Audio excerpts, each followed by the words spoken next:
Blind Love **** Blind Love by Wilkie Collins. Completed by Walter Besant. Contents Preface Prologue First period I The sour French wine 2 The man she refused 3 The registered packet 4 The game, Mountjoy loses v The game, Mountjoy plays a new card 6 The game, Mountjoy wins 7 Doctoring the Doctor 8 Her father's message 9 Mr. Vimpany on intoxication X The mockery of deceit 11 Mrs. Vimpany's farewell 12 Lord Harry's defence The second period 13 Iris at home 14 The lady's maid 15 Mr. Henley's temper 16 The doctor in full dress 17 On Hampstead Heath 18 Professional assistants 19 Mr. Henley at home XX First suspicions of Iris XXI The parting scene XXII The fatal words The third period 23 News of Iris XXIV Lord Harry's honeymoon XXV The doctor in difficulties XXVI London and Paris XXVIII The bride at home XXVIII The maid and the keyhole XXVI The conquest of Mr. Vimpany XXX Saxon and Celt XXXI The school for husbands XXI Goodbye to Iris XXXII The decree of fate XXV My lord's mind XXXV My lady's mind XXV The doctor means mischief XXVIII The first quarrel XXVIII ICI on pile Franchise XXVI The mystery of the hospital XL Dire necessity XLI The man is found XLII The metalism made XLII Fiction, attempted by my lord XLiv Fiction, improved by the Doctor XLV Fact, related by Fanny XLVI Man and wife XLAE The patient and my lord XLate The mistress and the maid XLix The nurse is sent away L in the alcove Lee What next?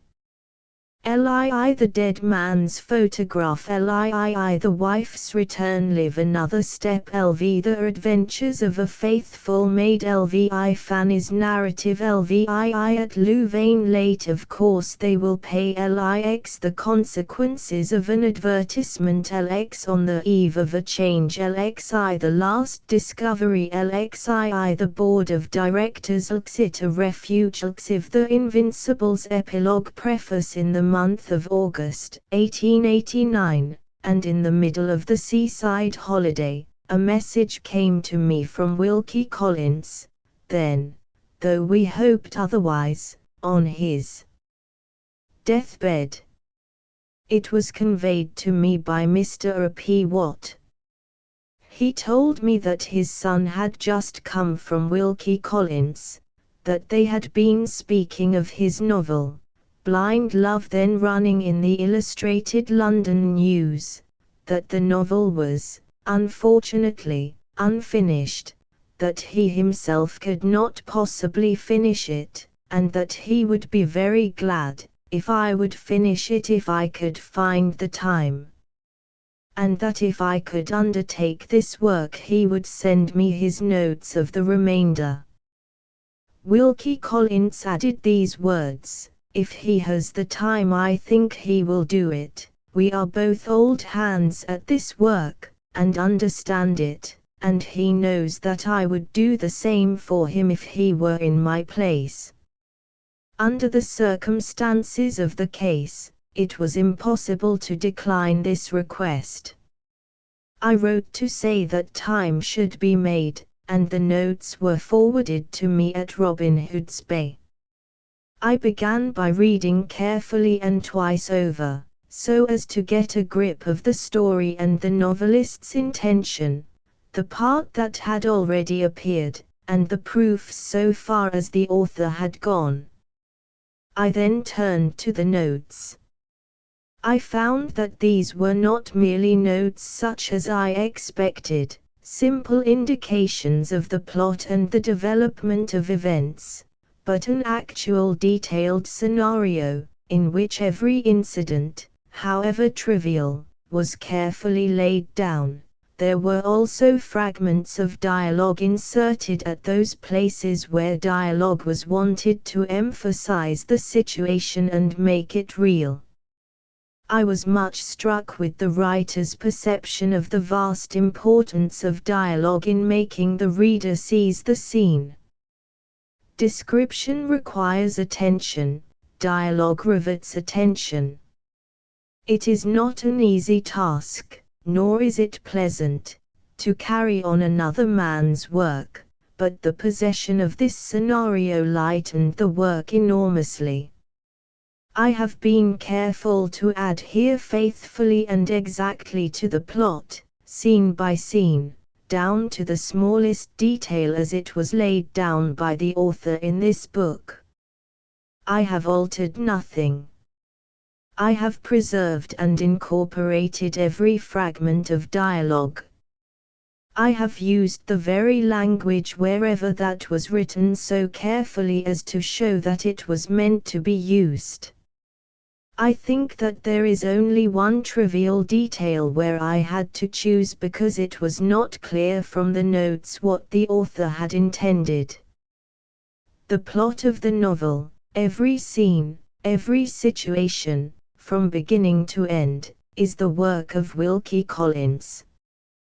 The actual writing is entirely his up to a certain point, from that point to the end it is partly his, but mainly mine. Where his writing ends and mine begins, I need not point out. The practiced critic will, no doubt, at once lay his finger on the spot. I have therefore carried out the author's wishes to the best of my ability. I would that he were living still, if only to regret that he had not been allowed to finish his last work with his own hand. Walter Besant. Blind Love. The prologue. I soon after sunrise, on a cloudy morning in the year 1881, a special messenger disturbed the repose of Dennis Howmer, at his place of residence in the pleasant Irish town of Ardoon. Well acquainted apparently with the way upstairs, the man thumped on a bedroom door, and shouted his message through it: "The master wants you, and mind you don't keep him waiting." The person sending this peremptory message was Sir Giles Mountjoy of Ardoon, knight and banker. The person receiving the message was Sir Giles's head clerk. As a matter of course, Dennis Howmer addressed himself at full speed, and hastened to his employer's private house on the outskirts of the town. He found Sir Giles in an irritable and anxious state of mind. A letter lay open on the banker's bed, his nightcap was crumpled crookedly on his head. He was in too great a hurry to remember the claims of politeness, when the clerk said, "Good morning, Dennis, I have got something for you to do. It must be kept a secret, and it allows of no delay." "Is it anything connected with business, sir?" The banker lost his temper. "How can you be such an infernal fool as to suppose that anything connected with business could happen at this time in the morning? Do you know the first milestone on the road to Garvan?" "Yes, sir." "Very well. Go to the milestone, and take care that nobody sees you when you get there. Look at the back of the stone. If you discover an object which appears to have been left in that situation on the ground, bring it to me, and don't forget that the most impatient man in all Ireland is waiting for you." Not a word of explanation followed these extraordinary instructions. The head clerk set forth on his errand, with his mind dwelling on the national tendencies to conspiracy and assassination. His employer was not a popular person. Sir Giles had paid rent when he owed it, and, worse still, was disposed to remember in a friendly spirit what England had done for Ireland, in the course of the last 50 years.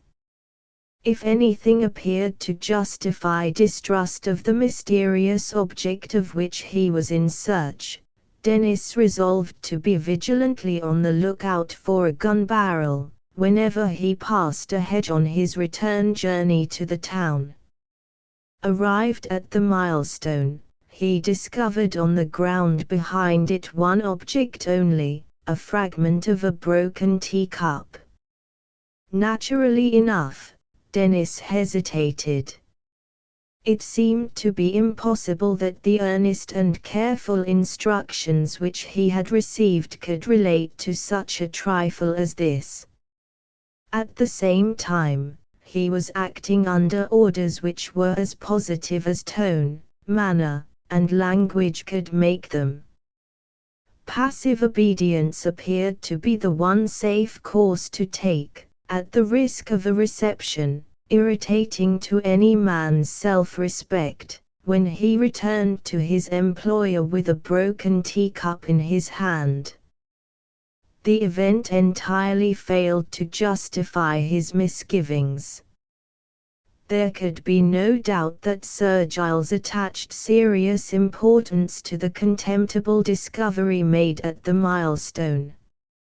After having examined and re-examined the fragment, he announced his intention of sending the clerk on a second errand, still without troubling himself to explain what his incomprehensible instructions meant.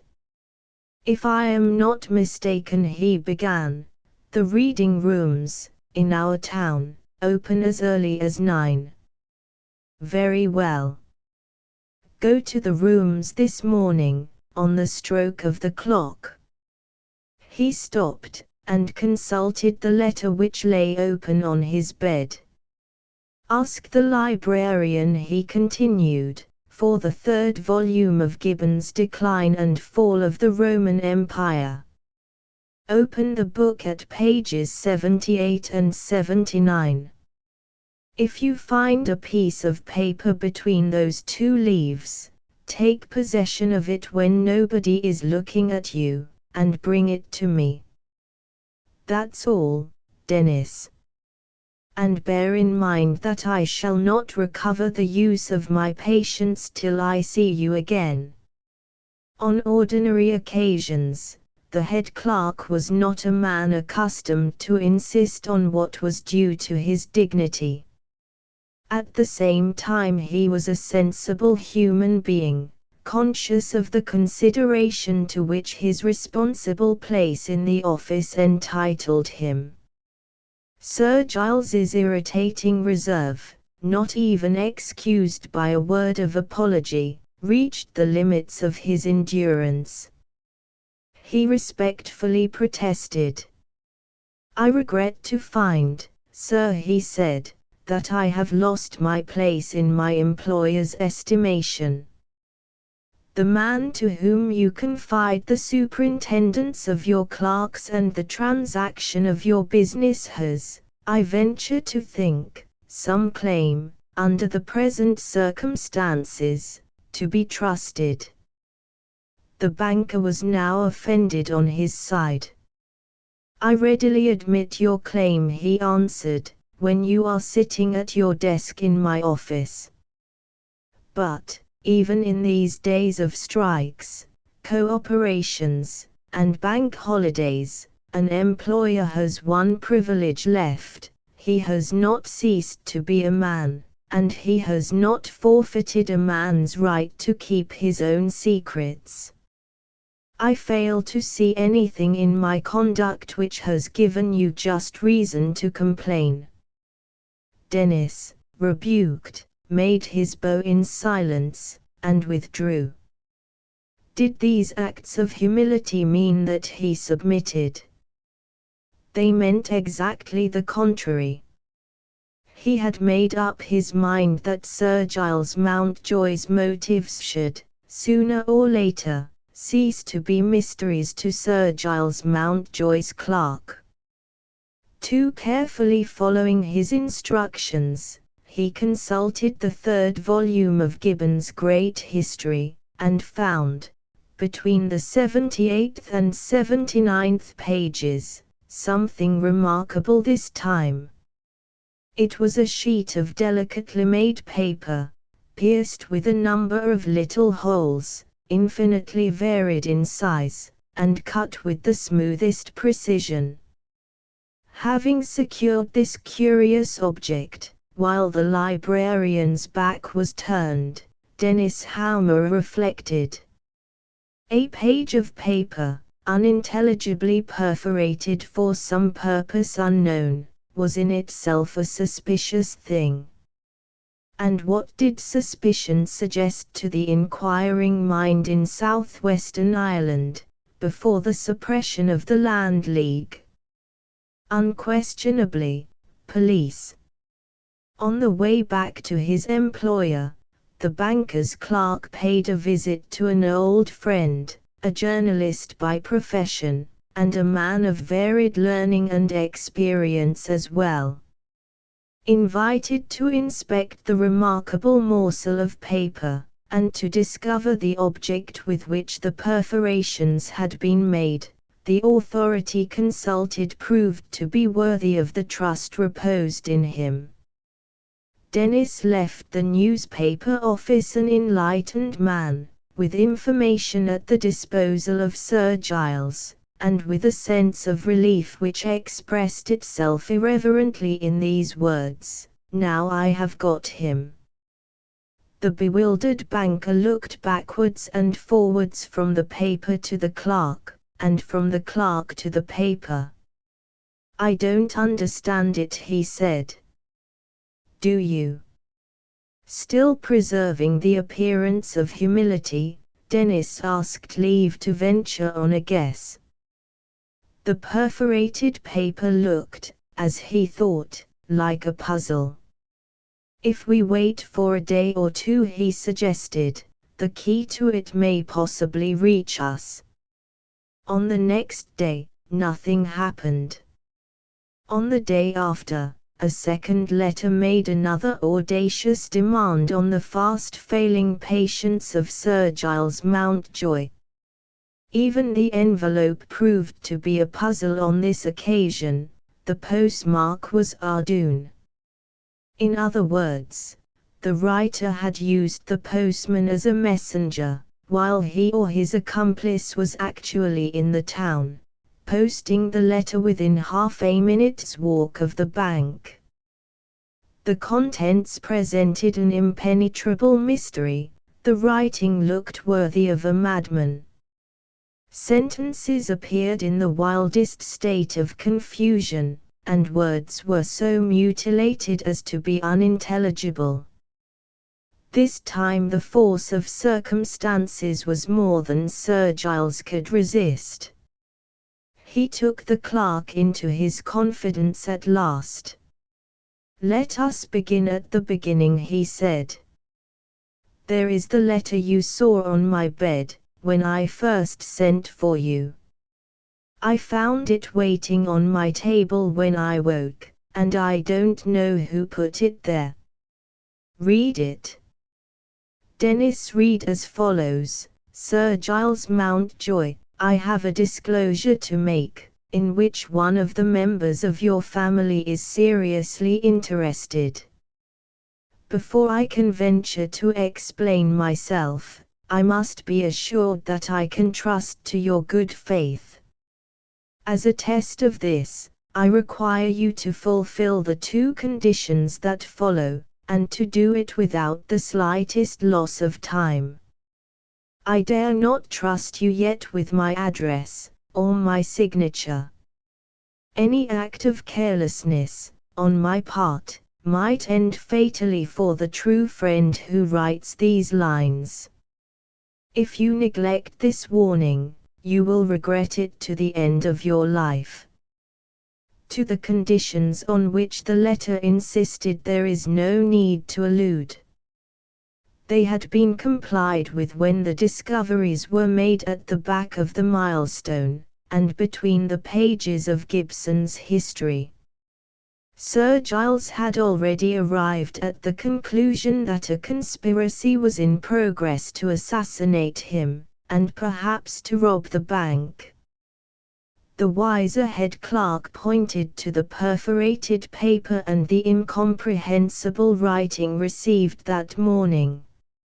"If we can find out what these mean," he said, "you may be better able, sir, to form a correct opinion." "And who is to do that?" the banker asked. "I can but try, sir," was the modest reply, "if you see no objection to my making the attempt." Sir Giles approved of the proposed experiment, silently and satirically, by a bend of his head. Too discreet a man to make a suspiciously ready use of the information which he had privately obtained, Dennis took care that his first attempt should not be successful. After modestly asking permission to try again, he ventured on the second occasion to arrive at a happy discovery. Lifting the perforated paper, he placed it delicately over the page which contained the unintelligible writing.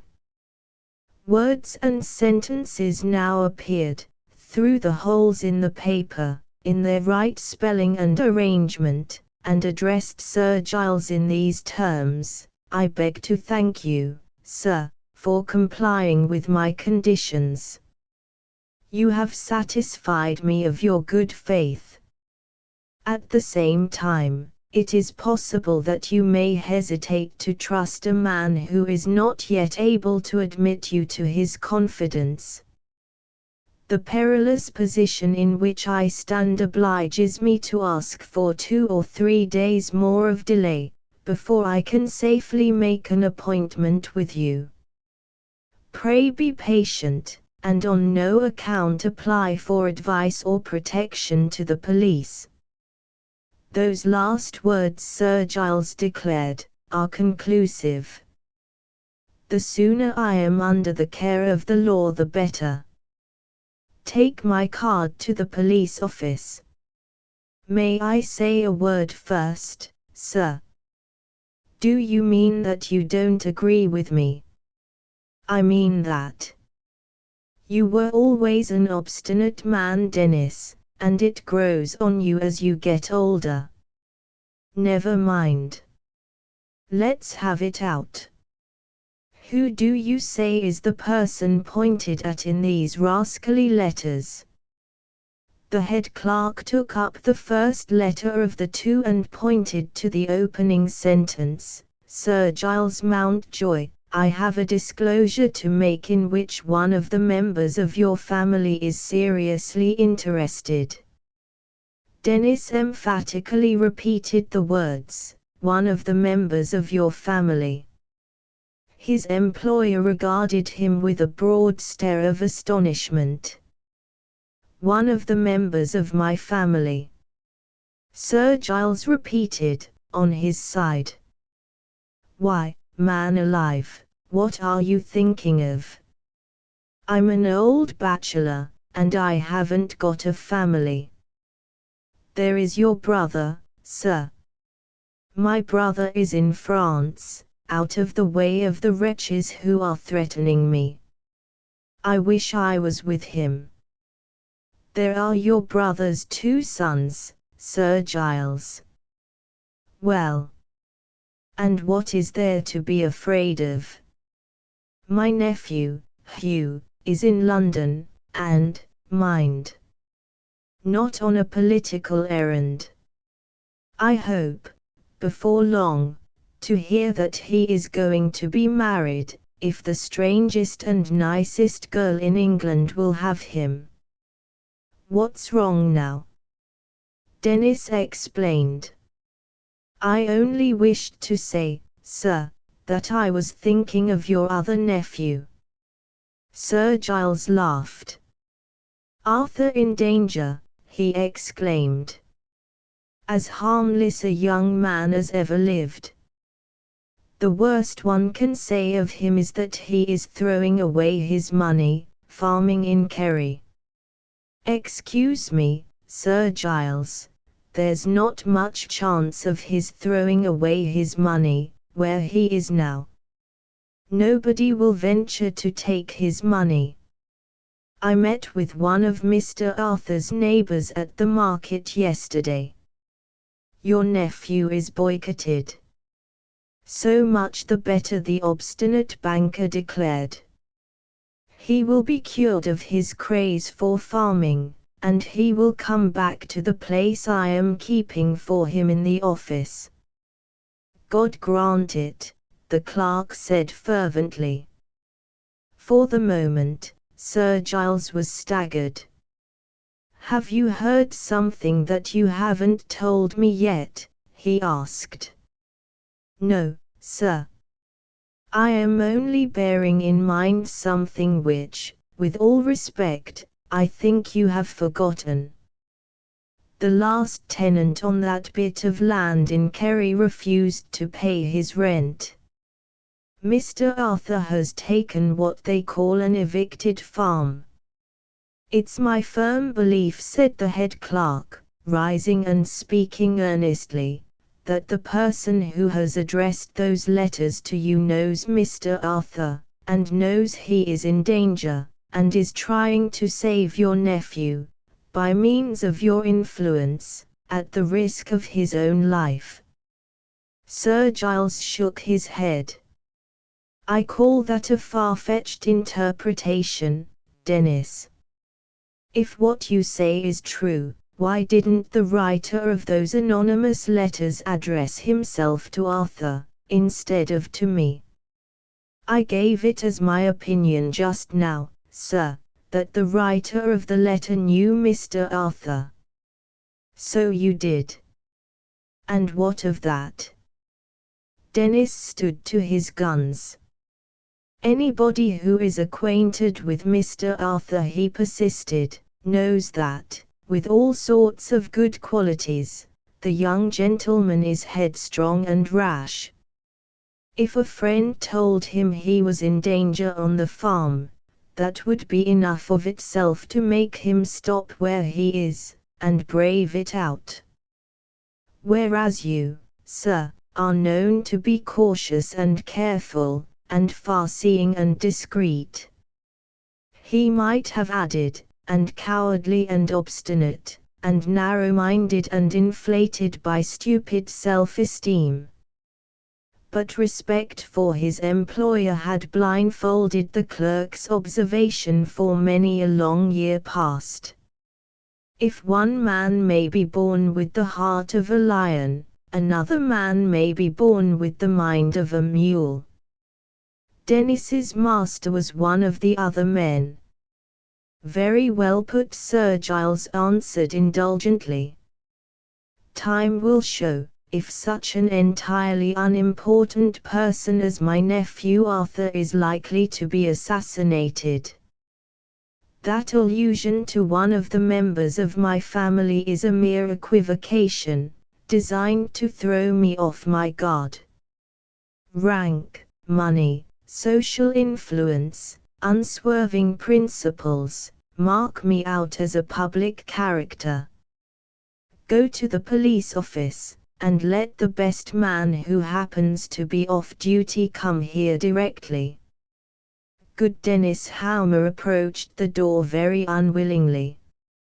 It was opened, from the outer side, before he had reached that end of the room. One of the bank porters announced a visitor. Miss Henley wishes to know, sir, if you can see her. Sir Giles looked agreeably surprised. He rose with alacrity to receive the lady. 3. When Iris Henley dies, there will, in all probability, be friends left who remember her and talk of her, and there may be strangers present at the time, women for the most part, whose curiosity will put questions relating to her personal appearance. No replies will reward them with trustworthy information. Miss Henley's chief claim to admiration lay in a remarkable mobility of expression, which reflected every change of feeling peculiar to the nature of a sweet and sensitive woman. For this reason, probably, no descriptions of her will agree with each other. No existing likenesses will represent her. The one portrait that was painted of Iris is only recognizable by partial friends of the artist. In and out of London, photographic likenesses were taken of her. They have the honor of resembling the portraits of Shakespeare in this respect. Compared with one another, it is not possible to discover that they present the same person. As for the evidence offered by the loving memory of her friends, it is sure to be contradictory in the last degree. She had a charming face, a commonplace face, an intelligent face, a poor complexion, a delicate complexion, no complexion at all, eyes that were expressive of a hot temper, of a bright intellect, of a firm character, of an affectionate disposition, of a truthful nature, of hysterical sensibility, of inveterate obstinacy, a figure too short, no, just the right height, no, neither one thing nor the other, elegant, if you like, dress shabby, oh, surely not, dress quiet and simple, no, something more than that. Ostentatiously quiet, theatrically simple, worn with the object of looking unlike other people. In one last word, was this mass of contradictions generally popular, in the time when it was a living creature? Yes, among the men. No, not invariably. The man of all others who ought to have been fondest of her was the man who behaved cruelly to Iris, her own father. And, when the poor creature married, if she did marry, how many of you attended the wedding? Not one of us. And when she died, how many of you were sorry for her? All of us. What? No difference of opinion in that one particular. On the contrary, perfect concord, thank God. Let the years roll back, and let Iris speak for herself, at the memorable time when she was in the prime of her life, and when a stormy career was before her. For being Miss Henley's godfather, Sir Giles was a privileged person. He laid his hairy hands on her shoulders, and kissed her on either cheek. After that prefatory act of endearment, he made his inquiries. What extraordinary combination of events had led Iris to leave London, and had brought her to visit him in his banking house at Ardoon? I wanted to get away from home, she answered, and having nobody to go to but my godfather, I thought I should like to see you. Alone, cried Sir Giles. No, with my maid to keep me company. Only your maid, Iris. Surely you have acquaintances among young ladies like yourself. Acquaintances, yes. No friends. Does your father approve of what you have done? Will you grant me a favor, godpapa? Yes, if I can. Don't insist on my answering your last question. The faint color that had risen in her face, when she entered the room, left it. At the same time, the expression of her mouth altered. The lips closed firmly, revealing that strongest of all resolutions which is founded on a keen sense of wrong. She looked older than her age, what she might be 10 years hence, she was now. Sir Giles understood her. He got up, and took a turn in the room. An old habit, of which he had cured himself with infinite difficulty when he was made a knight, showed itself again. He put his hands in his pockets. "You and your father have had another quarrel," he said, stopping opposite Iris. "I don't deny it," she replied. "Who is to blame?" She smiled bitterly. "The woman is always to blame." "Did your father tell you that?" "My father reminded me that I was 21 years old, last birthday, and told me that I could do as I liked. I understood him, and I left the house." "You will go back again, I suppose?" "I don't know." Sir Giles began pacing the room once more. His rugged face, telling its story of disaster and struggle in early life, showed signs of disappointment and distress. "Hugh promised to write to me," he said, "and he has not written. I know what that means. I know what you have done to offend your father. My nephew has asked you to marry him for the second time. And for the second time you have refused." Her face softened, its better and younger aspect revived. "Yes," she said, sadly and submissively, "I have refused him again." Sir Giles lost his temper. "What the devil is your objection to Hugh?" he burst out. "My father said the same thing to me," she replied, almost in the same words. "I made him angry when I tried to give my reason."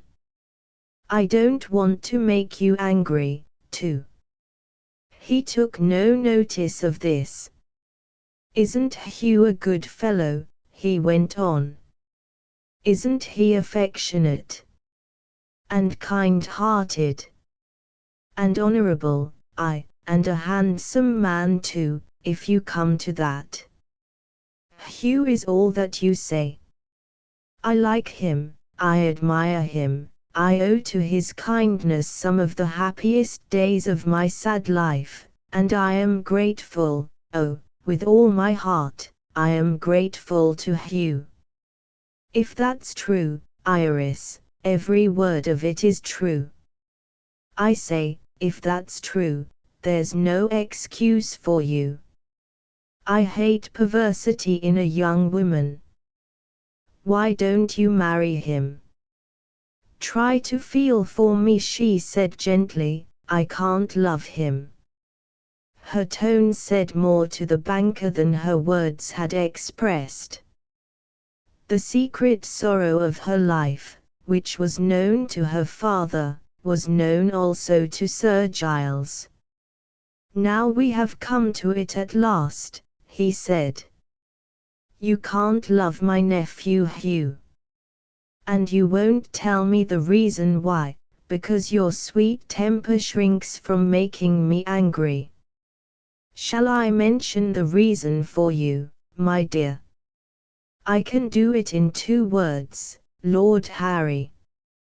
She made no reply, she showed no sign of feeling at what he had just said. Her head sank a little, her hands clasped themselves on her lap. The obstinate resignation which can submit to anything hardened her face, stiffened her figure, and that was all. The banker was determined not to spare her. "It's easy to see," he resumed, "that you have not got over your infatuation for that vagabond yet. Go where he may, into the vilest places and among the lowest people, he carries your heart along with him. I wonder you are not ashamed of such an attachment as that." He had stung her at last. She roused herself, and answered him. Harry has led a wild life, she said. He has committed serious faults, and he may live to do worse than he has done yet. To what degradation, bad company, and a bad bringing up may yet lead him, I leave his enemies to foresee. But I tell you this, he has redeeming qualities which you, and people like you, are not good Christians enough to discover. He has friends who can still appreciate him. Your nephew, Arthur Mountjoy, is one of them. Oh, I know it by Arthur's letters to me. Blame Lord Harry as you may, I tell you he has the capacity for repentance in him, and one day, when it is too late, I dare say, he will show it. I can never be his wife. We are parted, never in all likelihood to meet again.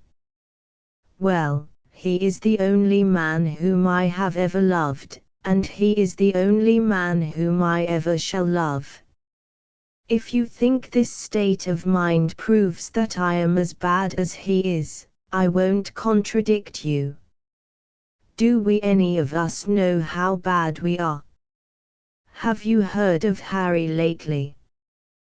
The sudden transition, from an earnest and devoted defense of the man, to an easy and familiar inquiry about him, startled Sir Giles. For the moment, he had nothing to say. Iris had made him think. She had shown a capacity for mastering her strongest feelings, at the moment when they threatened to overcome her, which is very rarely found in a young woman.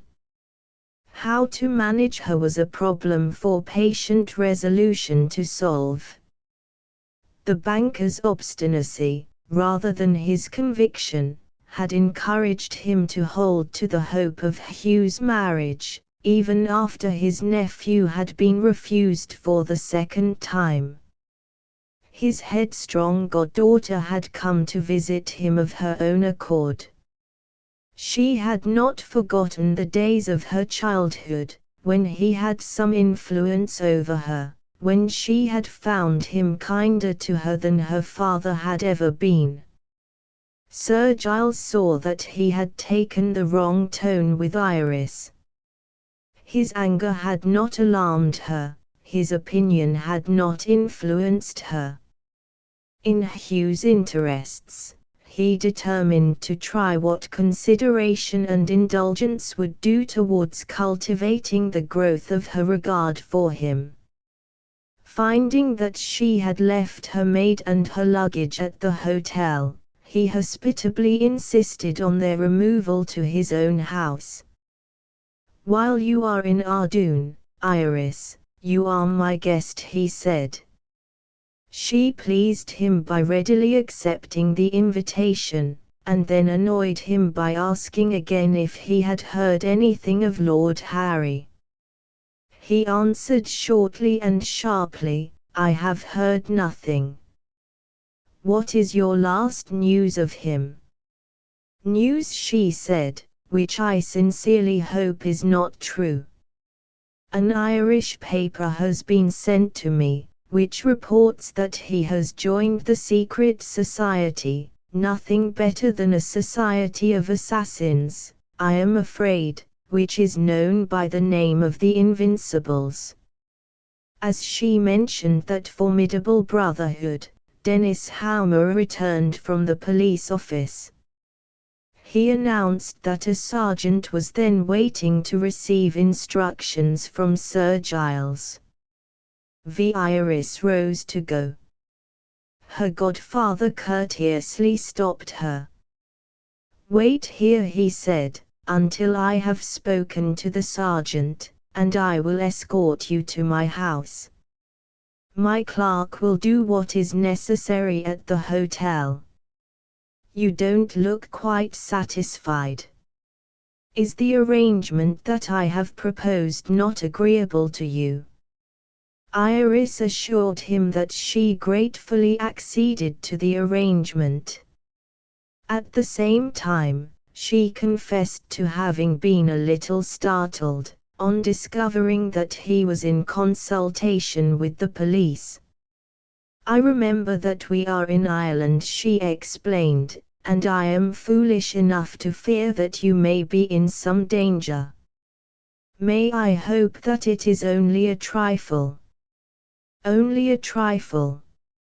Among other deficient sensibilities in the strange nature of Iris, Sir Giles had observed an imperfect appreciation of the dignity of his social position. Here was a new proof of it. The temptation to inspire sentiments of alarm, not unmingled with admiration, in the mind of his insensible goddaughter, by exhibiting himself as a public character threatened by a conspiracy, was more than the banker's vanity could resist.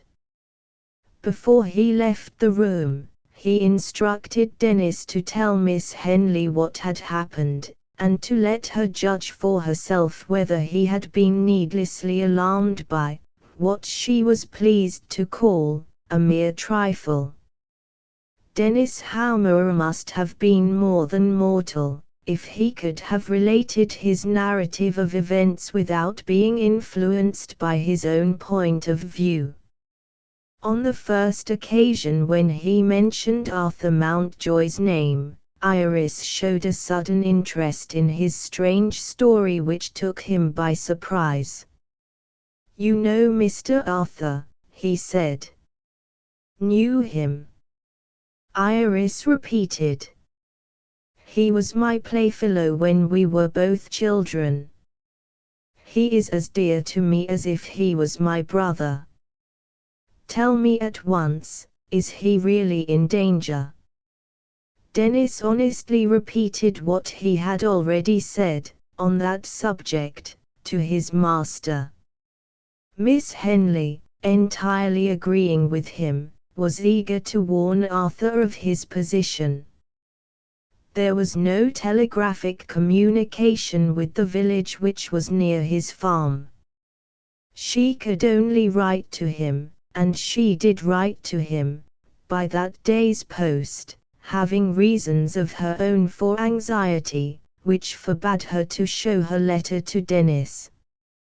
Well aware of the devoted friendship which united Lord Harry and Arthur Mountjoy, and bearing in mind the newspaper report of the Irish lord's rash association with the Invincibles, her fears now identified the noble vagabond as the writer of the anonymous letters, which had so seriously excited her godfather's doubts of his own safety. When Sir Giles returned, and took her with him to his house, he spoke of his consultation with the sergeant in terms which increased her dread of what might happen in the future. She was a dull and silent guest, during the interval that elapsed before it would be possible to receive Arthur's reply. The day arrived, and the post brought no relief to her anxieties. The next day passed without a letter. On the morning of the fourth day, Sir Giles rose later than usual. His correspondence was sent to him from the office, at breakfast time. After opening one of the letters, he dispatched a messenger in hot haste to the police. "Look at that," he said, handing the letter to Iris. "Does the assassin take me for a fool?" She read the lines that follow: "Unforeseen events force me, Sir Giles, to run a serious risk. I must speak to you, and it must not be by daylight. My one hope of safety is in darkness. Meet me at the first milestone, on the road to Garvan, when the moon sets at 10 o'clock tonight. No need to mention your name. The password is Fidelity. "Do you mean to go?" Iris asked. "Do I mean to be murdered?" Sir Giles broke out. "My dear child, do pray try to think before you speak. The sergeant will represent me, of course. And take the man prisoner," Iris added. "Certainly." With that startling reply, the banker hurried away to receive the police in another room. Iris dropped into the nearest chair. The turn that the affair had now taken filled her with unutterable dismay. Sir Giles came back, after no very long absence, composed and smiling. The course of proceeding had been settled to his complete satisfaction. Dressed in private clothes, the sergeant was to go to the milestone at the appointed time, representing the banker in the darkness, and giving the password. He was to be followed by 2 of his men who would wait in concealment, within hearing of his whistle, if their services were required. "I want to see the ruffian when he is safely handcuffed," Sir Giles explained, "and I have arranged to wait for the police, tonight, at my office." There was but one desperate way that Iris could now discern of saving the man who had confided in her godfather's honor, and whose trust had already been betrayed. Never had she loved the outlawed Irish lord, the man whom she was forbidden, and rightly forbidden, to marry, as she loved him at that moment. Let the risk be what it might, this resolute woman had determined that the sergeant should not be the only person who arrived at the milestone, and gave the password. There was one devoted friend to Lord Harry, whom she could always trust, and that friend was herself. Sir Giles withdrew, to look after his business at the bank. She waited until the clock had struck the servants' dinner hour, and then ascended the stairs to her godfather's dressing room. Opening his wardrobe, she discovered in one part of it a large Spanish cloak, and, in another part, a high-crowned felt hat which he wore on his country excursions. In the dark, here was disguise enough for her purpose. As she left the dressing room, a measure of precaution occurred to her, which she put in action at once. Telling her maid that she had some purchases to make in the town, she went out, and asked her way to Garvin of the first respectable stranger whom she met in the street.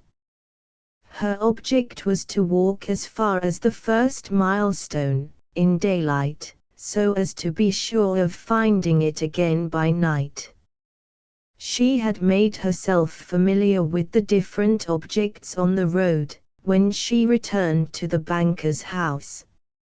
As the time for the arrest drew nearer, Sir Giles became too restless to wait patiently at home. He went away to the police office, eager to hear if any new counter-conspiracy had occurred to the authorities. It was dark soon after 8 o'clock, at that time of the year. At 9 the servants assembled at the supper table. They were all downstairs together, talking, and waiting for their meal. Feeling the necessity of arriving at the place of meeting, in time to keep out of the sergeant's way, Iris assumed her disguise as the clock struck 9. She left the house without a living creature to notice her, indoors or out. Clouds were gathering over the sky. The waning moon was only to be seen at intervals, as she set forth on her way to the milestone. 6 The wind rose a little, and the rifts in the clouds began to grow broader as Iris gained the high road. For a while, the glimmer of the misty moonlight lit the way before her. As well as she could guess, she had passed over more than half of the distance between the town and the milestone before the sky darkened again. Objects by the wayside grew shadowy and dim. A few drops of rain began to fall. The milestone, as she knew, thanks to the discovery of it made by daylight, was on the right-hand side of the road. But the dull grey color of the stone was not easy to see in the dark. A doubt troubled her whether she might not have passed the milestone. She stopped and looked at the sky. The threatening of rain had passed away. Signs showed themselves which seemed to promise another break in the clouds. She waited. Low and faint, the sinking moonlight looked its last at the dull earth. In front of her, there was nothing to be seen but the road. She looked back, and discovered the milestone. A rough stone wall protected the land on either side of the road. Nearly behind the milestone there was a gap in this fence, partially closed by a hurdle. A half-ruined culvert, arching a ditch that had run dry, formed a bridge leading from the road to the field. Had the field been already chosen as a place of concealment by the police?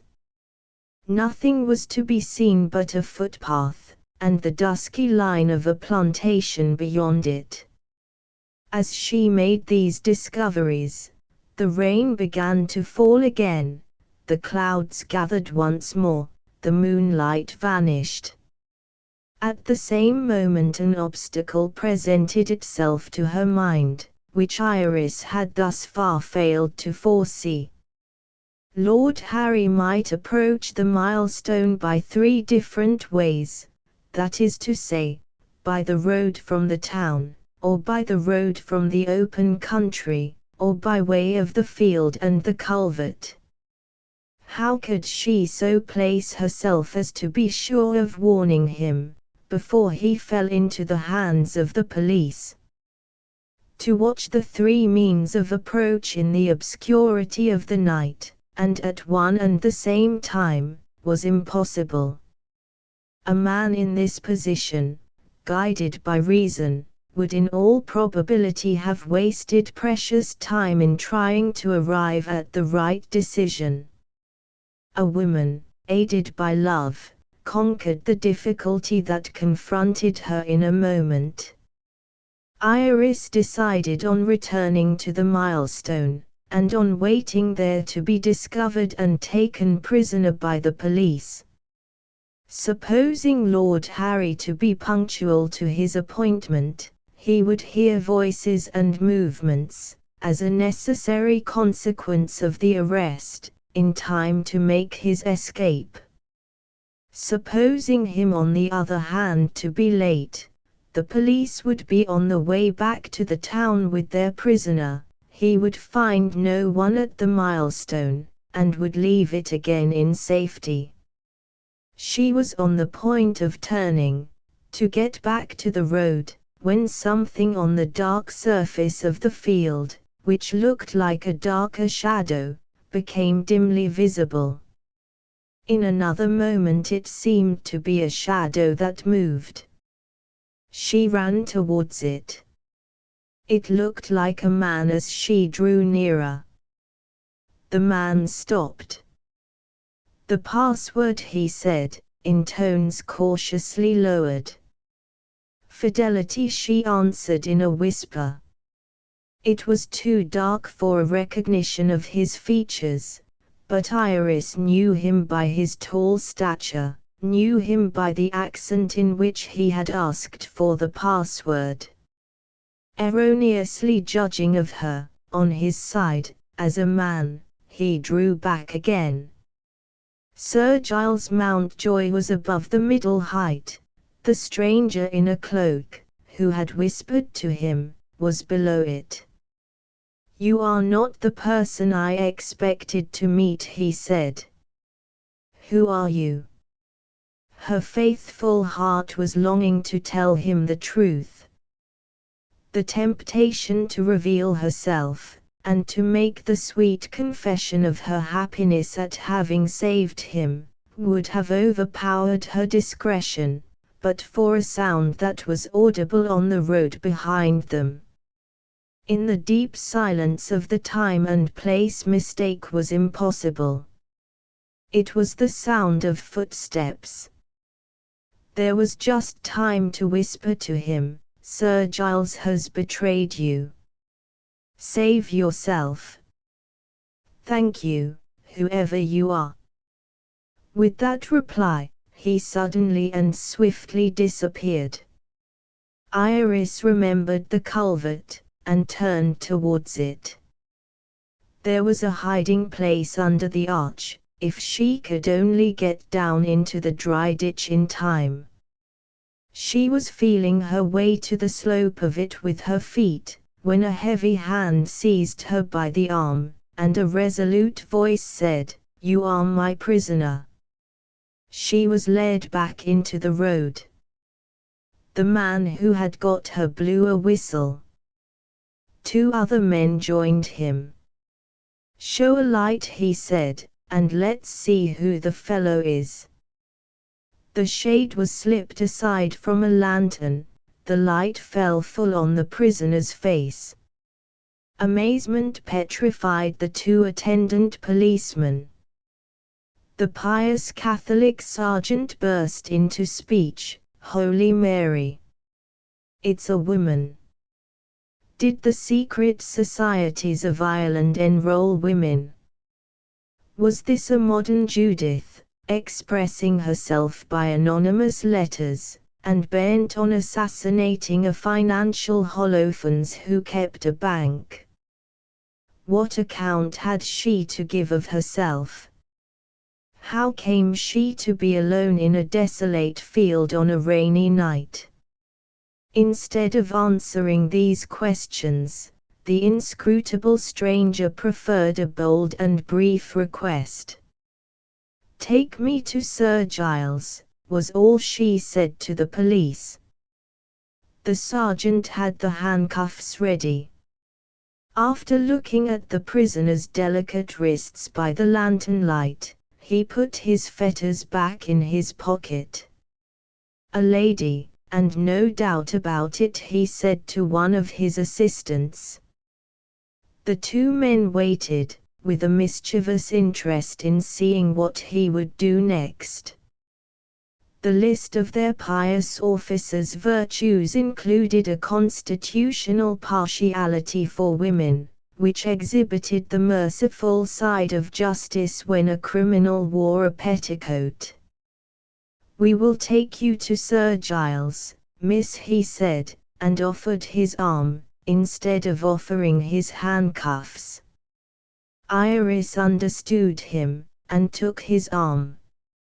She was silent, unaccountably silent as the men thought, on the way to the town. They heard her sigh, and, once, the sigh sounded more like a sob. Little did they suspect what was in that silent woman's mind at the time. The one object which had absorbed the attention of Iris had been the saving of Lord Harry.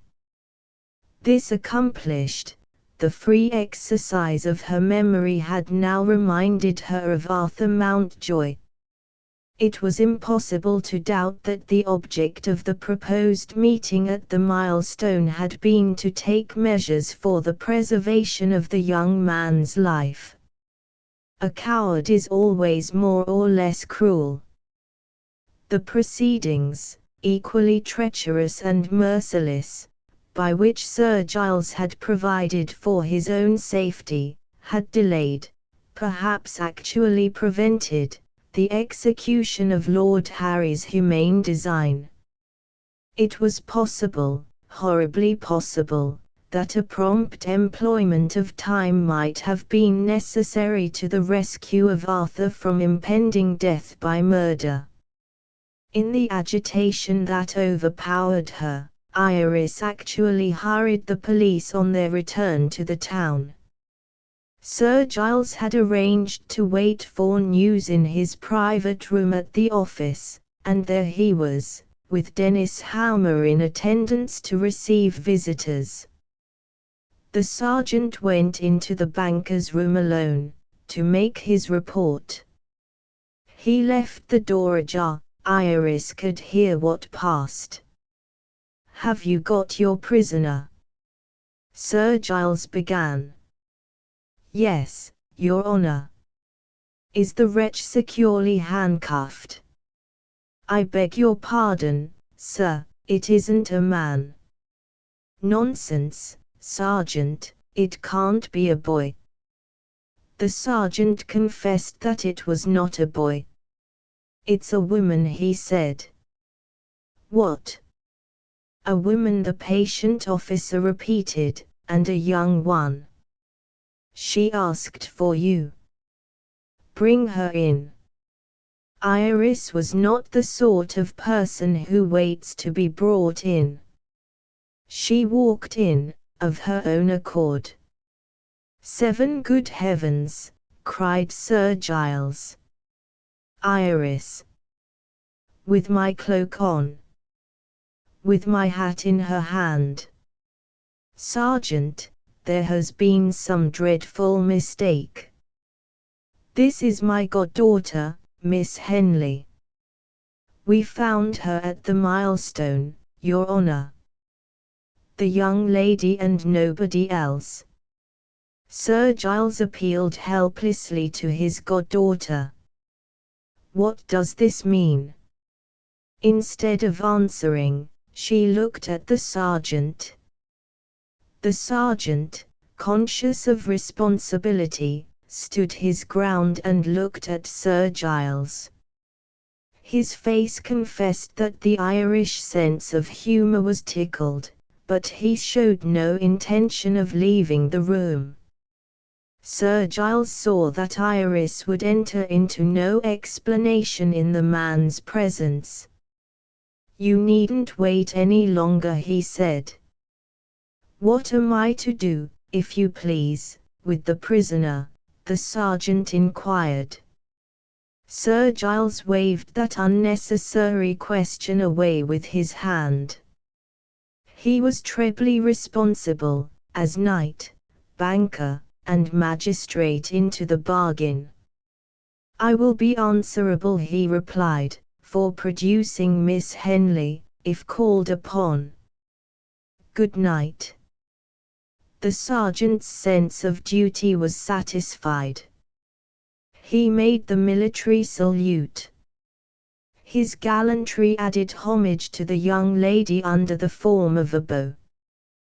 Then, and then only, he walked with dignity out of the room. "Now," Sir Giles resumed, "I presume I may expect to receive an explanation. What does this impropriety mean? What were you doing at the milestone?" "I was saving the person who made the appointment with you," Iris said. "The poor fellow had no ill will towards you, who had risked everything to save your nephew's life." "Oh, sir, you committed a terrible mistake when you refused to trust that man." Sir Giles had anticipated the appearance of fear, and the reality of humble apologies. She had answered him indignantly, with a heightened color, and with tears in her eyes. His sense of his own social importance was wounded to the quick. "Who is the man you are speaking of?" he asked loftily. "And what is your excuse for having gone to the milestone to save him, hidden under my cloak, disguised in my hat?" "Don't waste precious time in asking questions," was the desperate reply. "Undo the harm that you have done already." Your help, oh, I mean what I say, may yet preserve Arthur's life. Go to the farm, and save him." Sir Giles's anger assumed a new form. It indulged in an elaborate mockery of respect.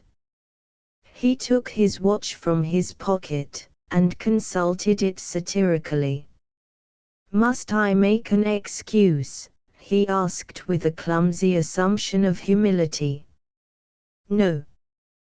You must go.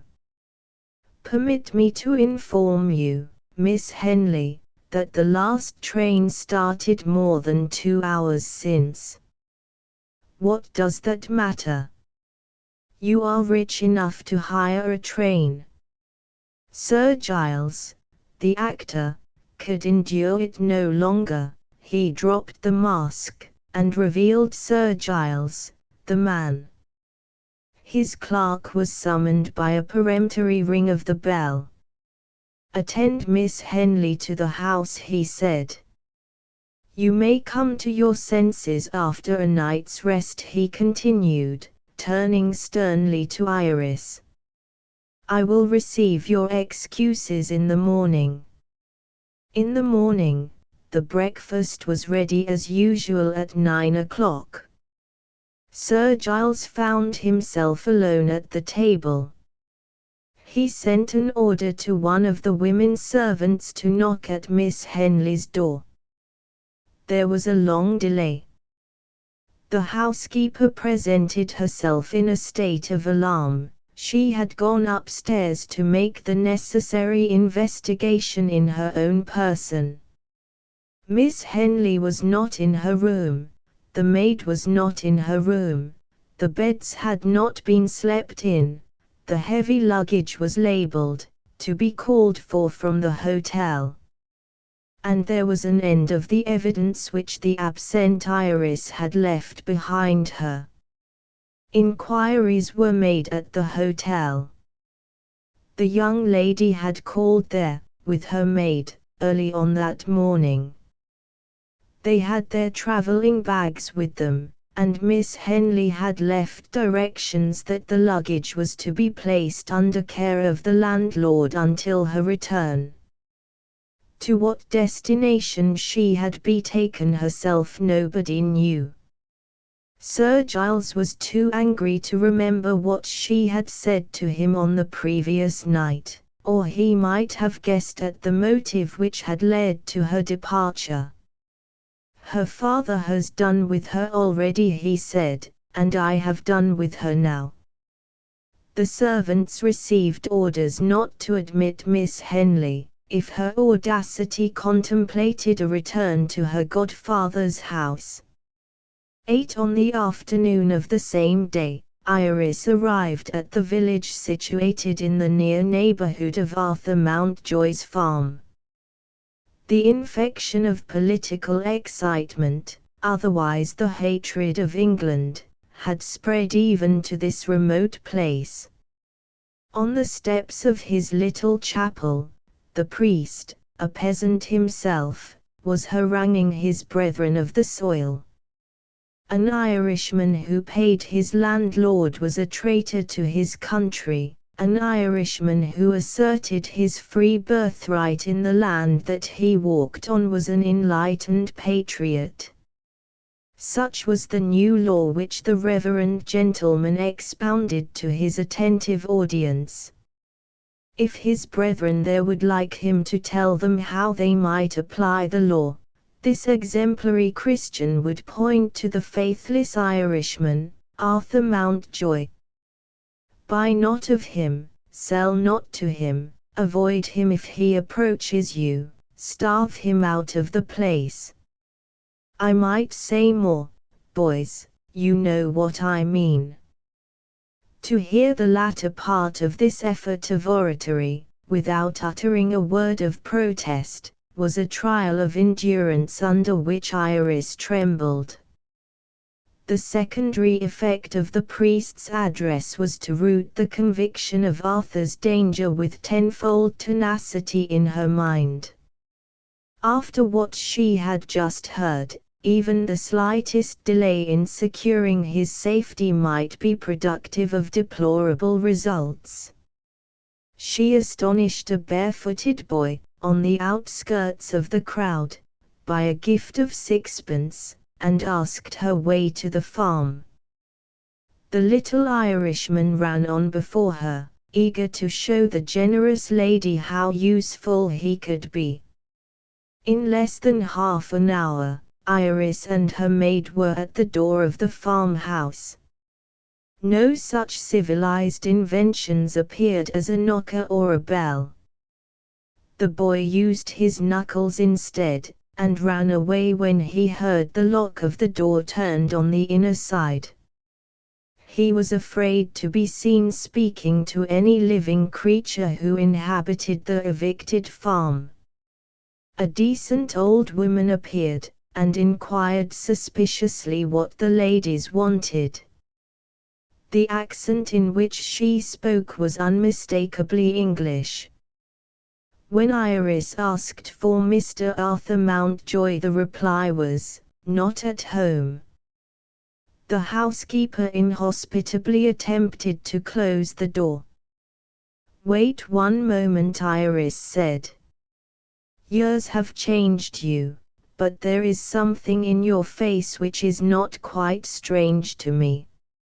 Are you Mrs. Lewson?" The woman admitted that this was her name. "But how is it that you are a stranger to me?" she asked distrustfully. "If you have been long in Mr. Mountjoy's service," Iris replied, "you may perhaps have heard him speak of Miss Henley."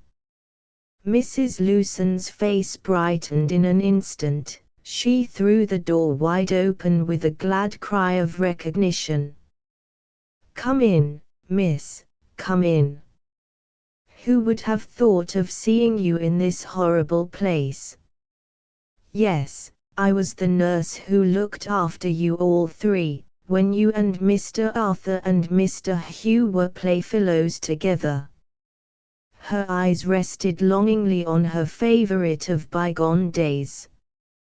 The sensitive sympathies of Iris interpreted that look. She prettily touched her cheek, inviting the nurse to kiss her. At this act of kindness the poor old woman broke down. She apologized quaintly for her tears. "Think, miss, how I must remember that happy time, when you have not forgotten it." Shown into the parlor, the first object which the visitor noticed was the letter that she had written to Arthur lying unopened on the table. "Then he is really out of the house," she said with a feeling of relief. He had been away from the farm for a week or more. Had he received a warning from some other quarter? And had he wisely sought refuge in flight? The amazement in the housekeeper's face, when she heard these questions, pleaded for a word of explanation. Iris acknowledged without reserve the motives which had suggested her journey, and asked eagerly if she had been mistaken in assuming that Arthur was in danger of assassination. Mrs. Lewson shook her head. Beyond all doubt the young master was in danger. But Miss Iris ought to have known his nature better than to suppose that he would beat a retreat, if all the Landleaguers in Ireland threatened him together. No. It was his bold way to laugh at danger. He had left his farm to visit a friend in the next county, and it was shrewdly guessed that a young lady who was staying in the house was the attraction which had kept him so long away. "Anyhow, he means to come back tomorrow," Mrs. Lewson said. "I wish he would think better of it, and make his escape to England while he has the chance. If the savages in these parts must shoot somebody, I'm here, an old woman that can't last much longer. Let them shoot me. Iris asked if Arthur's safety was assured in the next county, and in the house of his friend. I can't say, miss, I have never been to the house. He is in danger if he persists in coming back to the farm. There are chances of shooting him all along his road home. Oh, yes, he knows it, poor dear, as well as I do. But, there, men like him are such perverse creatures. He takes his rides just as usual. No, he won't listen to an old woman like me, and, as for friends to advise him, the only one of them that has darkened our doors is a scamp who had better have kept away. You may have heard tell of him. The old Earl, his wicked father, used to be called by a bad name. And the wild young lord is his father's true son. Not Lord Harry, Iris exclaimed. The outbreak of agitation in her tone and manner was silently noticed by her maid. The housekeeper did not attempt to conceal the impression that had been produced upon her. I hope you don't know such a vagabond as that, she said very seriously. Perhaps you are thinking of his brother, the eldest son, a respectable man, as I have been told. Miss Henley passed over these questions without notice. Urged by the interest in her lover, which was now more than ever an interest beyond her control, she said, "Is Lord Harry in danger, on account of his friend?" "He has nothing to fear from the wretches who infest our part of the country," Mrs. Lewson replied. "Report says he's one of themselves. The police, there's what his young lordship has to be afraid of, if all's true that is said about him. Anyhow, when he paid his visit to my master, he came secretly like a thief in the night. And I heard Mr. Arthur, while they were together here in the parlour, loud in blaming him for something that he had done. No more, miss, of Lord Harry. I have something particular to say to you. Suppose I promise to make you comfortable, will you please wait here till tomorrow, and see Mr. Arthur and speak to him? If there's a person living who can persuade him to take better care of himself, I do believe it will be you." Iris readily consented to wait for Arthur Mountjoy's return. Left together, while Mrs. Lewson was attending to her domestic duties, the mistress noticed an appearance of preoccupation in the maid's face. "Are you beginning to wish, Rhoda," she said, "that I had not brought you to this strange place, among these wild people?" The maid was a quiet, amiable girl, evidently in delicate health. She smiled faintly. "I was thinking, miss, of another nobleman besides the one Mrs. Lewson mentioned just now, who seems to have led a reckless life. It was printed in a newspaper that I read before we left London." "Was his name mentioned?" Iris asked. "No, miss, I suppose they were afraid of giving offence. He tried so many strange ways of getting a living, it was almost like reading a storybook." The suppression of the name suggested a suspicion from which Iris recoiled. Was it possible that her maid could be ignorantly alluding to Lord Harry? "Do you remember this hero's adventures?" she said. "I can try, miss, if you wish to hear about him." The newspaper narrative appeared to have produced a vivid impression on Rhoda's mind. making allowance for natural hesitations and mistakes, and difficulties in expressing herself correctly. She repeated with a singularly clear recollection the substance of what she had read. 9. The principal characters in the story were an old Irish nobleman, who was called the Earl, and the youngest of his 2 sons, mysteriously distinguished as the Wild Lord. It was said of the Earl that he had not been a good father, he had cruelly neglected both his sons. The younger one, badly treated at school, and left to himself in the holidays, began his adventurous career by running away. He got employment, under an assumed name, as a ship's boy. At the outset, he did well, learning his work, and being liked by the captain and the crew.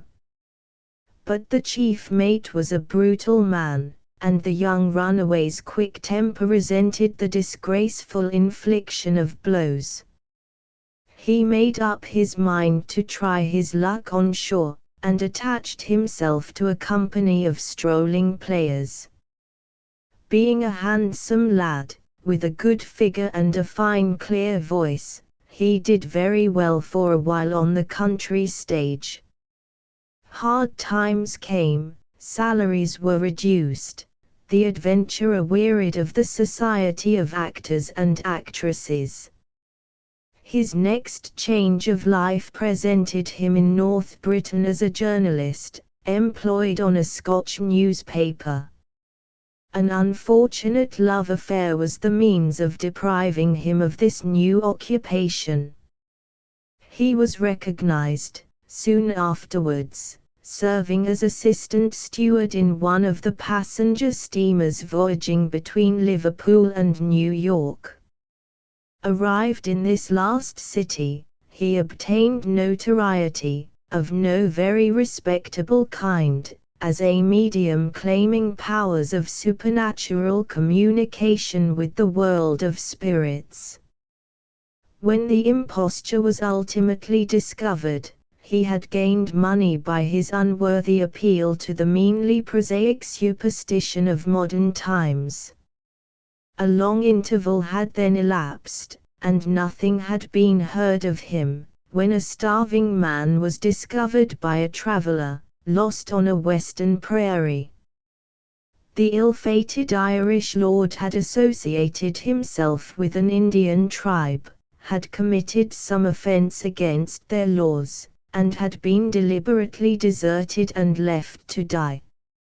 On his recovery, he wrote to his elder brother, who had inherited the title and estates on the death of the old earl, to say that he was ashamed of the life that he had led, and eager to make amendment by accepting any honest employment that could be offered to him.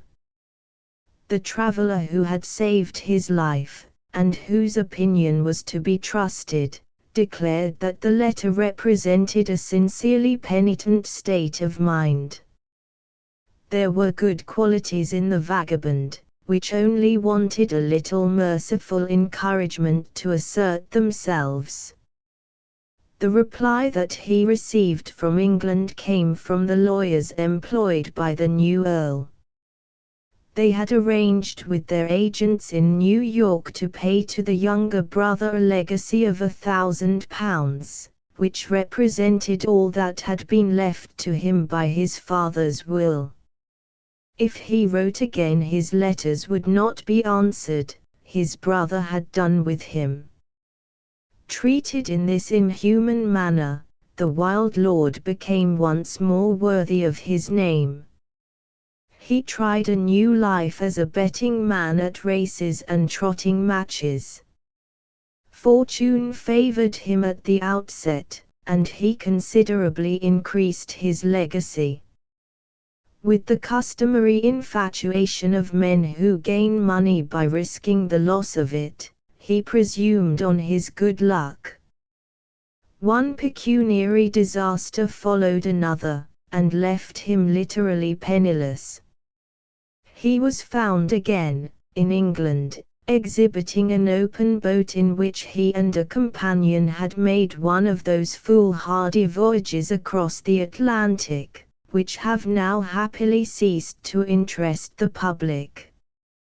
To a friend who remonstrated with him, he answered that he reckoned on being lost at sea, and on so committing a suicide worthy of the desperate life that he had led.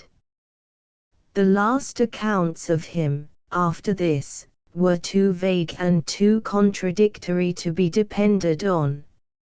At one time it was reported that he had returned to the United States. Not long afterwards unaccountable paragraphs appeared in newspapers declaring, at one and the same time, that he was living among bad company in Paris, and that he was hiding disreputably in an ill-famed quarter of the city of Dublin, called the Liberties.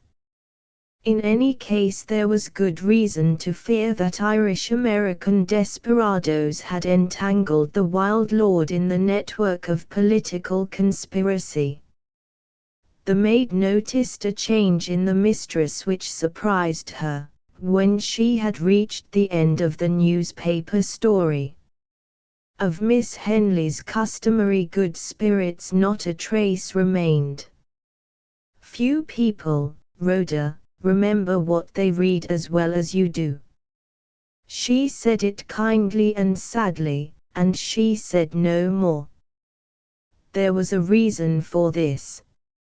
Now at one time, and now at another, Iris had heard of Lord Harry's faults and failings in fragments of family history.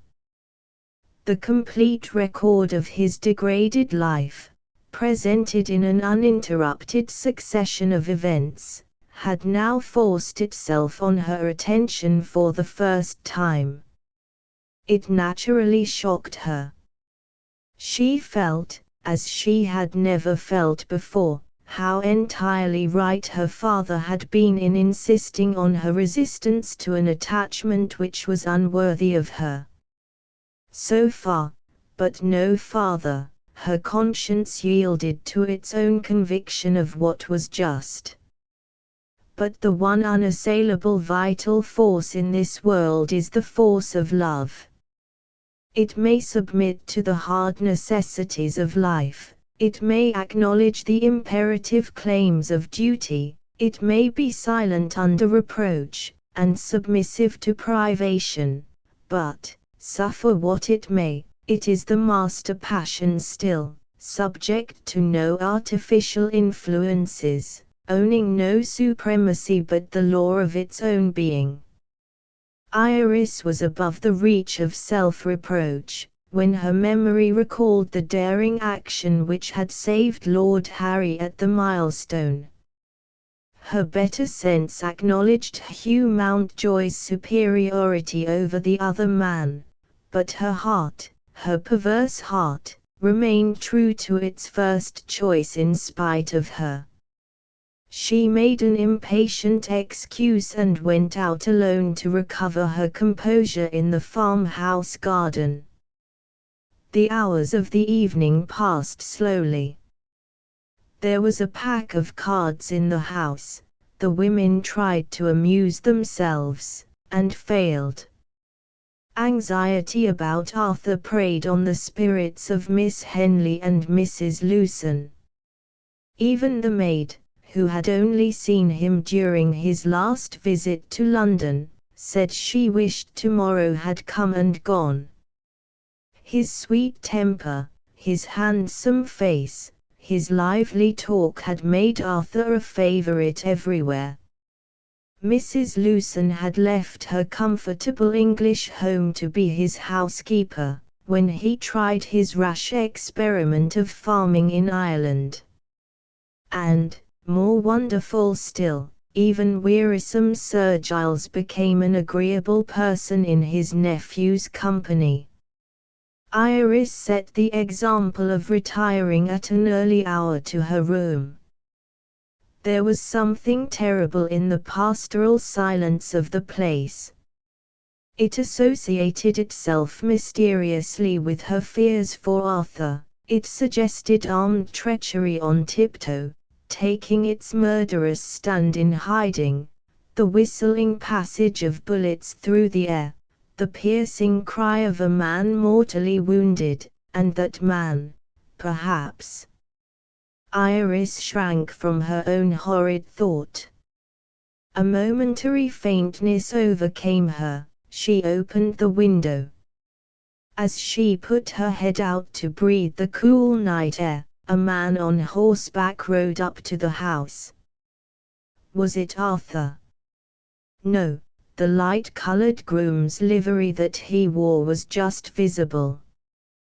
Before he could dismount to knock at the door, a tall man walked up to him out of the darkness. "Is that Miles?" the tall man asked. The groom knew the voice. Iris was even better acquainted with it. She, too, recognized Lord Harry.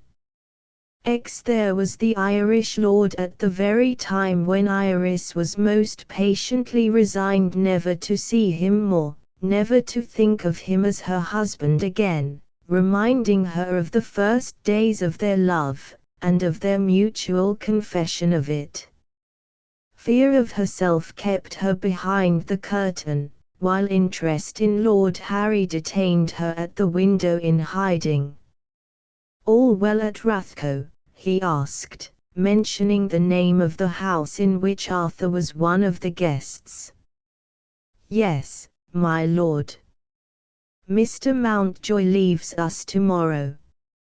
"Does he mean to return to the farm?" "Sorry I am to say it, he does mean that." "Has he fixed any time, Miles, for starting on his journey?" Miles instituted a search through his pockets, and accompanied it by an explanation. Yes, indeed, Master Arthur had fixed a time. He had written a note to say so to Mistress Lucen, the housekeeper. He had said, "Drop the note at the farm, on your way to the village." And what might Miles want at the village, in the dark? Medicine, in a hurry, for one of his master's horses that was sick and sinking. And, speaking of that, here, thank God, was the note.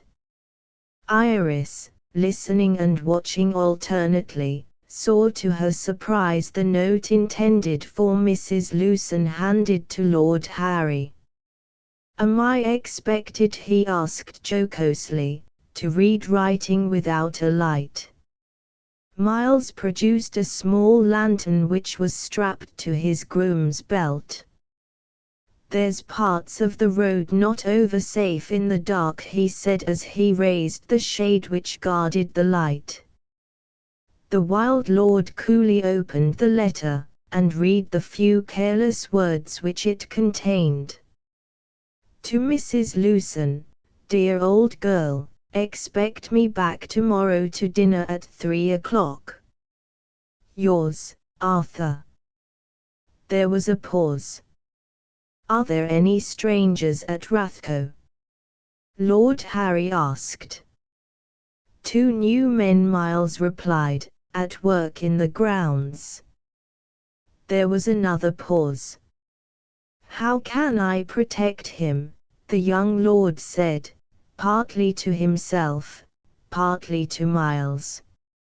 He suspected the 2 new men, spies probably, who knew of Arthur's proposed journey home, and who had already reported to their employers the hour at which he would set out. Miles ventured to say a word. "I hope you won't be angry with me, my lord." "Stuff and nonsense. Was I ever angry with you, when I was rich enough to keep a servant, and when you were the man?" The Irish groom answered in a voice that trembled with strong feeling.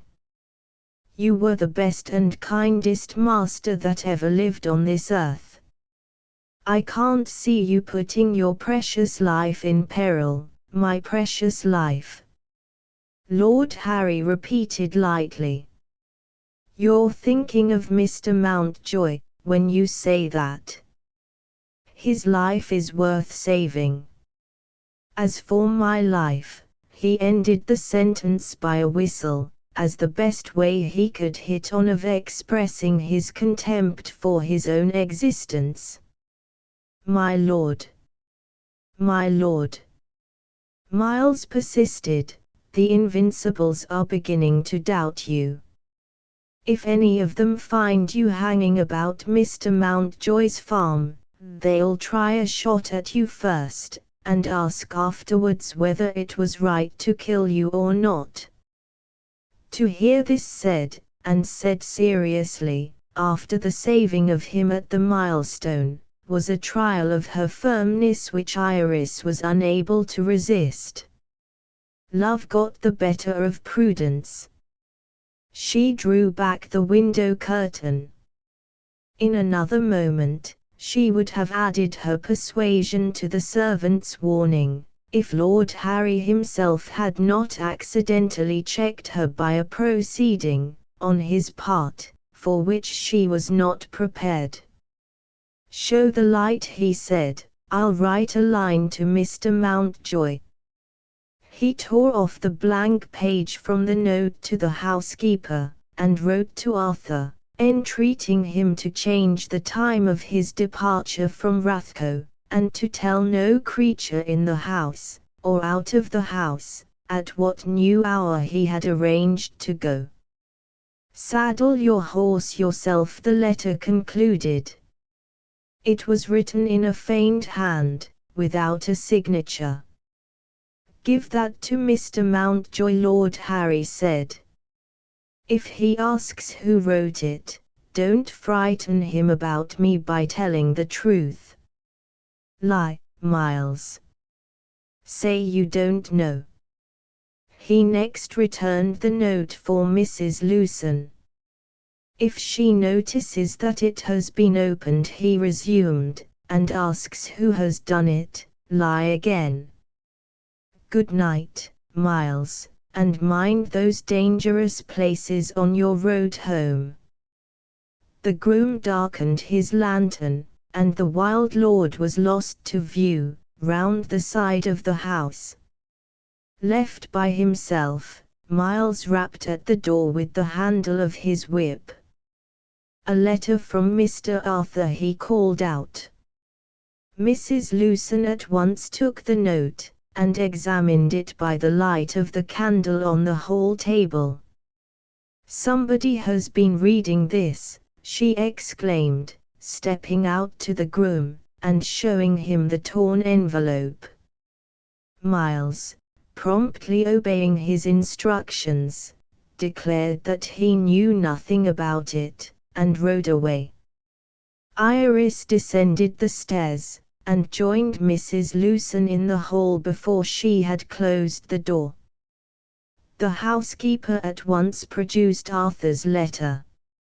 It's on my mind, miss, she said, to write an answer, and say something to Mr. Arthur which will persuade him to take care of himself, on his way back to the farm. The difficulty is, how am I to express it? You would be doing a kind thing if you would give me a word of advice. Iris willingly complied. A second note, from the anxious housekeeper, might help the effect of the few lines which Lord Harry had written. Arthur's letter informed Iris that he had arranged to return at 3 o'clock. Lord Harry's question to the groom, and the man's reply, instantly recurred to her memory. Are there any strangers at Rathco? 2 new men at work in the grounds.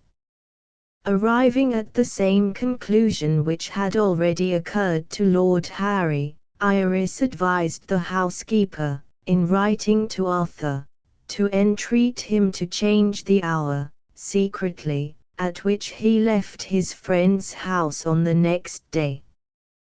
Warmly approving of this idea, Mrs. Lewson hurried into the parlor to write her letter.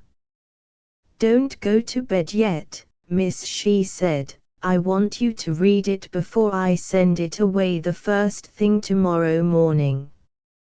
Left alone in the hall, with the door open before her, Iris looked out on the night, thinking. The lives of the two men in whom she was interested, in widely different ways, were now both threatened, and the imminent danger, at that moment, was the danger of Lord Harry. He was an outlaw whose character would not bear investigation, but, to give him his due, there was no risk which he was not ready to confront for Arthur's sake. If he was still recklessly lingering, on the watch for assassins in the dangerous neighborhood of the farm, who but herself possessed the influence which would prevail on him to leave the place? She had joined Mrs. Lewson at the door with that conviction in her mind. In another instant, she was out of the house, and beginning her search in the dark. Iris made the round of the building, sometimes feeling her way in obscure places, sometimes calling to Lord Harry cautiously by his name. No living creature appeared, no sound of a movement disturbed the stillness of the night. The discovery of his absence, which she had not dared to hope for, was the cheering discovery which she had now made. On her way back to the house, she became conscious of the rashness of the act into which her own generous impulse had betrayed her. If she and Lord Harry had met, could she have denied the tender interest in him which her own conduct would then have revealed? Would he not have been justified in concluding that she had pardoned the errors and the vices of his life, and that he might without impropriety remind her of their engagement, and claim her hand in marriage? She trembled as she thought of the concessions which he might have wrung from her. Never more, she determined, shall my own folly be answerable for it, if he and I meet again. She had returned to Mrs. Lewson, and had read over the letter to Arthur, when the farm clock, striking the hour, reminded them that it was time to retire. They slept badly that night. At 6 in the morning, one of the two laborers who had remained faithful to Arthur was sent away on horseback with the housekeeper's reply, and with orders to wait for an answer. Allowing time for giving the horse a rest, the man might be expected to return before noon. It was a fine sunshiny day. Mrs. Lewson's spirits began to improve. "I have always held the belief," the worthy old woman confessed, "that bright weather brings good luck, of course provided the day is not a Friday. This is Wednesday. Cheer up, miss." The messenger returned with good news. Mr. Arthur had been as merry as usual. He had made fun of another letter of good advice, received without a signature. But Mrs. Lewson must have her way, he said. "My love to the old dear, I'll start 2 hours later, and be back to dinner at 5. Where did Mr. Arthur give you that message?" Iris inquired. "At the stables, miss, while I was putting up the horse." The men about were all on the broad grin when they heard Mr. Arthur's message. Still in a morbid state of mind, Iris silently regretted that the message had not been written, instead of being delivered by word of mouth. Here, again, she, like the wild lord, had been afraid of listeners. The hours wore slowly on until it was past 4 o'clock. Iris could endure the suspense no longer. "It's a lovely afternoon," she said to Mrs. Lewson. "Let us take a walk along the road, and meet Arthur." To this proposal the housekeeper readily agreed. It was nearly 5 o'clock when they reached a place at which a byroad branched off, through a wood, from the highway which they had hitherto followed. Mrs. Lewson found a seat on a felled tree. "We had better not go any farther," she said. Iris asked if there was any reason for this. There was an excellent reason. A few yards farther on, the high road had been diverted from the straight line, in the interest of a large agricultural village, and was then directed again into its former course. The byroad through the wood served as a short cut, for horsemen and pedestrians, from one divergent point to the other. It was next to a certainty that Arthur would return by the short cut. But if accident or caprice led to his preferring the highway, it was clearly necessary to wait for him within view of both the roads. Too restless to submit to a state of passive expectation, Iris proposed to follow the bridle path through the wood for a little way, and to return if she failed to see anything of Arthur. "You are tired," she said kindly to her companion. "Pray don't move." Mrs. Lewson looked needlessly uneasy. "You might lose yourself, miss. Mind you keep to the path." Iris followed the pleasant windings of the woodland track. In the hope of meeting Arthur, she considerably extended the length of her walk. The white line of the high road, as it passed the farther end of the wood, showed itself through the trees. She turned at once to rejoin Mrs. Lewson. On her way back she made a discovery. A ruin which she had not previously noticed showed itself among the trees on her left hand.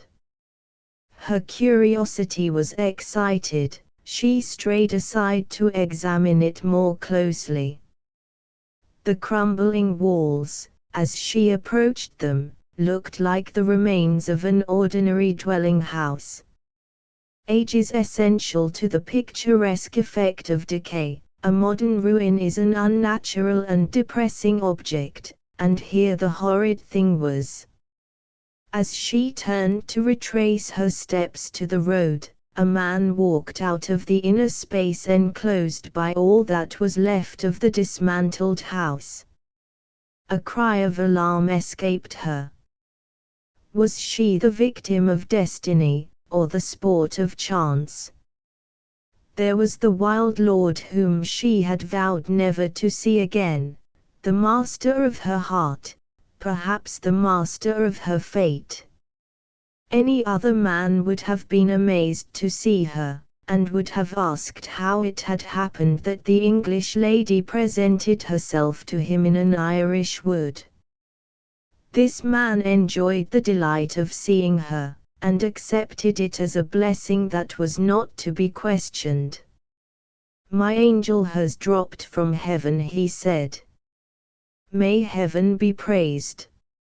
He approached her, his arms closed round her. She struggled to free herself from his embrace. At that moment they both heard the crackle of breaking underwood among the trees behind them. Lord Harry looked round. "This is a dangerous place," he whispered. "I'm waiting to see Arthur pass safely. Submit to be kissed, or I am a dead man." His eyes told her that he was truly and fearfully in earnest. Her head sank on his bosom. As he bent down and kissed her, 3 men approached from their hiding place among the trees. They had no doubt been watching him, under orders from the murderous brotherhood to which they belonged. Their pistols were ready in their hands, and what discovery had they made? There was the brother who had been denounced as having betrayed them, guilty of no worse treason than meeting his sweetheart in a wood. "We beg your pardon, my lord," they cried, with a thoroughly Irish enjoyment of their own discomfiture, and burst into a roar of laughter, and left the lovers together. For the second time, Iris had saved Lord Harry at a crisis in his life. "Let me go," she pleaded faintly, trembling with superstitious fear for the first time in her experience of herself. He held her to him as if he would never let her go again. "Oh, my sweet, give me a last chance. Help me to be a better man. You have only to will it, Iris, and to make me worthy of you." His arms suddenly trembled round her, and dropped. The silence was broken by a distant sound, like the report of a shot. He looked towards the farther end of the wood. In a minute more, the thump of a horse's hoofs at a gallop was audible, where the bridle path was hidden among the trees. It came nearer, nearer. The creature burst into view, wild with fright, and carrying an empty saddle. Lord Harry rushed into the path and seized the horse as it swerved at the sight of him. There was a leather pocket attached to the front of the saddle. "Search it," he cried to Iris, forcing the terrified animal back on its haunches. She drew out a silver traveling flask. One glance at the name engraved on it told him the terrible truth. His trembling hands lost their hold. The horse escaped. The words burst from his lips, "Oh, God, they've killed him." The end of the prologue. The story first period chapter I. The sour French wine. While the line to be taken by the new railway between Culm and Evril was still under discussion, the engineer caused some difference of opinion among the moneyed men who were the first directors of the company, by asking if they proposed to include among their stations the little old town of Honeybuzzard. For years past, commerce had declined, and population had decreased in this ancient and curious place. Painters knew it well, and prized its medieval houses as a mine of valuable material for their art. Persons of cultivated tastes, who were interested in church architecture of the 14th century, sometimes pleased and flattered the rector by subscribing to his fund for the restoration of the tower, and the removal of the accumulated rubbish of hundreds of years from the crypt.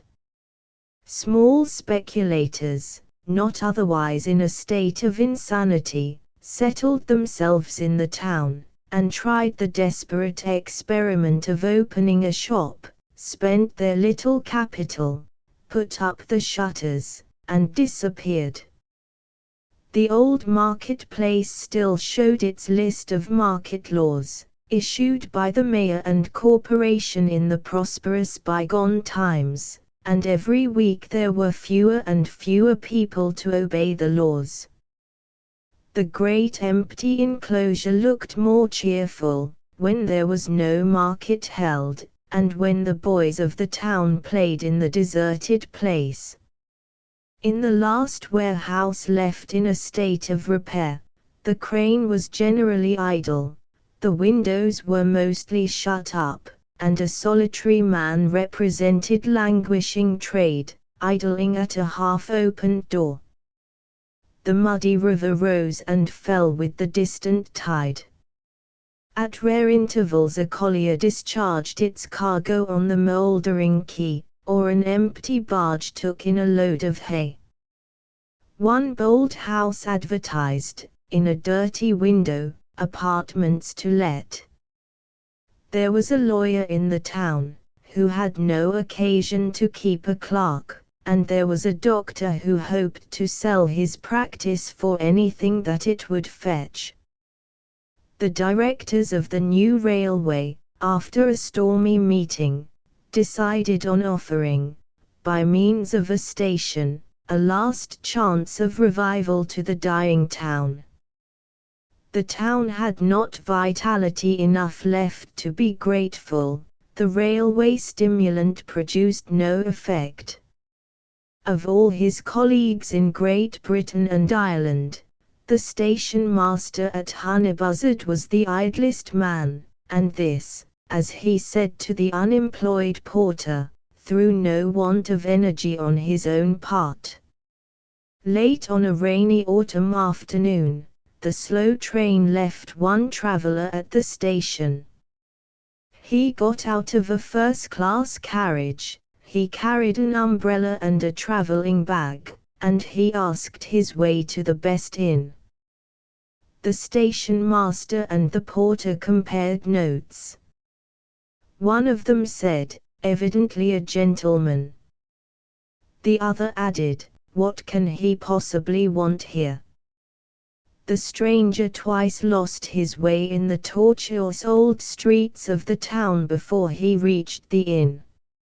On giving his orders, it appeared that he wanted 3 things: a private room, something to eat, and, while the dinner was being cooked, materials for writing a letter. Answering her daughter's questions downstairs, the landlady described her guest as a nice-looking man dressed in deep mourning. "Young, my dear, with beautiful dark brown hair, and a grand beard, and a sweet sorrowful look. Ah, his eyes would tell anybody that his black clothes are not a mere sham. Whether married or single, of course I can't say. But I noticed the name on his travelling bag. A distinguished name in my opinion, Hugh Mountjoy. I wonder what he'll order to drink when he has his dinner. What a mercy it will be if we can get rid of another bottle of the sour French wine." The bell in the private room rang at that moment, and the landlady's daughter, it is needless to say, took the opportunity of forming her own opinion of Mr. Hugh Mountjoy. She returned with a letter in her hand, consumed by a vain longing for the advantages of gentle birth. "Ah, mother, if I was a young lady of the higher classes, I know whose wife I should like to be." Not particularly interested in sentimental aspirations, the landlady asked to see Mr. Mountjoy's letter. The messenger who delivered it was to wait for an answer. It was addressed to Miss Henley, care of Clarence Vimpany, Esquire, Honeybuzzard. Urged by an excited imagination, the daughter longed to see Miss Henley.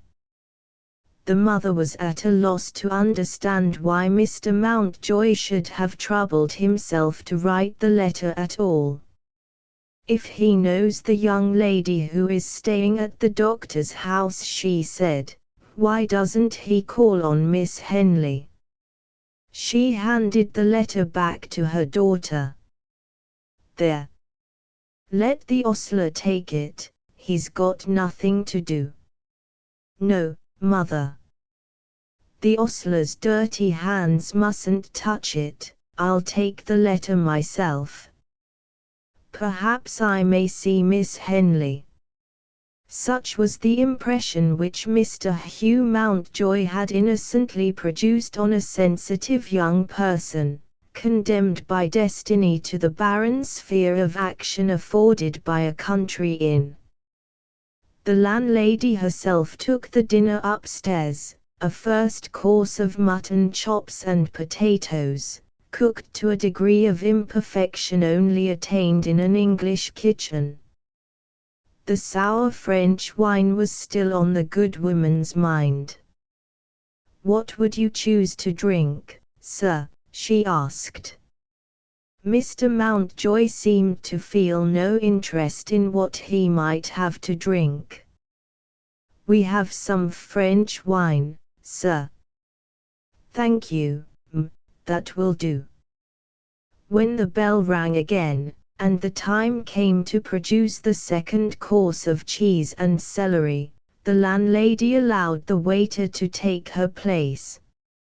Her experience of the farmers who frequented the inn, and who had in some few cases been induced to taste the wine, warned her to anticipate an outbreak of just anger from Mr. Mountjoy.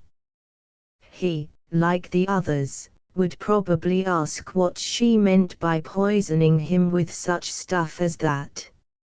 On the return of the waiter, she put the question, "Did the gentleman complain of the French wine?" "He wants to see you about it, The landlady turned pale.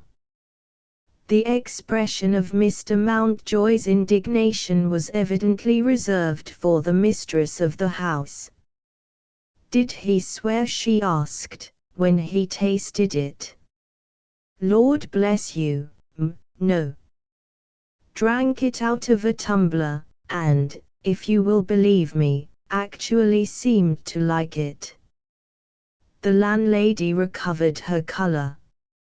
Gratitude to Providence for having sent a customer to the inn, who could drink sour wine without discovering it, was the uppermost feeling in her ample bosom as she entered the private room. Mr. Mountjoy justified her anticipations.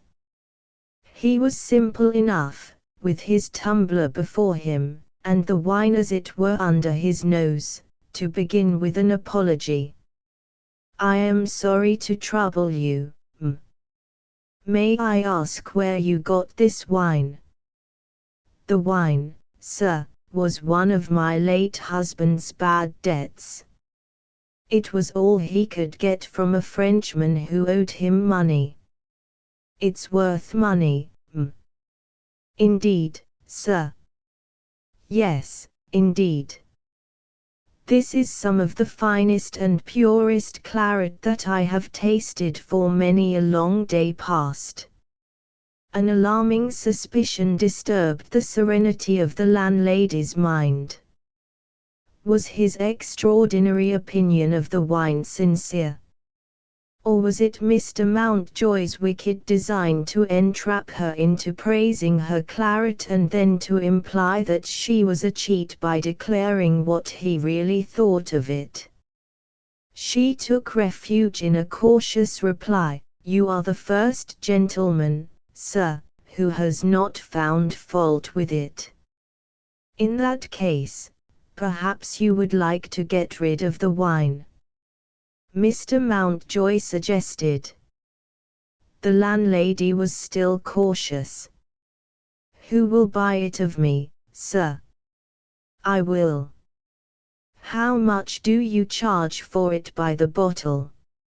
It was, by this time, clear that he was not mischievous, only a little crazy. The worldly-wise hostess took advantage of that circumstance to double the price. Without hesitation, she said, "5 shillings a bottle, sir." Often, too often, the irony of circumstances brings together, on this earthly scene, the opposite types of vice and virtue.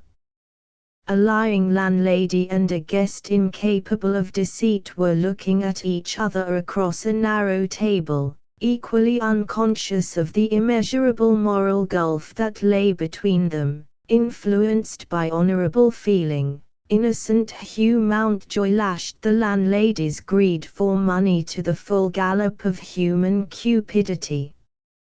"I don't think you are aware of the value of your wine," he said. "I have claret in my cellar which is not so good as this, and which costs more than you have asked. It is only fair to offer you 7 and 6pence a bottle." When an eccentric traveler is asked to pay a price, and deliberately raises that price against himself, where is the sensible woman, especially if she happens to be a widow conducting an unprofitable business, who would hesitate to improve the opportunity? The greedy landlady raised her terms. "On reflection, sir, I think I ought to have 10 shillings a bottle, if you please." "The wine may be worth it," Mountjoy answered quietly, "but it is more than I can afford to pay. No, I will leave you to find some lover of good claret with a longer purse than mine." It was in this man's character, when he said no, to mean no. Mr. Mountjoy's hostess perceived that her crazy customer was not to be trifled with. She lowered her terms again with the headlong hurry of terror. "You shall have it, sir, at your own price," said this entirely shameless and perfectly respectable woman. The bargain having been closed under these circumstances, the landlady's daughter knocked at the door. "I took your letter myself, sir," she said modestly, "and here is the answer." She had seen Miss Henley, and did not think much of her. Mountjoy offered the expression of his thanks, in words never to be forgotten by a sensitive young person, and opened his letter. It was short enough to be read in a moment, but it was evidently a favorable reply. He took his hat in a hurry, and asked to be shown the way to Mr. Vimpany's house. Chapter 2. The man she refused. Mountjoy had decided on travelling to Honeybuzzard, as soon as he heard that Miss Henley was staying with strangers in that town. Having had no earlier opportunity of preparing her to see him, he had considerately written to her from the inn, in preference to presenting himself unexpectedly at the doctor's house. How would she receive the devoted friend, whose proposal of marriage she had refused for the second time, when they had last met in London? The doctor's place of residence, situated in a solitary by-street, commanded a view, not perhaps encouraging to a gentleman who followed the medical profession. It was a view of the churchyard. The door was opened by a woman servant, who looked suspiciously at the stranger. Without waiting to be questioned, she said her master was out. Mountjoy mentioned his name, and asked for Miss Henley. The servant's manner altered at once for the better. She showed him into a small drawing-room, scantily and cheaply furnished. Some poorly framed prints on the walls, a little out of place perhaps in a doctor's house, represented portraits of famous actresses, who had been queens of the stage in the early part of the present century. The few books, too, collected on a little shelf above the chimney-piece, were in every case specimens of dramatic literature. Who reads these plays? Mountjoy asked himself. And how did Iris find her way into this house? While he was thinking of her, Miss Henley entered the room. Her face was pale and careworn, tears dimmed her eyes when Mountjoy advanced to meet her. In his presence, The horror of his brother's death by assassination shook Iris as it had not shaken her yet. Impulsively, she drew his head down to her, with the fond familiarity of a sister, and kissed his forehead. "Oh, Hugh, I know how you and Arthur loved each other. No words of mine can say how I feel for you." "No words are wanted, my dear," he answered tenderly. "Your sympathy speaks for itself." He led her to the sofa and seated himself by her side. "Your father has shown me what you have written to him," he resumed, "your letter from Dublin and your second letter from this place. I know what you have so nobly risked and suffered in poor Arthur's interests. It will be some consolation to me if I can make a return, a very poor return, Iris, for all that Arthur's brother owes to the truest friend that ever man had. No," he continued, gently interrupting the expression of her gratitude. "Your father has not sent me here, but he knows that I have left London for the express purpose of seeing you, and he knows why. You have written to him dutifully and affectionately, you have pleaded for pardon and reconciliation, when he is to blame. Shall I venture to tell you how he answered me, when I asked if he had no faith left in his own child? 'Hugh,' he said, 'you are wasting words on a man whose mind is made up. I will trust my daughter when that Irish lord is laid in his grave, not before. That is a reflection on you, Iris, which I cannot permit, even when your father casts it. He is hard, he is unforgiving, but he must, and shall, be conquered yet. I mean to make him do you justice. I have come here with that purpose, and that purpose only, in view. May I speak to you of Lord Harry? How can you doubt it? My dear, this is a delicate subject for me to enter on. And a shameful subject for me." Iris broke out bitterly. "Hugh, you are an angel, by comparison with that man. How debased I must be to love him, how unworthy of your good opinion.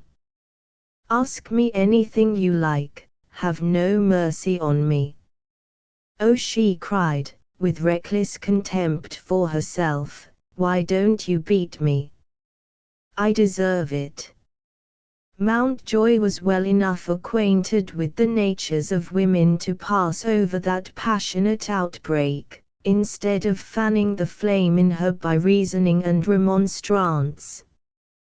"Your father will not listen to the expression of feeling," he continued, "but it is possible to rouse his sense of justice by the expression of facts. Help me to speak to him more plainly of Lord Harry than you could speak in your letters. I want to know what has happened, from the time when events at Ardoon brought you and the young lord together again, to the time when you left him in Ireland after my brother's death. If I seem to expect too much of you, Iris, pray remember that I am speaking with a true regard for your interests." In those words, he made his generous appeal to her. She proved herself to be worthy of it. Stated briefly, the retrospect began with the mysterious anonymous letters which had been addressed to Sir Giles. Lord Harry's explanation had been offered to Iris gratefully, but with some reserve, after she had told him who the stranger at the milestone really was. "I entreat you to pardon me, if I shrink from entering into particulars," he had said. "Circumstances, at the time, amply justified me in the attempt to use the banker's political influence as a means of securing Arthur's safety. I knew enough of Sir Giles's mean nature to be careful in trusting him, but I did hope to try what my personal influence might do. If he had possessed a tenth part of your courage, Arthur might have been alive, and safe in England, at this moment. I can't say any more, I daren't say any more, it maddens me when I think of it. He abruptly changed the subject, and interested Iris by speaking of other and later events. His association with the Invincibles, inexcusably rash and wicked as he himself confessed it to be, had enabled him to penetrate, and for a time to defeat secretly, the murderous designs of the Brotherhood. His appearances, first at the farmhouse and afterwards at the ruin in the wood, were referable to changes in the plans of the assassins which had come to his knowledge. When Iris had met with him he was on the watch, believing that his friend would take the short way back through the wood, and well aware that his own life might pay the penalty if he succeeded in warning Arthur. After the terrible discovery of the murder, committed on the high road, and the escape of the miscreant who had been guilty of the crime, the parting of Lord Harry and Miss Henley had been the next event. She had left him, on her return to England, and had refused to consent to any of the future meetings between them which he besought her to grant. At this stage in the narrative, Mountjoy felt compelled to ask questions more searching than he had put to Iris yet. It was possible that she might be trusting her own impressions of Lord Harry, with the ill-placed confidence of a woman innocently self-deceived. "Did he submit willingly to your leaving him?" Mountjoy said. "Not at first," she replied. "Has he released you from that rash engagement, of some years since, which pledged you to marry him?" "No." "Did he allude to the engagement, on this occasion?" "He said he held to it as the one hope of his life." "And what did you say?" "I implored him not to distress me." "Did you say nothing more positive than that?" "I couldn't help thinking, Hugh, of all that he had tried to do to save Arthur. But I insisted on leaving him, and I have left him." "Do you remember what he said at parting?" "He said, 'While I live, I love you.'" As she repeated the words, there was an involuntary change to tenderness in her voice which was not lost on Mountjoy. "I must be sure," he said to her gravely, "of what I tell your father when I go back to him. Can I declare, with a safe conscience, that you will never see Lord Harry again?" "My mind is made up never to see him again," she had answered firmly so far. Her next words were spoken with hesitation, in tones that faltered. "But I am sometimes afraid," she said, "that the decision may not rest with me." "What do you mean?" "I would rather not tell you." "That is a strange answer, Iris. I value your good opinion, Hugh, and I am afraid of losing it." "Nothing has ever altered my opinion of you," he replied, "and nothing ever will." She looked at him anxiously, with the closest attention. Little by little, the expression of doubt in her face disappeared. She knew how he loved her, she resolved to trust him. "My friend," she began abruptly, education has done nothing for me. Since I left Ireland, I have sunk, I don't know how or why, into a state of superstitious fear. Yes. I believe in a fatality which is leading me back to Lord Harry, in spite of myself. Twice already, since I left home, I have met with him, and each time I have been the means of saving him, once at the milestone, and once at the ruin in the wood.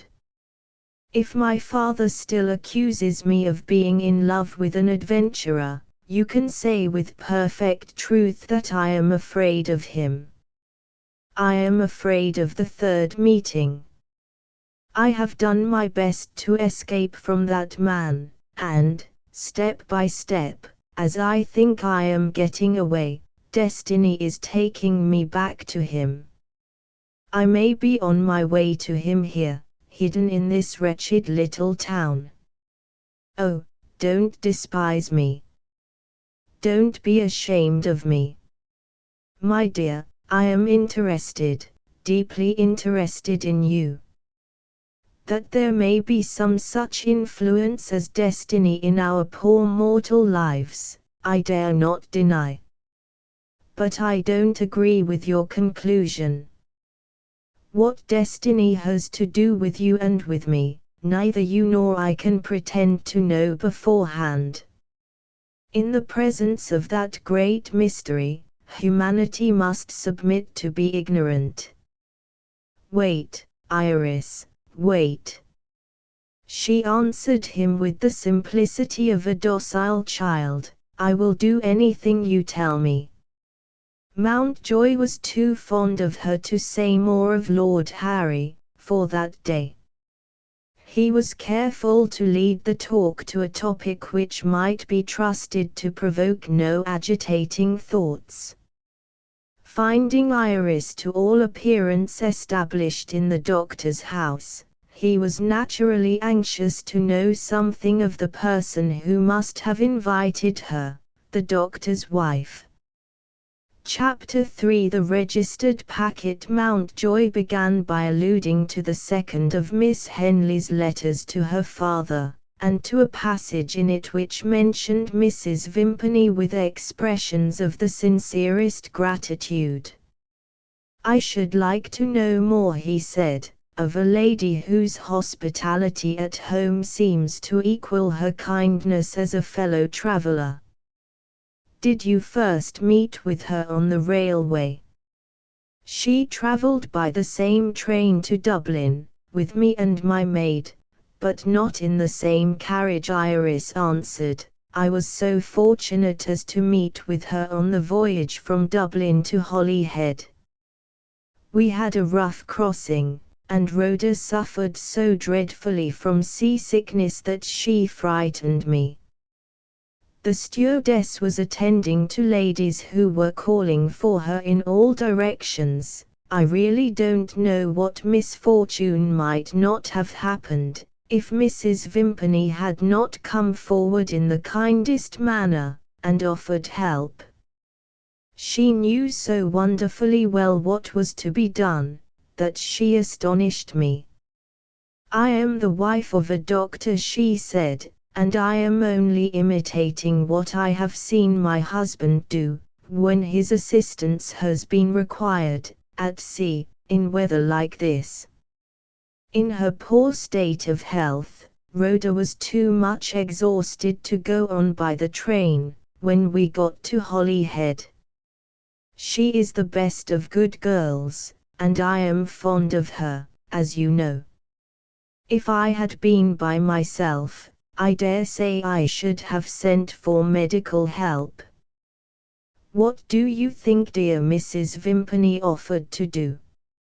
Your maid is only faint, she said. Give her rest and some iced wine, and she will be well enough to go on by the slow train. Don't be frightened about her, I will wait with you. And she did wait. Are there many strangers, Hugh? who are as unselfishly good to others as my chance acquaintance in the steamboat. Very few, I am afraid. Mountjoy made that reply with some little embarrassment, conscious of a doubt of Mrs. Vimpany's disinterested kindness, which seemed to be unworthy of a just man. Iris went on.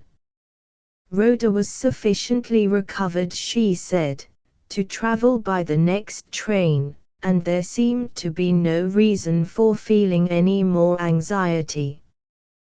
But, after a time, the fatigue of the journey proved to be too much for her. The poor girl turned pale, and fainted. Mrs. Vimpany revived her, but as it turned out, only for a while. She fell into another fainting fit, and my travelling companion began to look anxious. There was some difficulty in restoring Rhoda to her senses. In dread of another attack, I determined to stop at the next station. It looked such a poor place, when we got to it, that I hesitated. Mrs. Vimpany persuaded me to go on. The next station, she said, was her station. Stop there, she suggested, and let my husband look at the girl.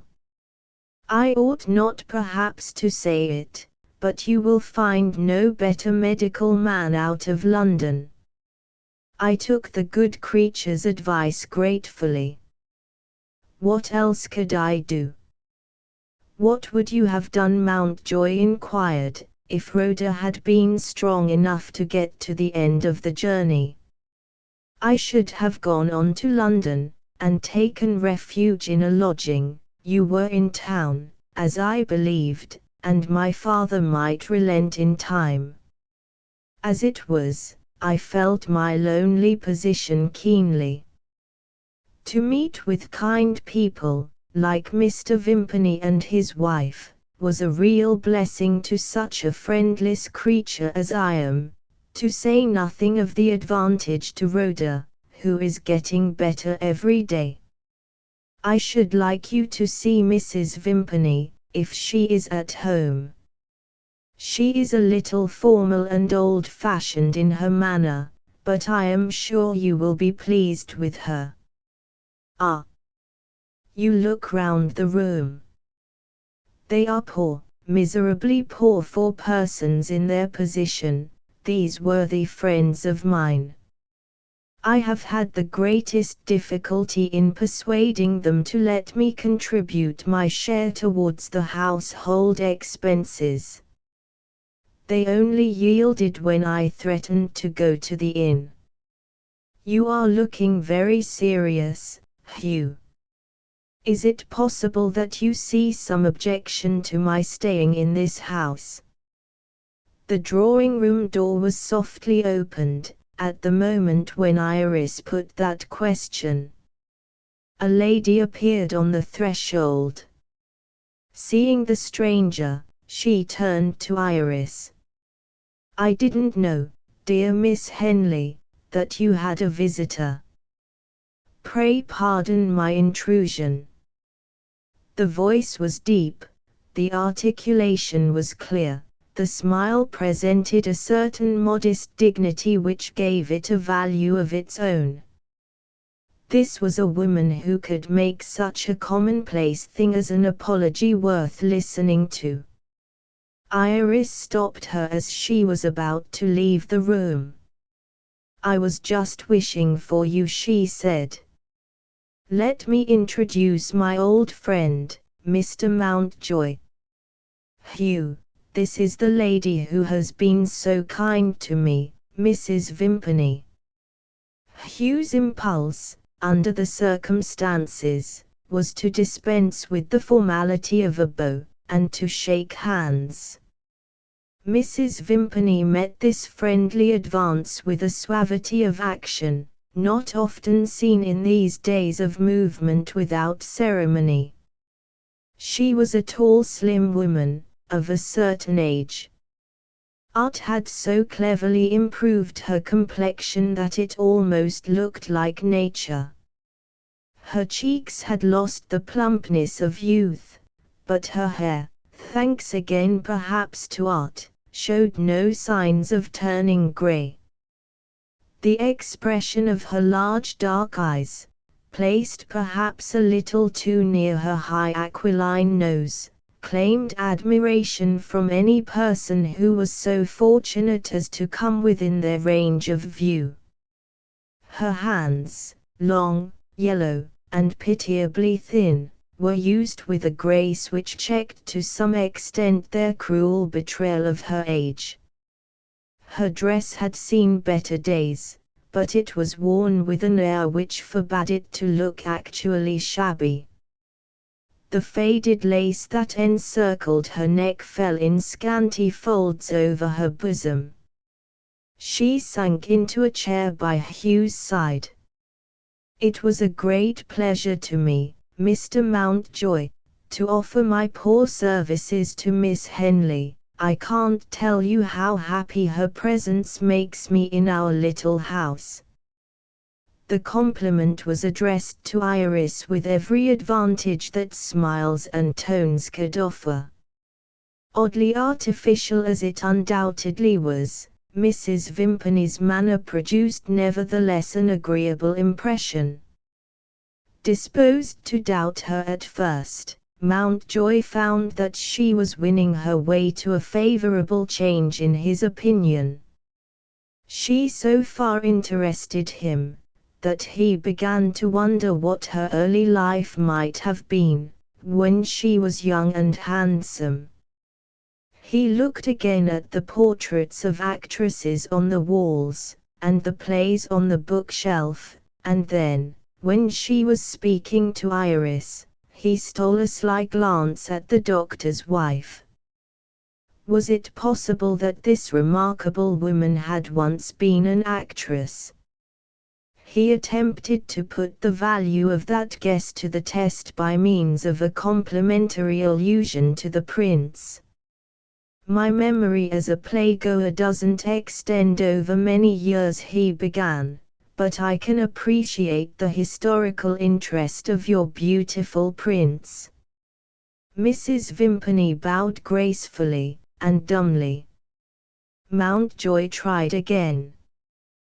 "One doesn't often see the famous actresses of past days," he proceeded, "so well represented on the walls of an English house." This time, he had spoken to better purpose. Mrs. Vimpany answered him in words. "I have many pleasant associations with the theatre," she said, "first formed in the time of my girlhood." Mountjoy waited to hear something more. Nothing more was said. Perhaps this reticent lady disliked looking back through a long interval of years, or perhaps she had her reasons for leaving Mountjoy's guess at the truth still lost in doubt. In either case, she deliberately dropped the subject. Iris took it up. Sitting by the only table in the room, she was in a position which placed her exactly opposite to one of the prints, the magnificent portrait of Mrs. Siddons as the tragic muse.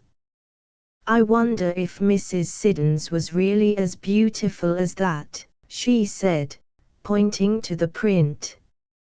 "Sir Joshua Reynolds is reported to have sometimes flattered his sitters." Mrs. Vimpany's solemn self-possessed eyes suddenly brightened. The name of the great actress seemed to interest her. On the point, apparently, of speaking, she dropped the subject of Mrs. Siddons as she had dropped the subject of the theatre. Mountjoy was left to answer Iris. "We are none of us old enough," he reminded her, "to decide whether Sir Joshua's brush has been guilty of flattery or not." He turned to Mrs. Vimpany, and attempted to look into her life from a new point of view. "When Miss Henley was so fortunate as to make your acquaintance," he said, "you were travelling in Ireland. Was it your first visit to that unhappy country?" "I have been more than once in Ireland." Having again deliberately disappointed Mountjoy, she was assisted in keeping clear of the subject of Ireland by a fortunate interruption. It was the hour of delivery by the afternoon post. The servant came in with a small sealed packet, and a slip of printed paper in her hand. "It's registered," the woman announced. "The postman says you are to please sign this. And he seems to be in a hurry." She placed the packet and the slip of paper on the table, near the inkstand. Having signed the receipt, Mrs. Vimpany took up the packet, and examined the address. She instantly looked at Iris, and looked away again. "Will you excuse me for a moment?" Saying this, she left the room, without opening the packet. The moment the door closed on her, Iris started up, and hurried to Mountjoy. "Oh, Hugh," she said, "I saw the address on that packet when the servant put it on the table." "My dear, what is there to excite you in the address?" "Don't speak so loud. She may be listening outside the door." Not only the words, but the tone in which they were spoken, amazed Mountjoy. "Your friend, Mrs. Vimpany," he exclaimed. "Mrs. Vimpany was afraid to open the packet in our presence," Iris went on. "You must have seen that. The handwriting is familiar to me. I am certain of the person who wrote the address." "Well?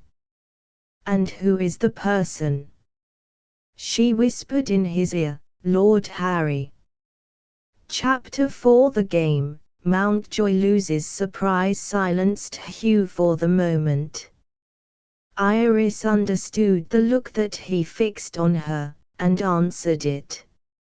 "I am quite sure," she told him, "of what I say." Mountjoy's well-balanced mind hesitated at rushing to a conclusion. "I am sure you are convinced of what you tell me," he said. "But mistakes do sometimes happen in forming a judgment of handwriting."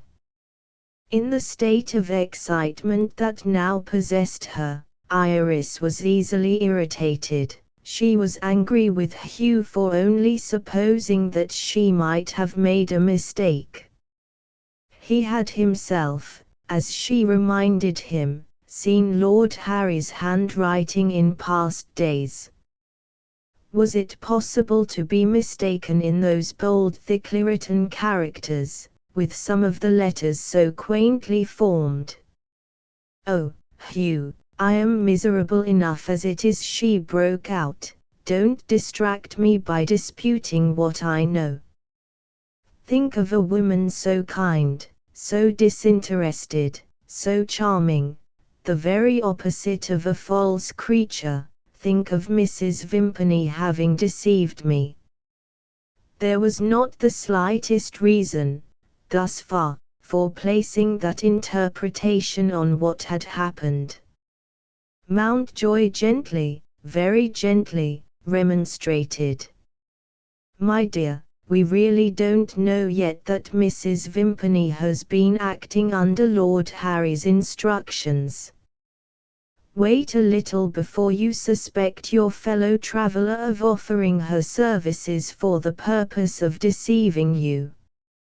Iris was angry with him again. Why did Mrs. Vimpany never tell me she knew Lord Harry?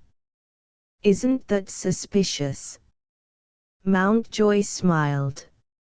"Let me put a question on my side," he said. Did you tell Mrs. Vimpany you knew Lord Harry? Iris made no reply, her face spoke for her. Well, then, he urged, is your silence suspicious? I am far, mind, from saying that this may not be a very unpleasant discovery. Only let us be sure first that we are right. With most of a woman's merits, Miss Henley had many of a woman's faults. Still holding to her own conclusion, she asked how they could expect to be sure of anything if they addressed their inquiries to a person who had already deceived them. Mountjoy's inexhaustible indulgence still made allowances for her. When Mrs. Vimpany comes back, he said, I will find an opportunity of mentioning Lord Harry's name. If she tells us that she knows him, there will be good reason in that one circumstance, as it seems to me, for continuing to trust her. Suppose she shams ignorance, Iris persisted, and looks as if she had never heard of his name before. In that case, I shall own that I was wrong, and shall ask you to forgive me. The finer and better nature of Iris recovered its influence at these words. It is I who ought to beg pardon, she said. Oh, I wish I could think before I speak, how insolent and ill-tempered I have been. But suppose I turn out to be right, Hugh, what will you do then? Then, my dear, it will be my duty to take you and your maid away from this house, and to tell your father what serious reasons there are. He abruptly checked himself. Mrs. Vimpany had returned. She was in perfect possession of her lofty courtesy, sweetened by the modest dignity of her smile. I have left you, Miss Henley, in such good company, she said, with a gracious inclination of her head in the direction of Mountjoy, that I need hardly repeat my apologies, unless, indeed, I am interrupting a confidential conversation. It was possible that Iris might have betrayed herself, when the doctor's wife had looked at her after examining the address on the packet. In this case, Mrs. Vimpany's allusion to a confidential conversation would have operated as a warning to a person of experience in the byways of deceit. Mountjoy's utmost exertion of cunning was not capable of protecting him on such conditions as these. The opportunity of trying his proposed experiment with Lord Harry's name seemed to have presented itself already. He rashly seized on it. You have interrupted nothing that was confidential, he hastened to assure Mrs. Vimpany. We have been speaking of a reckless young gentleman, who is an acquaintance of ours. If what I hear is true, he has already become public property. His adventures have found their way into some of the newspapers.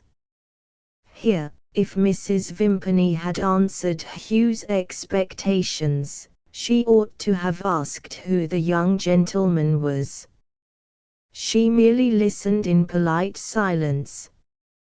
With a woman's quickness of perception, Iris saw that Mountjoy had not only pounced on his opportunity prematurely, but had spoken with a downright directness of allusion which must at once have put such a ready-witted person as Mrs. Vimpany on her guard. In trying to prevent him from pursuing his unfortunate experiment in social diplomacy, Iris innocently repeated Mountjoy's own mistake. She, too, seized her opportunity prematurely. That is to say, she was rash enough to change the subject. You were talking just now, Hugh, of our friend's adventures, she said, "I am afraid you will find yourself involved in an adventure of no very agreeable kind, if you engage a bed at the inn. I never saw a more wretched-looking place." It was one of Mrs. Vimpany's many merits that she seldom neglected an opportunity of setting her friends at their ease. "No, no, dear Miss Henley," she hastened to say, "the inn is really a more clean and comfortable place than you suppose. A hard bed and a scarcity of furniture are the worst evils which your friend has to fear.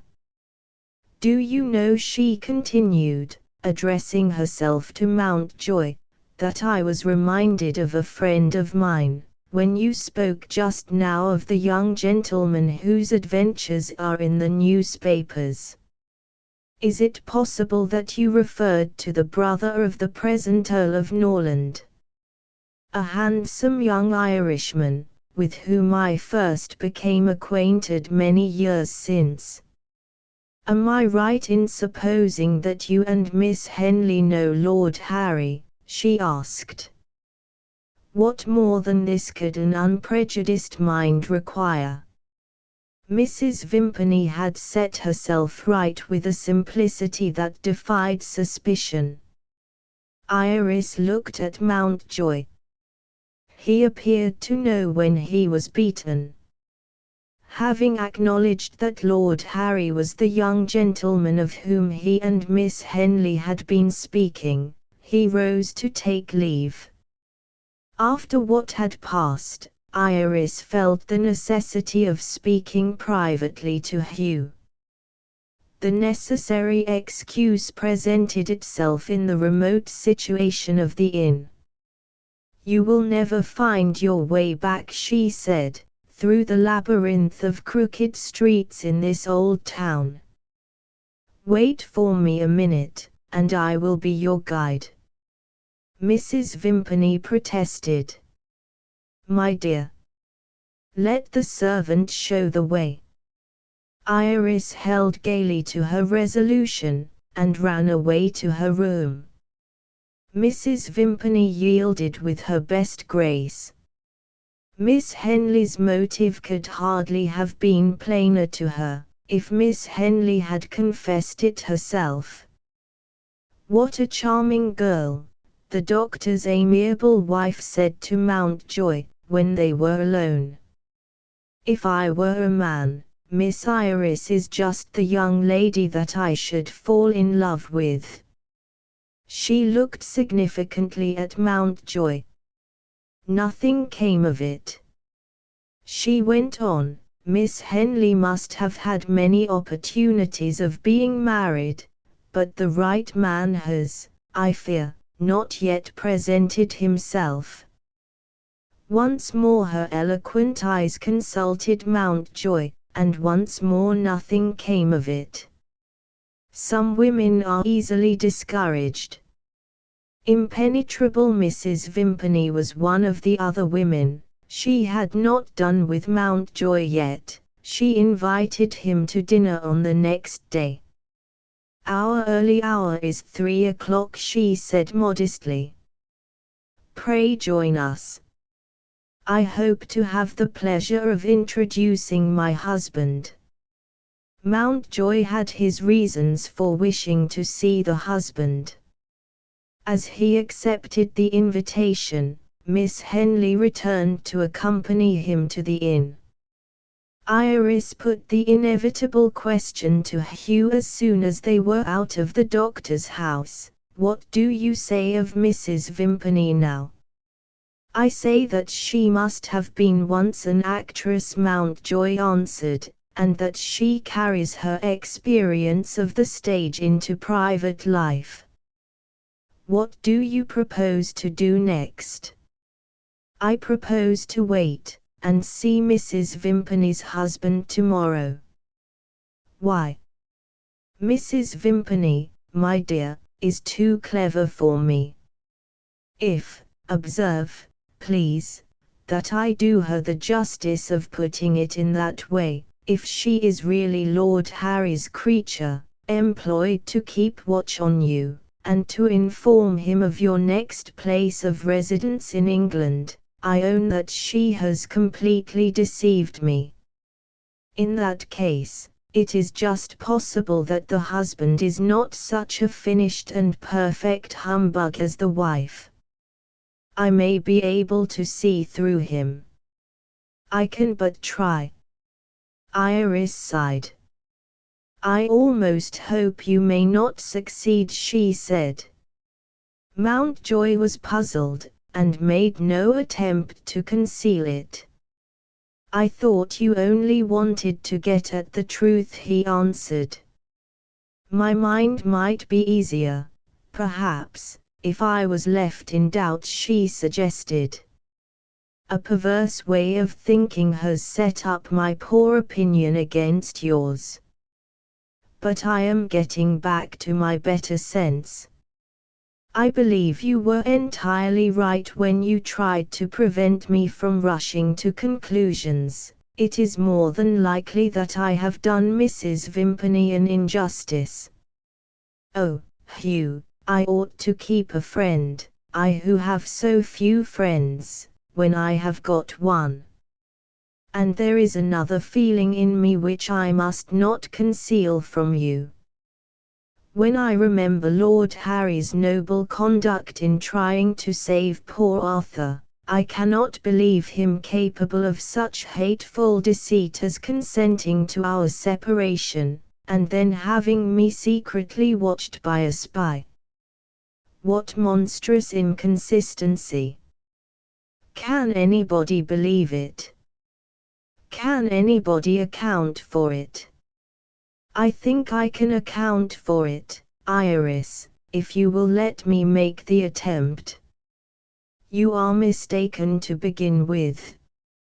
How am I mistaken? You shall see.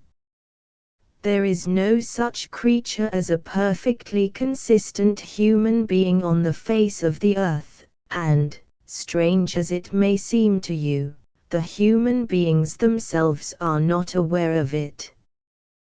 The reason for this curious state of things is not far to seek. How can people who are ignorant, as we see every day, of their own characters be capable of correctly estimating the characters of others? Even the influence of their religion fails to open their eyes to the truth. In the prayer which is the most precious possession of Christendom, their lips repeat the entreaty that they may not be led into temptation, but their minds fail to draw the inference. If that pathetic petition means anything, it means that virtuous men and women are capable of becoming vicious men and women, if a powerful temptation puts them to the test. Every Sunday, devout members of the congregation in church, models of excellence in their own estimation, and in the estimation of their neighbors, declare that they have done those things which they ought not to have done, and that there is no health in them. Will you believe that they are encouraged by their prayer books to present this sad exposure of the frailty of their own admirable characters? How inconsistent, and yet how entirely true! Lord Harry, as you rightly say, behaved nobly in trying to save my dear lost brother. He ought, as you think, and as other people think, to be consistently noble, after that, in all his thoughts and actions, to the end of his life. Suppose that temptation does try him, such temptation, Iris, as you innocently present, why doesn't he offer a superhuman resistance? You might as well ask, why is he a mortal man? How inconsistent, how improbable, that he should have tendencies to evil in him, as well as tendencies to good. Ah, I see you don't like this. It would be infinitely more agreeable, wouldn't it, if Lord Harry was one of the entirely consistent characters which are sometimes presented in works of fiction. Our good English readers are charmed with the man, the woman, or the child, who is introduced to them by the kind novelist as a being without faults. Do they stop to consider whether this is a true picture of humanity? It would be a terrible day for the book if they ever did that. But the book is in no danger. The readers would even fail to discover the falseness of the picture, if they were presented to themselves as perfect characters. We mustn't say so, but how wonderfully like us. There would be the only impression produced. I am not trying to dishearten you, I want to encourage you to look at humanity from a wider and truer point of view. Do not be too readily depressed, if you find your faith shaken in a person whom you have hitherto believed to be good. That person has been led into temptation.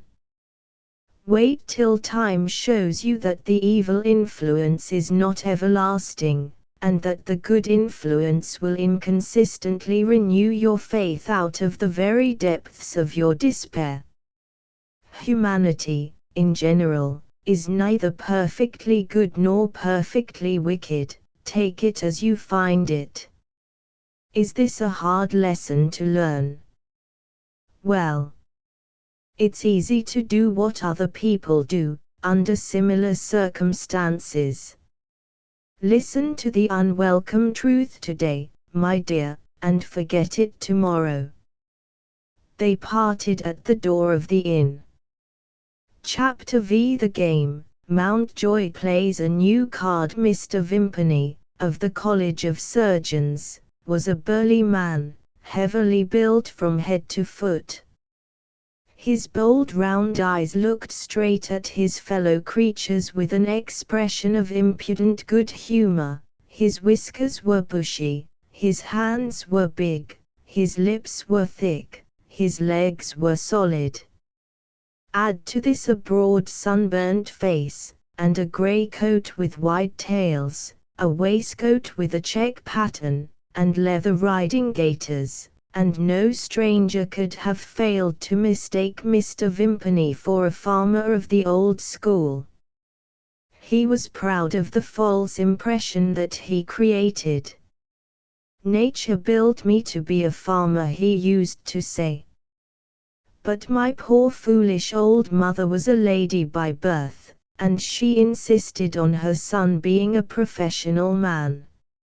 I hadn't brains for the law, or money for the army, or morals for the church.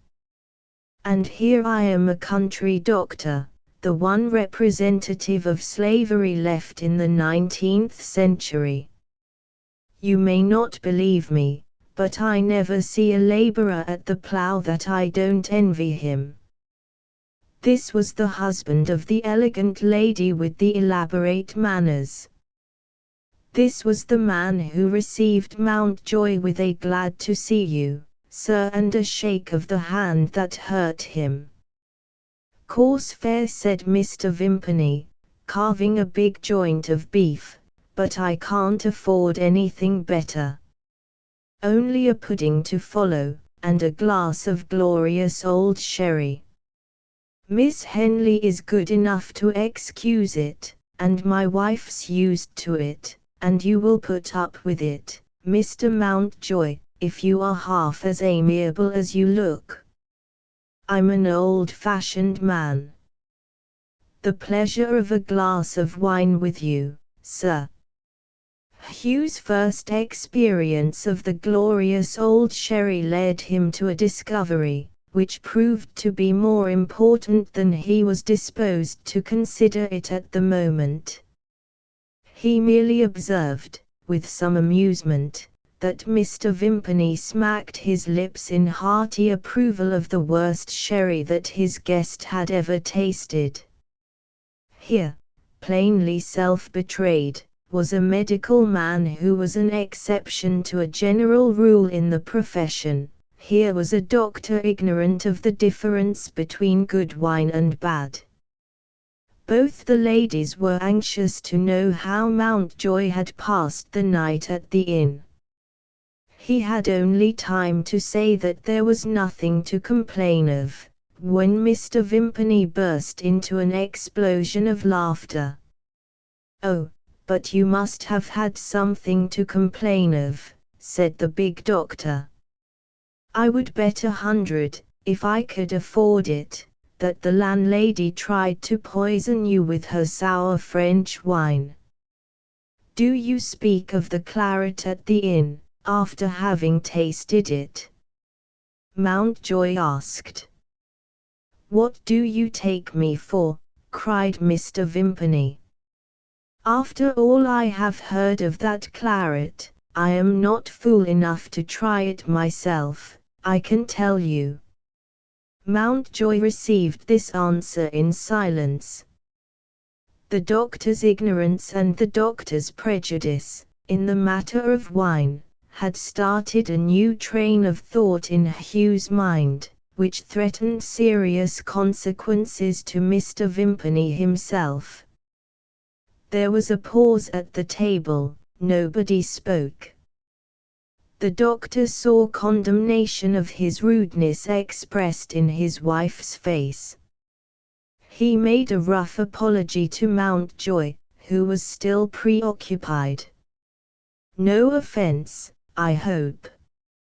It's in the nature of me, sir, to speak my mind. If I could fawn and flatter, I should have got on better in my profession. I'm what they call a rough diamond. No offence, I say." "None whatever, Mr. Vimpany." "That's right. Try another glass of sherry." Mountjoy took the sherry. Iris looked at him, lost in surprise. It was unlike Hugh to be interested in a stranger's opinion of wine. It was unlike him to drink wine which was evidently not to his taste. And it was especially unlike his customary courtesy to let himself fall into thought at dinner time, when there were other persons at the table. Was he ill? Impossible to look at him, and not see that he was in perfect health. What did it mean? Finding Mountjoy inattentive, Mr. Vimpany addressed himself to Iris. "I had to ride hard, Miss Henley, to get home in time for dinner. There are patients, I must tell you, who send for the doctor, and then seem to think they know more about it than the very man whom they have called in to cure them. It isn't he who tells them what their illness is, it's they who tell him. They dispute about the medical treatment that's best for them, and the one thing they are never tired of doing is talking about their symptoms. It was an old man's gabble that kept me late today. However, the squire, as they call him in these parts, is a patient with a long purse. I am obliged to submit. A gentleman of the old school, dear Miss Henley," Mrs. Vimpany explained. "Immensely rich." "Is he better?" she asked, turning to her husband.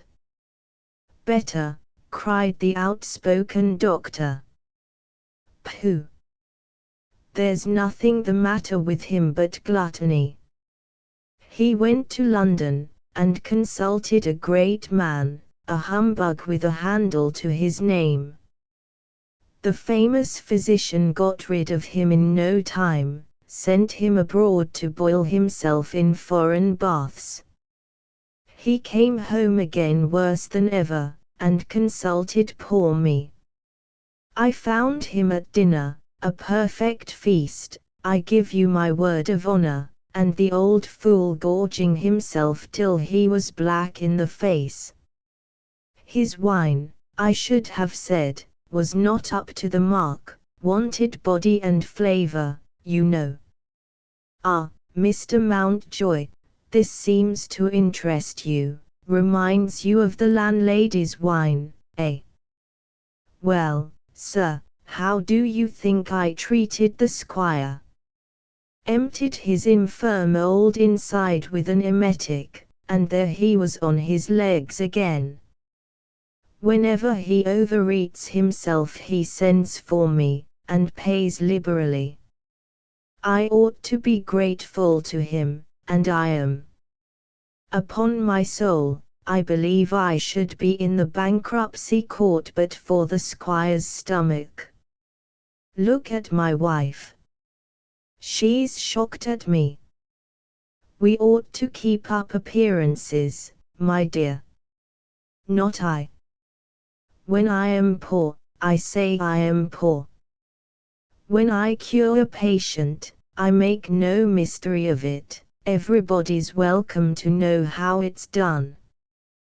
Don't be downhearted, Arabella, nature never meant your husband for a doctor, and there's the long and the short of it.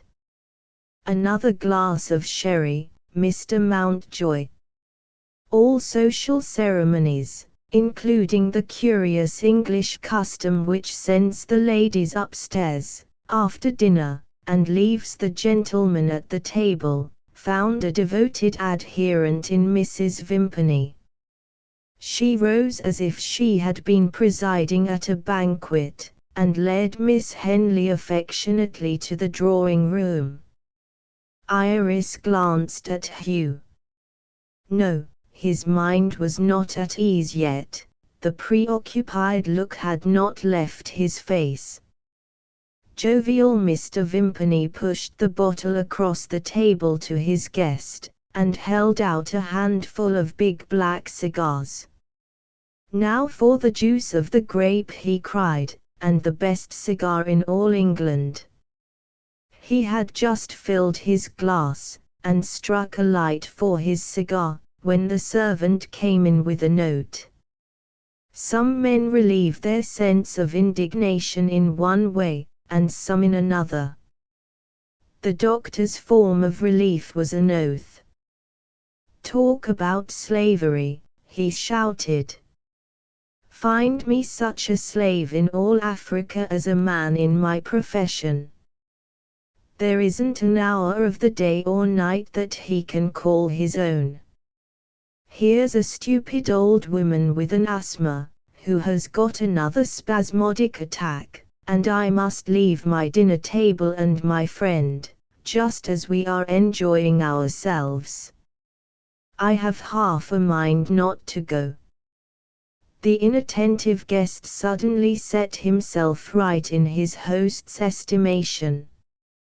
Hugh remonstrated with an appearance of interest in the case, which the doctor interpreted as a compliment to himself. "Oh, Mr. Vimpany, humanity. Humanity. Oh, Mr. Mountjoy, money. Money," the facetious doctor answered. "The old lady is our mayor's mother, sir. You don't seem to be quick at taking a joke. Make your mind easy, I shall pocket my fee." As soon as he had closed the door, Hugh Mountjoy uttered a devout ejaculation. "Thank God," he said, and walked up and down the room, free to think without interruption at last.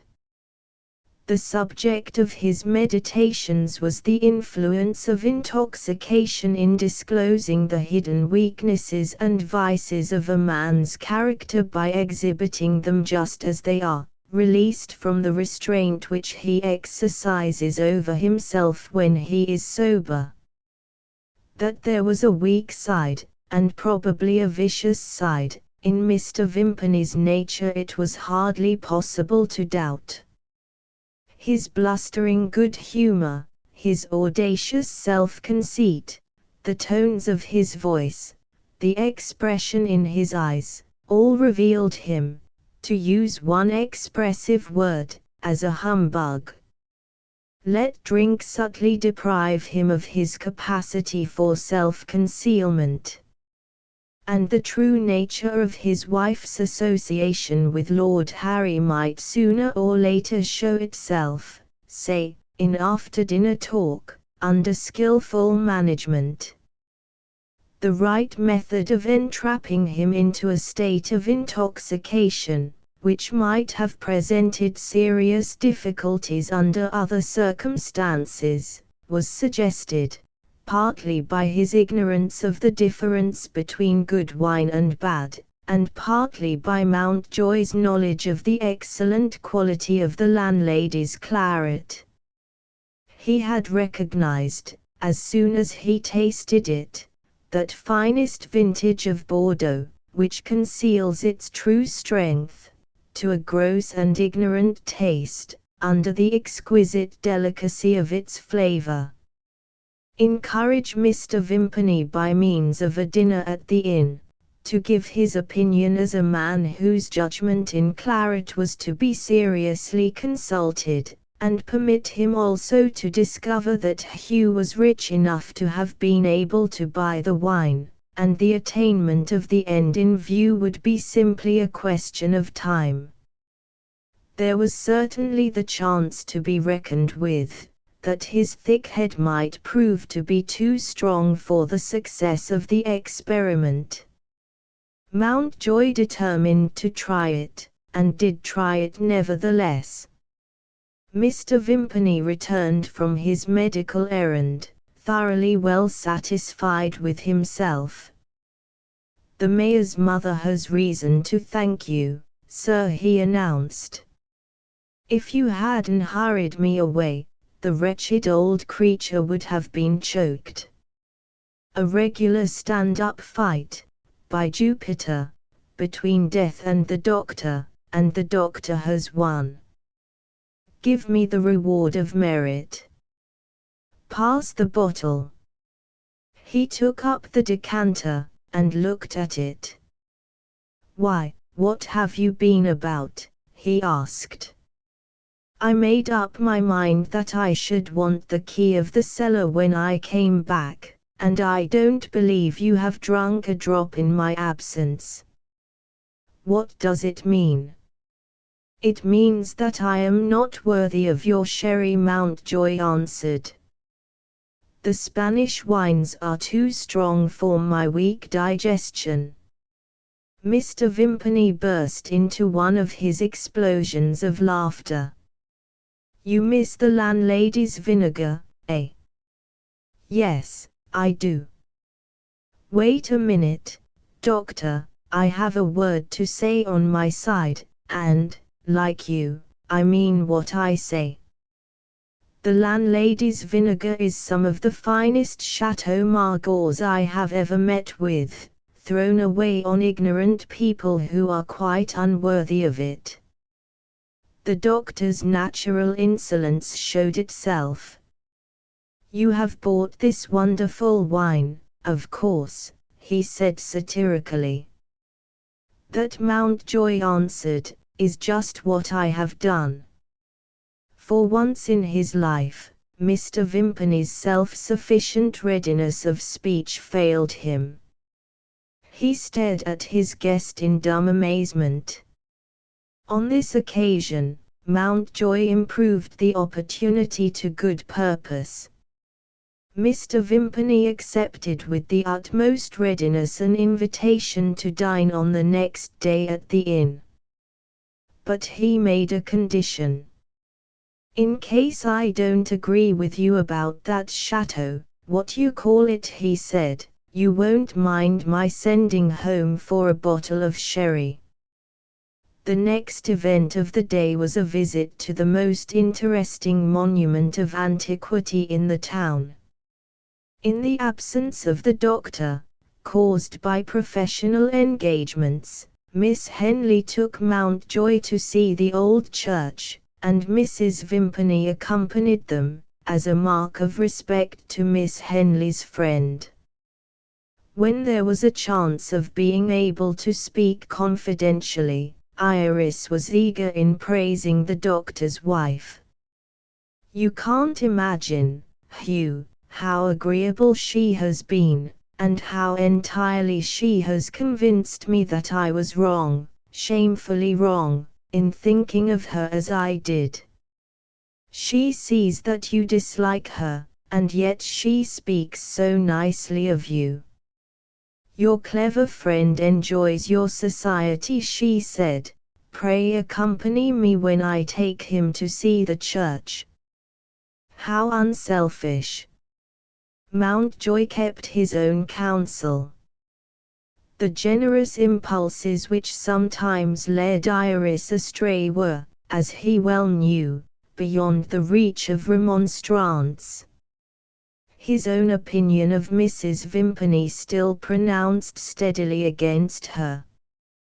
Prepared for discoveries, on the next day, which might prove too serious to be trifled with, he now did his best to provide for future emergencies. After first satisfying himself that there was nothing in the present state of the maid's health which need detain her mistress at Honeybuzzard, he next completed his preparations by returning to the inn, and writing to Mr. Henley. With strict regard to truth, his letter presented the daughter's claim on the father under a new point of view. Whatever the end of it might be, Mr. Henley was requested to communicate his intentions by telegraph. "Will you receive Iris?" was the question submitted. The answer expected was, yes or no. Chapter 6 The Game, Mountjoy Wins. Mr. Henley's telegram arrived at the inn the next morning. He was willing to receive his daughter, but not unreservedly. The message was characteristic of the man: yes, on trial. Mountjoy was not shocked, was not even surprised. He knew that the successful speculations, by means of which Mr. Henley had accumulated his wealth, had raised against him enemies, who had spread scandalous reports which had never been completely refuted. The silent secession of friends, in whose fidelity he trusted, had hardened the man's heart and embittered his nature. Strangers in distress, who appealed to the rich retired merchant for help, found in their excellent references to character the worst form of persuasion that they could have adopted. Paupers without a rag of reputation left to cover them, were the objects of charity whom Mr. Henley relieved. When he was asked to justify his conduct, he said, "I have a sympathy with bad characters, I am one of them myself." With the arrival of the dinner hour the doctor appeared, in no very amiable humour, at the inn. "Another hard day's work," he said. "I should sink under it, if I hadn't a prospect of getting rid of my practice here. London, or the neighbourhood of London, there's the right place for a man like me. Well, where's the wonderful wine? Mind, I'm Tom, tell truth, if I don't like your French tipple, I shall say so." The inn possessed no claret glasses, they drank the grand wine in tumblers as if it had been vin ordinaire. Mr. Vimpany showed that he was acquainted with the formalities proper to the ceremony of tasting. He filled his makeshift glass, he held it up to the light, and looked at the wine severely. He moved the tumbler to and fro under his nose, and smelt at it again and again. He paused and reflected. He tasted the claret as cautiously as if he feared it might be poisoned. He smacked his lips, and emptied his glass at a draught. Lastly, he showed some consideration for his host's anxiety, and pronounced sentence on the wine. "Not so good as you think it, sir. But nice light claret, clean and wholesome. I hope you haven't given too much for it." Thus far, Hugh had played a losing game patiently. His reward had come at last. After what the doctor had just said to him, he saw the winning card safe in his own hand. The bad dinner was soon over. No soup, of course, fish, in the state of preservation usually presented by a decayed country town, steak that rivaled the toughness of India rubber, potatoes whose aspect said, "Stranger, don't eat us," pudding that would have produced a sense of discouragement, even in the mind of a child, and the famous English cheese which comes to us, oddly enough, from the United States, and stings us vindictively when we put it into our mouths. But the wine, the glorious wine, would have made amends to anybody but Mr. Vimpany for the woeful deficiencies of the food. Tumblerful after tumblerful of that noble vintage poured down his thirsty and ignorant throat, and still he persisted in declaring that it was nice light stuff, and still he unforgivingly bore in mind the badness of the dinner. "The feeding here," said this candid man, "is worse if possible than the feeding at sea, when I served as doctor on board a passenger steamer. Shall I tell you how I lost my place?" "Oh, say so plainly, if you don't think my little anecdote worth listening to." "My dear sir, I am waiting to hear it." "Very good. No offense, I hope." "That's right. Well, sir, the captain of the ship complained of me to the owners. I wouldn't go round, every morning, and knock at the ladies' cabin doors, and ask how they felt after a seasick night. Who doesn't know what they feel, without knocking at their doors? Let them send for the doctor when they want him. That was how I understood my duty, and there was the line of conduct that lost me my place. Pass the wine. Talking of ladies, what do you think of my wife? Did you ever see such distinguished manners before? My dear fellow, I have taken a fancy to you. Shake hands. I'll tell you another little anecdote. Where do you think my wife picked up her fashionable airs and graces? Ho! Ho! On the stage. The highest branch of the profession, sir, a tragic actress.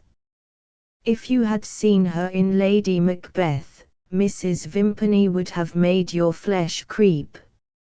Look at me, and feast your eyes on a man who is above hypocritical objections to the theatre. Haven't I proved it by marrying an actress? But we don't mention it here. The savages in this beastly place wouldn't employ me, if they knew I had married a stage player. Hullo! The bottle's empty again. Ha! Here's another bottle, full. I love a man who has always got a full bottle to offer his friend. Shake hands. I say, Mountjoy, tell me on your sacred word of honor, can you keep a secret? My wife's secret, sir. Stop. Let me look at you again. I thought I saw you smile. If a man smiles at me, when I am opening my whole heart to him, By the living jingo, I would knock that man down at his own table. What? You didn't smile. I apologize. Your hand again, I drink your health in your own good wine. Where was I? What was I talking about? Mountjoy carefully humored his interesting guest. You were about to honor me, he said, by taking me into your confidence. Mr. Vimpany stared in tipsy bewilderment. Mountjoy tried again in plainer language. You were going to tell me a secret. This time, the doctor grasped the idea. He looked round cunningly to the door. Any eavesdroppers? He asked. Hush. Whisper, this is serious, whisper. What was it I was going to tell you? What was the secret, old boy? Mountjoy answered a little too readily. I think it related to Mrs. Vimpany. Mrs. Vimpany's husband threw himself back in his chair, snatched a dirty handkerchief out of his pocket, and began to cry. Here's a false friend, the creature whimpered. Asks me to dinner, and takes advantage of my dependent situation to insult my wife. The loveliest of women, the sweetest of women, the innocentest of women. Oh, my wife. My wife. He suddenly threw his handkerchief to the other end of the room, and burst out laughing. Ho! Ho! Mountjoy, what an infernal fool you must be to take me seriously. I can act, too. Do you think I care about my wife? She was a fine woman once, she's a bundle of old rags now. But she has her merits. Hush. I want to know something. Have you got a lord among your circle of acquaintance? Experience made Mountjoy more careful, perhaps a little too careful. He only said yes. The doctor's dignity asserted itself. That's a short answer, sir, to a man in my position. If you want me to believe you, mention your friend's name. Here was a chance at last. His name, Mountjoy began, is Lord Harry. Mr. Vimpany lost his dignity in an instant. He struck his heavy fist on the table, with a blow that made the tumblers jump. Coincidence, he cried. How wonderful! No, that's not the word. Providential is the word. How providential are coincidences? I mean, of course, to a rightly constituted mind. Let nobody contradict me. When I say a rightly constituted mind, I speak seriously, and a young man like you will be all the better for it. Mountjoy. Dear Mountjoy. Jolly Mountjoy.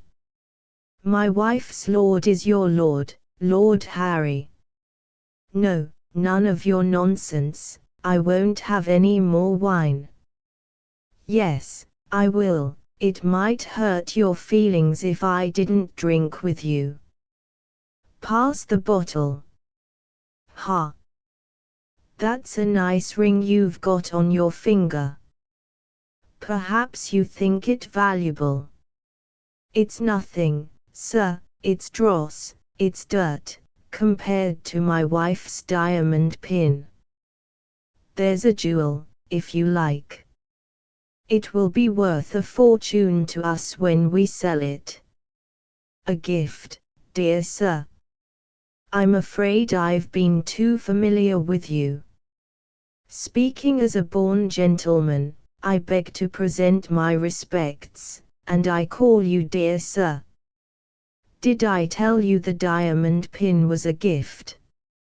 It's nothing of the sort, we are under no obligation. My wife, my admirable wife, has earned that diamond pin by registered post, and what I call a manly letter from Lord Harry. He is deeply obliged, I give you the sense of it, by what my wife has done for him. Ready money is scarce with my lord, he sends a family jewel, with his love. Oh, I'm not jealous. He's welcome to love Mrs. Vimpany, in her old age, if he likes. Did you say that, sir? Did you say that Lord Harry, or any man, was welcome to love Mrs. Vimpany? I have a great mind to throw this bottle at your head. No, I won't, it's wasting good wine. How kind of you to give me good wine. Who are you? I don't like dining with a stranger. Do you know any friend of mine? Do you know a man named Mountjoy? Do you know two men named Mountjoy? No, you don't. One of them is dead, killed by those murdering scoundrels. What do you call them? What? The doctor's voice began to falter, his head dropped, he slumbered suddenly and woke suddenly, and began talking again suddenly. Would you like to be made acquainted with Lord Harry? I'll give you a sketch of his character before I introduce him. Between ourselves, he's a desperate wretch. Do you know why he employed my wife, my admirable wife? You will agree with me, he ought to have looked after his young woman himself. We've got his young woman safe in our house. A nice girl.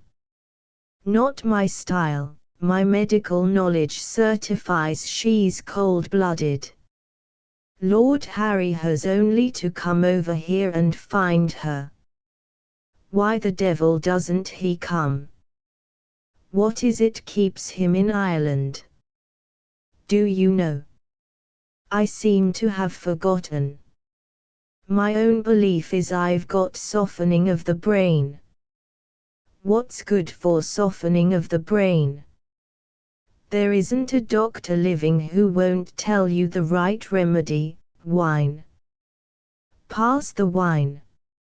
If this claret is worth a farthing, it's worth a guinea a bottle. I ask you in confidence, did you ever hear of such a fool as my wife's lord? His name escapes me. No matter, he stops in Ireland, hunting. Hunting what? The fox. Nothing so noble, hunting assassins. He's got some grudge against one of them. Means to kill one of them. A word in your ear, they'll kill him. Do you ever bet? 5-1, he's a dead man before the end of the week. When is the end of the week? Tuesday, Wednesday, no, Saturday, that's the beginning of the week. No, it isn't. The beginning of the week isn't the Sabbath, Sunday, of course. We are not Christians, we are Jews. We are Jews, we are not Christians. The claret got the better of his tongue, at last. He mumbled and muttered, he sank back in his chair, he chuckled, he hiccuped, he fell asleep. All and more than all that Mountjoy feared, he had now discovered. In a state of sobriety, the doctor was probably one of those men who are always ready to lie. In a state of intoxication, the utterances of his drunken delirium might unconsciously betray the truth. The reason which he had given for Lord Harry's continued absence in Ireland could not be wisely rejected as unworthy of belief. It was in the reckless nature of the wild lord to put his own life in peril, in the hope of revenging Arthur Mountjoy on the wretch who had killed him. Taking this bad news for granted, was there any need to distress Iris by communicating the motive which detained Lord Harry in his own country? Surely not. And, again, was there any immediate advantage to be gained by revealing the true character of Mrs. Vimpany, as a spy, and, worse still, a spy who was paid? In her present state of feeling, Iris would, in all probability, refuse to believe it. Arriving at these conclusions, Hugh looked at the doctor snoring and choking in an easy chair. He had not wasted the time and patience devoted to the stratagem which had now successfully reached its end. After what he had just heard, thanks to the claret, he could not hesitate to accomplish the speedy removal of Iris from Mr. Vimpany's house, using her father's telegram as the only means of persuasion on which it was possible to rely. Mountjoy left the inn without ceremony, and hurried away to Iris in the hope of inducing her to return to London with him that night. Chapter 7. Doctoring. The doctor asking for Miss Henley at the doctor's door, Hugh was informed that she had gone out, with her invalid maid, for a walk. She had left word, if Mr. Mountjoy called in her absence, to beg that he would kindly wait for her return. On his way up to the drawing-room, Mountjoy heard Mrs. Vimpany's sonorous voice occupied, as he supposed, in reading aloud. The door being opened for him, he surprised her, striding up and down the room with a book in her hand, grandly declaiming without anybody to applaud her. After what Hugh had already heard, he could only conclude that reminiscences of her theatrical career had tempted the solitary actress to make a private appearance, for her own pleasure, in one of those tragic characters to which her husband had alluded. She recovered her self-possession on Mountjoy's appearance, with the ease of a mistress of her art. "Pardon me," she said, holding up her book with one hand, and tapping it indicatively with the other, "Shakespeare carries me out of myself. A spark of the poet's fire burns in the poet's humble servant. May I hope that I have made myself understood? You look as if you had a fellow feeling for me." Mountjoy did his best to fill the sympathetic part assigned to him, and only succeeded in showing what a bad actor he would have been, if he had gone on the stage. Under the sedative influence thus administered, Mrs. Vimpany put away her book, and descended at once from the highest poetry to the lowest prose. "Let us return to domestic events," she said indulgently.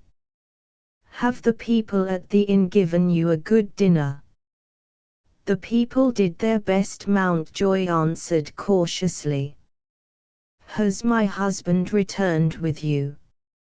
Mrs. Vimpany went on.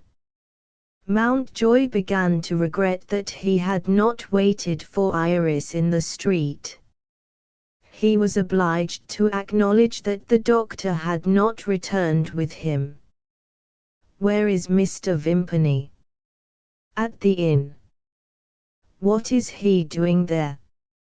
Mountjoy hesitated. Mrs. Vimpany rose again into the regions of tragic poetry. She stepped up to him, as if he had been Macbeth, and she was ready to use the daggers. I understand but too well, she declared in terrible tones. My wretched husband's vices are known to me. Mr. Vimpany is intoxicated. Hugh tried to make the best of it.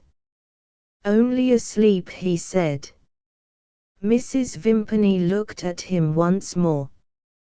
This time, it was Queen Catherine looking at Cardinal Wolsey. She bowed with lofty courtesy, and opened the door.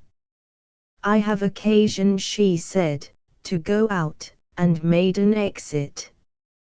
5 minutes later, Mountjoy, standing at the window, impatiently on the watch for the return of Iris, saw Mrs. Vimpany in the street. She entered a chemist's shop, on the opposite side of the way, and came out again with a bottle in her hand. It was enclosed in the customary medical wrapping of white paper. Majestically, she passed out of sight. If Hugh had followed her, he would have traced the doctor's wife to the door of the inn. The unemployed waiter was on the house steps, looking about him, with nothing to see. He made his bow to Mrs. Vimpany, and informed her that the landlady had gone out. You will do as well, was the reply. Is Mr. Vimpany here? The waiter smiled, and led the way through the passage to the foot of the stairs. You can hear him, m. It was quite true. Mr. Vimpany's snoring answered for Mr. Vimpany. His wife ascended the first 2 or 3 stairs, and stopped to speak again to the waiter. She asked what the 2 gentlemen had taken to drink with their dinner. They had taken the French wine. And nothing else. The waiter ventured on a little joke. Nothing else, he said, and more than enough of it, too. Not more than enough, I suppose, for the good of the house, Mrs. Vimpany remarked. I beg your pardon, m. The claret the 2 gentlemen drank is not charged for in the bill. What do you mean? The waiter explained that Mr. Mountjoy had purchased the whole stock of the wine. Suspicion, as well as surprise, appeared in Mrs. Vimpany's face. She had hitherto thought it likely that Miss Henley's gentlemanlike friend might be secretly in love with the young lady. Her doubts of him, now, took a wider range of distrust. She went on up the stairs by herself, and banged the door of the private room as the easiest means of waking the sleeping man. To the utmost noise that she could make in this way, he was perfectly impenetrable. For a while she waited, looking at him across the table with unutterable contempt. There was the man to whom the religion of the land and the law of the land, acting together in perfect harmony, had fettered her for life. Some women, in her position, might have wasted time in useless self-reproach. Mrs. Vimpany reviewed her miserable married life with the finest mockery of her own misfortune.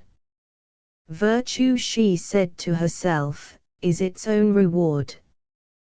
Glancing with careless curiosity at the disorder of the dinner table, she noticed some wine still left in the bottom of her husband's glass. Had artificial means been used to reduce him to his present condition? She tasted the claret. No, there was nothing in the flavor of it which betrayed that he had been drugged. If the waiter was to be believed, he had only drunk claret, and there he was, in a state of helpless stupefaction, nevertheless. She looked again at the dinner table, and discovered one, among the many empty bottles, with some wine still left in it. After a moment of reflection, she took a clean tumbler from the sideboard. Here was the wine which had been an object of derision to Mr. Vimpany and his friends. They were gross feeders and drinkers, and it might not be amiss to put their opinions to the test. She was not searching for the taste of a drug now. Her present experiment proposed to try the wine on its own merits. At the time of her triumphs on the country stage, before the date of her unlucky marriage, rich admirers had entertained the handsome actress at suppers, which offered every luxury that the most perfect table could supply. Experience had made her acquainted with the flavor of the finest claret, and that experience was renewed by the claret which she was now tasting. It was easy to understand why Mr. Mountjoy had purchased the wine, and, after a little thinking, his motive for inviting Mr. Vimpany to dinner seemed to be equally plain. Foiled in their first attempt at discovery by her own prudence and tact, his suspicions had set their trap. Her gross husband had been tempted to drink, and to talk at random, for Mr. Mountjoy's benefit, in a state of intoxication. What secrets might the helpless wretch not have betrayed before the wine had completely stupefied him? Urged by rage and fear, she shook him furiously. He woke, he glared at her with bloodshot eyes, he threatened her with his clenched fist. There was but one way of lifting his purblind stupidity to the light. She appealed to his experience of himself, on many a former occasion. "You fool, you have been drinking again, and there's a patient waiting for you." To that dilemma he was accustomed.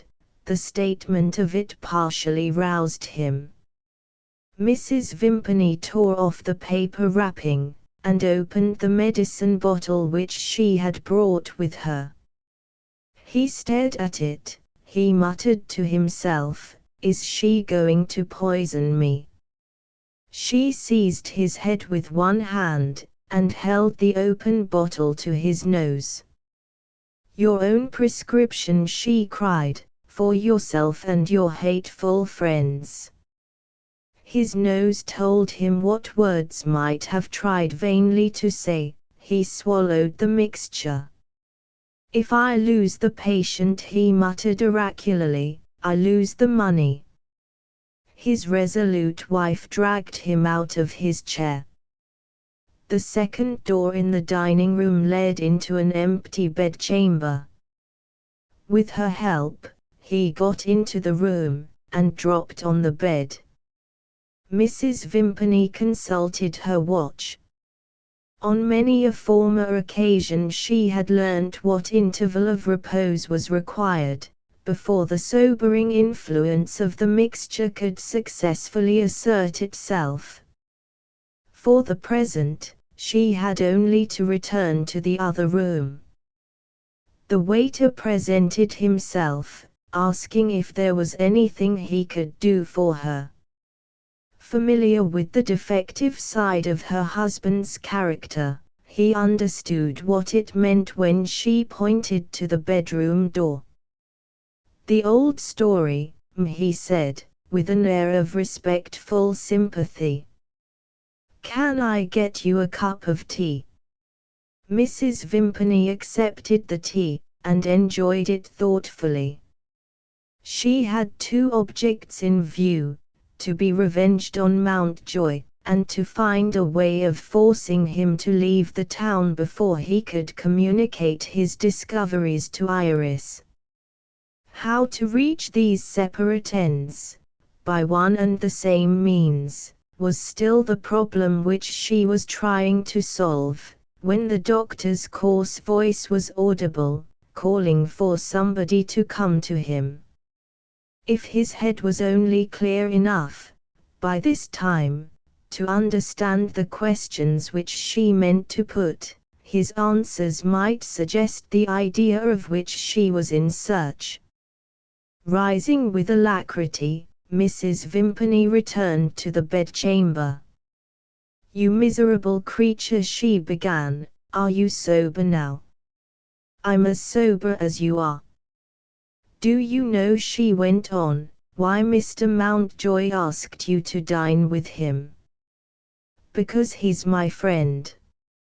"He is your worst enemy." "Hold your tongue. I'll explain what I mean directly. Rouse your memory, if you have got a memory left. I want to know what you and Mr. Mountjoy talked about after dinner." He stared at her helplessly. She tried to find her way to his recollection by making suggestive inquiries. It was useless. He only complained of being thirsty.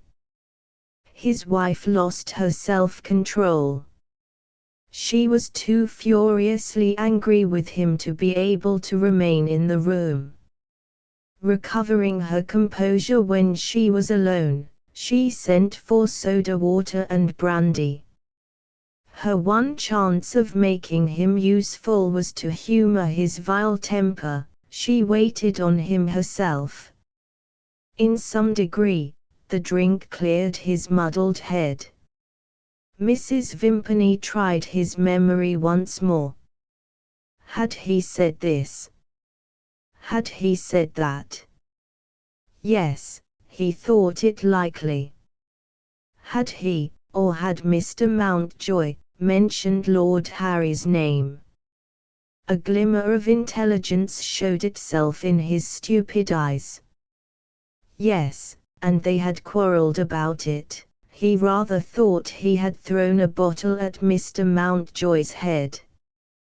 Had they, either of them, said anything about Miss Henley?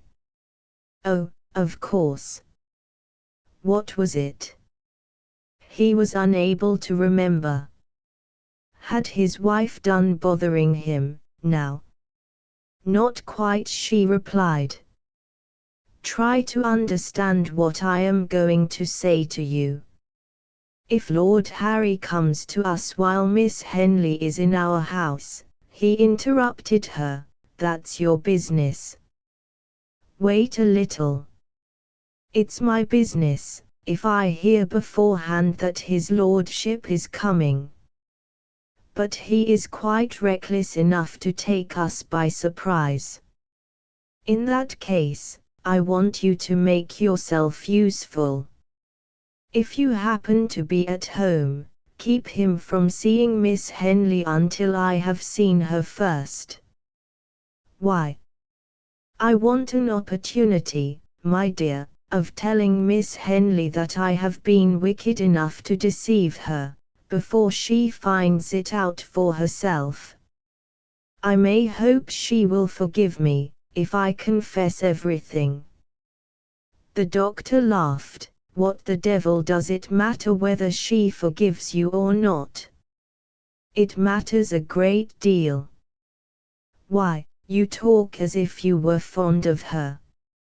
I am. The doctor's clouded intelligence was beginning to clear. He made a smart reply, fond of her, and deceiving her, aha. Yes, she said quietly, that's just what it is. It has grown on me, little by little. I can't help liking Miss Henley. Well, Mr. Vimpany remarked, you are a fool. He looked at her cunningly. Suppose I do make myself useful, what am I to gain by it? Let us get back, she suggested, to the gentleman who invited you to dinner, and made you tipsy for his own purposes. I'll break every bone in his skin. Don't talk nonsense. Leave Mr. Mountjoy to me. Do you take his part? I can tell you this. If I drank too much of that poisonous French stuff, Mountjoy set me the example. He was tipsy, as you call it, shamefully tipsy, I give you my word of honor. What's the matter now? His wife, so impenetrably cool, thus far, had suddenly become excited. There was not the smallest fragment of truth in what he had just said of Hugh, and Mrs. Vimpany was not for a moment deceived by it. But the lie had, accidentally, one merit. It suggested to her the idea which she had vainly tried to find over her cup of tea. "Suppose I show you how you may be revenged on Mr. Mountjoy," she said. "Well, will you remember what I asked you to do for me, if Lord Harry takes us by surprise?" He produced his pocket diary, and told her to make a memorandum of it. She wrote as briefly as if she had been writing a telegram: "Keep Lord Harry from seeing Miss Henley, till I have seen her first." "Now," she said, taking a chair by the bedside, "you shall know what a clever wife you have got. Listen to me." Chapter 8. Her father's message. Looking out of the drawing-room window, for the 10th time at least, Mountjoy at last saw Iris in the street, returning to the house. She brought the maid with her into the drawing-room, in the gayest of good spirits, and presented Rhoda to Mountjoy. "What a blessing a good long walk is, if we only knew it!" she exclaimed. "Look at my little maid's color. Who would suppose that she came here with heavy eyes and pale cheeks? Except that she loses her way in the town, whenever she goes out alone, we have every reason to congratulate ourselves on our residence at Honeybuzzard. The doctor is Rhoda's good genius, and the doctor's wife is her fairy godmother."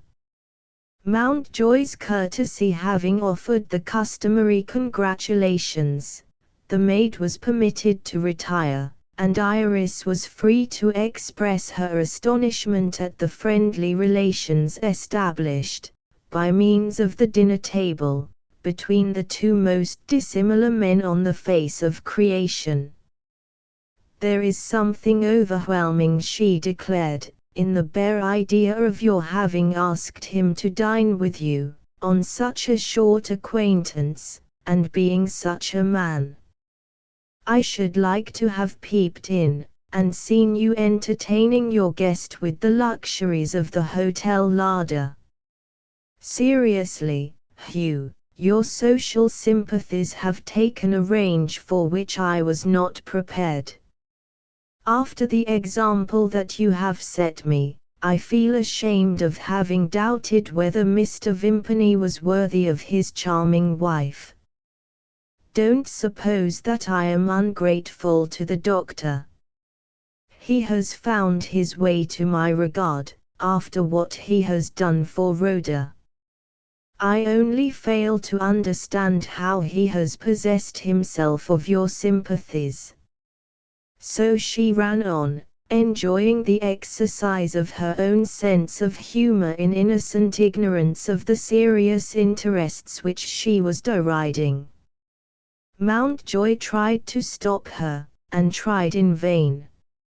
"No, no," she persisted as mischievously as ever, "the subject is too interesting to be dismissed.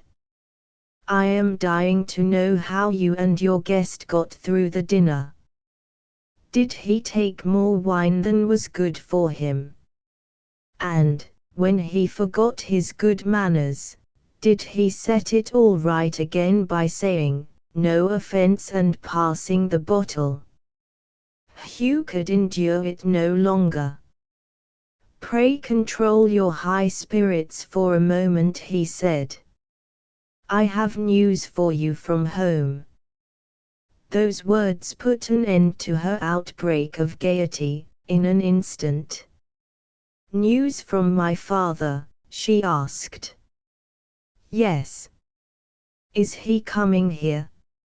No, I have heard from him. A letter. A telegram, Mountjoy explained, in answer to a letter from me. I did my best to press your claims on him, and I am glad to say I have not failed. Hugh, dear Hugh. Have you succeeded in reconciling us? Mountjoy produced the telegram. I asked Mr. Henley, he said, to let me know at once whether he would receive you, and to answer plainly yes or no. The message might have been more kindly expressed, but, at any rate, it is a favorable reply. Iris read the telegram. Is there another father in the world, she said sadly, who would tell his daughter, when she asks to come home, that he will receive her on trial? Surely, you are not offended with him, Iris? She shook her head. I am like you, she said. I know him too well to be offended. He shall find me dutiful, he shall find me patient. I am afraid I must not expect you to wait for me in Honeybuzzard.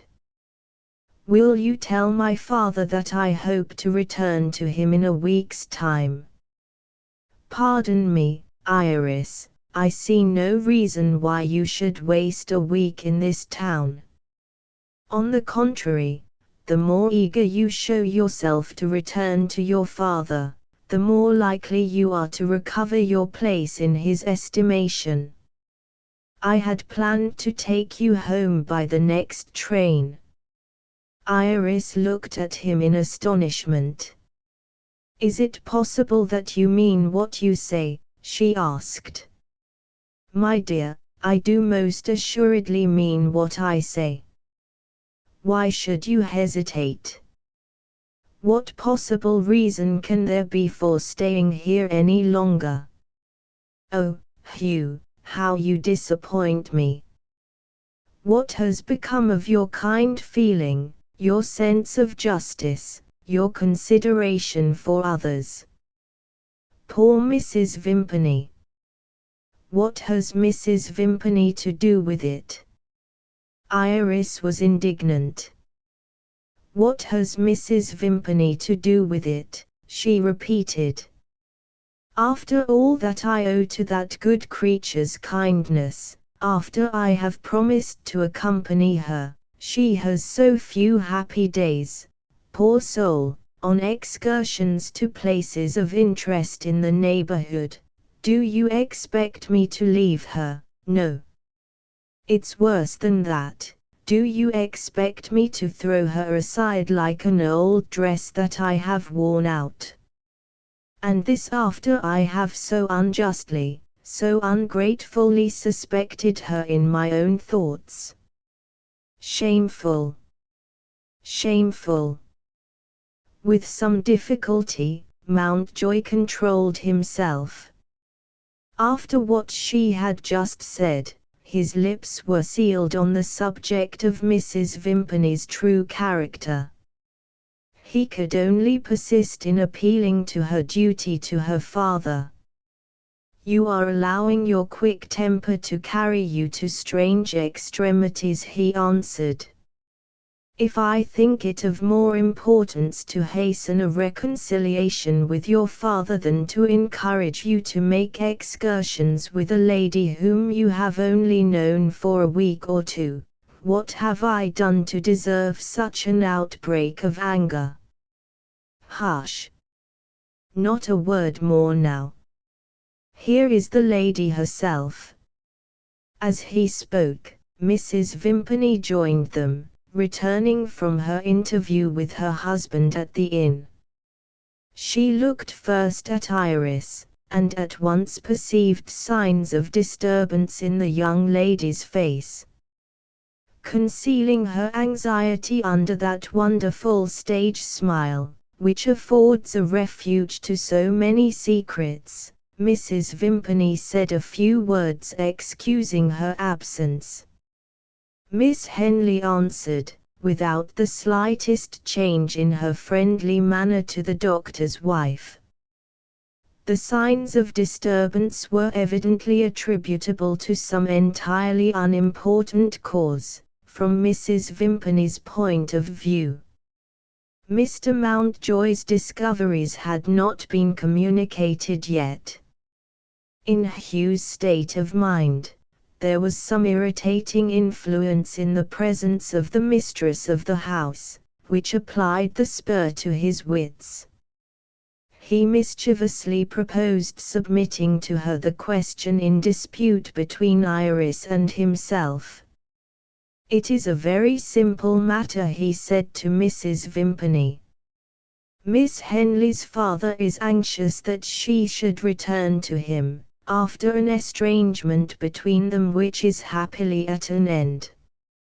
Do you think she ought to allow any accidental engagements to prevent her from going home at once?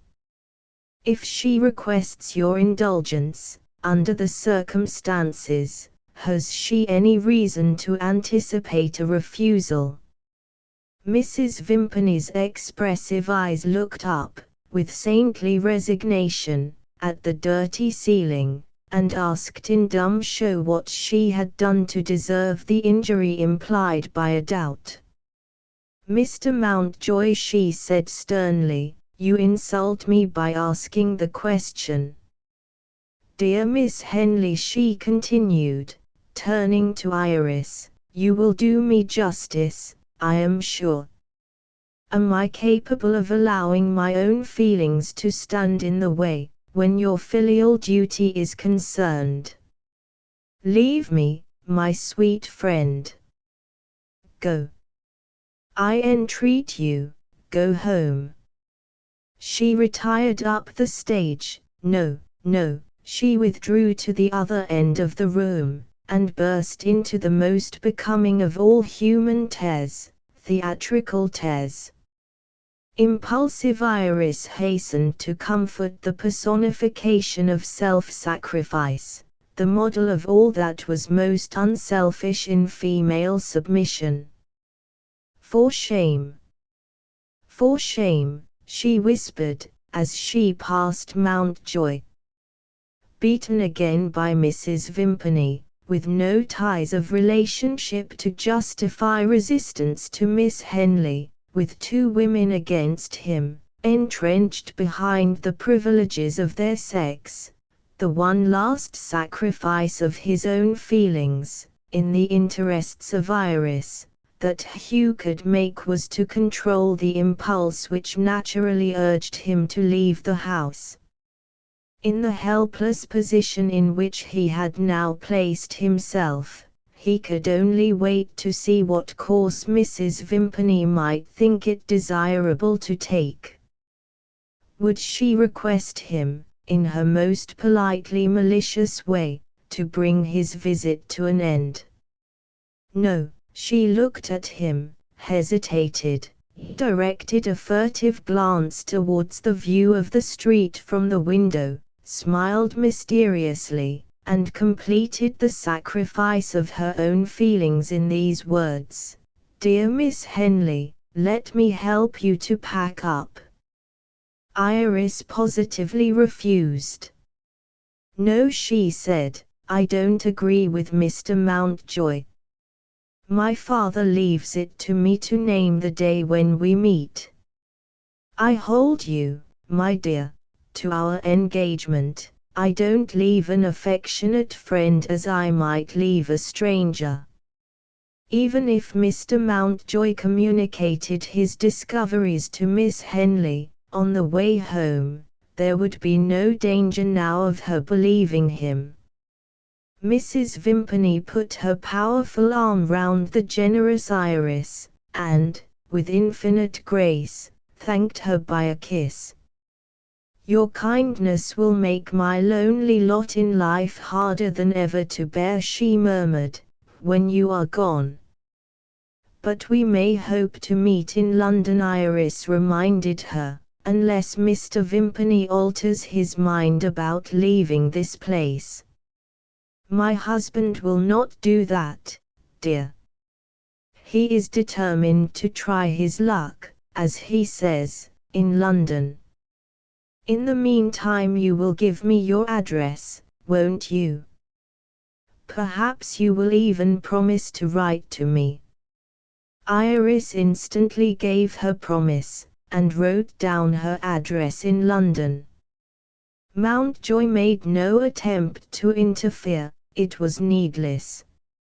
If the maid had not fallen ill on the journey, and if Mrs. Vimpany had followed Miss Henley to London, there would have been little to fear in the discovery of her address, and there was little to fear now.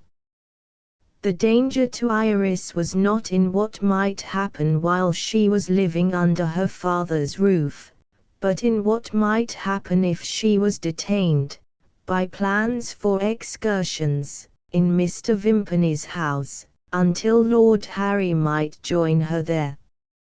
Rather than permit this to happen, Hugh, in sheer desperation, meditated charging Mrs. Vimpany, to her face, with being the Irish lord's spy, and proving the accusation by challenging her to produce the registered letter and the diamond pin. While he was still struggling with his own reluctance to inflict this degrading exposure on a woman, the talk between the two ladies came to an end. Mrs. Vimpany returned again to the window. On this occasion, she looked out into the street, with her handkerchief, was it used as a signal, exhibited in her hand. Iris, on her side, advanced to Mountjoy. Easily moved to anger, her nature was incapable of sullen perseverance in a state of enmity. To see Hugh still patiently waiting, still risking the chances of insult, devoted to her, and forgiving her, was at once a reproach that punished Iris, and a mute appeal that no true woman's heart could resist. With tears in her eyes she said to him, "There must be no coolness between you and me. I lost my temper, and spoke shamefully to you. My dear, I am indeed sorry for it. You are never hard on me, you won't be hard on me now." She offered her hand to him. He had just raised it to his lips, when the drawing-room door was roughly opened. They both looked round. The man of all others whom Hugh least desired to see was the man who now entered the room. The victim of light claret, privately directed to lurk in the street, until he saw a handkerchief fluttering at the window, had returned to the house, primed with his clever wife's instructions, ready and eager to be even with Mountjoy for the dinner at the inn. Chapter 9 Mr. Vimpany on intoxication. There was no unsteadiness in the doctor's walk, and no flush on his face. He certainly did strut when he entered the room, and he held up his head with dignity, when he discovered Mountjoy. But he seemed to preserve his self-control. Was the man sober again already? His wife approached him with her set smile. The appearance of her lord and master filled Mrs. Vimpany with perfectly assumed emotions of agreeable surprise. "This is an unexpected pleasure," she said.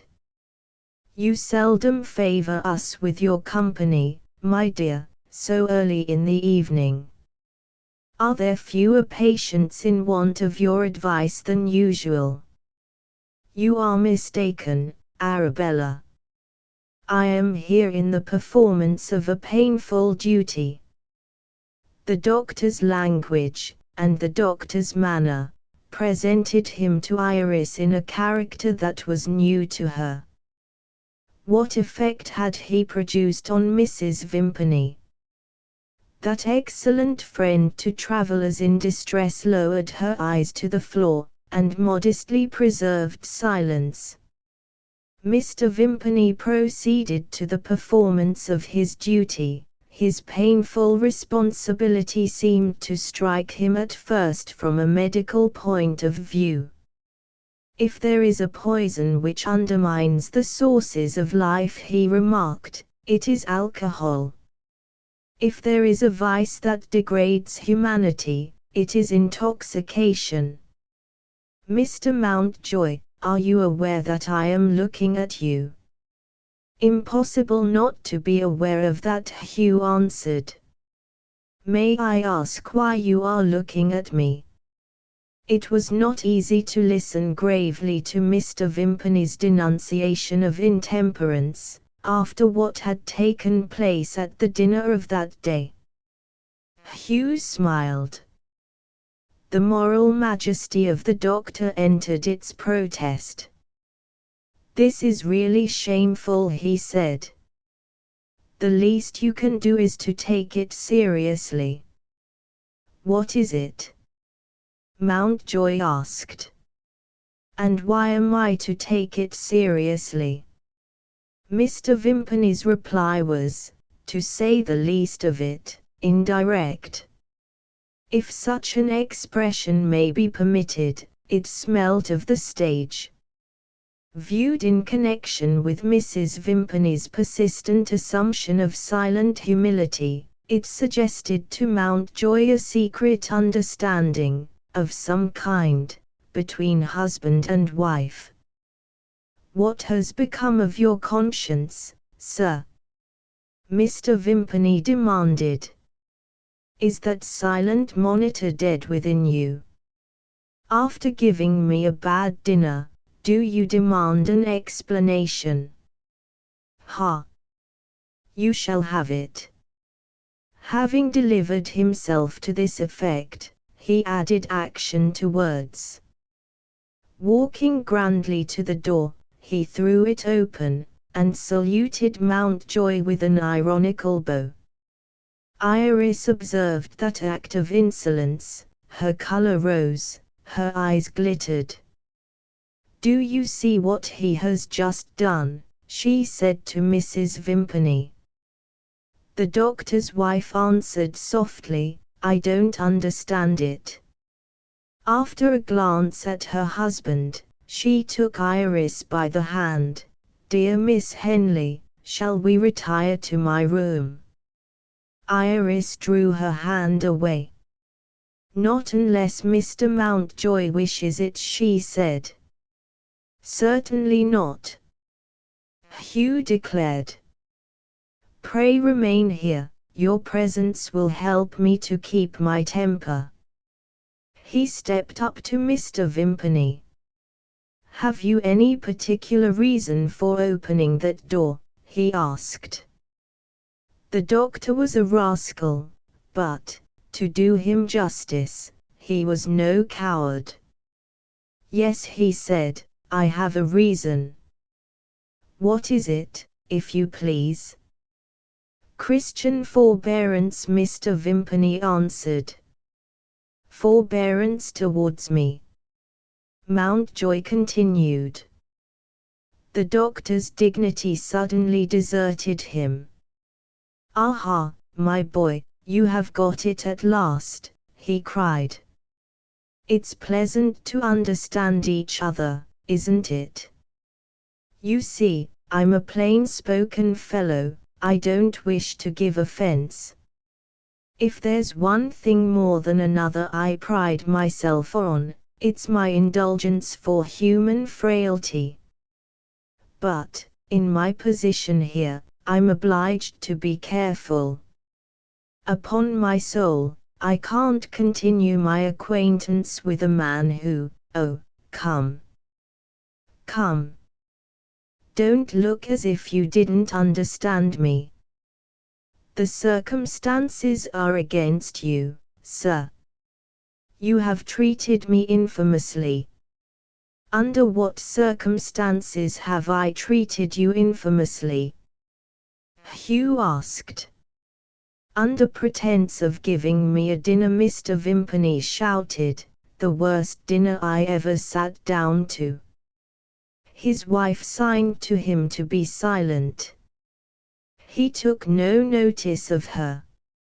She insisted on being understood.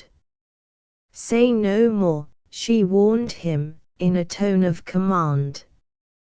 The brute side of his nature, roused by Mountjoy's contemptuous composure, was forcing its way outwards. He set his wife at defiance. Then don't let him look at me as if he thought I was in a state of intoxication, cried the furious doctor. There's the man, miss, who tried to make me tipsy, he went on, actually addressing himself to Iris. Thanks to my habits of sobriety, he has been caught in his own trap. He's intoxicated. Ha, friend Mountjoy, have you got the right explanation at last? There's the door, sir. Mrs. Vimpany felt that this outrage was beyond endurance. If something was not done to atone for it, Miss Henley would be capable, her face, at that moment, answered for her, of leaving the house with Mr. Mountjoy. Mrs. Vimpany seized her husband indignantly by the arm. You brute, you have spoilt everything, she said to him. Apologize directly to Mr. Mountjoy. You won't. I won't. Experience had taught his wife how to break him to her will. Do you remember my diamond pin? She whispered. He looked startled. Perhaps he thought she had lost the pin. Where is it? He asked eagerly. Gone to London to be valued. Beg Mr. Mountjoy's pardon, or I will put the money in the bank, and not 1 shilling of it do you get. In the meanwhile, Iris had justified Mrs. Vimpany's apprehensions. Her indignation noticed nothing but the insult offered to Hugh. She was too seriously agitated to be able to speak to him. Still admirably calm, his one anxiety was to compose her.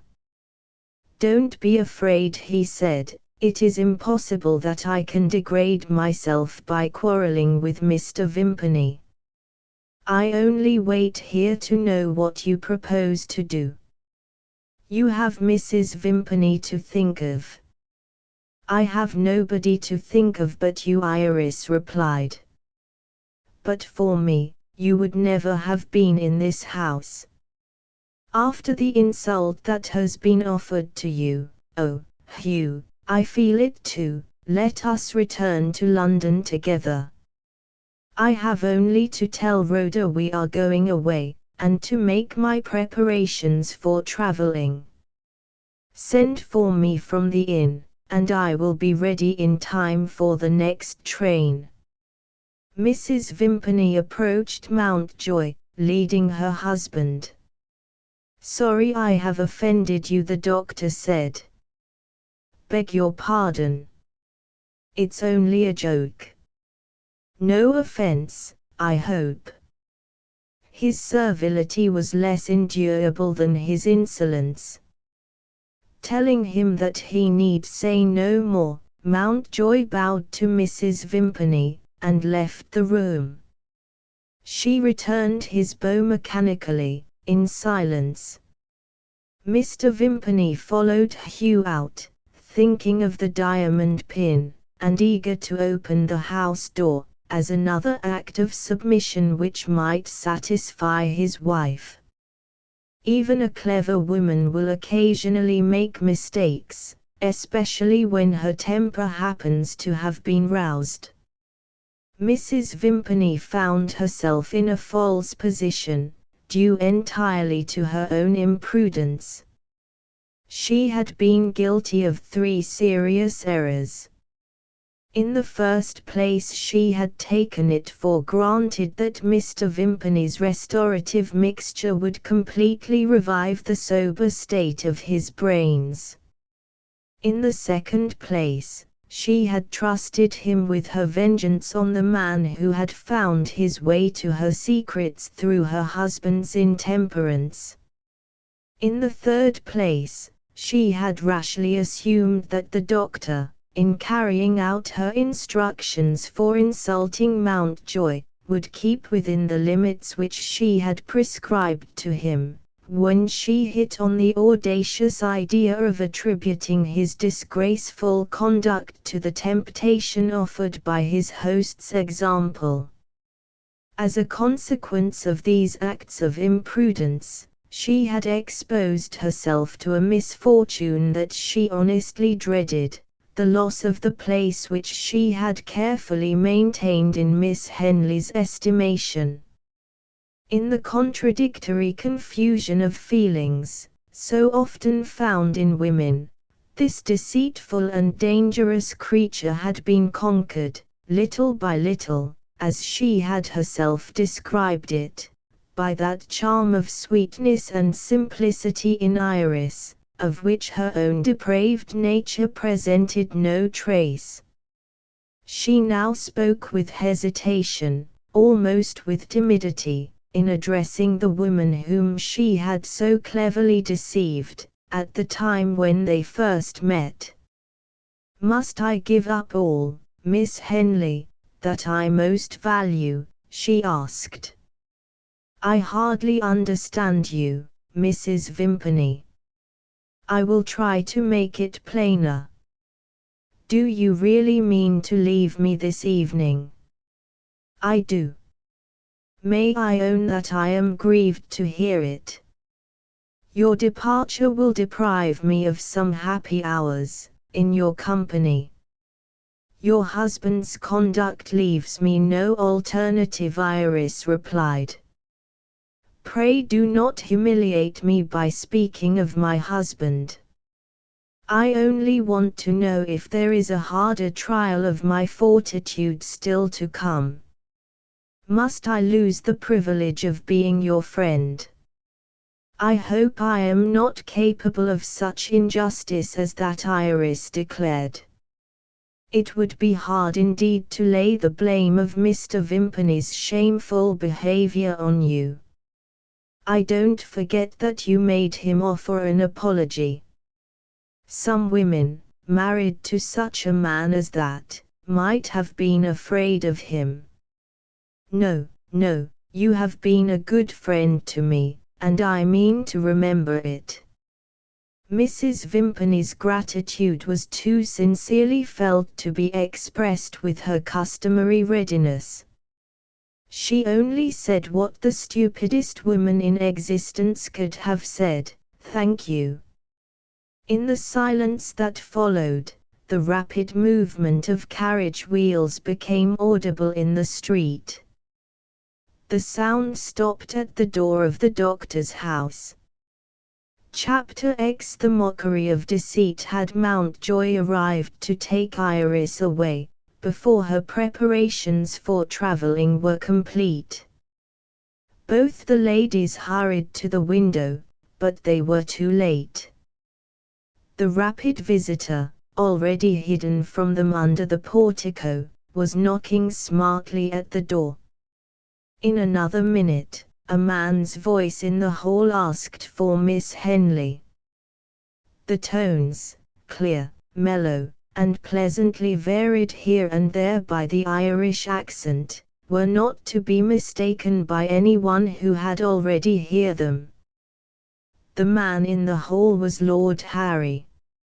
In that serious emergency, Mrs. Vimpany recovered her presence of mind. She made for the door, with the object of speaking to Lord Harry before he could present himself in the drawing-room. But Iris had heard him ask for her in the hall, and that one circumstance instantly stripped of its concealments the character of the woman in whose integrity she had believed. Her first impression of Mrs. Vimpany, so sincerely repented, so eagerly atoned for, had been the right impression after all. Younger, lighter, and quicker than the doctor's wife, Iris reached the door first, and laid her hand on the lock. "Wait a minute," she said. Mrs. Vimpany hesitated. For the first time in her life at a loss what to say, she could only sign to Iris to stand back. Iris refused to move. She put her terrible question in the plainest words: "How does Lord Harry know that I am in this house?" The wretched woman, listening intently for the sound of a step on the stairs, refused to submit to a shameful exposure, even now. To her perverted moral sense, any falsehood was acceptable, as a means of hiding herself from discovery by Iris. In the very face of detection, the skilled deceiver kept up the mockery of deceit. "My dear," she said, "what has come to you? Why won't you let me go to my room?" Iris eyed her with a look of scornful surprise. "What next?" she said.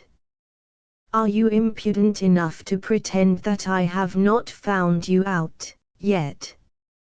Sheer desperation still sustained Mrs. Vimpany's courage. She played her assumed character against the contemptuous incredulity of Iris, as she had sometimes played her theatrical characters against the hissing and hooting of a brutal audience. "Miss Henley," she said, "you forget yourself." "Do you think I didn't see in your face," Iris rejoined, "that you heard him, too? Answer my question." "What question?" "You have just heard it." "No. You false woman. Don't forget, Miss Henley, that you are speaking to a lady." "I am speaking to Lord Harry's spy." Their voices rose loud. The excitement on either side had reached its climax. Neither the one nor the other was composed enough to notice the sound of the carriage wheels, leaving the house again. In the meanwhile, nobody came to the drawing-room door. Mrs. Vimpany was too well acquainted with the hot-headed Irish lord not to conclude that he would have made himself heard, and would have found his way to Iris, but for some obstacle below stairs, for which he was not prepared. The doctor's wife did justice to the doctor at last. Another person had, in all probability, heard Lord Harry's voice, and that person might have been her husband. Was it possible that he remembered the service which she had asked of him, and, even if he had succeeded in calling it to mind, was his discretion to be trusted? As those questions occurred to her, the desire to obtain some positive information was more than she was able to resist. Mrs. Vimpany attempted to leave the drawing-room for the second time. But the same motive had already urged Miss Henley to action. Again, the younger woman outstripped the older.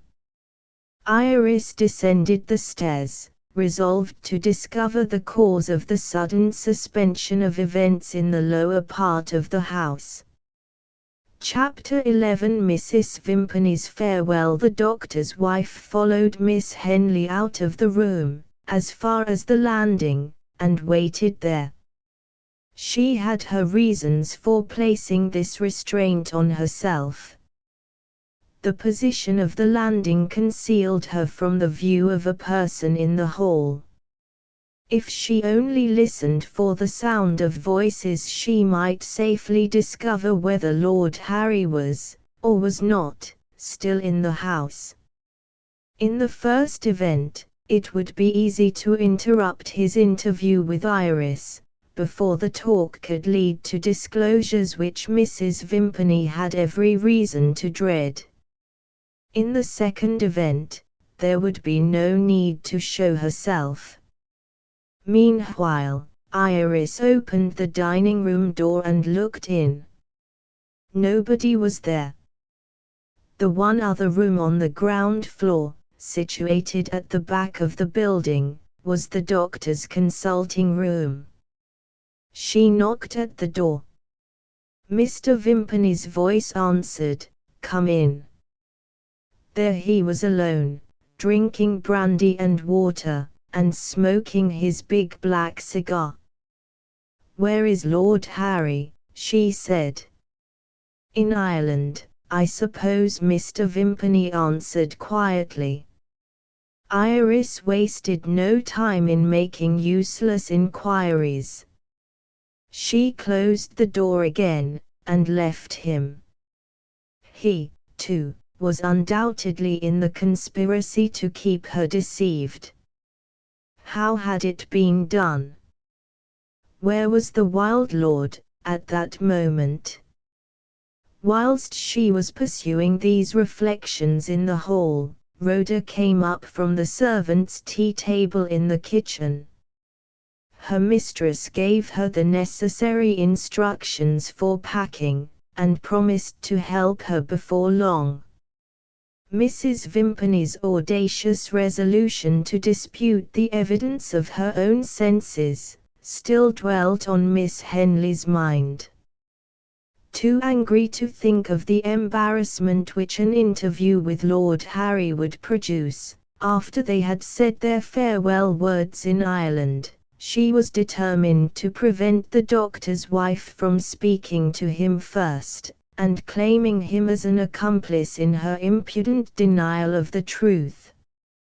If he had been, by any chance, deluded into leaving the house, he would sooner or later discover the trick that had been played on him, and would certainly return. Iris took a chair in the hall.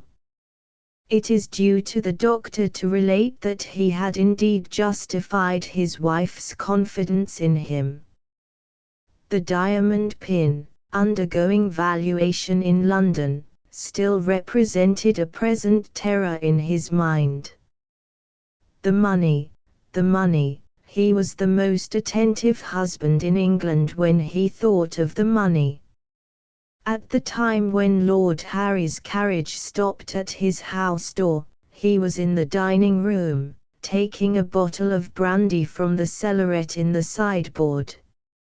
Looking instantly out of the window, he discovered who the visitor was, and decided on consulting his instructions in the pocket diary. The attempt was rendered useless, as soon as he had opened the book, by the unlucky activity of the servant in answering the door. Her master stopped her in the hall. He was pleasantly conscious of the recovery of his cunning. But his memory, far from active under the most favorable circumstances, was slower than ever at helping him now. On the spur of the moment he could only call to mind that he had been ordered to prevent a meeting between Lord Harry and Iris. "Show the gentleman into my consulting room," he said. Lord Harry found the doctor enthroned on his professional chair, surprised and delighted to see his distinguished friend. The impetuous Irishman at once asked for Miss Henley. "Gone," Mr. Vimpany answered. "Gone, where?" the wild lord wanted to know next. "To London." "By herself?" No, with Mr. Hugh Mountjoy. Lord Harry seized the doctor by the shoulders, and shook him. You don't mean to tell me Mountjoy is going to marry her? Mr. Vimpany feared nothing but the loss of money. The weaker and the older man of the two, he nevertheless followed the young lord's example, and shook him with right good will. Let's see how you like it in your turn, he said. As for Mountjoy, I don't know whether he is married or single, and don't care. The devil take your obstinacy. When did they start? The devil take your questions. They started not long since. Might I catch them at the station? Yes, if you go at once. So the desperate doctor carried out his wife's instructions, without remembering the conditions which had accompanied them. The way to the station took Lord Harry past the inn. He saw Hugh Mountjoy through the open house door paying his bill at the bar. In an instant the carriage was stopped, and the two men, never on friendly terms, were formally bowing to each other. I was told I should find you, Lord Harry said, with Miss Henley, at the station. Who gave you your information? Vimpany, the doctor. He ought to know that the train isn't due at the station for an hour yet. Has the blackguard deceived me? One word more, Mr. Mountjoy. Is Miss Henley at the inn? No. Are you going with her to London? I must leave Miss Henley to answer that. Where is she, sir? There is an end to everything, my lord, in the world we live in. You have reached the end of my readiness to answer questions. The Englishman and the Irishman looked at each other. The Anglo-Saxon was impenetrably cool, the Celt was flushed and angry. They might have been on the brink of a quarrel, but for Lord Harry's native quickness of perception, and his exercise of it at that moment. When he had called at Mr. Vimpany's house, and had asked for Iris, the doctor had got rid of him by means of a lie. After this discovery, at what conclusion could he arrive? The doctor was certainly keeping Iris out of his way. Reasoning in this rapid manner, Lord Harry let one offence pass, in his headlong eagerness to resent another. He instantly left Mountjoy. Again the carriage rattled back along the street, but it was stopped before it reached Mr. Vimpany's door. Lord Harry knew the people whom he had to deal with, and took measures to approach the house silently, on foot. The coachman received orders to look out for a signal, which should tell him when he was wanted again. Mr. Vimpany's ears, vigilantly on the watch for suspicious events, detected no sound of carriage wheels and no noisy use of the knocker. Still on his guard, however, a ring at the house bell disturbed him in his consulting room. Peeping into the hall, he saw Iris opening the door, and stole back to his room. "The devil take her," he said, alluding to Miss Henley, and thinking of the enviable proprietor of the diamond pin.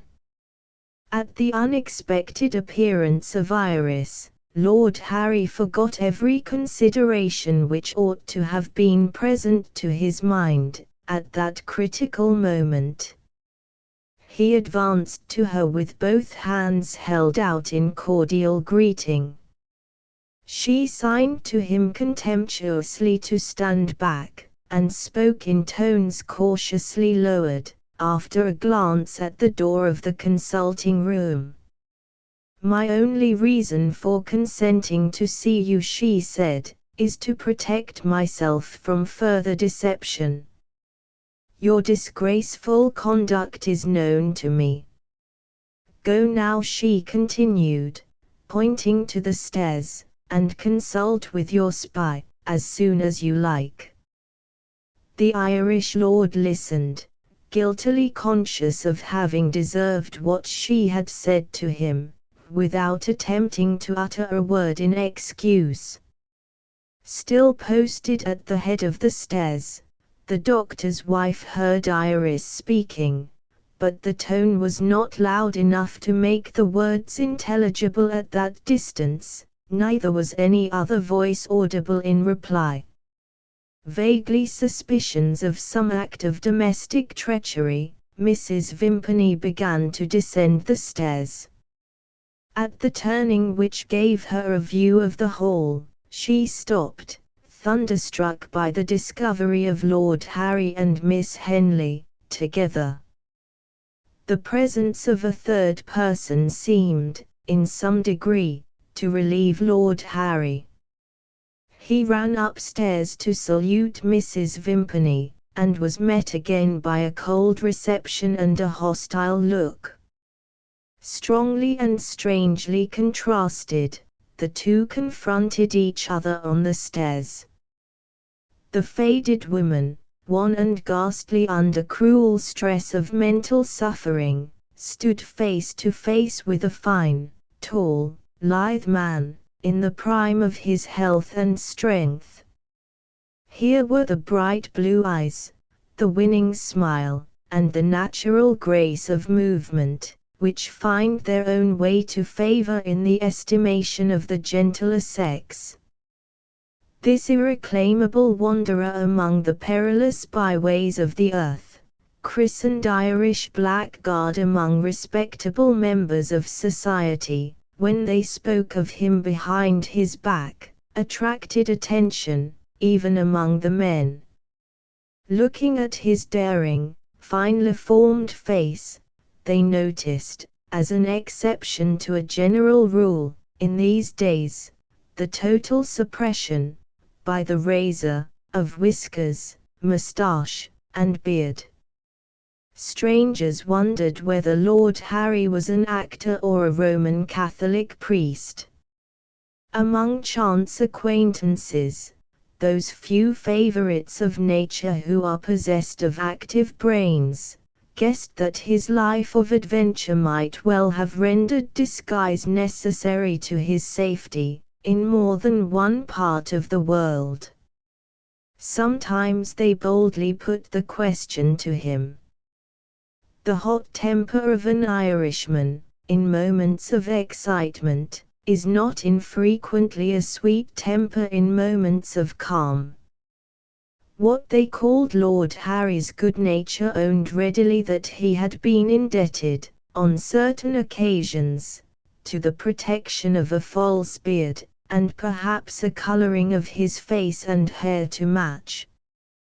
The same easy disposition now asserted itself, under the merciless enmity of Mrs. Vimpany's eyes. "If I have done anything to offend you," he said, with an air of puzzled humility, "I'm sure I am sorry for it. Don't be angry, Arabella, with an old friend. Why won't you shake hands? I have kept your secret, and done your dirty work," Mrs. Vimpany replied. "And what is my reward? Miss Henley can tell you how your Irish blundering has ruined me in a lady's estimation. Shake hands, indeed. You will never shake hands with me again as long as you live." She said those words without looking at him. Her eyes were resting on Iris now. From the moment when she had seen the two together, she knew that it was all over. Further denial in the face of plain proofs would be useless indeed. Submission was the one alternative left. Miss Henley, she said, if you can feel pity for another woman's sorrow and shame, let me have a last word with you, out of this man's hearing. There was nothing artificial in her tones or her looks. No acting could have imitated the sad sincerity with which she spoke. Touched by that change, Iris accompanied her as she ascended the stairs. After a little hesitation, Lord Harry followed them. Mrs. Vimpany turned on him when they reached the drawing-room landing. "Must I shut the door in your face?" she asked. He was as pleasantly patient as ever. "You needn't take the trouble to do that, my dear. I'll only ask your leave to sit down and wait on the stairs. When you have done with Miss Henley, just call me in. And, by the way, don't be alarmed in case of a little noise, say a heavy man tumbling downstairs. If the blackguard it's your misfortune to be married to happens to show himself, I shall be under the necessity of kicking him. That's all." Mrs. Vimpany closed the door. She spoke to Iris respectfully, as she might have addressed a stranger occupying a higher rank in life than herself. "There is an end, madam, to one short acquaintance, and, as we both know, an end to it forever. When we first met, let me tell the truth at last, I felt a malicious pleasure in deceiving you. After that time, I was surprised to find that you grew on my liking. Can you understand the wickedness that tried to resist you? It was useless. Your good influence has been too strong for me. Strange, isn't it? I have lived a life of deceit, among bad people. What could you expect of me, after that? I heaped lies on lies. I would have denied that the sun was in the heavens, rather than find myself degraded in your opinion. Well, that is all over, useless, quite useless now. Pray don't mistake me. I am not attempting to excuse myself. A confession was due to you. The confession is made. It is too late to hope that you will forgive me. If you will permit it, I have only one favor to ask. Forget me." She turned away with a last hopeless look, who said as plainly as if in words, "I am not worth a reply." Generous Iris insisted on speaking to her. "I believe you are truly sorry for what you have done," she said. "I can never forget that. I can never forget you." She held out her pitying hand. Mrs. Vimpany was too bitterly conscious of the past to touch it. Even a spy is not beneath the universal reach of the heartache. There were tears in the miserable woman's eyes when she had looked her last at Iris Henley. Chapter 12. Lord Harry's defence. After a short interval, the drawing-room door was opened again. Waiting on the threshold, the Irish lord asked if he might come in. Iris replied coldly. "This is not my house," she said. "I must leave you to decide for yourself." Lord Harry crossed the room to speak to her and stopped. There was no sign of relenting towards him in that dearly loved face.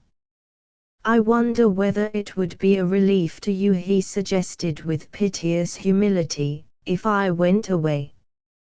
If she had been true to herself, she would have said, yes. Where is the woman to be found, in her place, with a heart hard enough to have set her that example? She pointed to a chair. He felt her indulgence gratefully. Following the impulse of the moment, he attempted to excuse his conduct. "There is only one thing I can say for myself," he confessed. "I didn't begin by deceiving you. While you had your eye on me, Iris, I was an honorable man." This extraordinary defense reduced her to silence. Was there another man in the world who would have pleaded for pardon in that way? "I'm afraid I have not made myself understood," he said. "May I try again?" "If you please." The vagabond nobleman made a resolute effort to explain himself intelligibly. "This time, see now. We said goodbye, over there, in the poor old island. Well, indeed I meant it, when I owned that I was unworthy of you. I didn't contradict you, when you said you could never be my wife, after such a life as I have led. And, do remember, I submitted to your returning to England, without presuming to make a complaint. Ah, my sweet girl, it was easy to submit, while I could look at you, and hear the sound of your voice, and beg for that last kiss, and get it. Reverend gentlemen talk about the fall of Adam. What was that to the fall of Harry, when he was back in his own little cottage, without the hope of ever seeing you again? To the best of my recollection, the serpent that tempted Eve was up a tree. I found the serpent that tempted me, sitting waiting in my own armchair, and bent on nothing worse than borrowing a trifle of money. Need I say who she was? I don't doubt that you think her a wicked woman. Never ready in speaking of acts of kindness, on her own part, Iris answered with some little reserve, "I have learned to think better of Mrs. Vimpany than you suppose." Lord Harry began to look like a happy man, for the first time since he had entered the room. "I ought to have known it," he burst out. "Yours is the well-balanced mind, dear, that tempers justice with mercy. Mother Vimpany has had a hard life of it. Just change places with her for a minute or so, and you'll understand what she has had to go through. Find yourself, for instance, in Ireland, without the means to take you back to England. Add to that, a husband who sends you away to make money for him at the theatre, and a manager, not an Irishman, thank God, who refuses to engage you, after your acting has filled his dirty pockets in past days, because your beauty has faded with time. Doesn't your bright imagination see it all now? My old friend Arabella, ready and anxious to serve me, and a sinking at this poor fellow's heart when he knew, if he once lost the trace of you, he might lose it forever. There's the situation, as they call it on the stage. I wish I could say for myself what I may say for Mrs. Vimpany. It's such a pleasure to a clever woman to engage in a little deceit. We can't blame her, can we?" Iris protested gently against a code of morality which included the right of deceit among the privileges of the sex. Lord Harry slipped through her fingers with the admirable Irish readiness. He agreed with Miss Henley that he was entirely wrong. "And don't spare me while you're about it," he suggested. "Lay all the blame of that shameful stratagem on my shoulders. It was a despicable thing to do. When I had you watched, I acted in a manner, I won't say unworthy of a gentleman. Have I been a gentleman since I first ran away from home? Why, it's even been said my way of speaking is no longer the way of a gentleman, and small wonder, too, after the company I've kept. Ah, well. I'm off again, darling, on a sea voyage. Will you forgive me now? Or will you wait till I come back, if I do come back? God knows. He dropped on his knees, and kissed her hand. Anyway, he said, whether I live or whether I die, it will be some consolation to remember that I asked your pardon, and perhaps got it. Take it, Harry, I can't help forgiving you. She had done her best to resist him, and she had answered in those merciful words. The effect was visible, perilously visible, as he rose from his knees. Her one chance of keeping the distance between them, on which she had been too weak to insist, was not to encourage him by silence. Abruptly, desperately, she made a commonplace inquiry about his proposed voyage. Tell me, she resumed, where are you going when you leave England? Oh, to find money, dear, if I can, to pick up diamonds, or to hit on a mine of gold, and so forth. The fine observation of Iris detected something not quite easy in his manner, as he made that reply. He tried to change the subject, she deliberately returned to it. Your account of your traveling plans is rather vague, she told him. Do you know when you are likely to return? He took her hand. One of the rings on her fingers happened to be turned the wrong way. He set it in the right position, and discovered an opal. Ah! The unlucky stone, he cried, and turned it back again out of sight. She drew away her hand. I asked you, she persisted, when you expect to return. He laughed, not so gaily as usual. How do I know I shall ever get back? He answered. Sometimes the seas turn traitor, and sometimes the savages. I have had so many narrow escapes of my life, I can't expect my luck to last forever. He made a second attempt to change the subject. I wonder whether you're likely to pay another visit to Ireland. My cottage is entirely at your disposal, Iris dear. Oh, when I'm out of the way, of course. The place seemed to please your fancy, when you saw it. You will find it well taken care of, I answer for that.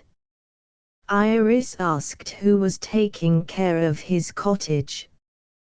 The wild lord's face saddened. He hesitated, rose from his chair restlessly, and walked away to the window, returned, and made up his mind to reply. My dear, you know her. She was the old housekeeper at, his voice failed him. He was unable, or unwilling, to pronounce the name of Arthur's farm. Knowing, it is needless to say, that he had alluded to Mrs. Lewson, Iris warmly commended him for taking care of her old nurse. At the same time, she remembered the unfriendly terms in which the housekeeper had alluded to Lord Harry, when they had talked of him. Did you find no difficulty, she asked, in persuading Mrs. Lewson to enter your service? Oh, yes, plenty of difficulty. I found my bad character in my way, as usual. It was a relief to him, at that moment, to talk of Mrs. Lewson. The Irish humour and the Irish accent both asserted themselves in his reply. The curious old creature told me to my face I was a scamp. I took leave to remind her that it was the duty of a respectable person, like herself, to reform scamps. I also mentioned that I was going away, and she would be master and mistress too on my small property. That softened her heart towards me. You will mostly find old women amenable, if you get at them by way of their dignity. Besides, there was another lucky circumstance that helped me. The neighborhood of my cottage has some attraction for Mrs. Lewson. She didn't say particularly what it was, and I never asked her to tell me. Surely you might have guessed it, without being told, Iris reminded him. Mrs. Lewson's faithful heart loves poor Arthur's memory, and Arthur's grave is not far from your cottage. Don't speak of him. It was said loudly, peremptorily, passionately. He looked at her with angry astonishment in his face. You loved him too, he said. Can you speak of him quietly? The noblest, truest, sweetest man that ever the heavens looked on, foully assassinated. And the wretch who murdered him still living, free. Oh, what is God's providence about? Is there no retribution that will follow him? No just hand that will revenge Arthur's death? As those fierce words escaped him, he was no longer the easy, gentle, joyous creature whom Iris had known and loved. The furious passions of the Celtic race glittered savagely in his eyes, and changed to a grey horrid pallor the healthy colour that was natural to his face. Oh, my temper, he cried, as Iris shrank from him. She hates me now, and no wonder. He staggered away from her, and burst into a convulsive fit of crying, dreadful to hear. Compassion, divine compassion, mastered the earthlier emotion of terror in the great heart of the woman who loved him. She followed him, and laid her hand caressingly on his shoulder. I don't hate you, my dear, she said. I am sorry for Arthur, and, oh, so sorry for you. He caught her in his arms. His gratitude, his repentance, his silent farewell were all expressed in a last kiss. It was a moment, never to be forgotten to the end of their lives. Before she could speak, before she could think, he had left her.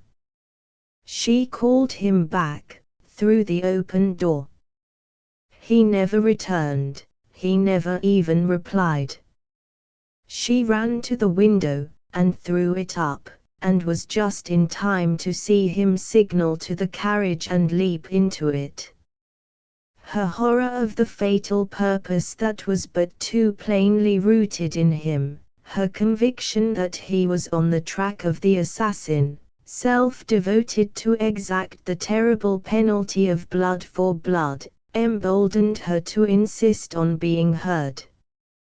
Come back, she cried. I must, I will, speak with you.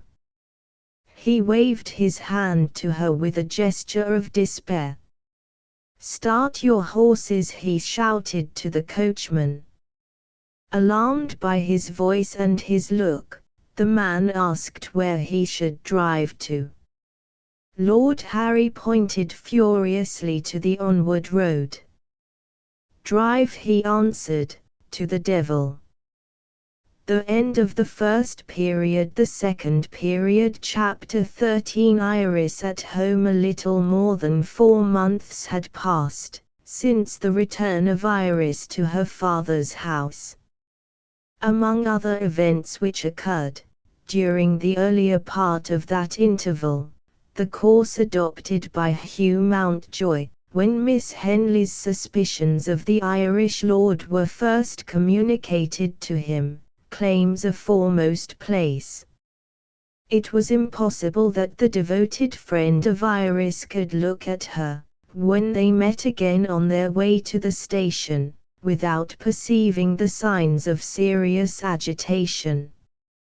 Only waiting until they were alone in the railway carriage, she opened her heart unreservedly to the man in whose clear intellect and true sympathy she could repose implicit trust.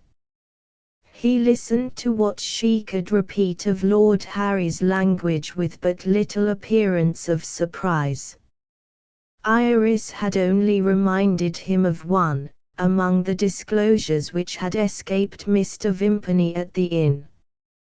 Under the irresistible influence of good wine, the doctor had revealed the Irish lord's motive for remaining in his own country, after the assassination of Arthur Mountjoy. Hugh met the only difficulty in his way, without shrinking from it. He resolved to clear his mind of its natural prejudice against the rival who had been preferred to him, before he assumed the responsibility of guiding Iris by his advice. When he had in some degree recovered confidence in his own unbiased judgment, he entered on the question of Lord Harry's purpose in leaving England. Without attempting to dispute the conclusion at which Iris had arrived, he did his best to alleviate her distress. In his opinion, he was careful to tell her, a discovery of the destination to which Lord Harry proposed to betake himself, might be achieved. The Irish lord's allusion to a new adventure, which would occupy him in searching for diamonds or gold, might indicate a contemplated pursuit of the assassin, as well as a plausible excuse to satisfy Iris. It was at least possible that the murderer might have been warned of his danger if he remained in England, and that he might have contemplated directing his flight to a distant country, which would not only offer a safe refuge, but also hold out, in its mineral treasures, a hope of gain. Assuming that these circumstances had really happened, it was in Lord Harry's character to make sure of his revenge, by embarking in the steamship by which the assassin of Arthur Mountjoy was a passenger. Wild as this guess at the truth undoubtedly was, it had one merit: it might easily be put to the test. Hugh had bought the day's newspaper at the station. He proposed to consult the shipping advertisements relating, in the first place, to communication with the diamond mines and the gold fields of South Africa. This course of proceeding at once informed him that the first steamer, bound for that destination, would sail from London in 2 days' time. The obvious precaution to take was to have the dock watched, and Mountjoy's steady old servant, who knew Lord Harry by sight, was the man to employ. Iris naturally inquired what good end could be attained, if the anticipated discovery actually took place. To this Mountjoy answered, that the one hope, a faint hope, he must needs confess, of inducing Lord Harry to reconsider his desperate purpose, lay in the influence of Iris herself. She must address a letter to him, announcing that his secret had been betrayed by his own language and conduct, and declaring that she would never again see him, or hold any communication with him, if he persisted in his savage resolution of revenge. Such was the desperate experiment which Mountjoy's generous and unselfish devotion to Iris now proposed to try. The servant, duly entrusted with Miss Henley's letter, was placed on the watch, and the event which had been regarded as little better than a forlorn hope, proved to be the event that really took place. Lord Harry was a passenger by the steamship. Mountjoy's man presented the letter entrusted to him, and asked respectfully if there was any answer.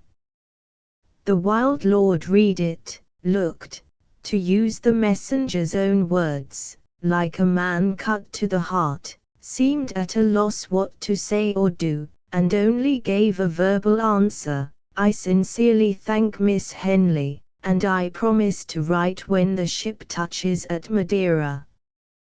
The servant continued to watch him when he went on board the steamer, saw him cast a look backwards, as if suspecting that he might have been followed, and then lost sight of him in the cabin. The vessel sailed after a long interval of delay, but he never reappeared on the deck. The ambiguous message sent to her aroused the resentment of Iris. She thought it cruel. For some weeks perhaps to come, she was condemned to remain in doubt, and was left to endure the trial of her patience, without having Mountjoy at hand to encourage and console her. He had been called away to the south of France by the illness of his father. But the fortunes of Miss Henley, at this period of her life, had their brighter side. She found reason to congratulate herself on the reconciliation which had brought her back to her father. Mr. Henley had received her, not perhaps with affection, but certainly with kindness. "If we don't get in each other's way, we shall do very well. I am glad to see you again." That was all he had said to her, but it meant much from a soured and selfish man.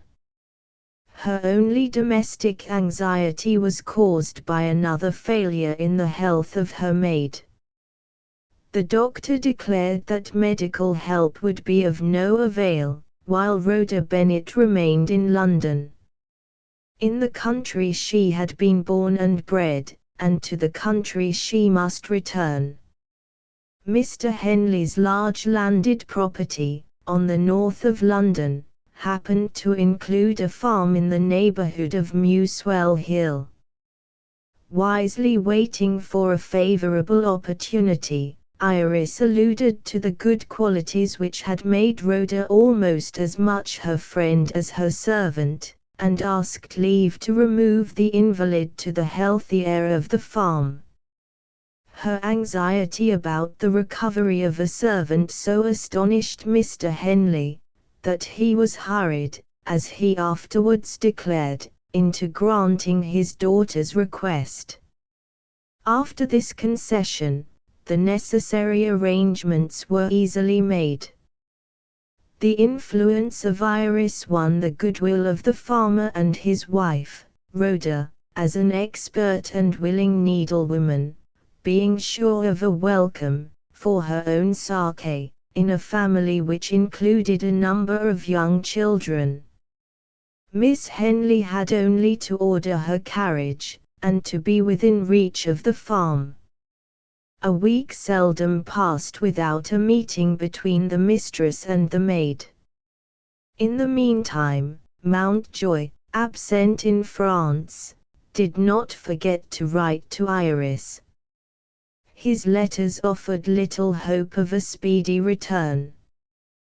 The doctors had not concealed from him that his father's illness would end fatally, but there were reserves of vital power still left, which might prolong the struggle. Under these melancholy circumstances, he begged that Iris would write to him. The oftener she could tell him of the little events of her life at home, the more kindly she would brighten the days of a dreary life. Eager to show, even in a trifling matter, how gratefully she appreciated Mountjoy's past kindness, Iris related the simple story of her life at home, in weekly letters addressed to her good friend. After telling Hugh, among other things, of Rhoda's establishment at the farm, she had some unexpected results to relate, which had followed the attempt to provide herself with a new maid. 2 young women had been successively engaged, each recommended, by the lady whom she had last served, with that utter disregard of moral obligation which appears to be shamelessly on the increase in the England of our day. The first of the 2 maids, described as rather excitable, revealed infirmities of temper which suggested a lunatic asylum as the only fit place for her. The second young woman, detected in stealing eau de cologne, and using it, mixed with water, as an intoxicating drink, claimed merciful construction of her misconduct, on the ground that she had been misled by the example of her last mistress. At the third attempt to provide herself with a servant, Iris was able to report the discovery of a responsible person who told the truth, an unmarried lady of middle age. In this case, the young woman was described as a servant thoroughly trained in the performance of her duties, honest, sober, industrious, of an even temper, and unprovided with a follower in the shape of a sweetheart. Even her name sounded favorably in the ear of a stranger. It was Fanny Mere.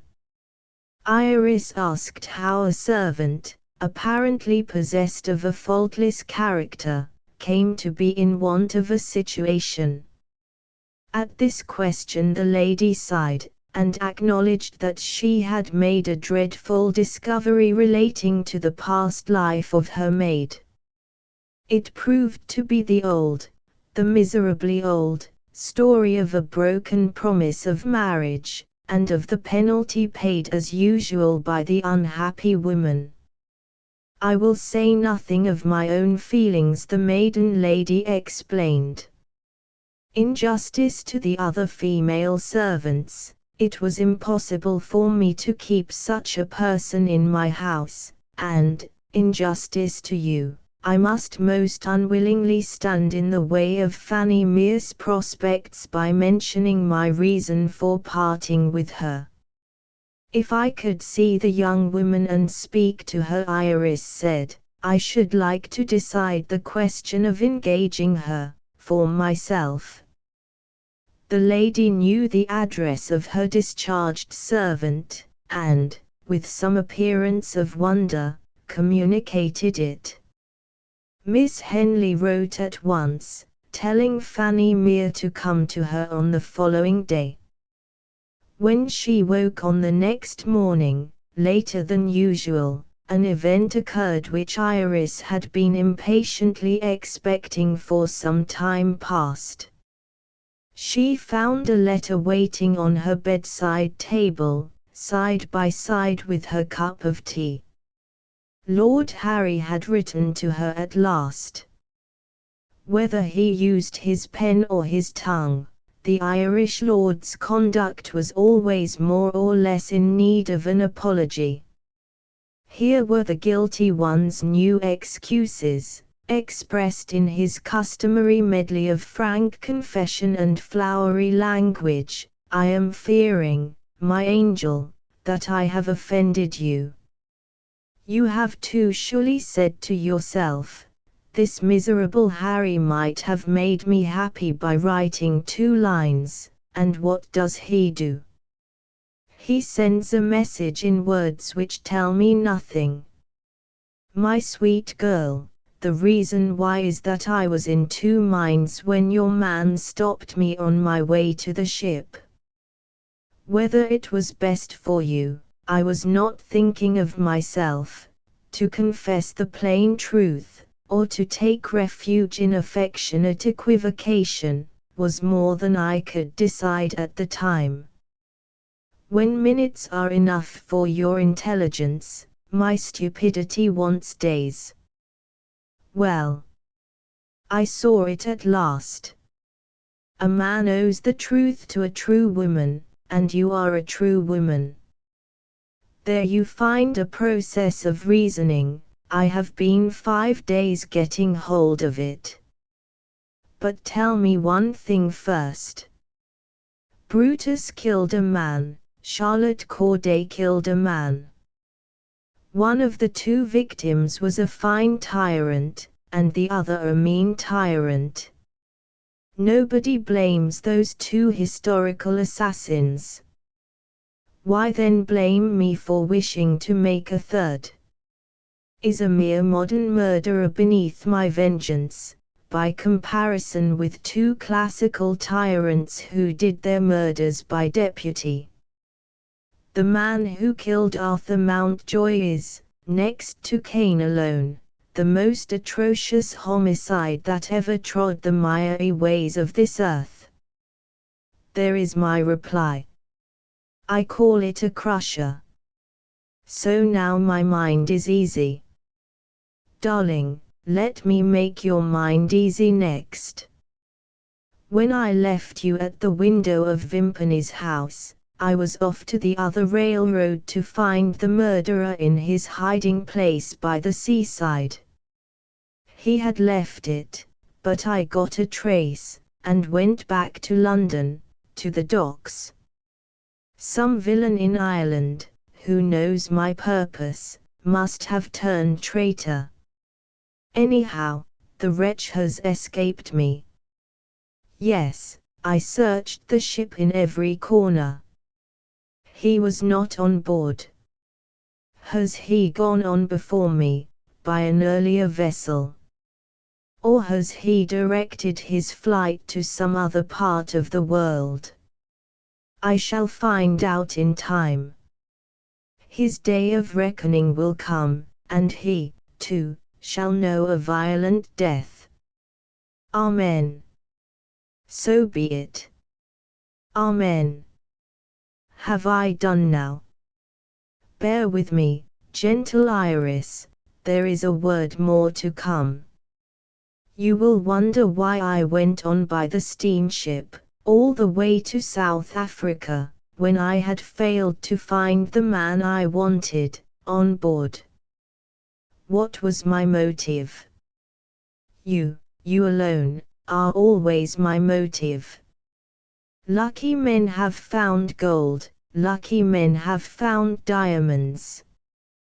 Why should I not be one of them? My sweet, let us suppose two possible things. My own elastic convictions would call them two likely things, but never mind that. Say, I come back a reformed character. There is your only objection to me, at once removed. And take it for granted that I return with a fortune of my own finding. In that case, what becomes of Mr. Henley's objection to me? It melts, as Shakespeare says somewhere, into thin air. Now do take my advice, for once. Show this part of my letter to your excellent father, with my love. I answer beforehand for the consequences.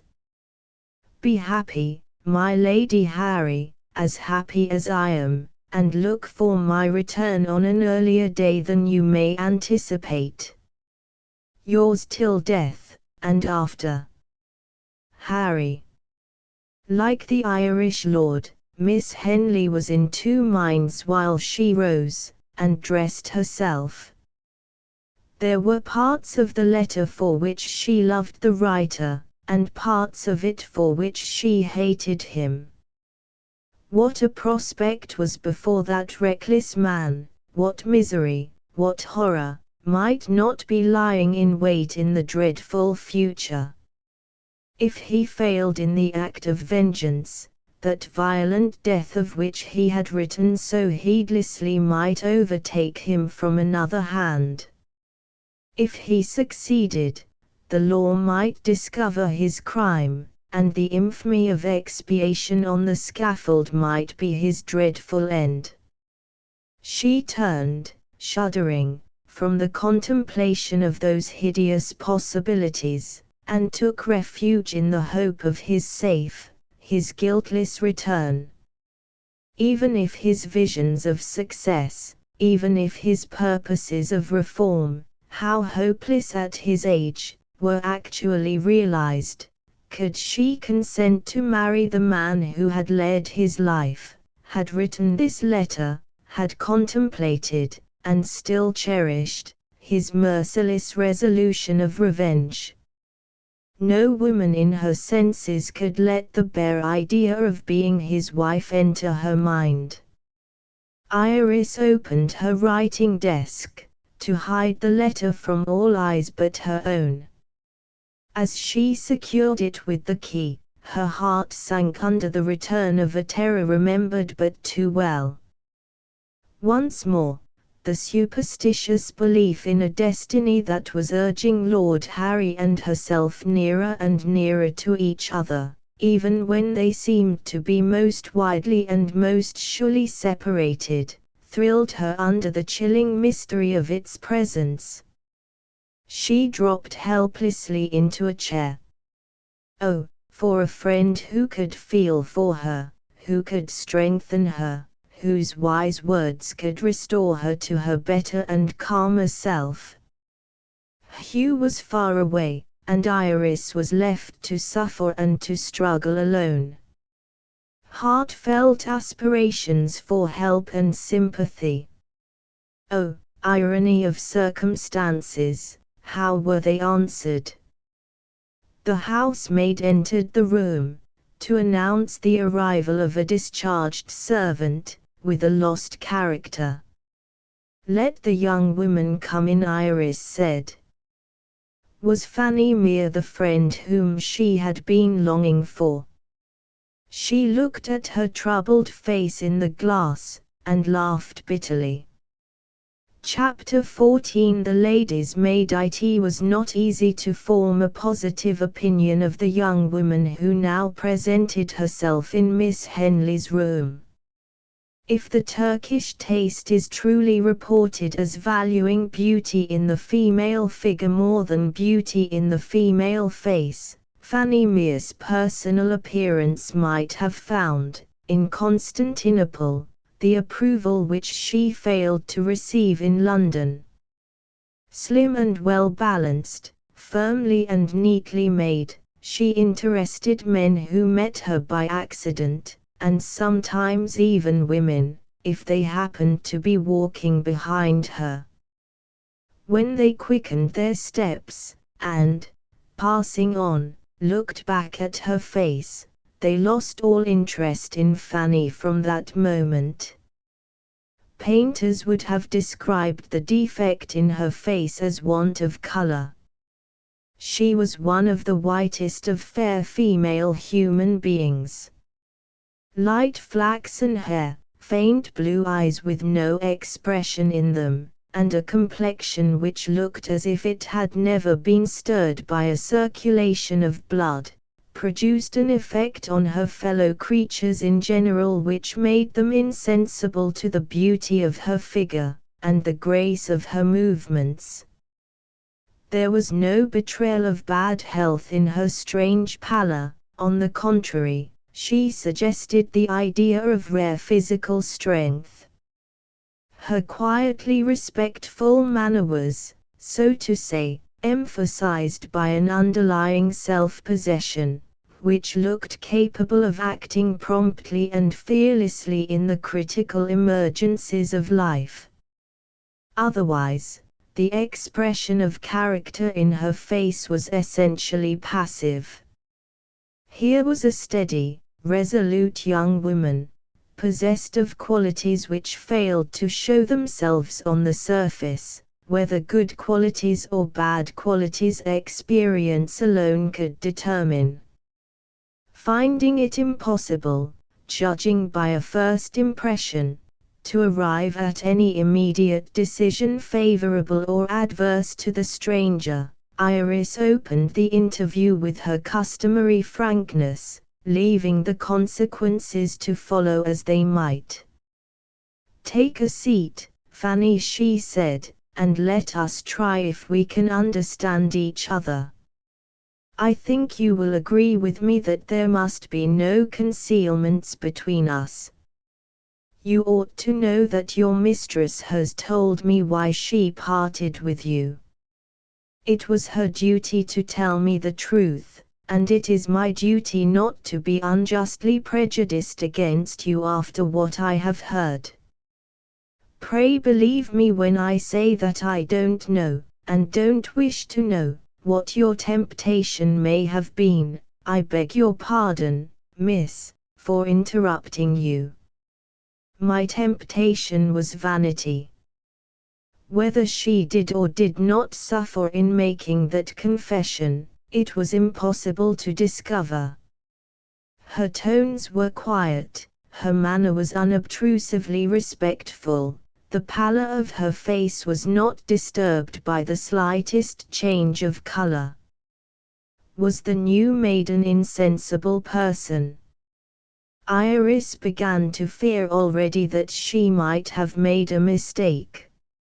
"I don't expect you to enter into particulars," she said. "I don't ask you here to humiliate yourself.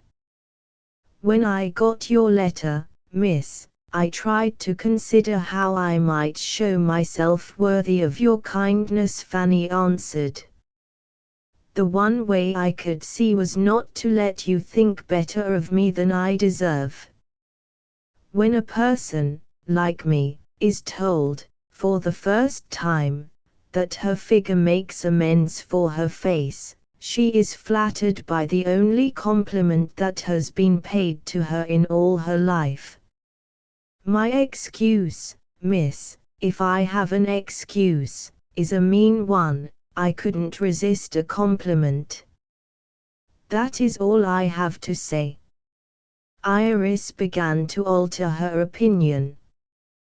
This was not a young woman of the ordinary type.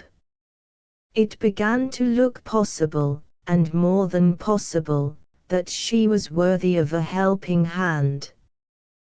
The truth seemed to be in her. "I understand you, and feel for you." Having replied in those words, Iris wisely and delicately changed the subject. "Let me hear how you are situated at the present time," she continued. "Are your parents living?" "My father and mother are dead, miss." "Have you any other relatives?" "They are too poor to be able to do anything for me. I have lost my character, and I am left to help myself." "Suppose you fail to find another situation?" Iris suggested. "Yes, miss." "How can you help yourself?" "I can do what other girls have done." "What do you mean?" "Some of us starve on needlework. Some take to the streets. Some end it in the river. If there is no other chance for me, I think I shall try that way," said the poor creature, as quietly as if she was speaking of some customary prospect that was open to her. "There will be nobody to be sorry for me, and, as I have read, drowning is not a very painful death." "You shock me, Fanny. I, for one, should be sorry for you." "Thank you, miss." "And try to remember," Iris continued, "that there may be chances in the future which you don't see yet. You speak of what you have read, and I have already noticed how clearly and correctly you express yourself. You must have been educated. Was it at home? Or at school? I was once sent to school, Fanny replied, not quite willingly. Was it a private school? Yes. That short answer warned Iris to be careful. Recollections of school, she said good-humoredly, are not the pleasantest recollections in some of our lives. Perhaps I have touched on a subject which is disagreeable to you. You have touched on one of my disappointments, miss. While my mother lived, she was my teacher. After her death, my father sent me to school. When he failed in business, I was obliged to leave, just as I had begun to learn and like it. Besides, the girls found out that I was going away, because there was no money at home to pay the fees, and that mortified me. There is more that I might tell you. I have a reason for hating my recollections of the school, but I mustn't mention that time in my life which your goodness to me tries to forget. All that appealed to her, so simply and so modestly, in that reply, was not lost on Iris. After an interval of silence, she said, "Can you guess what I am thinking of, Fanny?" "No, miss. I am asking myself a question. If I try you in my service, shall I never regret it?" For the first time, strong emotion shook Fanny Mere. Her voice failed her, in the effort to speak. Iris considerately went on. "You will take the place," she said, "of a maid who has been with me for years, a good dear creature who has only left me through ill health. I must not expect too much of you. I cannot hope that you will be to me what Rhoda Bennet has been." Fanny succeeded in controlling herself. "Is there any hope," she asked, "of my seeing Rhoda Bennet?" "Why do you wish to see her?" "You are fond of her, miss, that is one reason." "And the other?" "Rhoda Bennet might help me to serve you as I want to serve you. She might perhaps encourage me to try if I could follow her example." Fanny paused, and clasped her hands fervently. The thought that was in her forced its way to expression. "It's so easy to feel grateful," she said, "and, oh, so hard to show it." "Come to me," her new mistress answered, "and show it tomorrow."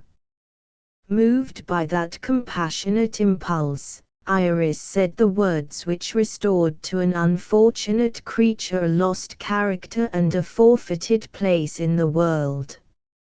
Chapter 15. Mr. Henley's temper, provided by nature with ironclad constitutional defences against illness, Mr. Henley was now and then troubled with groundless doubts of his own state of health. Acting under a delusion of this kind, he imagined symptoms which rendered a change of residence necessary from his town house to his country house, a few days only after his daughter had decided on the engagement of her new maid. Iris gladly, even eagerly, adapted her own wishes to the furtherance of her father's plans. Sorely tried by anxiety and suspense, she needed all that rest and tranquility could do for her. The first week in the country produced an improvement in her health. Enjoying the serene beauty of woodland and field, breathing the delicious purity of the air, sometimes cultivating her own corner in the garden, and sometimes helping the women in the lighter labors of the dairy, her nerves recovered their tone, and her spirits rose again to their higher level. In the performance of her duties, the new maid justified Miss Henley's confidence in her, during the residence of the household in the country. She showed, in her own undemonstrative way, a grateful sense of her mistress's kindness.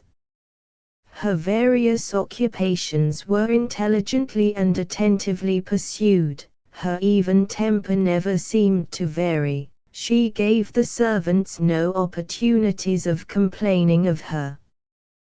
But one peculiarity in her behavior excited hostile remark, below stairs.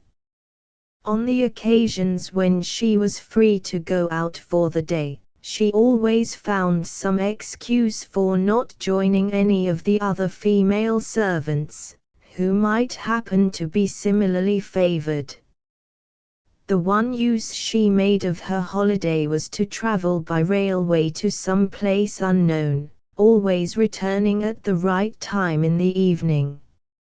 Iris knew enough of the sad circumstances to be able to respect her motives, and to appreciate the necessity for keeping the object of these solitary journeys a secret from her fellow servants. The pleasant life in the country house had lasted for nearly a month, when the announcement of Hugh's approaching return to England reached Iris. The fatal end of his father's long and lingering illness had arrived, and the funeral had taken place. Business, connected with his succession to the property, would detain him in London for a few days. Submitting to this necessity, he earnestly expressed the hope of seeing Iris again, the moment he was at liberty. Hearing the good news, Mr. Henley obstinately returned to his plans, already twice thwarted, for promoting the marriage of Mountjoy and Iris. He wrote to invite Hugh to his house in a tone of cordiality which astonished his daughter, and when the guest arrived, the genial welcome of the host had but one defect: Mr. Henley overacted his part. He gave the two young people perpetual opportunities of speaking to each other privately, and, on the principle that none are so blind as those who won't see, he failed to discover that the relations between them continued to be relations of friendship, do what he might. Hugh's long attendance on his dying father had left him depressed in spirits. Iris understood him, and felt for him. He was not ready with his opinion of the new maid, after he had seen Fanny Mere. "My inclination," he said, "is to trust the girl. And yet, I hesitate to follow my inclination, and I don't know why." When Hugh's visit came to an end, he continued his journey in a northerly direction. The property left to him by his father included a cottage, standing in its own grounds, on the Scotch shore of the Solway Firth. The place had been neglected during the long residence of the elder Mr. Mountjoy on the Continent. Hugh's present object was to judge, by his own investigation, of the necessity for repairs. On the departure of his guest, Mr. Henley, still obstinately hopeful of the marriage on which he had set his mind, assumed a jocular manner towards Iris, and asked if the Scotch cottage was to be put in order for the honeymoon. Her reply, gently as it was expressed, threw him into a state of fury. His vindictive temper revelled, not only in harsh words, but in spiteful actions. He sold one of his dogs which had specially attached itself to Iris, and, seeing that she still enjoyed the country, he decided on returning to London. She submitted in silence. But the events of that past time, when her father's merciless conduct had driven her out of his house, returned ominously to her memory. She said to herself, "Is a day coming when I shall leave him again?" It was coming, and she little knew how. Chapter 16. The doctor in full dress. Mr. Henley's household had been again established in London, when a servant appeared one morning with a visiting card, and announced that a gentleman had called who wished to see Miss Henley. She looked at the card. The gentleman was Mr. Vimpany. On the point of directing the man to say that she was engaged, Iris checked herself. Mrs. Vimpany's farewell words had produced a strong impression on her. There had been moments of doubt and gloom in her later life, when the remembrance of that unhappy woman was associated with a feeling, perhaps a morbid feeling, of self-reproach. It seemed to be hard on the poor penitent wretch not to have written to her. Was she still leading the same dreary life in the mouldering old town? Or had she made another attempt to return to the ungrateful stage? The gross husband, impudently presenting himself with his card and his message, could answer those questions if he could do nothing else. For that reason only Iris decided that she would receive Mr. Vimpany. On entering the room, she found two discoveries awaiting her, for which she was entirely unprepared. The doctor's personal appearance exhibited a striking change. He was dressed, in accordance with the strictest notions of professional propriety, entirely in black. More remarkable still, there happened to be a French novel among the books on the table, and that novel Mr. Vimpany, barbarous Mr. Vimpany, was actually reading with an appearance of understanding it. "I seem to surprise you," said the doctor. "Is it this?" He held up the French novel as he put the question. "I must own that I was not aware of the range of your accomplishments," Iris answered. "Oh, don't talk of accomplishments. I learned my profession in Paris. For nigh on 3 years I lived among the French medical students. Noticing this book on the table, I thought I would try whether I had forgotten the language, in the time that has passed, you know, since those days. Well, my memory isn't a good one in most things, but strange to say, force of habit, I suppose, some of my French sticks by me still. I hope I see you well, Miss Henley. Might I ask if you noticed the new address, when I sent up my card?" "I only noticed your name." The doctor produced his pocket-book, and took out a second card. With pride he pointed to the address, 5 Redburn Road, Hampstead Heath. With pride he looked at his black clothes. "Strictly professional, isn't it?" he said. "I have bought a new practice, and I have become a new man. It isn't easy at first. No, by jingo, I beg your pardon, I was about to say, my own respectability rather bothers me. I shall get used to it in time. If you will allow me, I'll take a liberty. No offense, I hope." He produced a handful of his cards, and laid them out in a neat little semicircle on the table. "A word of recommendation, when you have the chance, would be a friendly act on your part, he explained.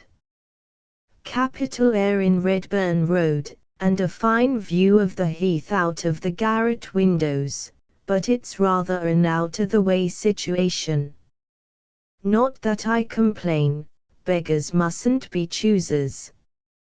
I should have preferred a practice in a fashionable part of London, but our little windfall of money, he came to a full stop in the middle of a sentence.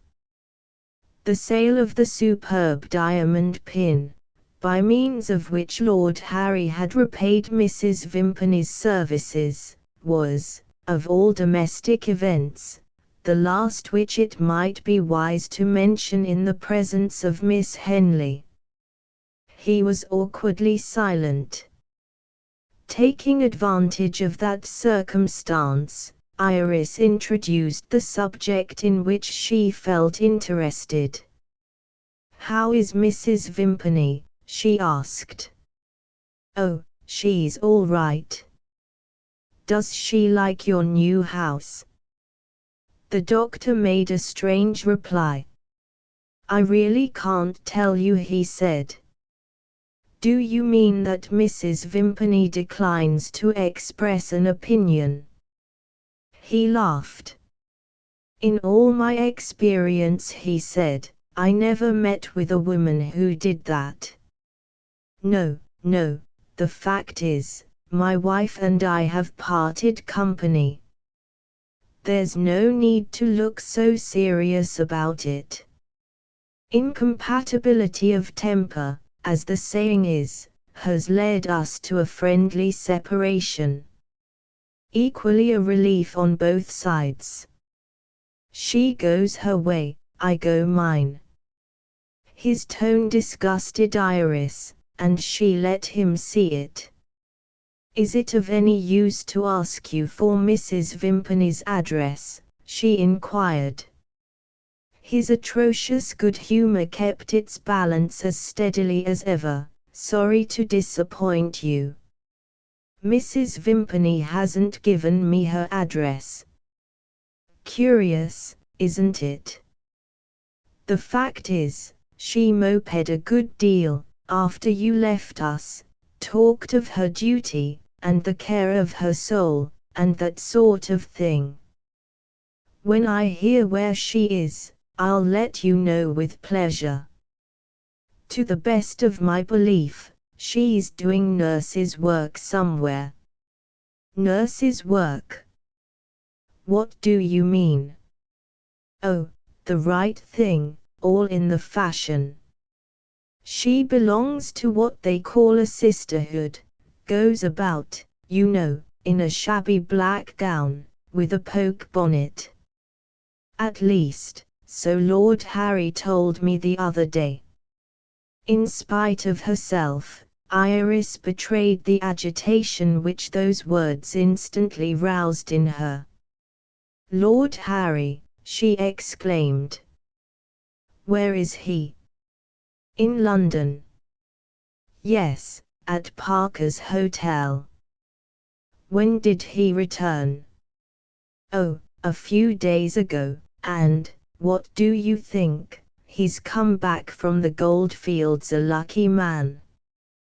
Damn it, I've let the cat out of the bag. I was to keep the thing a secret from everybody, and from you most particularly. He's got some surprise in store for you. Don't tell him what I've done. We had a little misunderstanding, in past days, at Honeybuzzard, and, now we are friends again, I don't want to lose his lordship's interest." Iris promised to be silent. But to know that the wild lord was in England again, and to remain in ignorance whether he had, or had not, returned with the stain of bloodshed on him, was more than she could endure. "There is one question I must ask you," she said. "I have reason to fear that Lord Harry left this country, with a purpose of revenge, Mr. Vimpany wanted no further explanation. Yes, yes, I know. You may be easy about that. There's been no mischief done, either one way or the other. The man he was after, when he landed in South Africa, he told me so himself, has escaped him. With that reply, the doctor got up in a hurry to bring his visit to an end. He proposed to take to flight, he remarked facetiously, before Miss Henley wheedled him into saying anything more. After opening the door, however, he suddenly returned to Iris, and added a last word in the strictest confidence. "If you won't forget to recommend me to your friends," he said, "I'll trust you with another secret. You will see his lordship in a day or two, when he returns from the races. Goodbye." The races. What was Lord Harry doing at the races? Chapter 17. On Hampstead Heath. Iris had only to remember the manner in which she and Mountjoy had disappointed her father, to perceive the serious necessity of preventing Mountjoy's rival from paying a visit at Mr. Henley's house. She wrote at once to Lord Harry, at the hotel which Mr. Vimpany had mentioned, entreating him not to think of calling on her. Being well aware that he would insist on a meeting, she engaged to write again and propose an appointment. In making this concession, Iris might have found it easier to persuade herself that she was yielding to sheer necessity, if she had not been guiltily conscious of a feeling of pleasure at the prospect of seeing Lord Harry again, returning to her an innocent man. There was some influence, in this train of thought, which led her mind back to Hugh. She regretted his absence, wondered whether he would have proposed throwing her letter to the Irish lord into the fire, sighed, closed the envelope, and sent the letter to the post. On the next day, she had arranged to drive to Muswell Hill, and to pay the customary visit to Rhoda. Heavy rain obliged her to wait for a fitter opportunity. It was only on the third day that the sky cleared, and the weather was favourable again. On a sunshiny autumn morning, with a fine keen air blowing, she ordered the open carriage.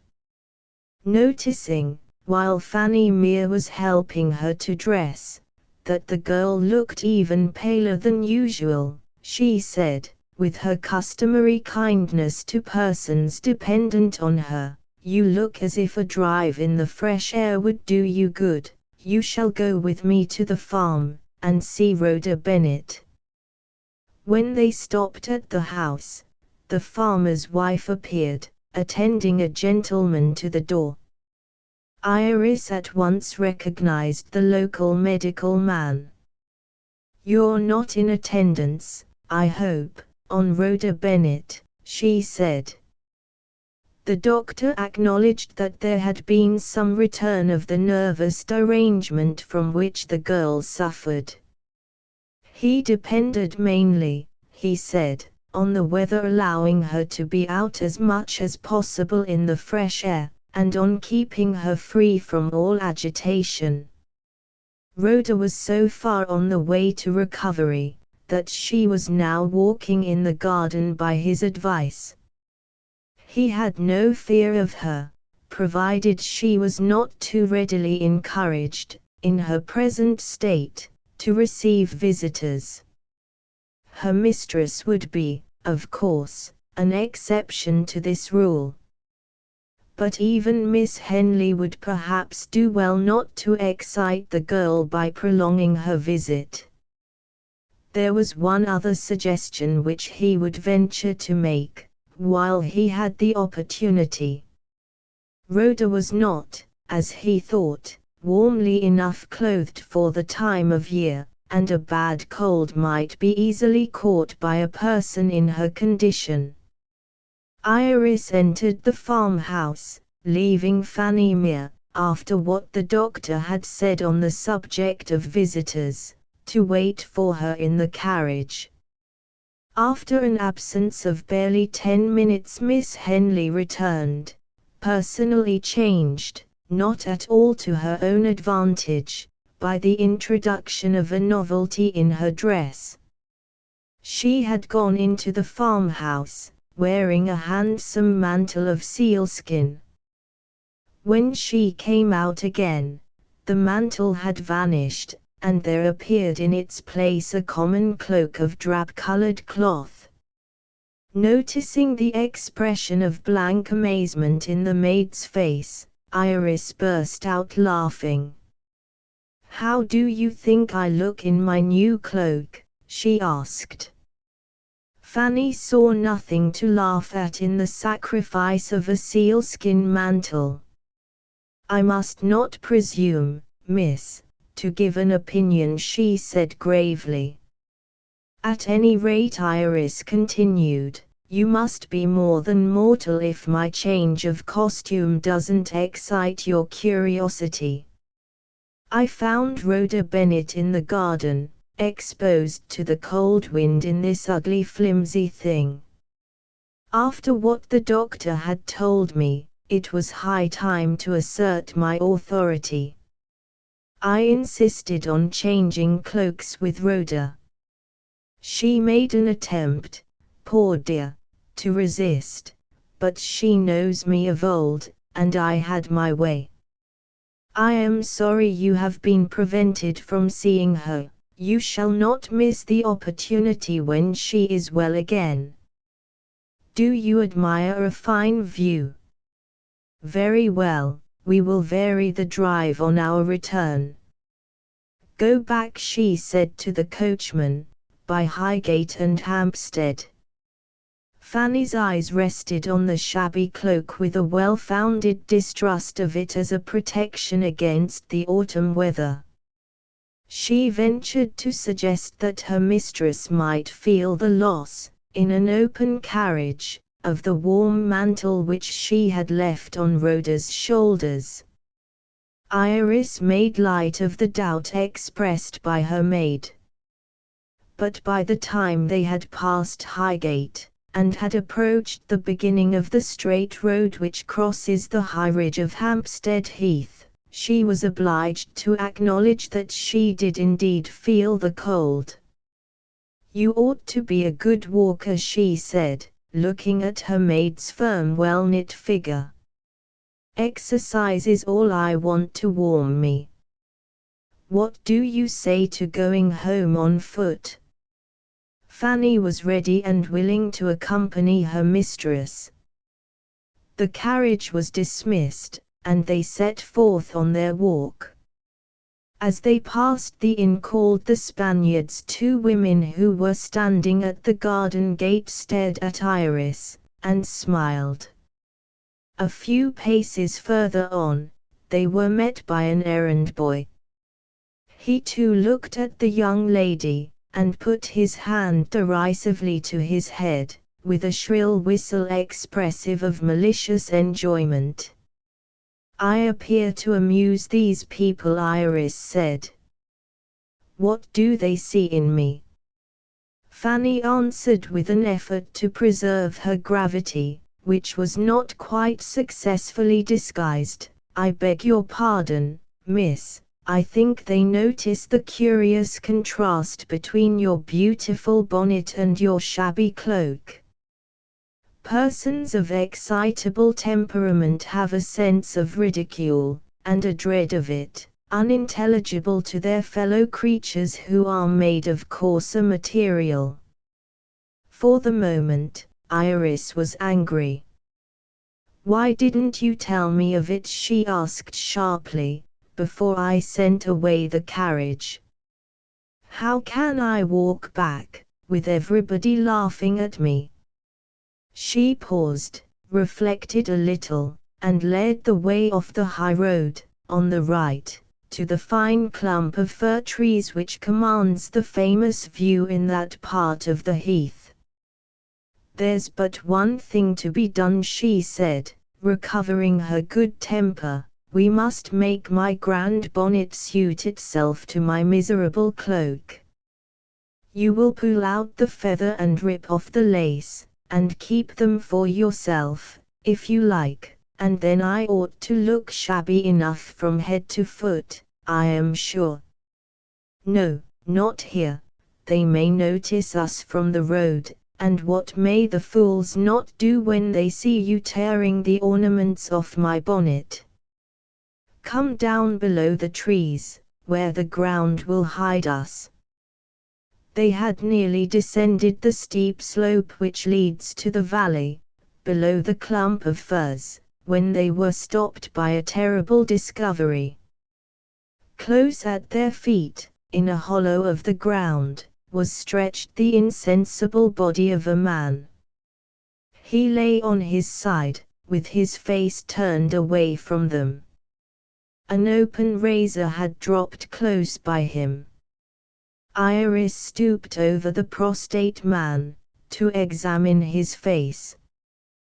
Blood flowing from a frightful wound in his throat, was the first thing that she saw. Her eyes closed instinctively, recoiling from that ghastly sight. The next instant she opened them again, and saw his face.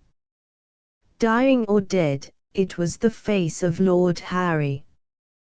The shriek that burst from her, on making that horrible discovery, was heard by two men who were crossing the lower heath at some distance. They saw the women, and ran to them.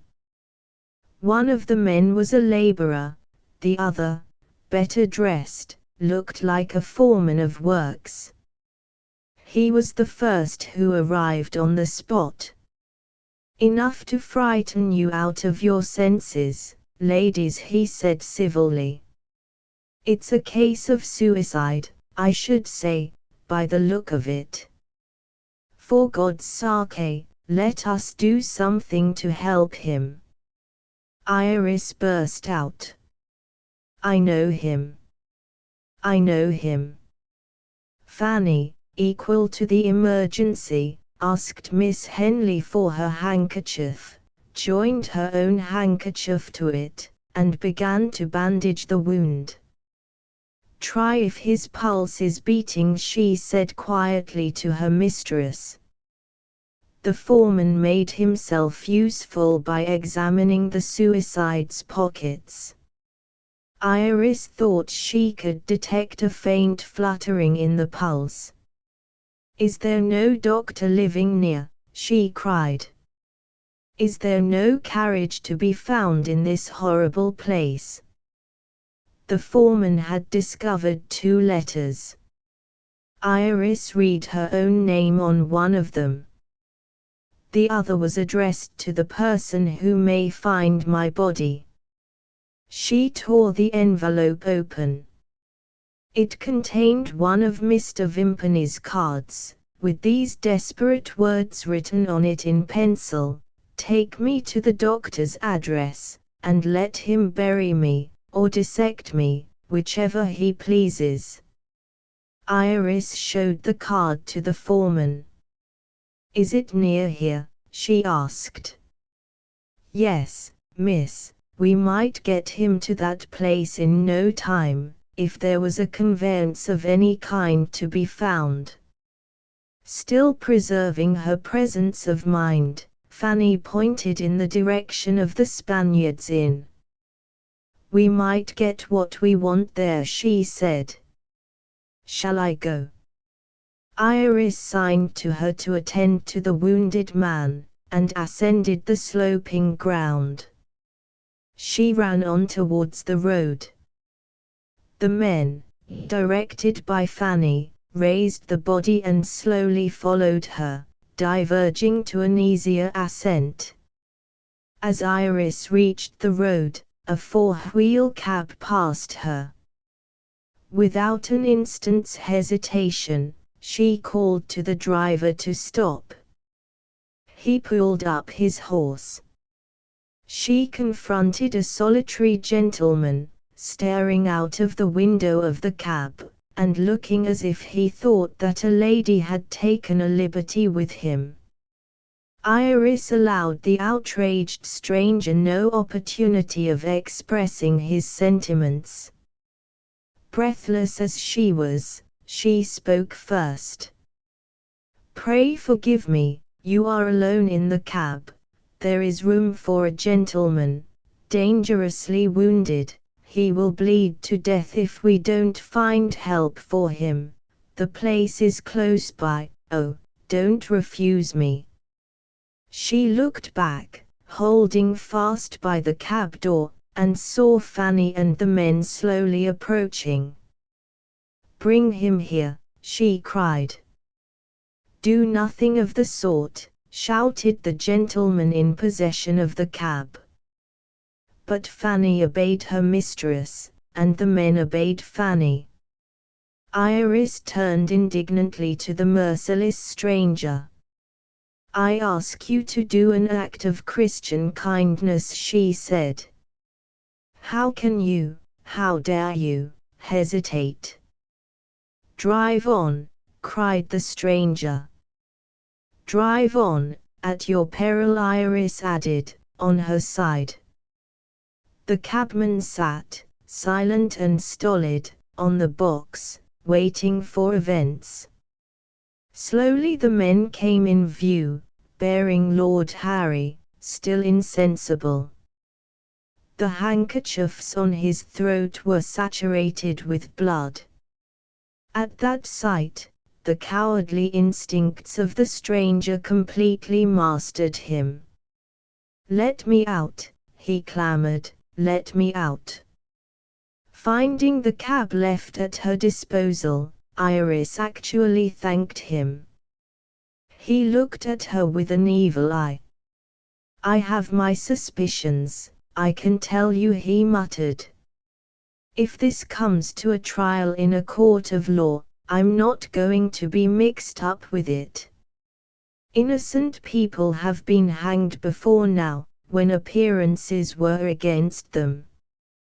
He walked off, and, by way of completing the revelation of his own meanness, forgot to pay his fare. On the point of starting the horse to pursue him, the cabman was effectually stopped. Iris showed him a sovereign. Upon this hint, like Othello, he spoke. "All right, miss. I see your poor gentleman is bleeding. You'll take care, won't you, that he doesn't spoil my cushions?" The driver was not a ill-conditioned man. He put the case of his property indulgently, with a persuasive smile. Iris turned to the two worthy fellows, who had so readily given her their help, and bade them goodbye, with a solid expression of her gratitude which they both remembered for many a long day to come. Fanny was already in the cab supporting Lord Harry's body. Iris joined her. The cabman drove carefully to Mr. Vimpany's new house.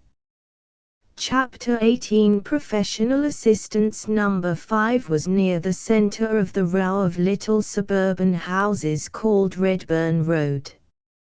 When the cab drew up at the door, Mr. Vimpany himself was visible, looking out of the window on the ground floor, and yawning as he looked. Iris beckoned to him impatiently. "Anything wrong?" he asked, as he approached the door of the cab. She drew back, and silently showed him what was wrong. The doctor received the shock with composure. When he happened to be sober and sad, looking for patients and failing to find them, Mr. Vimpany's capacity for feeling sympathy began and ended with himself. "This is a new scrape, even for Lord Harry," he remarked. "Let's get him into the house." The insensible man was carried into the nearest room on the ground floor. Pale and trembling, Iris related what had happened, and asked if there was no hope of saving him. "Patience," Mr. Vimpany answered, "I'll tell you directly." He removed the bandages, and examined the wound. "There's been a deal of blood lost," he said. "I'll try and pull him through. While I am about it, miss, go upstairs, if you please, and find your way to the drawing room." Iris hesitated. The doctor opened a neat mahogany box. "The tools of my trade," he continued. "I'm going to sew up his lordship's throat." Shuddering as she heard those words, Iris hurried out of the room. Fanny followed her mistress up the stairs. In her own very different way, the maid was as impenetrably composed as Mr. Vimpany himself. "There was a second letter found in the gentleman's pocket, miss," she said. "Will you excuse my reminding you that you have not read it yet?" Iris read the lines that follow. "Forgive me, my dear, for the last time. My letter is to say that I shall trouble you no more in this world, and, as for the other world, who knows? I brought some money back with me, from the gold fields. It was not enough to be called a fortune. I mean the sort of fortune which might persuade your father to let you marry me. Well, here in England, I had an opportunity of making 10 times more of it on the turf, and, let me add, with private information of the horses which I might certainly count on to win. I don't stop to ask by what cruel roguery I was tempted to my ruin. My money is lost, and, with it, my last hope of a happy and harmless life with you comes to an end. I die, Iris dear, with the death of that hope. Something in me seems to shrink from suicide in the ugly gloom of great overgrown London.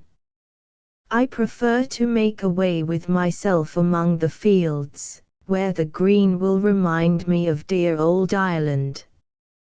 When you think of me sometimes, say to yourself the poor wretch loved me, and perhaps the earth will lie lighter on Harry for those kind words, and the flowers, if you favor me by planting a few, may grow prettier on my grave." There it ended. The heart of Iris sank as she read that melancholy farewell, expressed in language at once wild and childish. If he survived his desperate attempt at self-destruction, to what end would it lead? In silence, the woman who loved him put his letter back in her bosom. Watching her attentively, affected, it was impossible to say how, by that mute distress, Fanny Mere proposed to go downstairs, and ask once more what hope there might be for the wounded man. Iris knew the doctor too well to let the maid leave her on a useless errand. "Some men might be kindly ready to relieve my suspense," she said. "The man downstairs is not one of them. I must wait till he comes to me, or sends for me. But there is something I wish to say to you, while we are alone. You have been but a short time in my service, Fanny. Is it too soon to ask if you feel some interest in me? If I can comfort you or help you, miss, be pleased to tell me how." She made that reply respectfully, in her usual quiet manner, her pale cheeks showing no change of color, her faint blue eyes resting steadily on her mistress's face. Iris went on, "If I ask you to keep what has happened, on this dreadful day, a secret from everybody, may I trust you, little as you know of me, as I might have trusted Rhoda Bennet?" "I promise it, miss." In saying those few words, the undemonstrative woman seemed to think that she had said enough. Iris had no alternative but to ask another favor. "And whatever curiosity you may feel, will you be content to do me a kindness, without wanting an explanation?" "It is my duty to respect my mistress's secrets. I will do my duty." No sentiment, no offer of respectful sympathy, a positive declaration of fidelity, left impenetrably to speak for itself. Was the girl's heart hardened by the disaster which had darkened her life? Or was she the submissive victim of that inbred reserve, which shrinks from the frank expression of feeling, and lives and dies self-imprisoned in its own secrecy? A third explanation, founded probably on a steadier basis, was suggested by Miss Henley's remembrance of their first interview. Fanny's nature had revealed a sensitive side, when she was first encouraged to hope for a refuge from ruin followed perhaps by starvation and death. Judging so far from experience, a sound conclusion seemed to follow. When circumstances strongly excited the girl, there was a dormant vitality in her that revived. At other times, when events failed to agitate her by a direct appeal to personal interests, her constitutional reserve held the rule.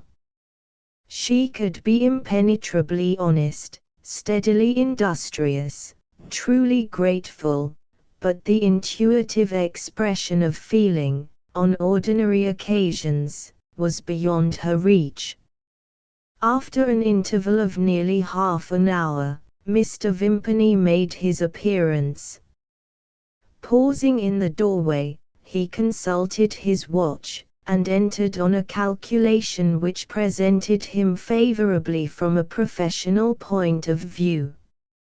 "Allow for time lost in reviving my lord when he fainted, and stringing him up with a drop of brandy, and washing my hands. Look how clean they are. I haven't been more than 20 minutes in mending his throat. Not bad surgery, Miss Henley." "Is his life safe, Mr. Vimpany?" "Thanks to his luck, yes." "His luck?" "To be sure. In the first place, he owes his life to your finding him when you did. A little later, and it would have been all over with Lord Harry. Second piece of luck, catching the doctor at home, just when he was most wanted. Third piece of luck, our friend didn't know how to cut his own throat properly. You needn't look black at me, miss, I'm not joking. A suicide with a razor in his hand has generally one chance in his favor: he is ignorant of anatomy. That is my lord's case. He has only cut through the upper fleshy part of his throat, and has missed the larger blood vessels.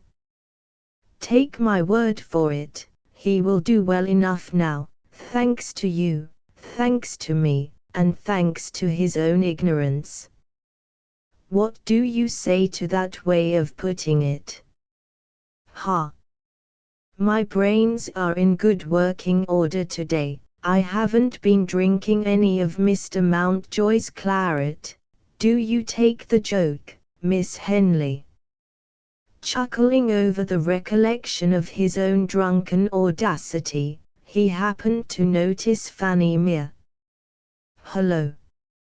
Is this another injured person in want of me? You're as white as a sheet, miss. If you're going to faint, do me a favor, wait till I can get the brandy bottle. Oh. It's natural to you, is it? I see. A thick skin and a slow circulation, you will live to be an old woman. A friend of yours, Miss Henley. Fanny answered composedly for herself, I am Miss Henley's maid, sir. What's become of the other one? Mr. Vimpany asked. I. Staying at a farmhouse for the benefit of her health, is she? If I had been allowed time enough, I would have made a cure of Rhoda Bennet. There isn't a medical man in England who knows more than I do of the nervous maladies of women, and what is my reward? Is my waiting room crammed with rich people coming to consult me? Do I live in a fashionable square? Have I even been made a baronet? Damn it, I beg your pardon, Miss Henley, but it is irritating, to a man of my capacity, to be completely neglected. For the last 3 days not a creature has darkened the doors of this house. Could I say a word to you? He led Iris mysteriously into a corner of the room. About our friend downstairs, he began. When may we hope that he will be well again, Mr. Vimpany? Maybe in 3 weeks. In a month at most. I have nobody here but a stupid servant girl. We ought to have a competent nurse. I can get a thoroughly trained person from the hospital, but there's a little difficulty. I am an outspoken man. When I am poor, I own I am poor. My lord must be well fed, the nurse must be well fed. Would you mind advancing a small loan, to provide beforehand for the payment of expenses? Iris handed her purse to him, sick of the sight of Mr. Vimpany. Is that all? She asked, making for the door. Much obliged. That's all. As they approached the room on the ground floor, Iris stopped, her eyes rested on the doctor. Even to that coarse creature, the eloquent look spoke for her. Fanny noticed it, and suddenly turned her head aside. Over the maid's white face there passed darkly an expression of unutterable contempt. Her mistress's weakness had revealed itself, weakness for one of the betrayers of women, weakness for a man. In the meantime, Mr. Vimpany, having got the money, was ready to humour the enviable young lady with a well-filled purse. Do you want to see my lord before you go? He asked, amused at the idea. Mind. You mustn't disturb him. No talking, and no crying. Ready. Now look at him.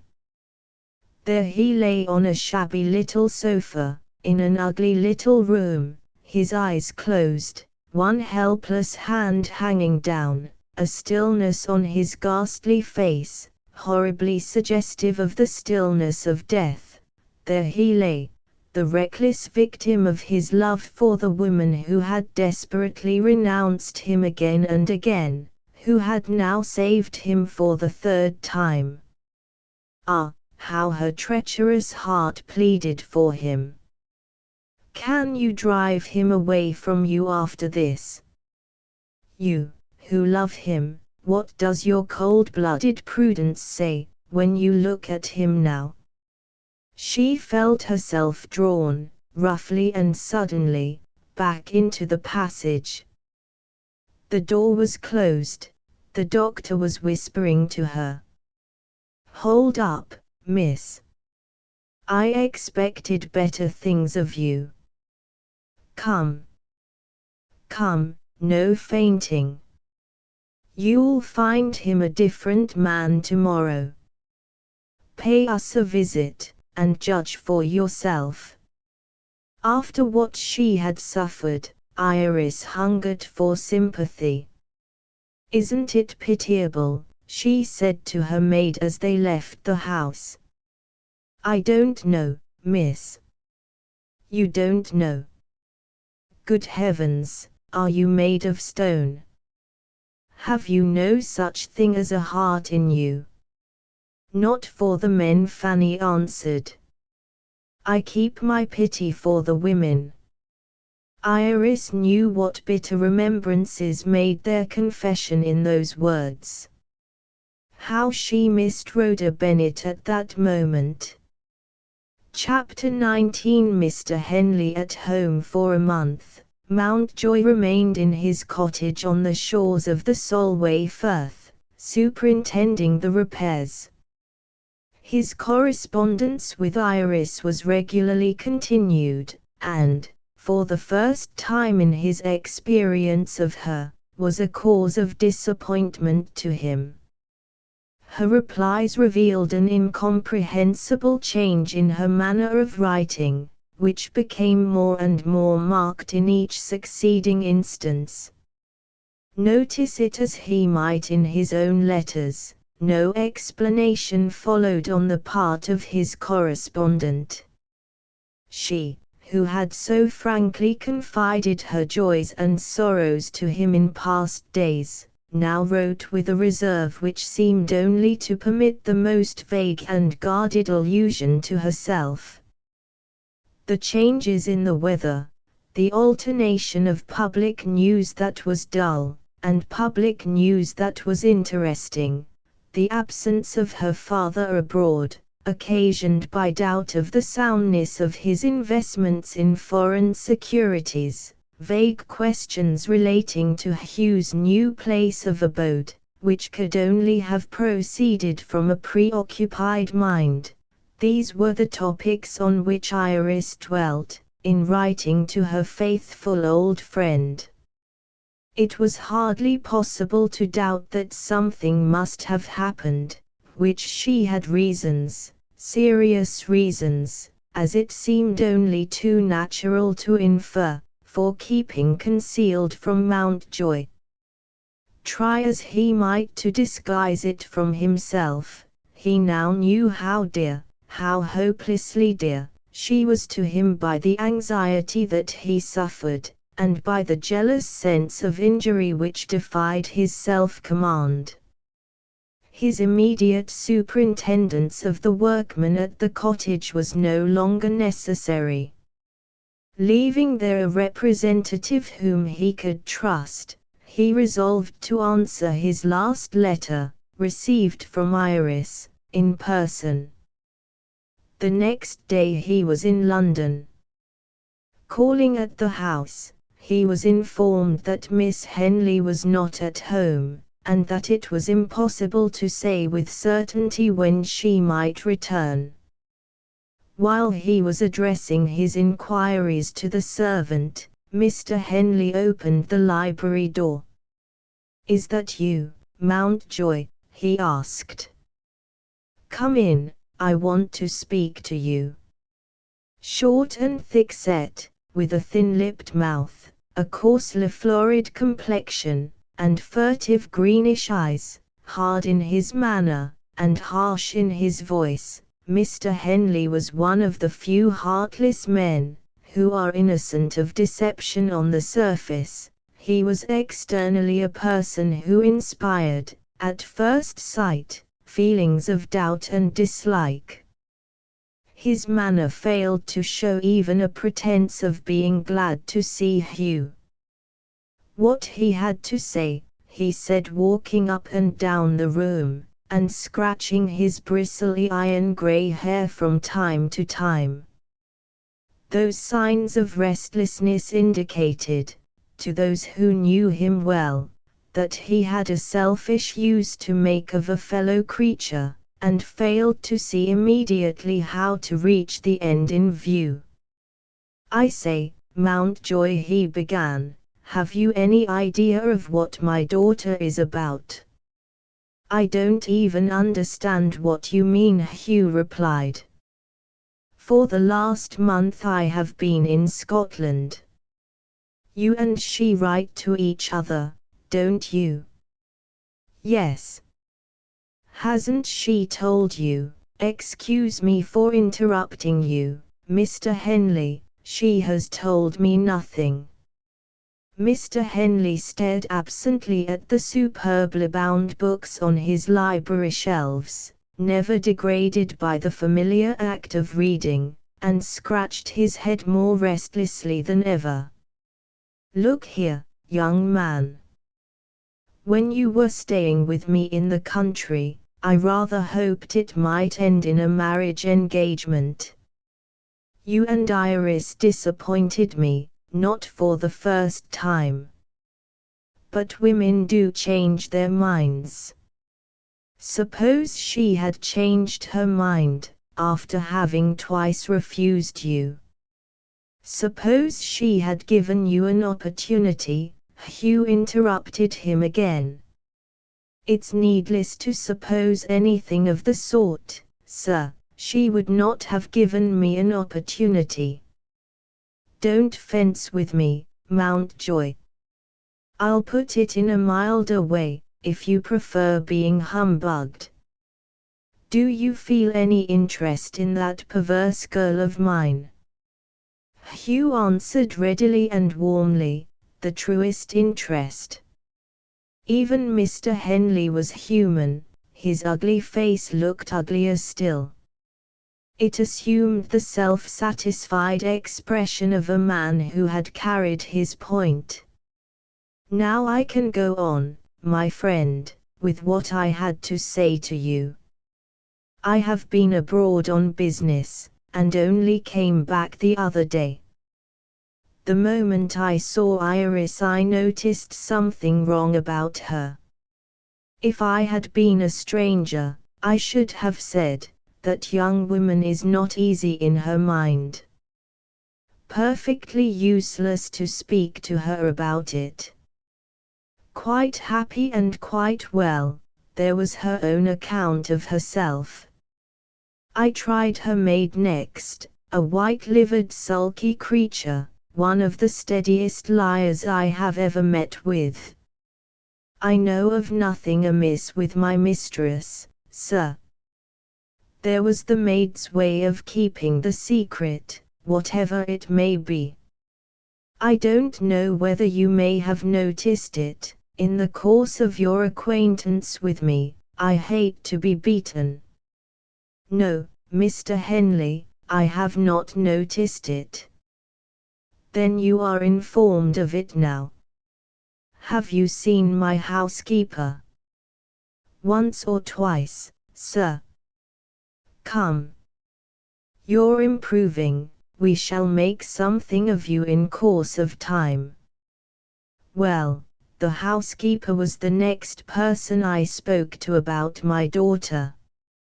Had she seen anything strange in Miss Iris, while I was away from home?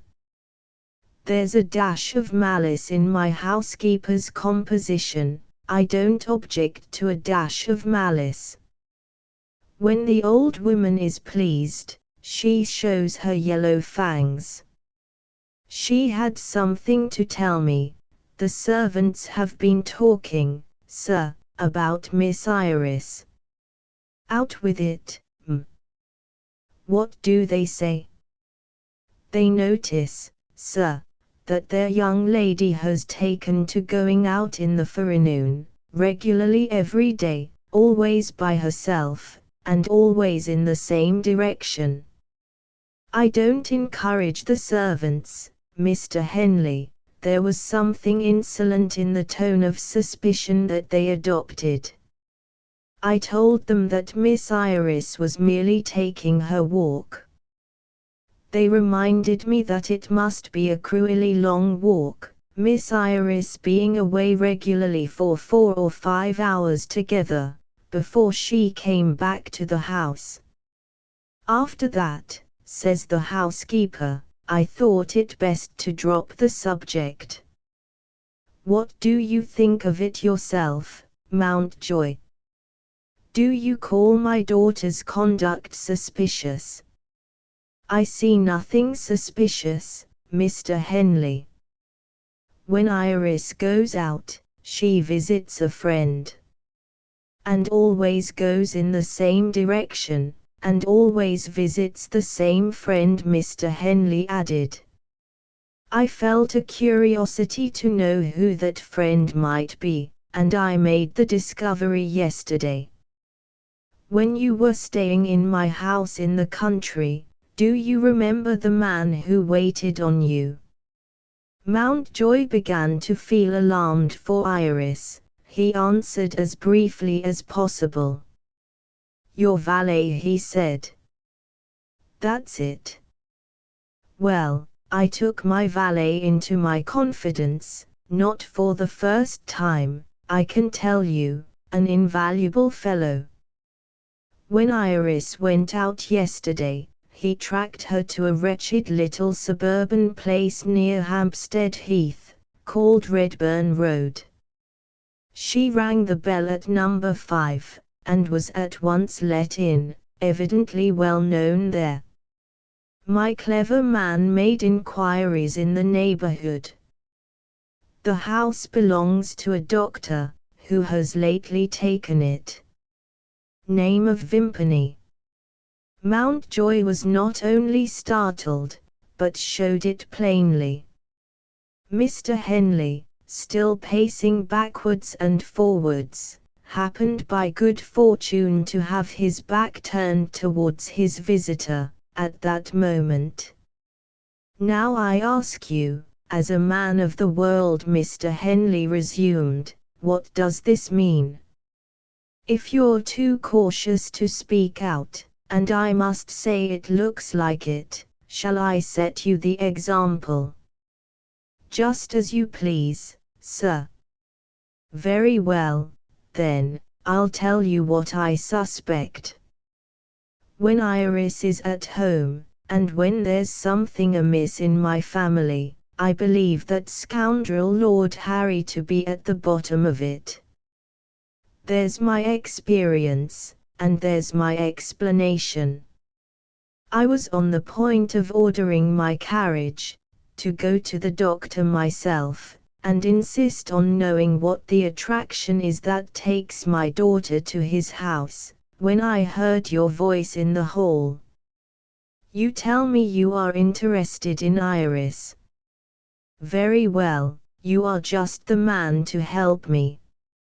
May I ask how, Mr. Henley? Of course you may. You can find your way to her confidence, if you choose to try. She will trust you, when she won't trust her father.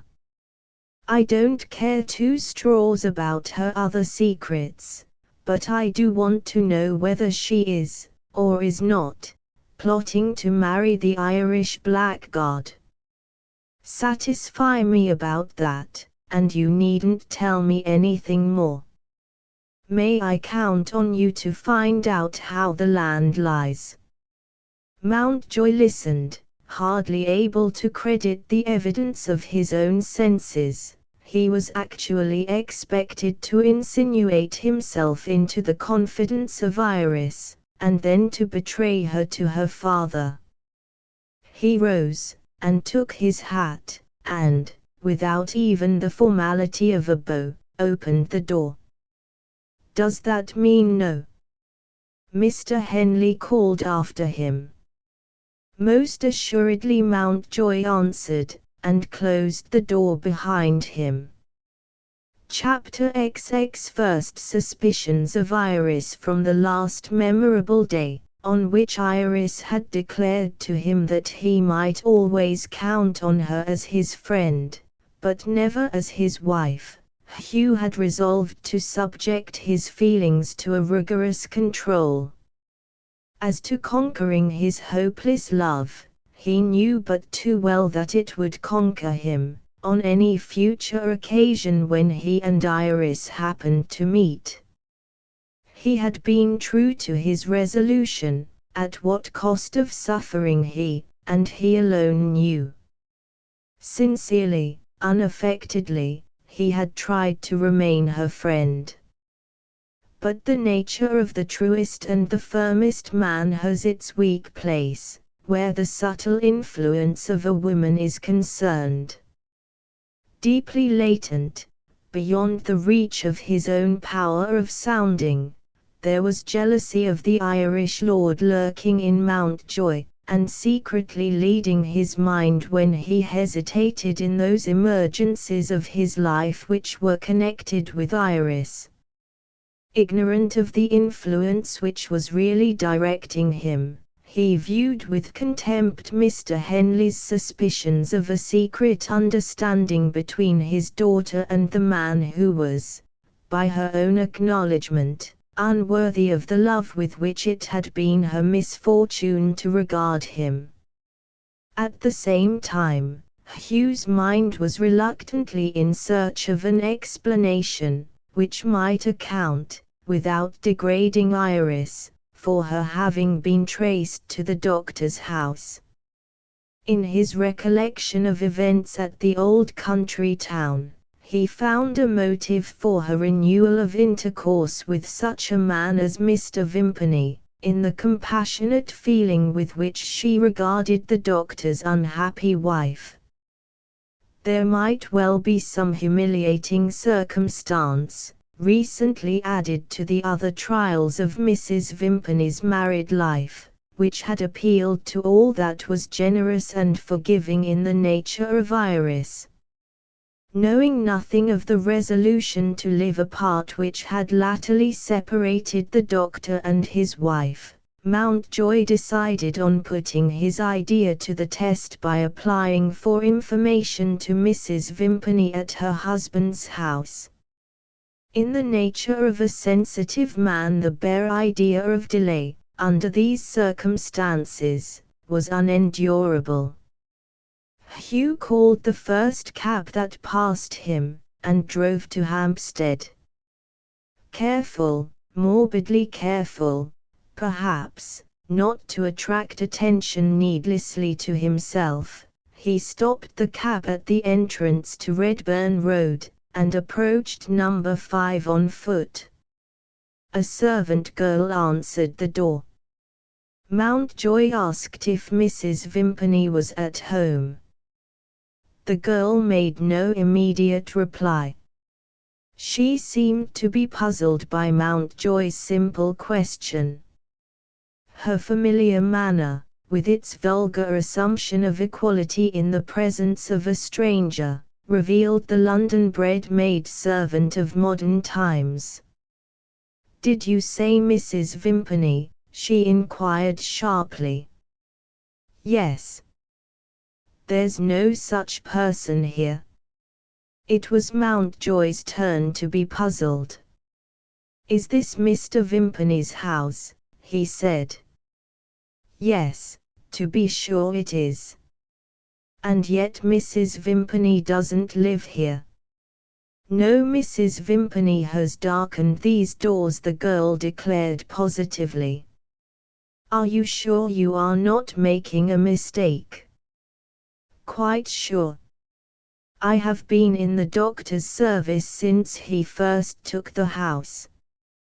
Determined to solve the mystery, if it could be done, Mountjoy asked if he could see the doctor. No, Mr. Vimpany had gone out. "There's a young person comes to us," the servant continued. "I wonder whether you mean her, when you ask for Mrs. Vimpany. The name she gives is Henley."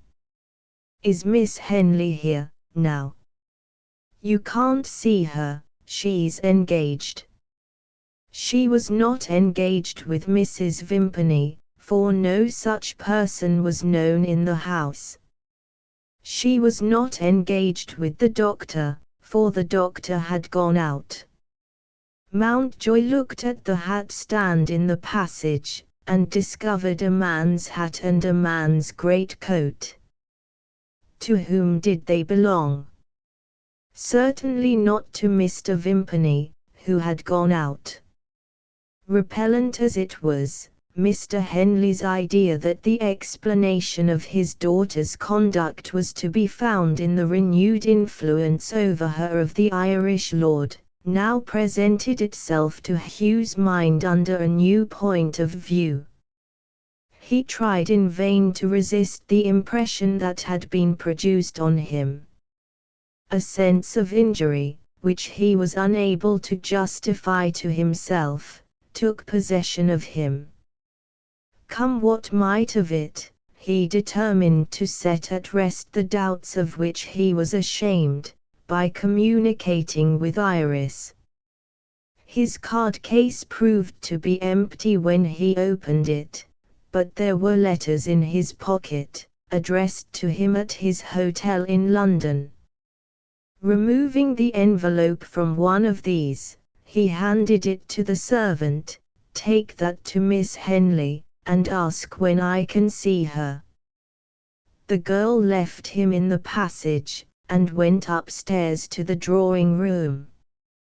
In the flimsily built little house, he could hear the heavy step of a man, crossing the room above, and then the resonant tones of a man's voice raised as if in anger. Had she given him already the right to be angry with her? He thought of the time, when the betrayal of Lord Harry's vindictive purpose in leaving England had frightened her, when he had set aside his own sense of what was due to him, for her sake, and had helped her to communicate, by letter, with the man whose fatal ascendancy over Iris had saddened his life. Was what he heard, now, the return that he had deserved? After a short absence, the servant came back with a message. "Miss Henley begs you will excuse her. She will write to you." Would this promised letter be like the other letters which he had received from her in Scotland? Mountjoy's gentler nature reminded him that he owed it to his remembrance of happier days, and truer friendship, to wait and see.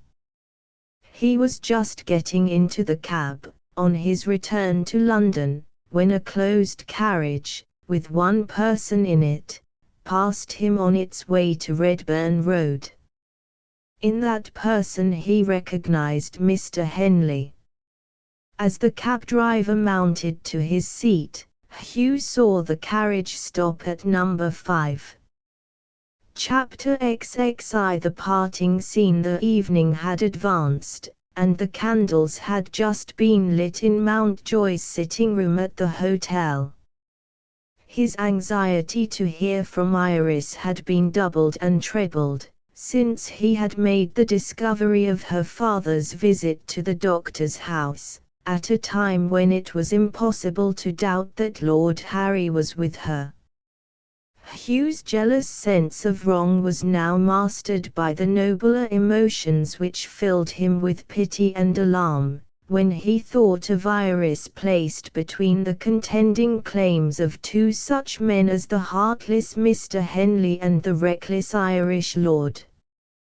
He had remained at the hotel, through the long afternoon, on the chance that she might write to him speedily by the hand of a messenger, and no letter had arrived. He was still in expectation of news which might reach him by the evening post, when the waiter knocked at the door. "A letter?" Mountjoy asked. "No, sir," the man answered, "a lady." Before she could raise her veil, Hugh had recognized Iris. Her manner was subdued, her face was haggard. Her hand lay cold and passive in his hand, when he advanced to bid her welcome. He placed a chair for her by the fire. She thanked him and declined to take it. With the air of a woman conscious of committing an intrusion, she seated herself apart in a corner of the room. I have tried to write to you, and I have not been able to do it. She said that with a dogged resignation of tone and manner, so unlike herself that Mountjoy looked at her in dismay. My friend, she went on, your pity is all I may hope for. I am no longer worthy of the interest you once felt in me. Hugh saw that it would be useless to remonstrate. He asked if it had been his misfortune to offend her. No, she said, you have not offended me. Then what in heaven's name does this change in you mean? It means, she said, as coldly as ever, that I have lost my self-respect. It means that my father has renounced me, and that you will do well to follow his example. Have I not led you to believe that I could never be the wife of Lord Harry? Well, I have deceived you. I am going to marry him. I can't believe it, Iris. I won't believe it. She handed him the letter, in which the Irishman had declared his resolution to destroy himself. Hugh read it with contempt. Did my lord's heart fail him? He asked scornfully. He would have died by his own hand, Mr. Mountjoy. Oh, Iris, Mr. Dot. I will say Hugh if you prefer it, but the days of our familiar friendship are none the less at an end. I found Lord Harry bleeding to death from a wound in his throat. It was in a lonely place on Hampstead Heath. I was the one person who happened to pass by it. For the third time, you see, it has been my destiny to save him. How can I forget that? My mind will dwell on it. I try to find happiness, oh, only happiness enough for me, in cheering my poor Irishman, on his way back to the life that I have preserved. There is my motive, if I have a motive. Day after day I have helped to nurse him.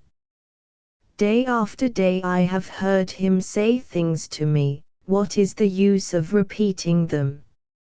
After years of resistance I have given way, let that be enough. My one act of discretion has been to prevent a quarrel between my father and Harry. I beg your pardon, I ought to have said Lord Harry. When my father came to the house, I insisted on speaking with him alone. I told him what I have just told you. He said, think again before you make your choice between that man and me. If you decide to marry him, you will live and die without 1 farthing of my money to help you. He put his watch on the table between us, and gave me 5 minutes to make up my mind. It was a long 5 minutes. But it ended at last. He asked me which he was to do, leave his will as it was, or go to his lawyer and make another. I said, you will do as you please, sir. No, it was not a hasty reply, you can't make that excuse for me. I knew what I was saying, and I saw the future I was preparing for myself. As plainly as you see it. Hugh could endure no longer the reckless expression of her despair. No, he cried, you don't see your future as I see it. Will you hear what I have to say, before it is too late? It is too late already. But I will listen to you if you wish it. And, while you listen, Mountjoy added, you will acquit me of being influenced by a selfish motive. I have loved you dearly. Perhaps, in secret, I love you still. But, this I know, if you were to remain a single woman for the rest of your life, there would be no hope for me. Do you believe that I am speaking the truth? You always speak the truth. I speak in your interest, at least. You think you see your future life plainly, you are blind to your future life. You talk as if you were resigned to suffer. Are you resigned to lose your sense of right and wrong? Are you resigned to lead the life of an outlaw, and, worse still, not to feel the disgrace of it? Go on, Hugh. You won't answer me. I won't shock you. You don't discourage me, my dear. I am still obstinate in the hope of restoring you to your calmer and true self. Let me do every justice to Lord Harry. I believe, sincerely believe, that his miserable life has not utterly destroyed in him the virtues which distinguish an honorable man. But he has one terrible defect. In his nature, there is the fatal pliability which finds companionable qualities in bad friends. In this aspect of his character, he is a dangerous man, and he may be, forgive me, a bad husband. It is a thankless task to warn you to any good purpose. A wife, and a loving wife more than another, feels the deteriorating influence of a husband who is not worthy of her. His ways of thinking are apt to become, little by little, her ways of thinking. She makes allowances for him, which he does not deserve. Her sense of right and wrong becomes confused, and before she is aware of it herself, she has sunk to his level. Are you angry with me? How can I be angry with you? Perhaps you are right. Do you really mean that? Oh, yes. Then, for God's sake, reconsider your decision. Let me go to your father. Mere waste of time, Iris answered. Nothing that you can say will have the least effect on him. At any rate, Mountjoy persisted, I mean to try. Had he touched her? She smiled, how bitterly Hugh failed to perceive. Shall I tell you what happened to me when I went home today? She said. I found my maid waiting in the hall, with everything that belongs to me, packed up for my departure. The girl explained that she had been forced to obey my father's positive orders. I knew what that meant. I had to leave the house, and find a place to live in. Not by yourself, Iris. No, with my maid. She is a strange creature. If she feels sympathy, she never expresses it. I am your grateful servant, miss. Where you go, I go. That was all she said. I was not disappointed. I am getting used to Fanny Mere already. Mine is a lonely lot, isn't it? I have acquaintances among the few ladies who sometimes visit at my father's house, but no friends. My mother's family, as I have always been told, cast her off when she married a man in trade, with a doubtful reputation. I don't even know where my relations live. Isn't Lord Harry good enough for me, as I am now? When I look at my prospects, is it wonderful if I talk like a desperate woman? There is but one encouraging circumstance that I can see. This misplaced love of mine that everybody condemns has, oddly enough, a virtue that everybody must admire. It offers a refuge to a woman who is alone in the world. Mountjoy denied indignantly that she was alone in the world. Is there any protection that a man can offer to a woman, he asked, which I am not ready and eager to offer to you? Oh, Iris, what have I done to deserve that you should speak of yourself as friendless in my hearing? He had touched her at last. Their tender charm showed itself once more in her eyes and in her smile. She rose and approached him. What exquisite kindness it must be, she said, that blinds a clever man like you to obstacles which anyone else can see. Remember, dear Hugh, what the world would say to that protection which your true heart offers to me. Are you my near relation? Are you my guardian? Are you even an old man? Ah me! You are only an angel of goodness whom I must submit to lose. I shall still count on your kindness when we see each other no more. You will pity me, when you hear that I have fallen lower and lower. You will be sorry for me, when I end in disgracing myself. Even then, Iris, we shall not be separated.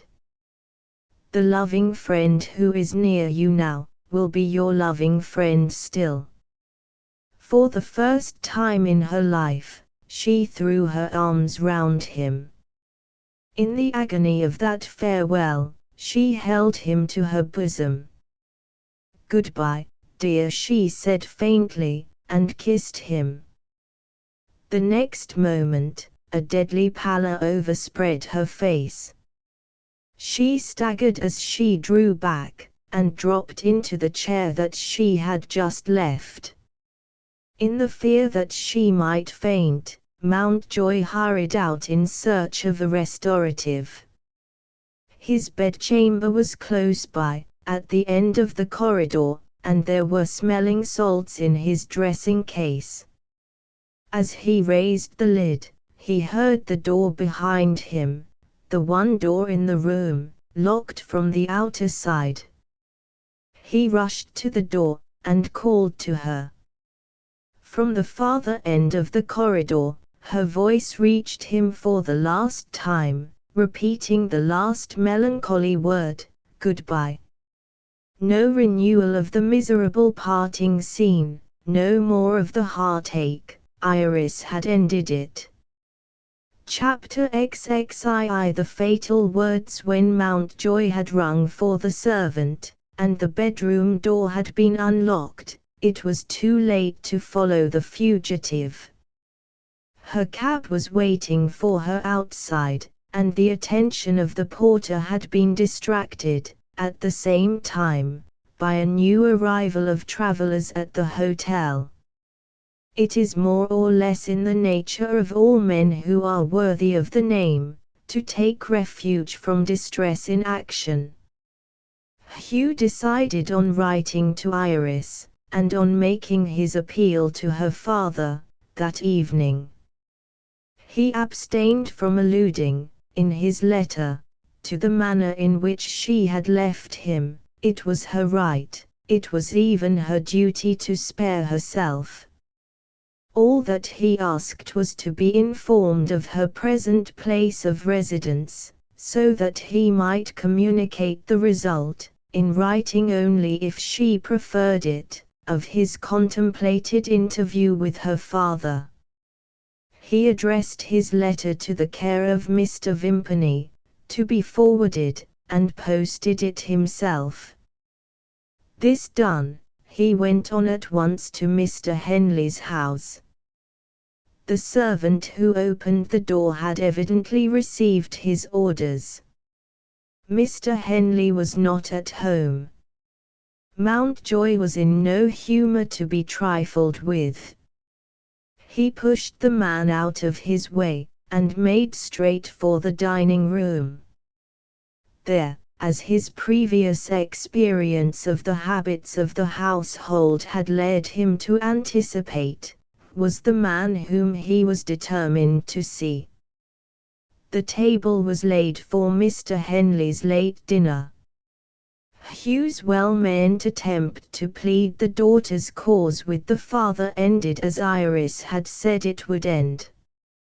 After hotly resenting the intrusion on him that had been committed, Mr. Henley declared that a codicil to his will, depriving his daughter absolutely of all interest in his property, had been legally executed that day. For a time, Mountjoy's self-control had resisted the most merciless provocation. All that it was possible to effect, by patient entreaty and respectful remonstrance, he had tried again and again, and invariably in vain. At last, Mr. Henley's unbridled insolence triumphed. Hugh lost his temper, and, in leaving the heartless old man, used language which he afterwards remembered with regret. To feel that he had attempted to assert the interests of Iris, and that he had failed, was, in Hugh's heated state of mind, an irresistible stimulant to further exertion. It was perhaps not too late yet to make another attempt to delay, if not to prevent, the marriage.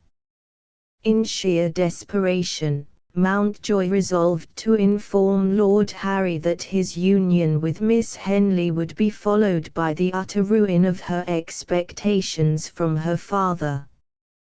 Whether the wild lord only considered his own interests, or whether he was loyally devoted to the interests of the woman whom he loved, in either case the penalty to be paid for the marriage was formidable enough to make him hesitate.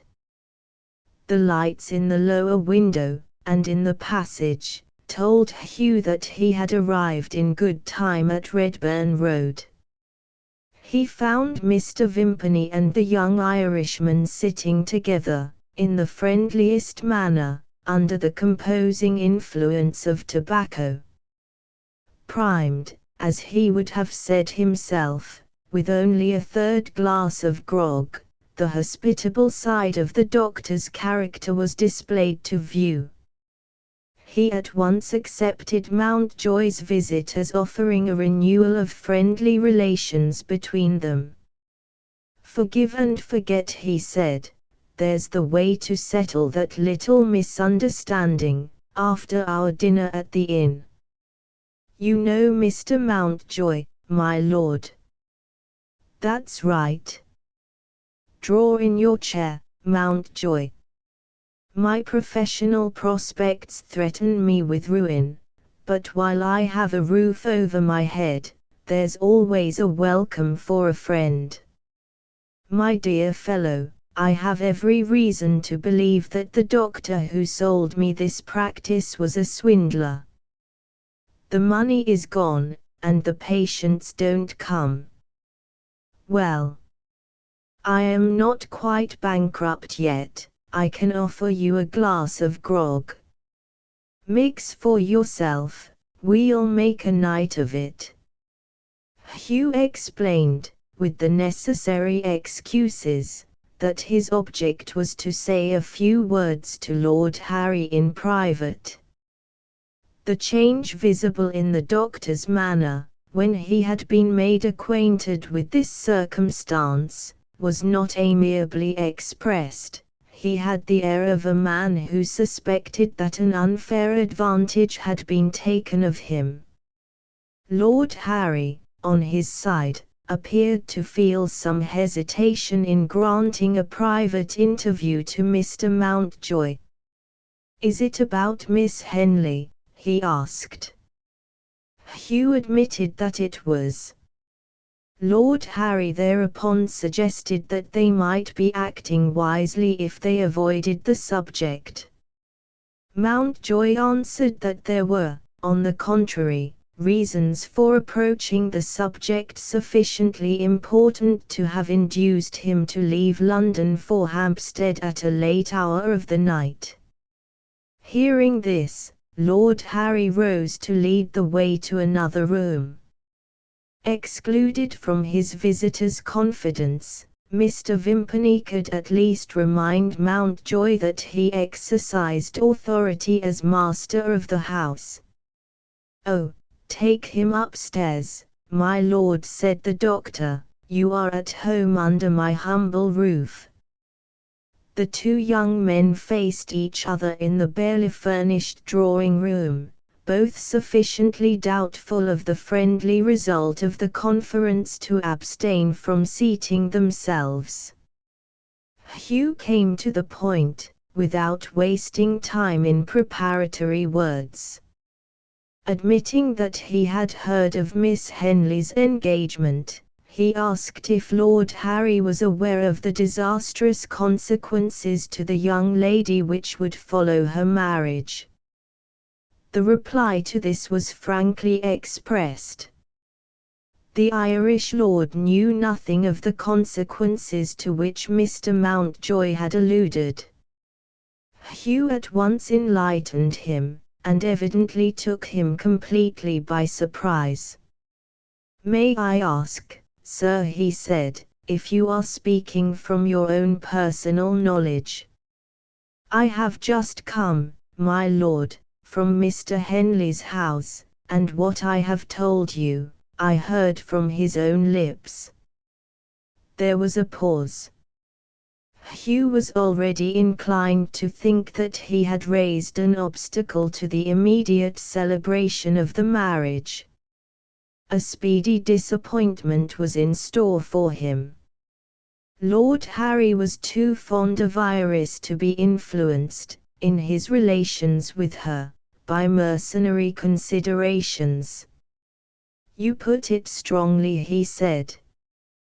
"But let me tell you, Miss Henley is far from being so dependent on her father. He ought to be ashamed of himself, but that's neither here nor there. I say, she is far from being so dependent on her father as you seem to think. I am not, I beg to inform you, without resources which I shall offer to her with all my heart and soul. Perhaps you wish me to descend to particulars. Oh, it's easily done. I have sold my cottage in Ireland. For a large sum, in these times?" Hugh inquired. "Never mind the sum, Mr. Mountjoy, let the fact be enough for you. And, while we are on the question of money, a disgusting question, with which I refuse to associate the most charming woman in existence, don't forget that Miss Henley has an income of her own, derived, as I understand, from her mother's fortune. You will do me the justice, sir, to believe that I shall not touch a farthing of it." "Certainly." "But her mother's fortune," Mountjoy continued, obstinately presenting the subject on its darkest side, "consists of shares in a company. Shares rise and fall, and companies sometimes fail. And a friend's anxiety about Miss Henley's affairs sometimes takes a mighty disagreeable form," the Irishman added, his temper beginning to show itself without disguise. "Let's suppose the worst that can happen, and get all the sooner to the end of a conversation which is far from being agreeable to me. We'll say, if you like, that Miss Henley's shares are waste paper, and her pockets, God bless her, as empty as pockets can be. Does she run any other risk that occurs to your ingenuity in becoming my wife?" "Yes, she does," Hugh was provoked into saying. "In the case you have just supposed, she runs the risk of being left a destitute widow, if you die." He was prepared for an angry reply, for another quarrel added, on that disastrous night, to the quarrel with Mr. Henley. To his astonishment, Lord Harry's brightly expressive eyes rested on him with a look of mingled distress and alarm.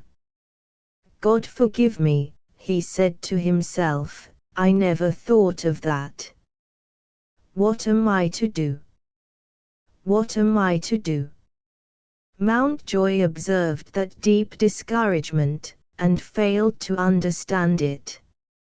Here was a desperate adventurer, whose wanderings had over and over again placed his life in jeopardy, now apparently overcome by merely having his thoughts directed to the subject of death. To place on the circumstances such a construction as this was impossible, after a moment's reflection. The other alternative was to assume that there must be some anxiety burdening Lord Harry's mind, which he had motives for keeping concealed, and here indeed the true explanation had been found.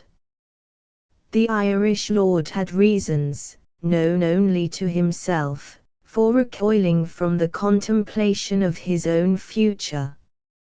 After the murder of Arthur Mountjoy, he had severed his connection with the assassinating Brotherhood of the Invincibles, and he had then been warned that he took this step at the peril of his life, if he remained in Great Britain after he had made himself an object of distrust to his colleagues.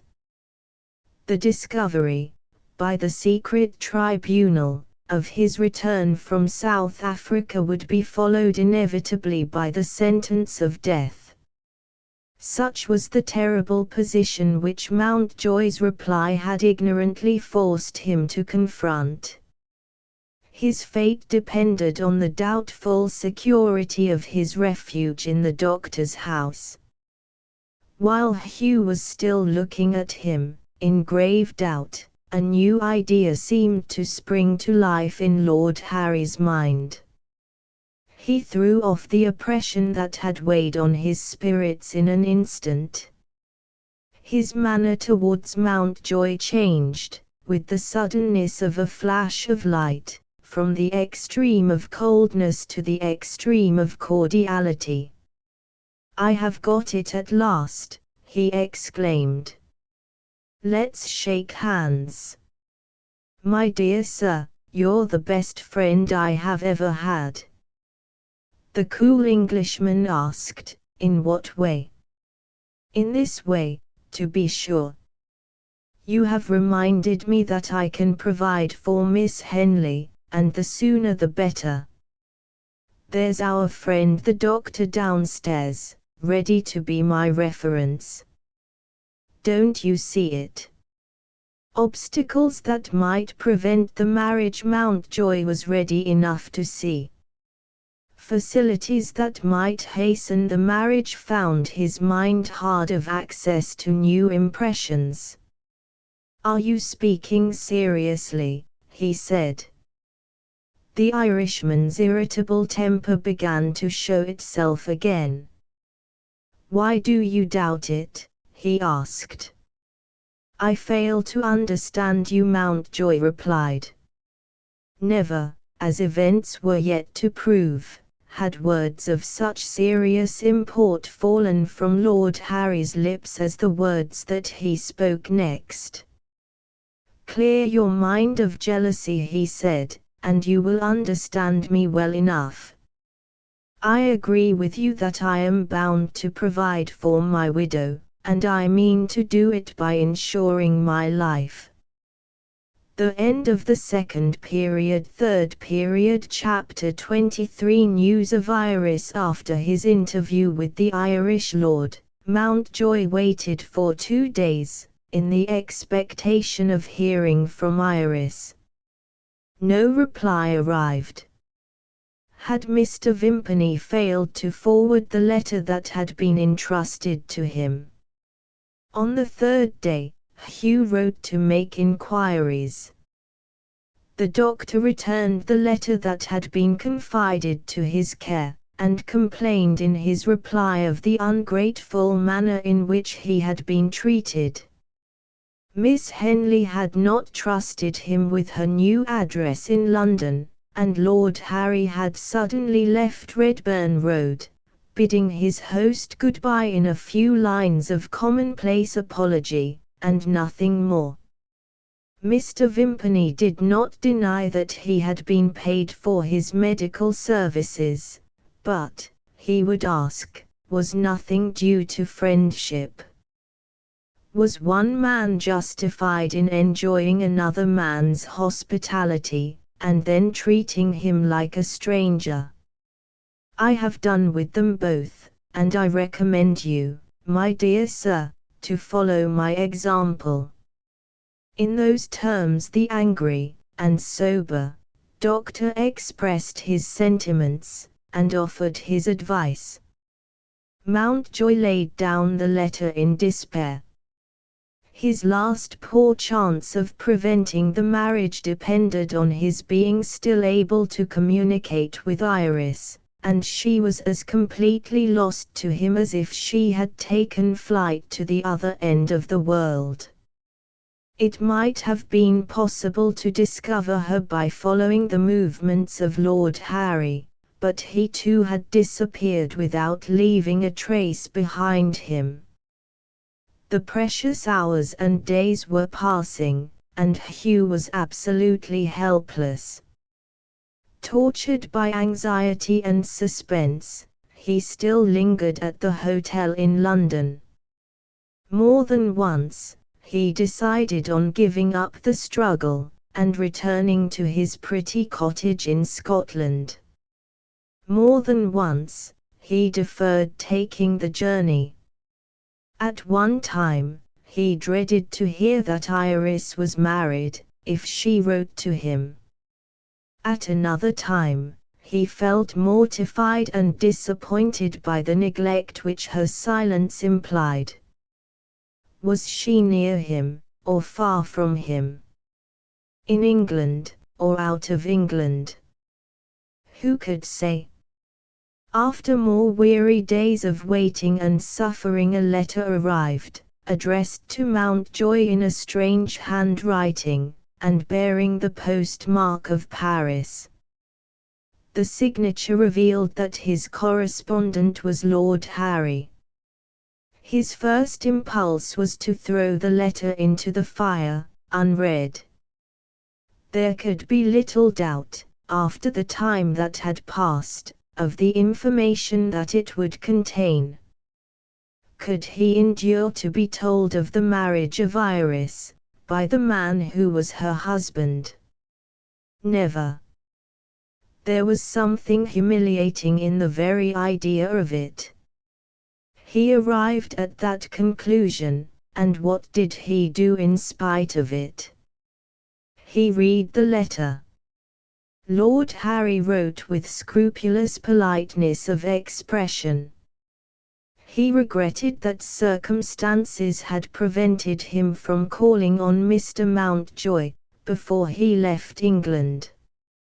After the conversation that had taken place at Mr. Vimpany's house, he felt it his duty to inform Mr. Mountjoy that he had insured his life, and, he would add, for a sum of money amply, and more than amply, sufficient to provide for his wife in the event of her surviving him. Lady Harry desired her kind regards, and would write immediately to her old and valued friend. In the meantime, he would conclude by repeating the expression of his sense of obligation to Mr. Mountjoy. Hugh looked back at the first page of the letter, in search of the writer's address. It was simply, Paris. The intention to prevent any further correspondence, or any personal communication, could hardly have been more plainly implied. In another moment, the letter was in the fire. In 2 days more, Hugh heard from Iris. She, too, wrote regretfully of the sudden departure from England, adding, however, that it was her own doing. A slip of the tongue, on Lord Harry's part, in the course of conversation, had led her to fear that he was still in danger from political conspirators with whom he had imprudently connected himself. She had accordingly persuaded him to tell her the whole truth, and had thereupon insisted on an immediate departure for the Continent. She and her husband were now living in Paris, Lord Harry having friends in that city whose influence might prove to be of great importance to his pecuniary prospects. Some sentences followed, expressing the writer's grateful remembrance of all that she had owed to Hugh in past days, and her earnest desire that they might still hear of each other, from time to time, by correspondence. She could not venture to anticipate the pleasure of receiving a visit from him, under present circumstances. But, she hoped that he would not object to write to her, addressing his letters, for the present, to Poste Restante. In a postscript a few words were added, alluding to Mr. Vimpany. Hugh was requested not to answer any inquiries which that bad man might venture to make, relating to her husband or to herself. In the bygone days, she had been thankful to the doctor for the care which he had taken, medically speaking, of Rhoda Bonnet. But, since that time, his behaviour to his wife, and the opinions which he had expressed in familiar conversation with Lord Harry, had convinced her that he was an unprincipled person. All further communication with him, if her influence could prevent it, must come to an end. Still as far as ever from feeling reconciled to the marriage, Mountjoy read this letter with a feeling of resentment which disinclined him to answer it. He believed, quite erroneously, that Iris had written to him under the superintendence of her husband.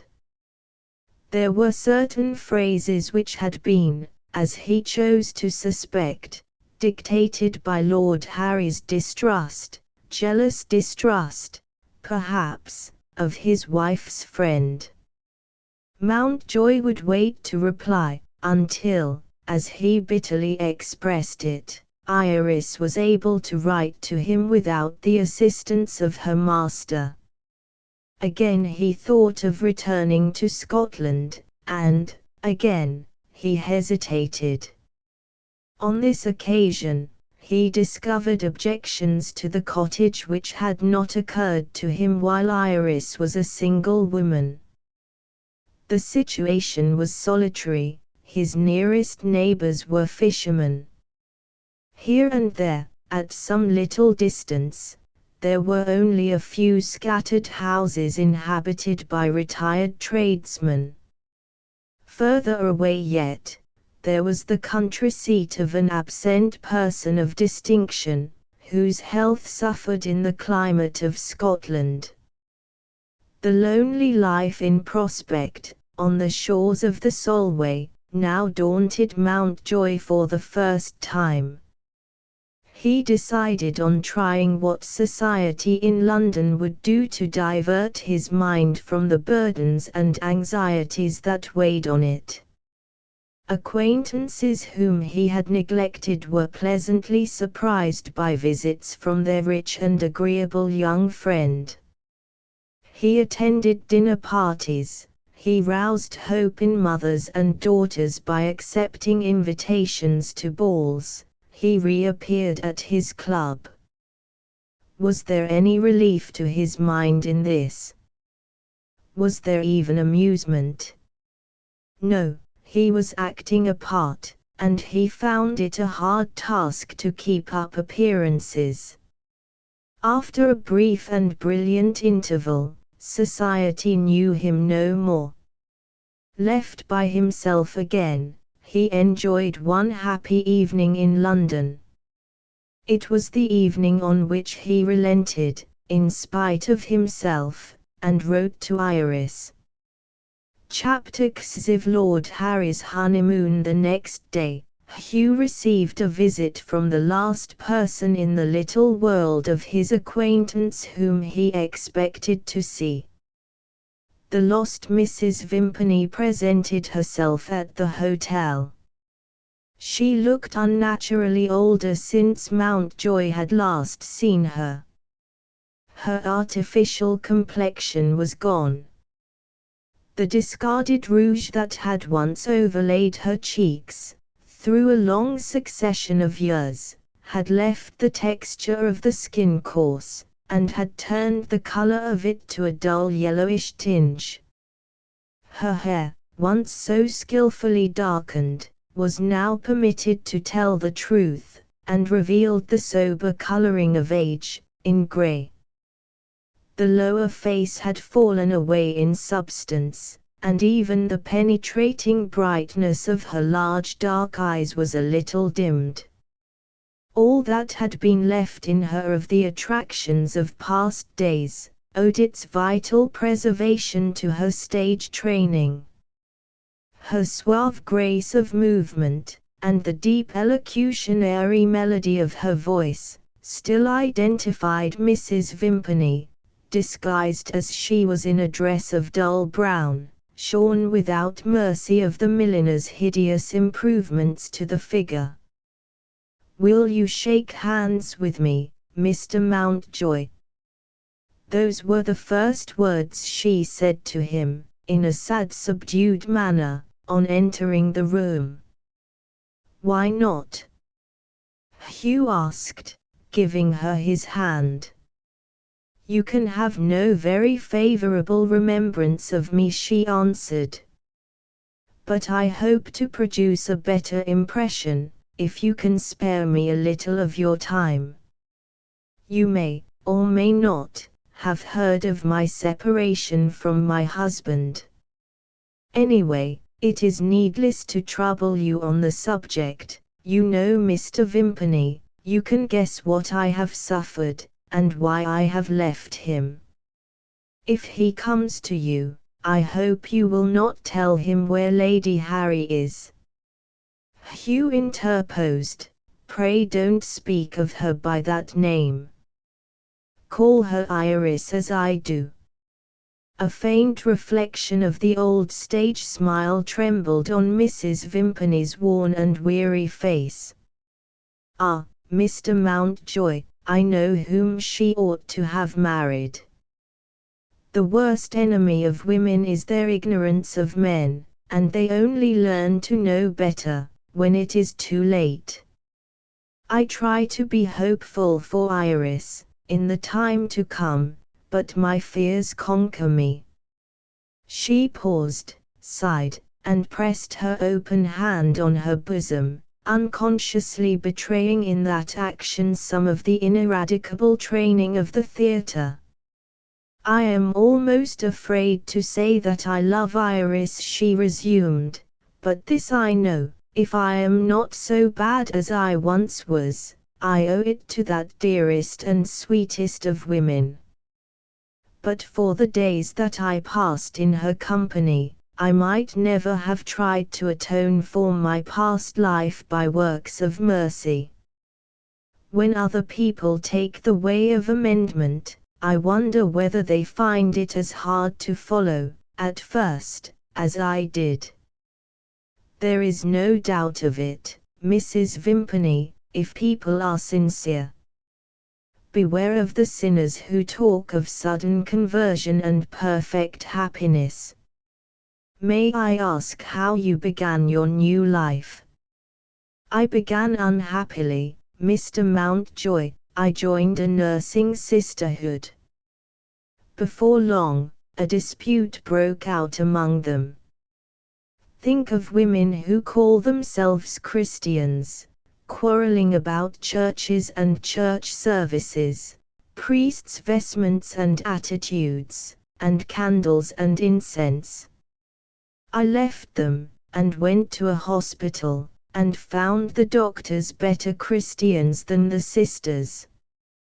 I am not talking about my own poor self, as you will soon see, without a reason. My experience in the hospital led to other things. I nursed a lady through a tedious illness, and was trusted to take her to some friends in the south of France. On my return, I thought of staying for a few days in Paris. It was an opportunity of seeing how the nurses did their work in the French hospitals. And, oh, it was far more than that. In Paris, I found Iris again. By accident? Hugh asked. I am not sure, Mrs. Vimpany answered, that there are such things as meetings by accident.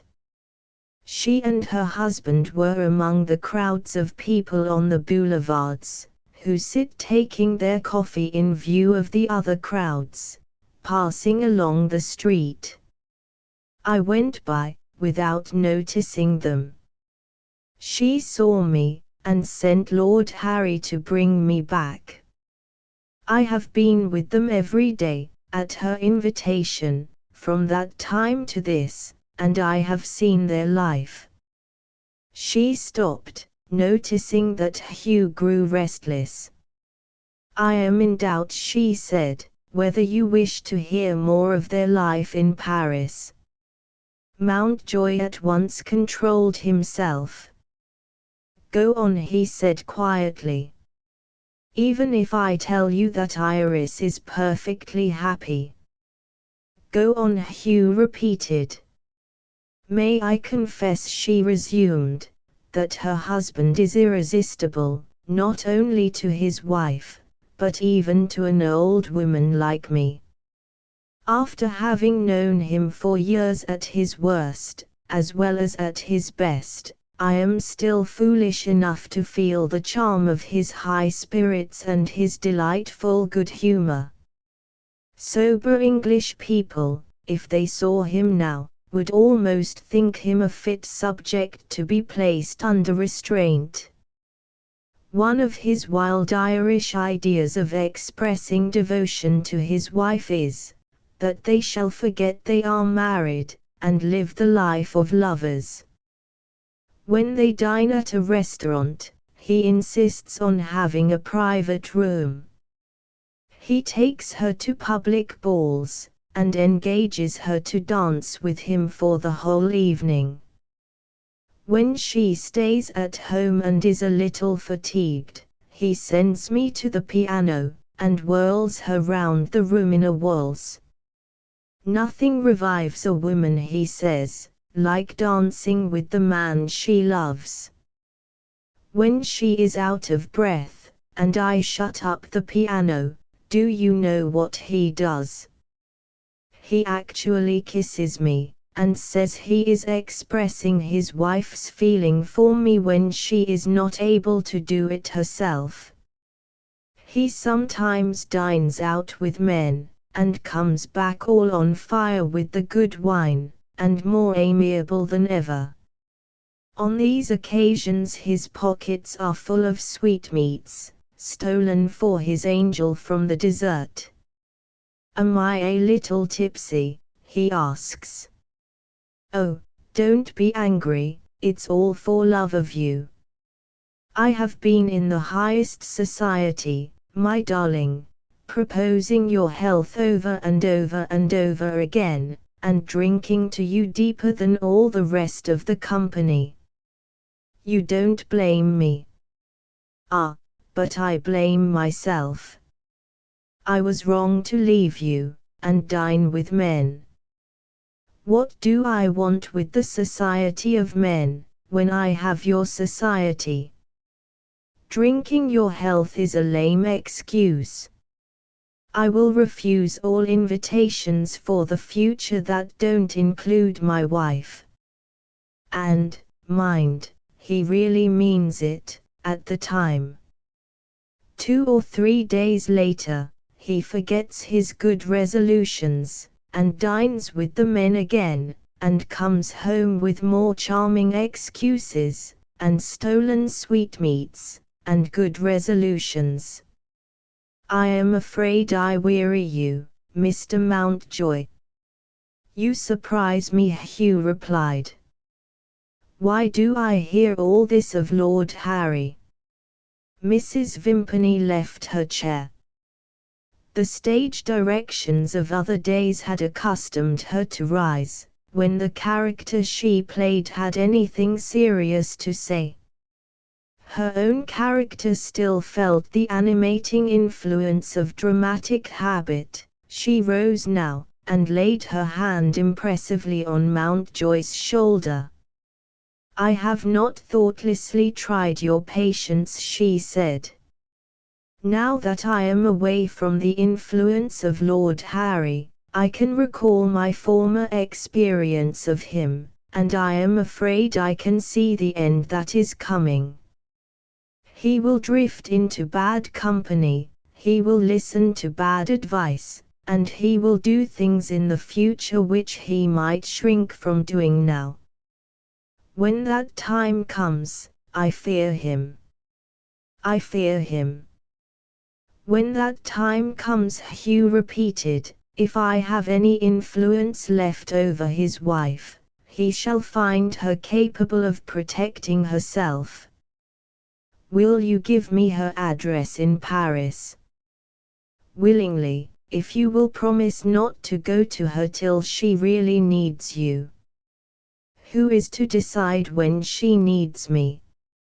I am to decide, Mrs. Vimpany answered. Iris writes to me confidentially. If anything happens which she may be unwilling to trust to a letter, I believe I shall hear of it from her maid. Are you sure the maid is to be relied on?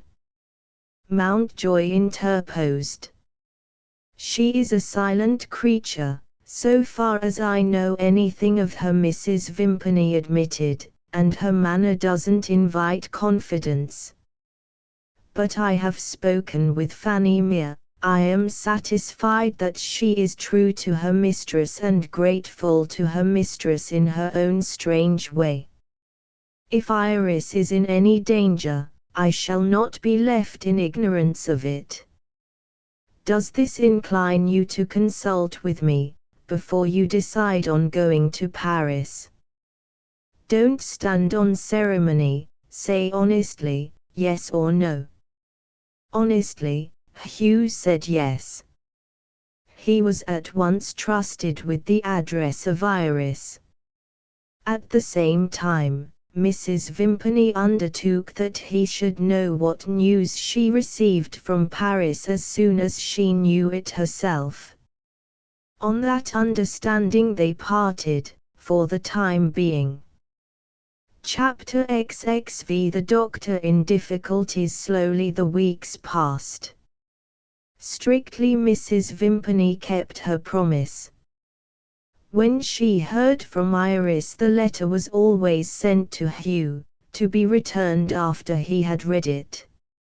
Events in the lives of the newly married pair, many of which pointed to the end that Mrs. Vimpany saw and dreaded, were lightly, sometimes jestingly, related by the young wife. Her blind belief in her husband, sincerely asserted in the earlier part of the correspondence, began to betray, in her later letters, signs of self-delusion. It was sad indeed to see that bright intelligence rendered incapable of conceiving suspicions, which might have occurred to the mind of a child. When the latest news from Paris followed, in due course, Mountjoy was informed of it by a note from Mrs. Vimpany expressed in these terms: "My last letter from Iris is really no letter at all. It simply encloses a circular, with her love, and asks me to send it on to you.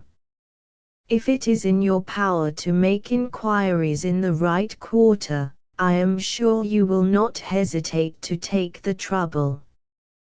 There can be little doubt, as I think, that Lord Harry is engaged in a hazardous speculation, more deeply than his wife is willing to acknowledge. The circular announced the contemplated publication of a weekly newspaper, printed partly in English, and partly in French, having its chief office in Paris, and being intended to dispute the advantages of a European circulation with the well-known continental journal called Galignani's Messenger. A first list of contributors included names of some notoriety in the literature of England and the literature of France. Speculators who wished to know, in the first place, on what security they might reckon, were referred to the managing committee, represented by persons of importance in the financial worlds of London and Paris.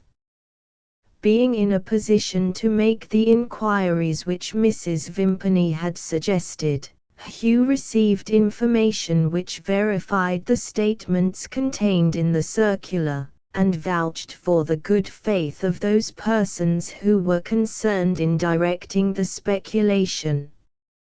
So far, so good.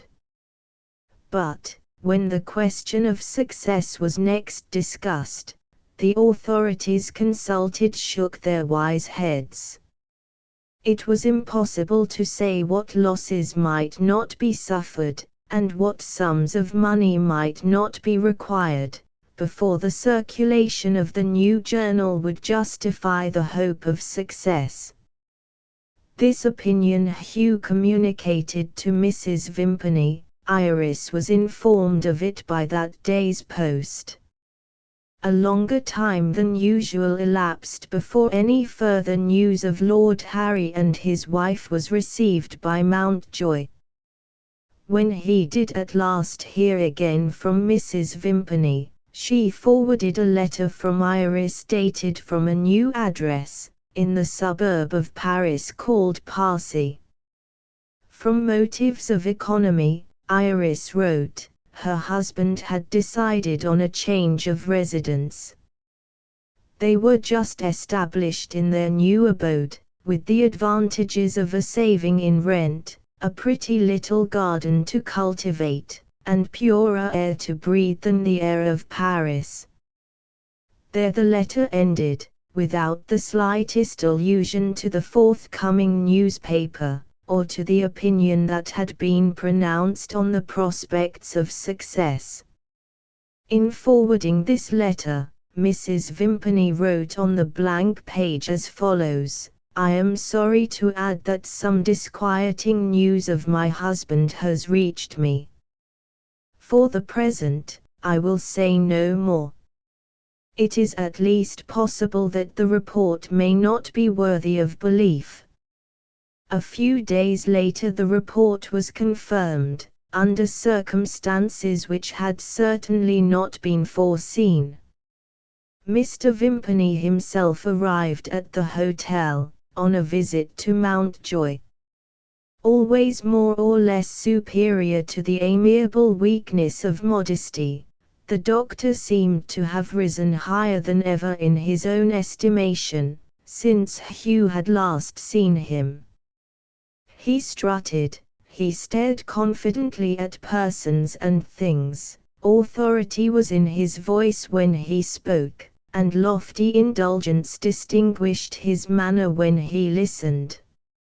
"How are you?" he cried with a grand gaiety, as he entered the room. "Fine weather, isn't it, for the time of year? You don't look well. I wonder whether you notice any change in me?" "You seem to be in good spirits," Hugh replied, not very cordially. "Do I carry my head high?" Mr. Vimpany went on. "When calamity strikes at a man, don't let him cringe and cry for pity, let him hit back again. Those are my principles. Look at me. Now do look at me.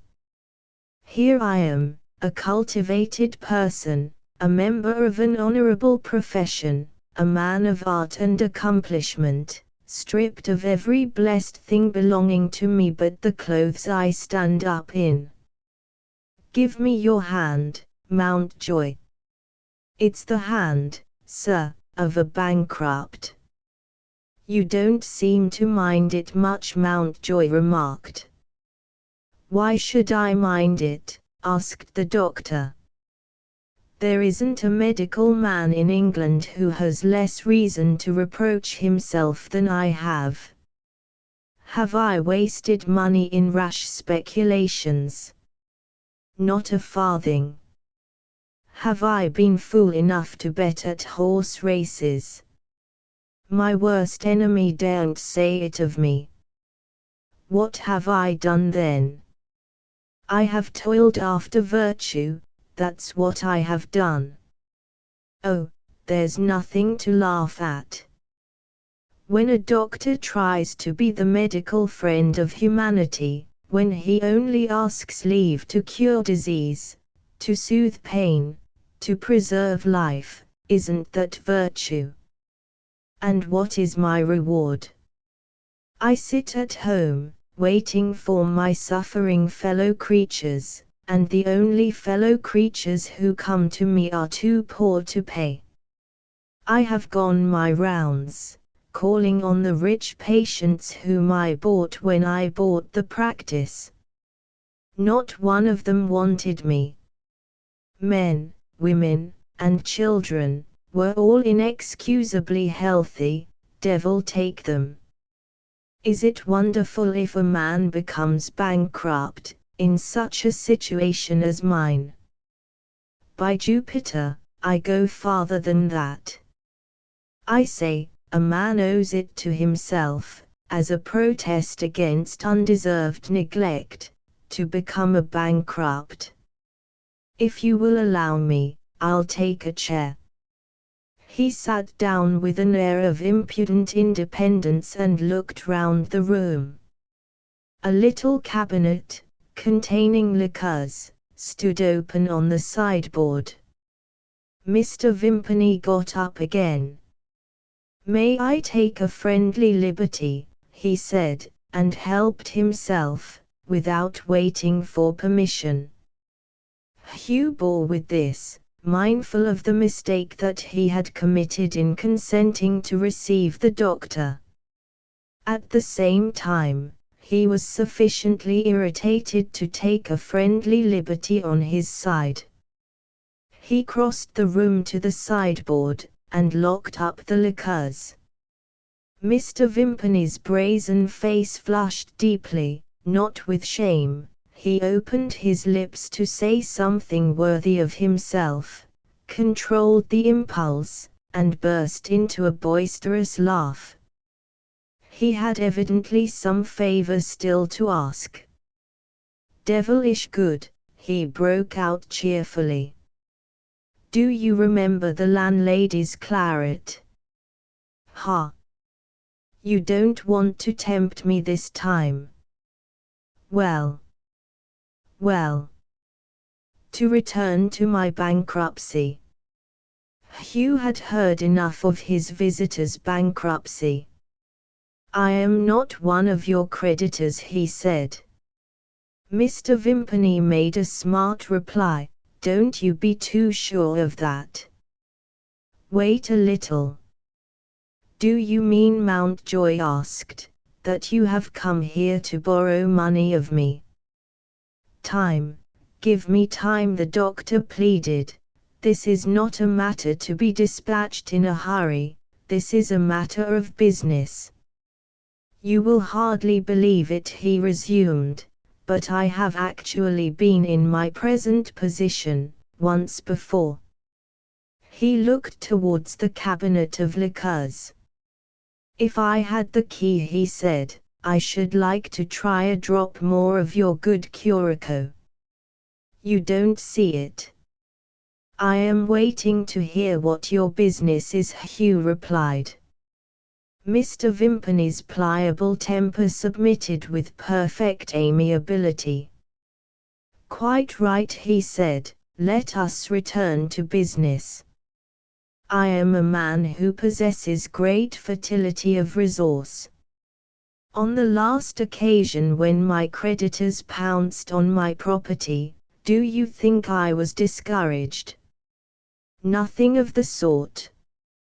My regular medical practice had broken down under me.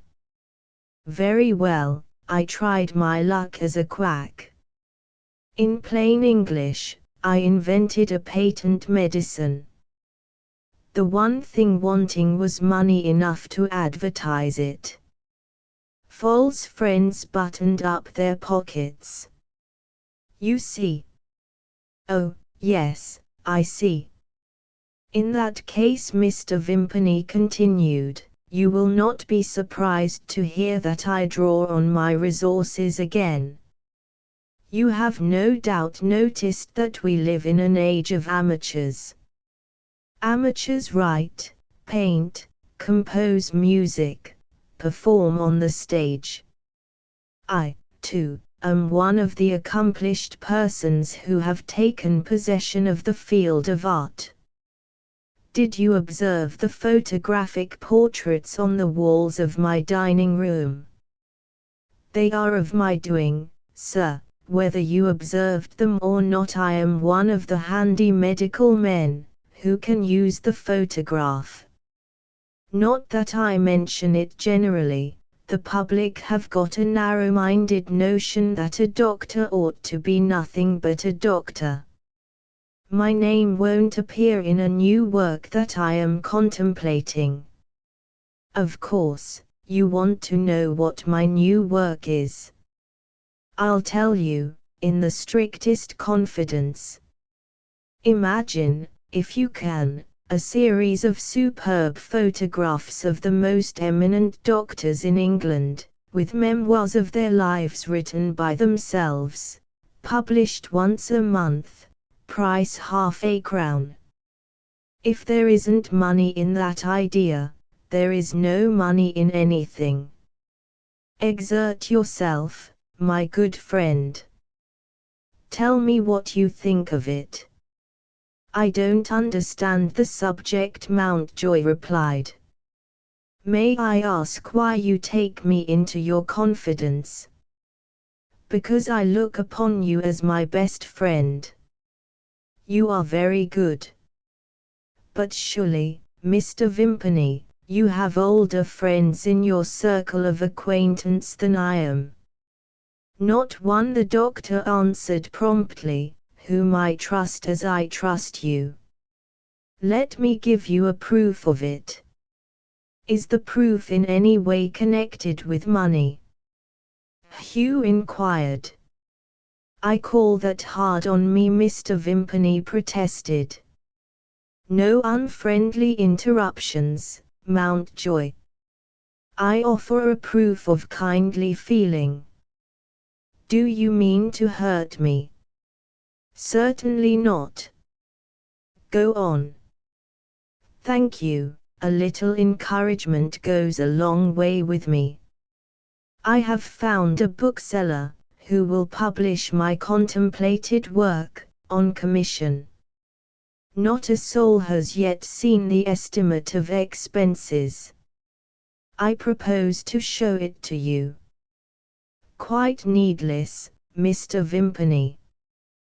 Why quite needless? Because I decline lending you the money. No, no, Mountjoy. You can't really mean that. I do mean it. No. Yes. The doctor's face showed a sudden change of expression, a sinister and threatening change. Don't drive me into a corner, he said. Think of it again. Hugh's capacity for controlling himself gave way at last. Do you presume to threaten me? He said.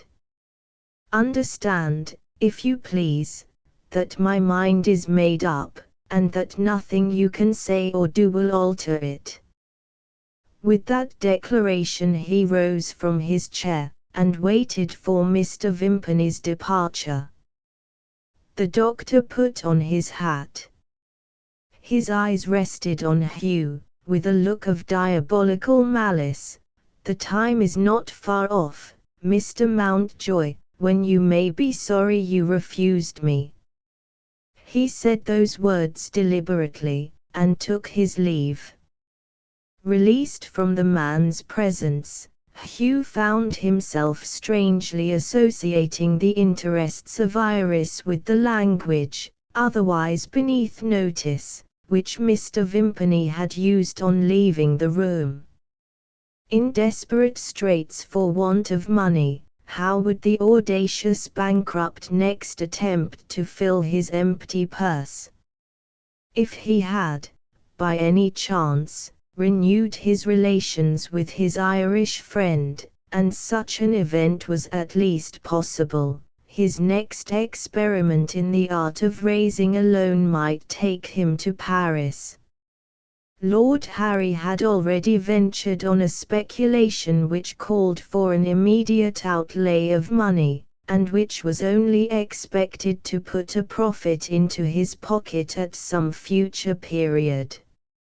In the meanwhile, his resources in money had their limits, and his current expenses would make imperative demands on an ill-filled purse. If the temptation to fail in his resolution to respect his wife's fortune was already trying his fortitude, what better excuse could be offered for yielding than the necessities of an old friend in a state of pecuniary distress? Looking at the position of Iris, and at the complications which threatened it, from this point of view, Mountjoy left the hotel to consult with Mrs. Vimpany. It rested with her to decide whether the circumstances justified his departure for Paris. Chapter XXVI. London and Paris. Informed of all that Hugh could tell her relating to his interview with her husband, Mrs. Vimpany understood and appreciated his fears for the future.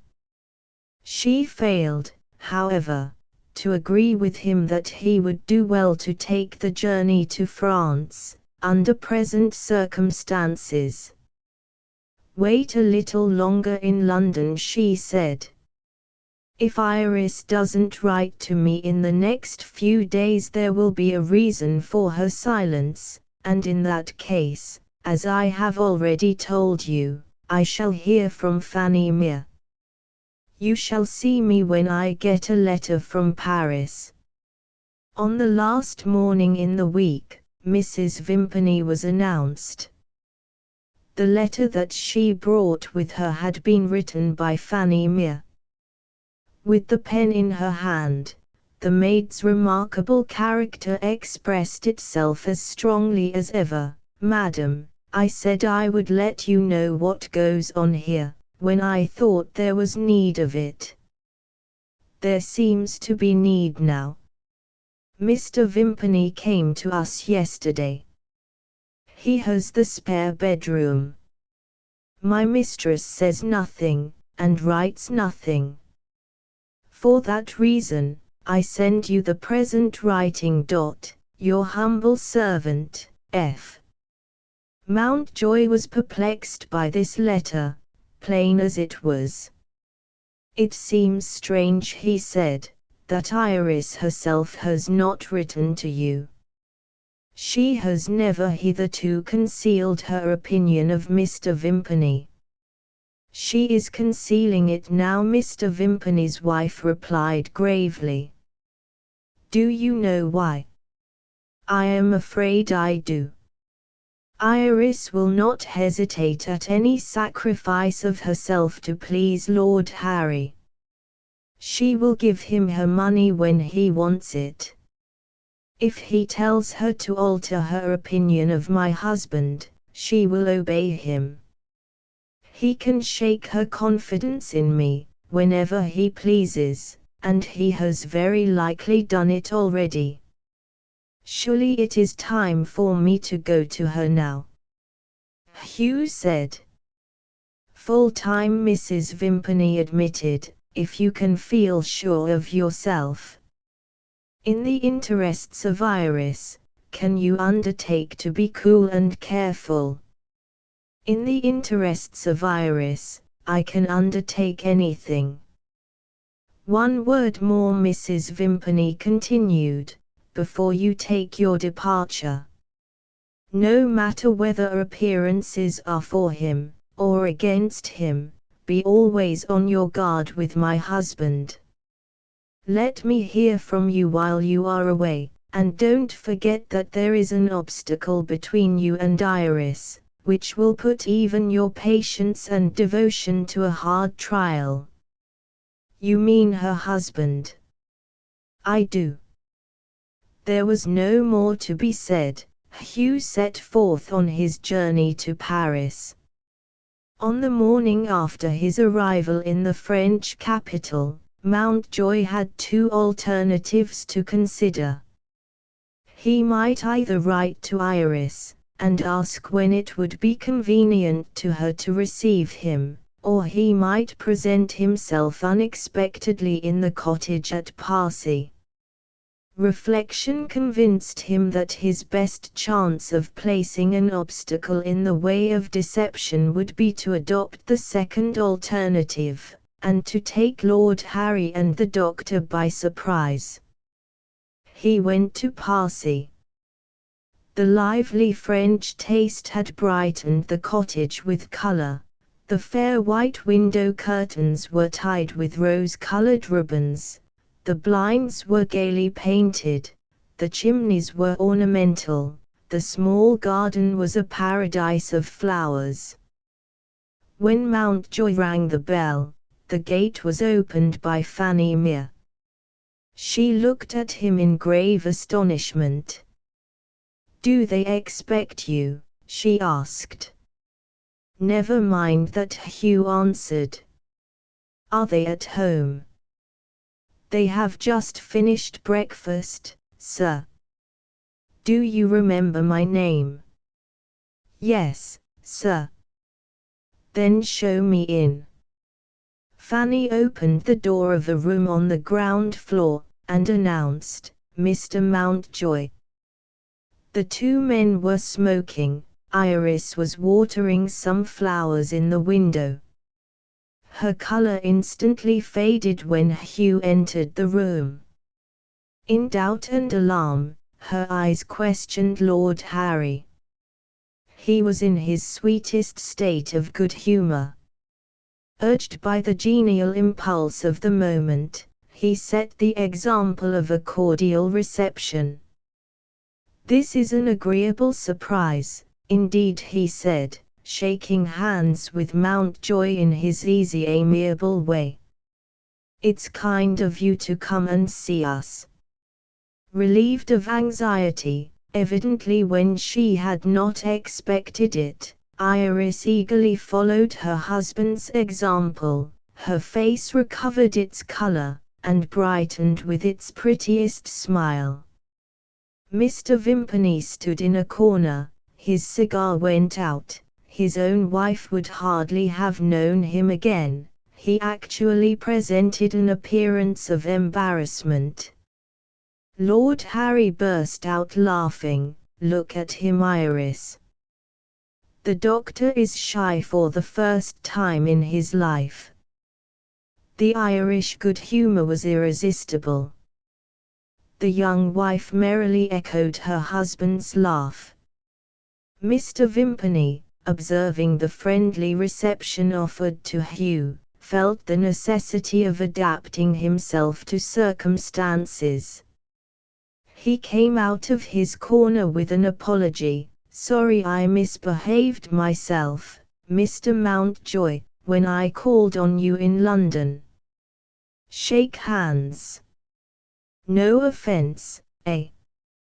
Iris, in feverish high spirits, mimicked the doctor's coarse tones when he repeated his favourite form of excuse. Lord Harry clapped his hands, delighted with his wife's clever raillery. Ha! Mr. Mountjoy, you don't find that her married life has affected her spirits? May I hope that you have come here to breakfast? The table is ready as you see, and I have been taking lessons, Hugh, in French ways of cooking eggs. Iris added, pray let me show you what I can do. The doctor chimed in facetiously, I'm Lady Harry's medical referee. You'll find her French delicacies half digested for you, sir, before you can open your mouth. Signed, Clarence Vimpany, member of the College of Surgeons. Remembering Mrs. Vimpany's caution, Hugh concealed his distrust of this outbreak of hospitable gaiety, and made his excuses. Lord Harry followed, with more excuses, on his part. He deplored it, but he was obliged to go out. Had Mr. Mountjoy met with the new paper which was to beat Gallagwany out of the field? The Continental Herald, there was the title. 40,000 copies of the first number have just flown all over Europe. We have our agencies in every town of importance, at every point of the compass, and one of the great proprietors, my dear sir, is the humble individual who now addresses you. His bright eyes sparkled with boyish pleasure, as he made that announcement of his own importance. If Mr. Mountjoy would kindly excuse him, he had an appointment at the office that morning. Get your hat, Vimpany. The fact is our friend here carries a case of consumption in his pocket, consumption of the purse, you understand. I am going to enroll him among the contributors to the newspaper. A series of articles, between ourselves, exposing the humbug of physicians, and asserting with fine satirical emphasis the overstocked state of the medical profession. Ah, well. You'll be glad, won't you, to talk over old times with Iris.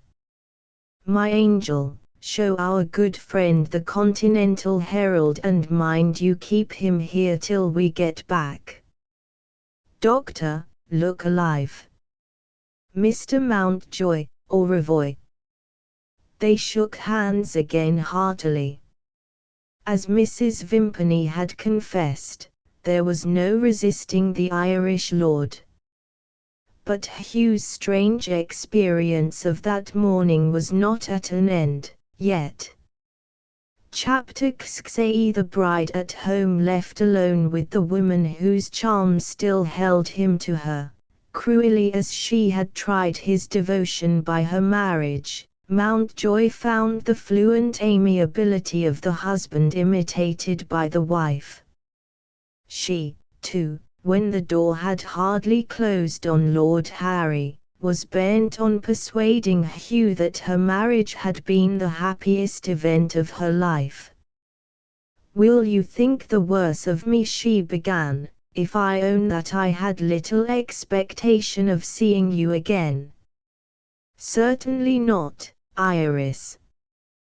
Consider my situation, she went on. When I remember how you tried, oh, conscientiously tried, to prevent my marriage, how you predicted the miserable results that would follow, if Harry's life and my life became one, could I venture to hope that you would come here, and judge for yourself? Dear and good friend, I have nothing to fear from the result. Your presence was never more welcome to me than it is now. Whether it was attributable to prejudice on Mountjoy's part, or to keen and just observation, he detected something artificial in the ring of her enthusiasm, there was not the steady light of truth in her eyes, which he remembered in the past and better days of their companionship. He was a little, just a little, irritated. The temptation to remind her that his distrust of Lord Harry had once been her distrust too, proved to be more than his frailty could resist. "Your memory is generally exact," he said, "but it hardly serves you now as well as usual." "What have I forgotten?" "You have forgotten the time, my dear, when your opinion was almost as strongly against a marriage with Lord Harry as mine." Her answer was ready on the instant. I didn't know him then as well as I know him now." Some men, in Mountjoy's position, might have been provoked into hinting that there were sides to her husband's character which she had probably not discovered yet. But Hugh's gentle temper, ruffled for a moment only, had recovered its serenity. Her friend was her true friend still. He said no more on the subject of her marriage. "Old habits are not easily set aside," he reminded her. "I have been so long accustomed to advise you and help you, that I find myself hoping there may be some need for my services still. Is there no way in which I might relieve you of the hateful presence of Mr. Vimpany?" "My dear Hugh, I wish you had not mentioned Mr. Vimpany." Mountjoy concluded that the subject was disagreeable to her. "After the opinion of him which you expressed in your letter to me," he said, "I ought not to have spoken of the doctor. Pray forgive me." Iris looked distressed. "Oh, you are quite mistaken.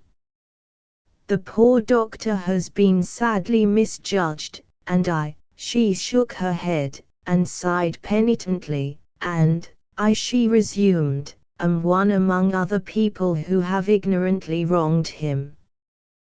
Pray consult my husband.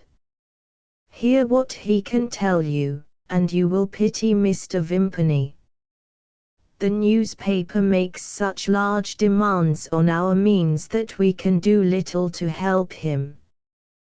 With your recommendation he might find some employment. He has already asked me to assist him, Iris, and I have refused.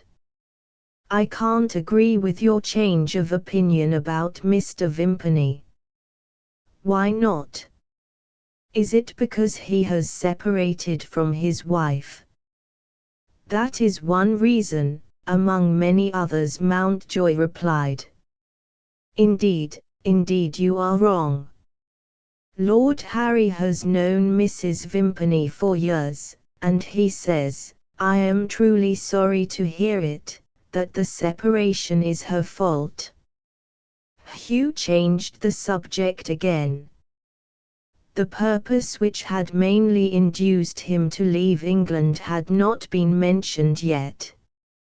Alluding to the newspaper, and to the heavy pecuniary demands made by the preliminary expenses of the new journal, he reminded Iris that their long and intimate friendship permitted him to feel some interest in her affairs.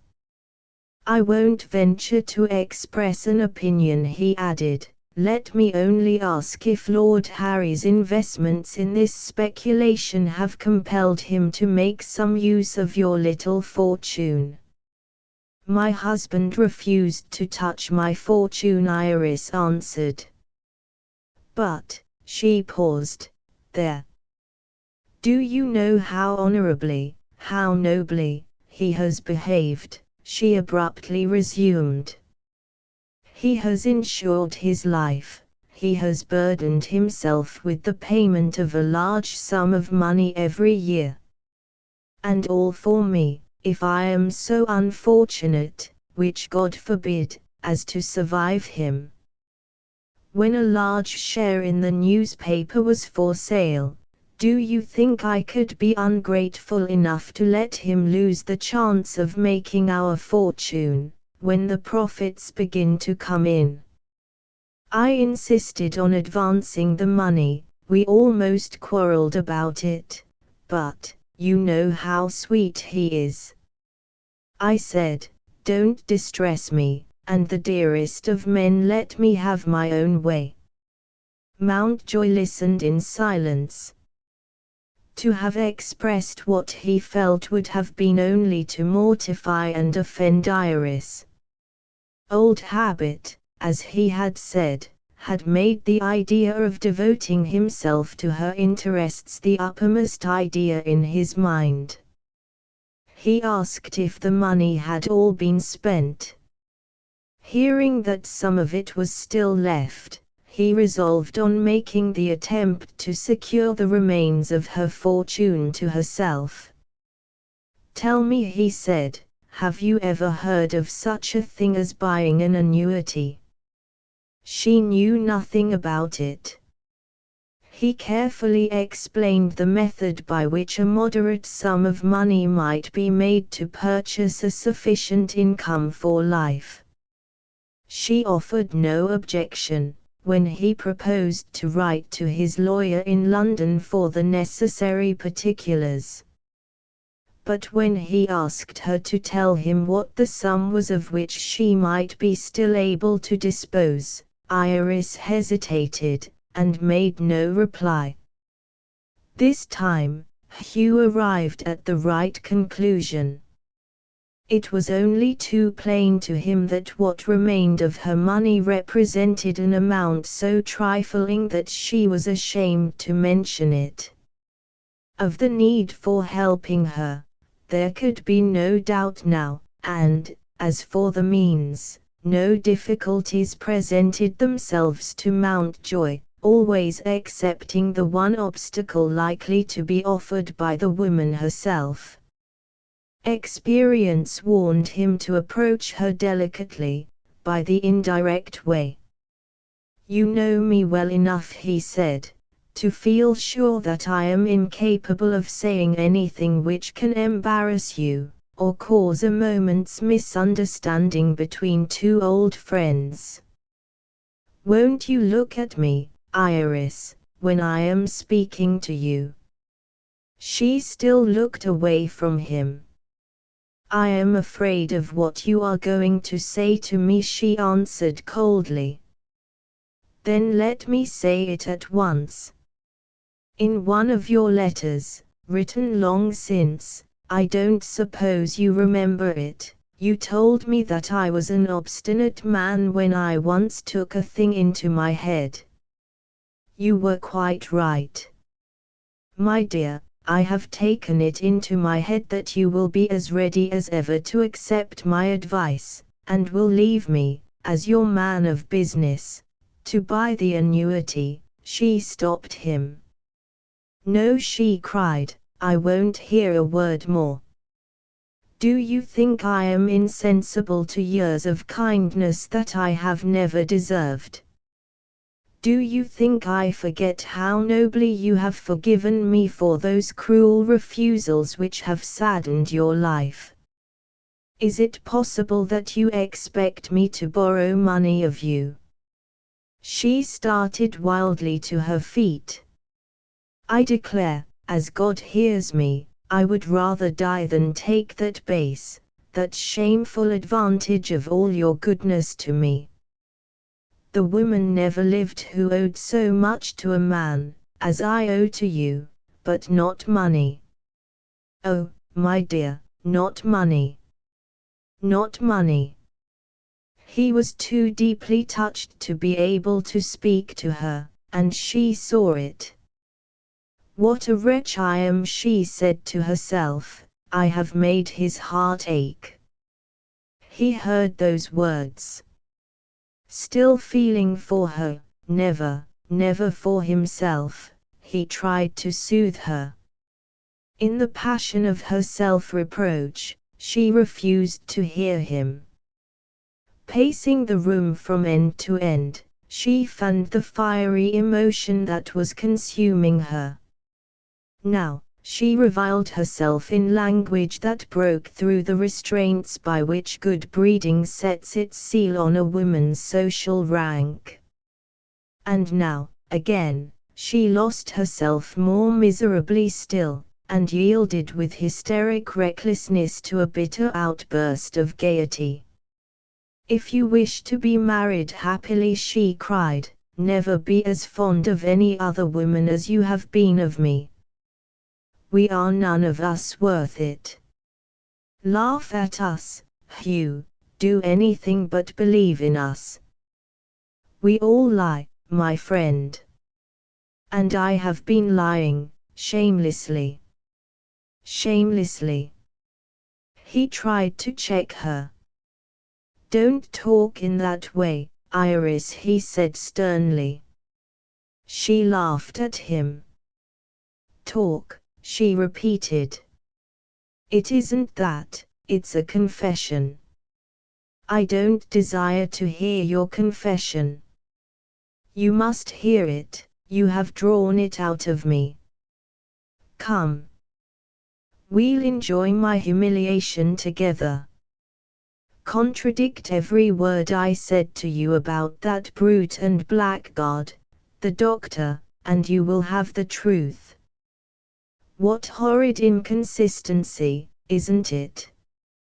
I can't help myself, I am a wretched, unreasonable creature. I don't know my own mind for 2 days together, and all through my husband. I am so fond of him. Harry is delightfully innocent, he's like a nice boy. He never seemed to think of Mr. Vimpany, till it was settled between them that the doctor was to come and stay here, and then he persuaded me, oh, I don't know how, to see his friend in quite a new light. I believed him, and I believe him still. I mean, I would believe him, but for you. Will you do me a favor? I wish you wouldn't look at me with those eyes that won't lie. I wish you wouldn't speak to me with that voice which finds things out. Oh, good heavens, do you suppose I would let you think that my husband is a bad man, and my marriage an unhappy one? Never. If it turns my blood to sit and eat at the same table with Mr. Vimpany, I'm not cruel enough to blame the dear doctor. It's my wickedness that's to blame. We shall quarrel, if you tell me that Harry is capable of letting a rascal be his friend. I'm happy, I'm happy, I'm happy, do you understand that? Oh, Hugh, I wish you had never come to see me." She burst into a passionate fit of weeping, broken down at last under the terrible strain laid on her. "Let me hide myself," was all that Iris could say to her old friend, before she ran out of the room, and left him. Chapter 8. The maid and the keyhole. Deeply as she had grieved him, keenly as he felt that his worst fears for her threatened already to be realized, it was characteristic of Mountjoy that he still refused to despair of Iris, even with the husband's influence against him. The moral deterioration of her, revealed in the false words that she had spoken, and in the deceptions that she had attempted, would have justified the saddest misgivings, but for the voluntary confession which had followed, and the signs which it had shown of the better nature still struggling to assert itself. How could Hugh hope to encourage that effort of resistance to the evil influences that were threatening her, first and foremost, among them, being the arrival of Vimpany at the cottage? His presence kept her in a state of perpetual contention, between her own wise instincts which distrusted him, and her husband's authoritative assertions which recommended him to her confidence. No greater service could be rendered to Iris than the removal of this man, but how could it be accomplished, without giving offense to her husband?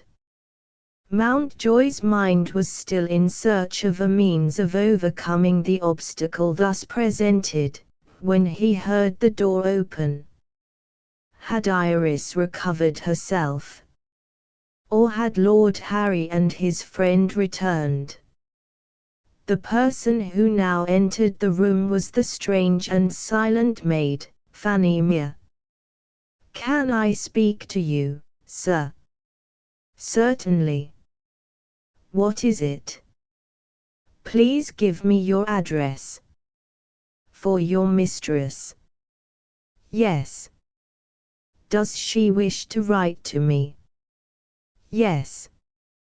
Hugh gave the strange creature the address of his hotel in Paris. For a moment, her eyes rested on him with an expression of steady scrutiny.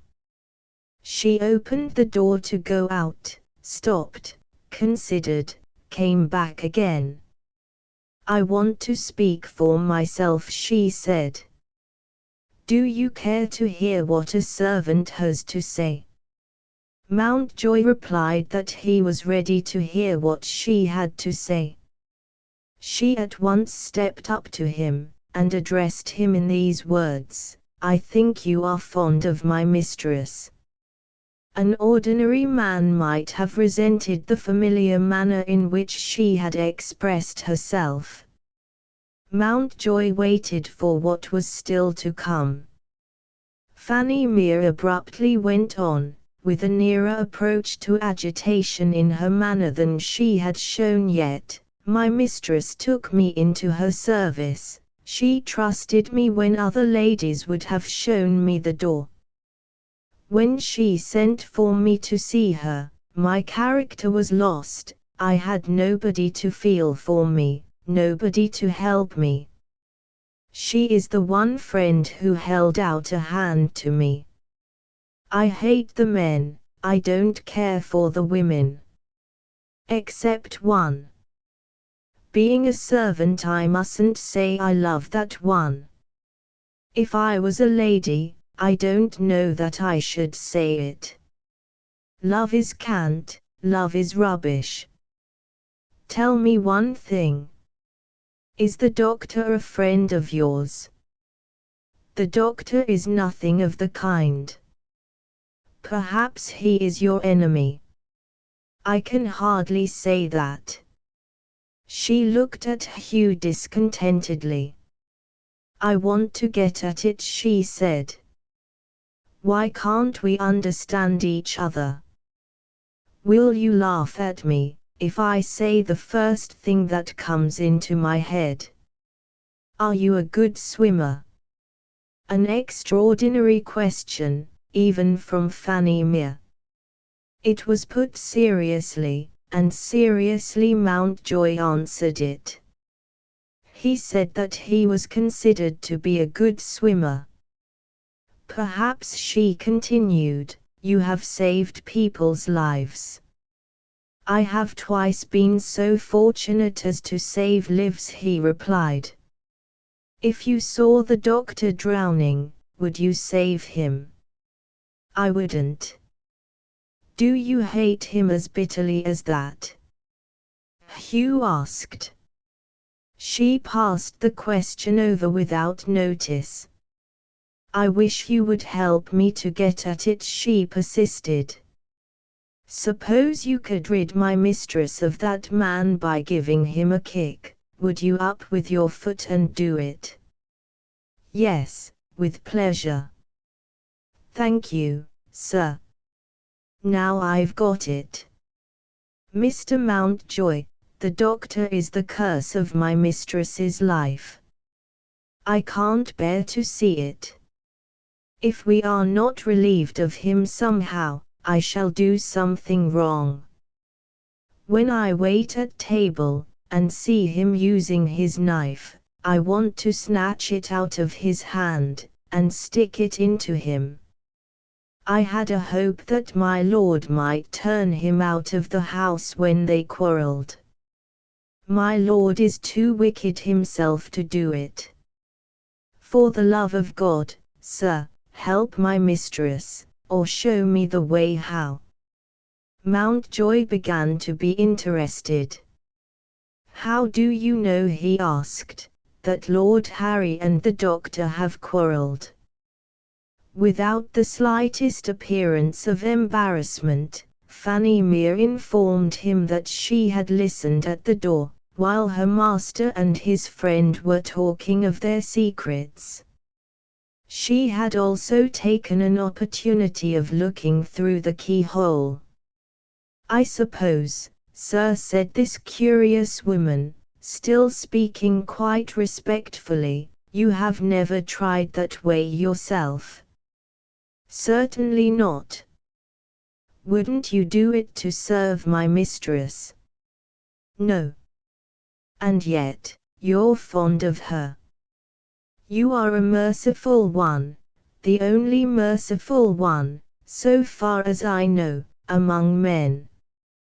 Perhaps, if you were frightened about her, you might be more ready with your help. I wonder whether I can frighten you. Will you let me try?" The woman's faithful attachment to Iris pleaded for her with Hugh. "Try, if you like," he said kindly. Speaking as seriously as ever, Fanny proceeded to describe her experience at the keyhole. What she had seen was not worth relating. What she had heard proved to be more important. The talk between my lord and the doctor had been about raising money. They had different notions of how to do that. My lord's plan was to borrow what was wanted, on his life insurance. The doctor told him he couldn't do that, till his insurance had been going on for 3 or 4 years at least. "I have something better and bolder to propose," says Mr. Vimpany. It must have been also something wicked, for he whispered it in the master's ear. My lord didn't take to it kindly. "How do you think I could face my wife," he says, "if she discovered me?" The doctor says, "Don't be afraid of your wife. Lady Harry will get used to many things which she little thought of before she married you." Says my lord to that, "I have done my best, Vimpany, to improve my wife's opinion of you. If you say much more, I shall come round to her way of thinking." "Drop it." "All right," says the doctor, "I'll drop it now, and wait to pick it up again till you come to your last bank note." There the talk ended for that day, and Fanny would be glad to know what Mr. Mountjoy thought of it. "I think you have done me a service," Hugh replied. "Tell me how, sir." "I can only tell you this, Fanny. You have shown me how to relieve your mistress of the doctor." For the first time, the maid's impenetrable composure completely failed her. The smouldering fire in Fanny Mere flamed up. She impulsively kissed Mountjoy's hand. The moment her lips touched it she shrank back, the natural pallor of her face became whiter than ever. Startled by the sudden change, Hugh asked if she was ill. She shook her head. "It isn't that. Yours is the first man's hand I have kissed, since," she checked herself. "I beg you won't ask me about it. I only meant to thank you, sir. I do thank you with all my heart. I mustn't stay here any longer." As she spoke the sound of a key was heard, opening the lock of the cottage door. Lord Harry had returned. Chapter 6 The Conquest of Mr. Vimpany. The Irish lord came in, with his medical friend sulkily in attendance on him. He looked at Fanny, and asked where her mistress was. "My lady is in her room, sir." Hearing this, he turned sharply to Mountjoy. On the point of speaking, he seemed to think better of it, and went to his wife's room. The maid followed. "Get rid of him now," she whispered to Hugh, glancing at the doctor. Mr. Vimpany was in no very approachable humour, standing at the window, with his hands in his empty pockets, gloomily looking out. But Hugh was not disposed to neglect the opportunity. He ventured to say, "You don't seem to be in such good spirits as usual." The doctor gruffly expressed his opinion that Mr. Mountjoy would not be particularly cheerful, in his place. My lord had taken him to the office, on the distinct understanding that he was to earn a little pocket money by becoming one of the contributors to the newspaper. And how had it ended? The editor had declared that his list of writers was full, and begged leave to suggest that Mr. Vimpany should wait for the next vacancy. A most impertinent proposal. Had Lord Harry, a proprietor, remember, exerted his authority? Not he. His lordship had dropped the doctor like a hot potato and had meanly submitted to his own servant. What did Mr. Mountjoy think of such conduct as that? Hugh answered the question, with his own end in view. Paving the way for Mr. Vimpany's departure from the cottage at Parsi, he made a polite offer of his services. "Can't I help you out of your difficulty?" he said. "You!" cried the doctor. "Have you forgotten how you received me, sir, when I asked for a loan at your hotel in London?" Hugh admitted that he might have spoken hastily. "You took me by surprise," he said, "and, perhaps I was mistaken, on my side. I thought you were, to say the least of it, not particularly civil. You did certainly use threatening language when you left me. No man likes to be treated in that way." Mr. Vimpany's big bold eyes stared at Mountjoy in a state of bewilderment. "Are you trying to make a fool of me?" he asked. "I am incapable, Mr. Vimpany, of an act of rudeness towards anybody." "If you come to that," the doctor stoutly declared, "I am incapable too. It's plain to me that we have been misunderstanding each other. Wait a bit, I want to go back for a moment to that threatening language which you complained of just now. I was sorry for what I had said as soon as your door was shut on me. On my way downstairs I did think of turning back and making a friendly apology before I gave you up. Suppose I had done that?" Mr. Vimpany asked, wondering internally whether Mountjoy was foolish enough to believe him. Hugh advanced a little nearer to the design that he had in view. "You might have found me more kindly disposed towards you," he said, "than you had anticipated." This encouraging reply cost him an effort. He had stooped to the unworthy practice of perverting what he had said and done on a former occasion, to serve a present interest. Remind himself as he might of the end which, in the interests of Iris, did really appear to justify the means, he still sank to a place in his own estimation which he was honestly ashamed to occupy. Under other circumstances his hesitation, slight as it was, might have excited suspicion. As things were, Mr. Vimpany could only discover golden possibilities that dazzled his eyes. "I wonder whether you're in the humor," he said, "to be kindly disposed towards me now." It was needless to be careful of the feelings of such man as this.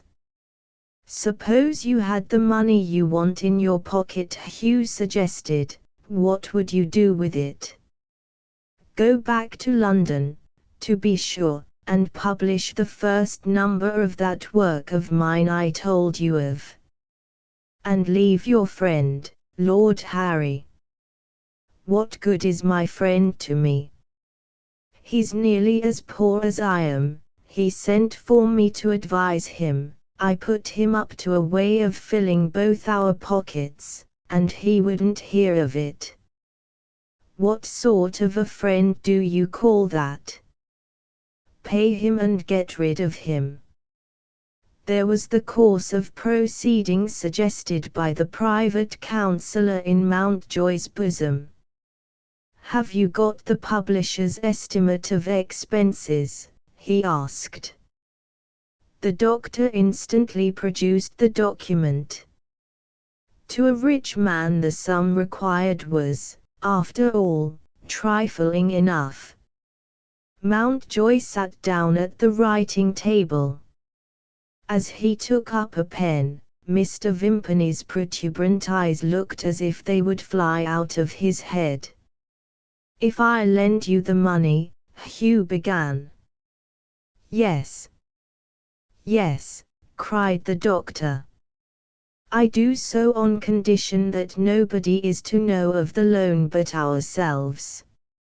"Oh, sir, on my sacred word of honor, an order on Mountjoy's bankers in Paris for the necessary amount, with something added for travelling expenses," checked Mr. Vimpany in full career of protestation.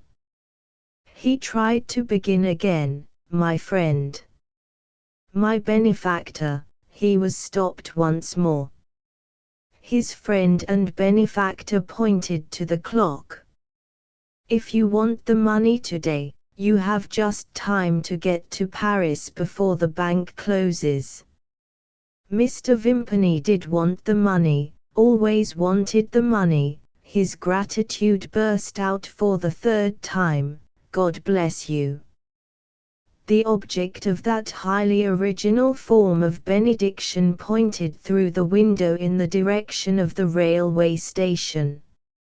Mr. Vimpany struggled no longer to express his feelings. He had made his last sacrifice to appearances. He caught the train. The door of the room had been left open. A voice outside said, "Has he gone?" "Come in, Fanny," said Mountjoy. "He will return to London either tonight or tomorrow morning." The strange maid put her head in at the door. "I'll be at the terminus," she said, "and make sure of him."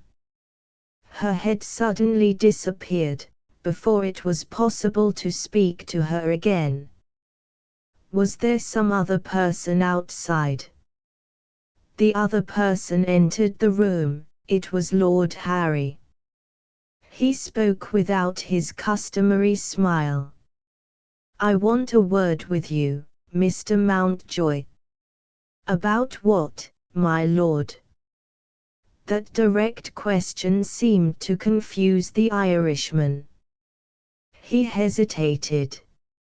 "About you," he said, and stopped to consider. "And another person," he added mysteriously. Hugh was constitutionally a hater of mysteries. He felt the need of a more definite reply, and asked for it plainly. "Does your lordship associate that other person with me?" "Yes, I do." "Who is the person?" my wife. Chapter XXX Saxon and Celt. When amicable relations between two men happen to be in jeopardy, there is least danger of an ensuing quarrel if the friendly intercourse has been of artificial growth, on either side. In this case, the promptings of self-interest, and the laws of politeness, have been animating influences throughout, acting under conditions which assist the effort of self-control. And for this reason, the man who has never really taken a high place in our regard is unprovided with those sharpest weapons of provocation, which make unendurable demands on human fortitude. In a true attachment, on the other hand, there is an innocent familiarity implied, which is forgetful of ceremony, and blind to consequences. The affectionate freedom which can speak kindly without effort is sensitive to offense, and can speak harshly without restraint.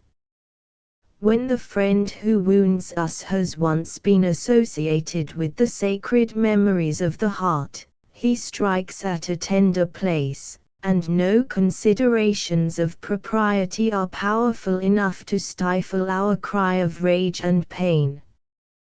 The enemies who have once loved each other are the bitterest enemies of all. Thus, the curt exchange of question and answer, which had taken place in the cottage at Parsi, between two gentlemen artificially friendly to one another, led to no regrettable result. Lord Harry had been too readily angry. He remembered what was due to Mr. Mountjoy. Mr. Mountjoy had been too thoughtlessly abrupt. He remembered what was due to Lord Harry. The courteous Irishman bowed, and pointed to a chair. The well-bred Englishman returned the polite salute, and sat down. My lord broke the silence that followed. "May I hope that you will excuse me," he began, "if I walk about the room? Movement seems to help me when I am puzzled how to put things nicely. Sometimes I go round and round the subject, before I get at it. I'm afraid I'm going round and round, now. Have you arranged to make a long stay in Paris?" "Circumstances," Mountjoy answered, "would probably decide him." "You have no doubt been many times in Paris before this," Lord Harry continued. "Do you find it at all dull, now?" Wondering what he could possibly mean, Hugh said he never found Paris dull, and waited for further enlightenment. The Irish lord persisted. "People mostly think Paris isn't as gay as it used to be. Not such good plays and such good actors as they had at one time. The restaurants inferior, and society very much mixed. People don't stay there as long as they used. I'm told that Americans are getting disappointed, and are trying London for a change." Could he have any serious motive for this irrelevant way of talking? Or was he, to judge by his own account of himself, going round and round the subject of his wife and his guest, before he could get at it? Suspecting him of jealousy from the first, Hugh failed, naturally perhaps in his position, to understand the regard for Iris, and the fear of offending her, by which her jealous husband was restrained. Lord Harry was attempting, awkwardly indeed, to break off the relations between his wife and her friend, by means which might keep the true state of his feelings concealed from both of them. Ignorant of this claim on his forbearance, It was Mountjoy's impression that he was being trifled with. Once more, he waited for enlightenment, and waited in silence. "You don't find my conversation interesting?"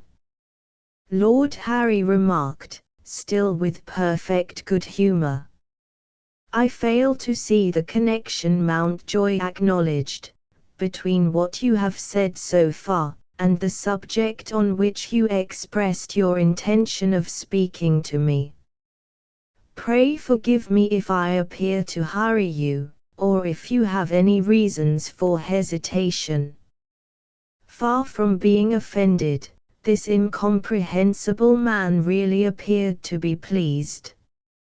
"You read me like a book," he exclaimed. "It's hesitation that's the matter with me. I'm a variable man. If there's something disagreeable to say, there are times when I dash at it, and times when I hang back." "Can I offer you any refreshment?" he asked, getting away from the subject again, without so much as an attempt at concealment. Hugh thanked him, and declined. "Not even a glass of wine?" "Such white Burgundy, my dear sir, as you seldom taste." Hugh's British obstinacy was roused. He repeated his reply. Lord Harry looked at him gravely, and made a nearer approach to an open confession of feeling than he had ventured on yet. "With regard now to my wife. When I went away this morning with Vimpany, he's not such good company as he used to be, soured by misfortune. Poor devil, I wish he would go back to London. As I was saying, as I was about to say, I left you and Lady Harry together this morning, two old friends, glad, as I supposed, to have a gossip about old times. When I come back, I find you left here alone, and I am told that Lady Harry is in her room. What do I see when I get there? I see the finest pair of eyes in the world, and the tale they tell me is, we have been crying. When I ask what may have happened to account for this, nothing, dear, is all the answer I get. What's the impression naturally produced on my mind? There has been a quarrel perhaps between you and my wife. I fail entirely, Lord Harry, to see it in that light. Ah, likely enough. Mine's the Irish point of view. As an Englishman you fail to understand it. Let that be. One thing, Mr. Mountjoy, I'll take the freedom of saying at once. I'll thank you, next time, to quarrel with me.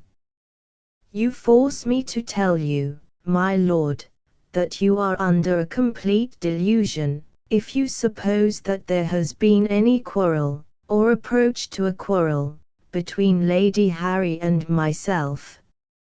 You tell me that, on your word of honor as a gentleman. Most assuredly. Sir. I deeply regret to hear it. Which does your lordship deeply regret? That I have spoken to you on my word of honor, or that I have not quarrelled with Lady Harry? Both, sir.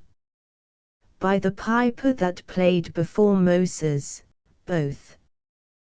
Hugh got up, and took his hat. We may have a better chance of understanding each other, he suggested, if you will be so good as to write to me. Put your hat down again, Mr. Mountjoy, and pray have a moment's patience. I've tried to like you, sir, and I'm bound in candour to own that I've failed to find a bond of union between us. Maybe, this frank confession annoys you. Far from it. You are going straight to your subject at last, if I may venture to say so. The Irish lord's good humour had completely disappeared by this time. His handsome face hardened, and his voice rose. The outbreak of jealous feeling, which motives honourable to himself had hitherto controlled, now seized on its freedom of expression. His language betrayed, as on some former occasions, that association with unworthy companions, which had been one of the evil results of his adventurous life. "Maybe I'll go straighter than you bargain for," he replied. "I'm in two humours about you. My common sense tells me that you're my wife's friend. And the best of friends do sometimes quarrel, don't they? Well, sir, you deny it, on your own account. I find myself forced back on my other humour, and it's a black humour, I can tell you. You may be my wife's friend, my fine fellow, but you're something more than that. You have always been in love with her, and you're in love with her now.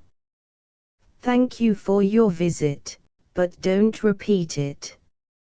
Say, do we understand each other at last? I have too sincere a respect for Lady Harry to answer you," Mountjoy said. "At the same time, let me acknowledge my obligations to your lordship. You have reminded me that I did a foolish thing when I called here without an invitation. I agree with you that the sooner my mistake is set right the better." He replied in those words, and left the cottage. On the way back to his hotel, Hugh thought of what Mrs. Vimpany had said to him when they had last seen each other. "Don't forget that there is an obstacle between you and Iris which will put even your patience and your devotion to a hard trial." The obstacle of the husband had set itself up, and had stopped him already.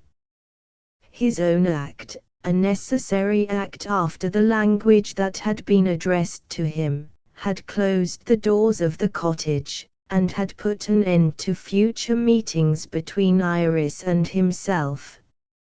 If they attempted to communicate by letter, Lord Harry would have opportunities of discovering their correspondence, of which his jealousy would certainly avail itself. Through the wakeful night, Hugh's helpless situation was perpetually in his thoughts.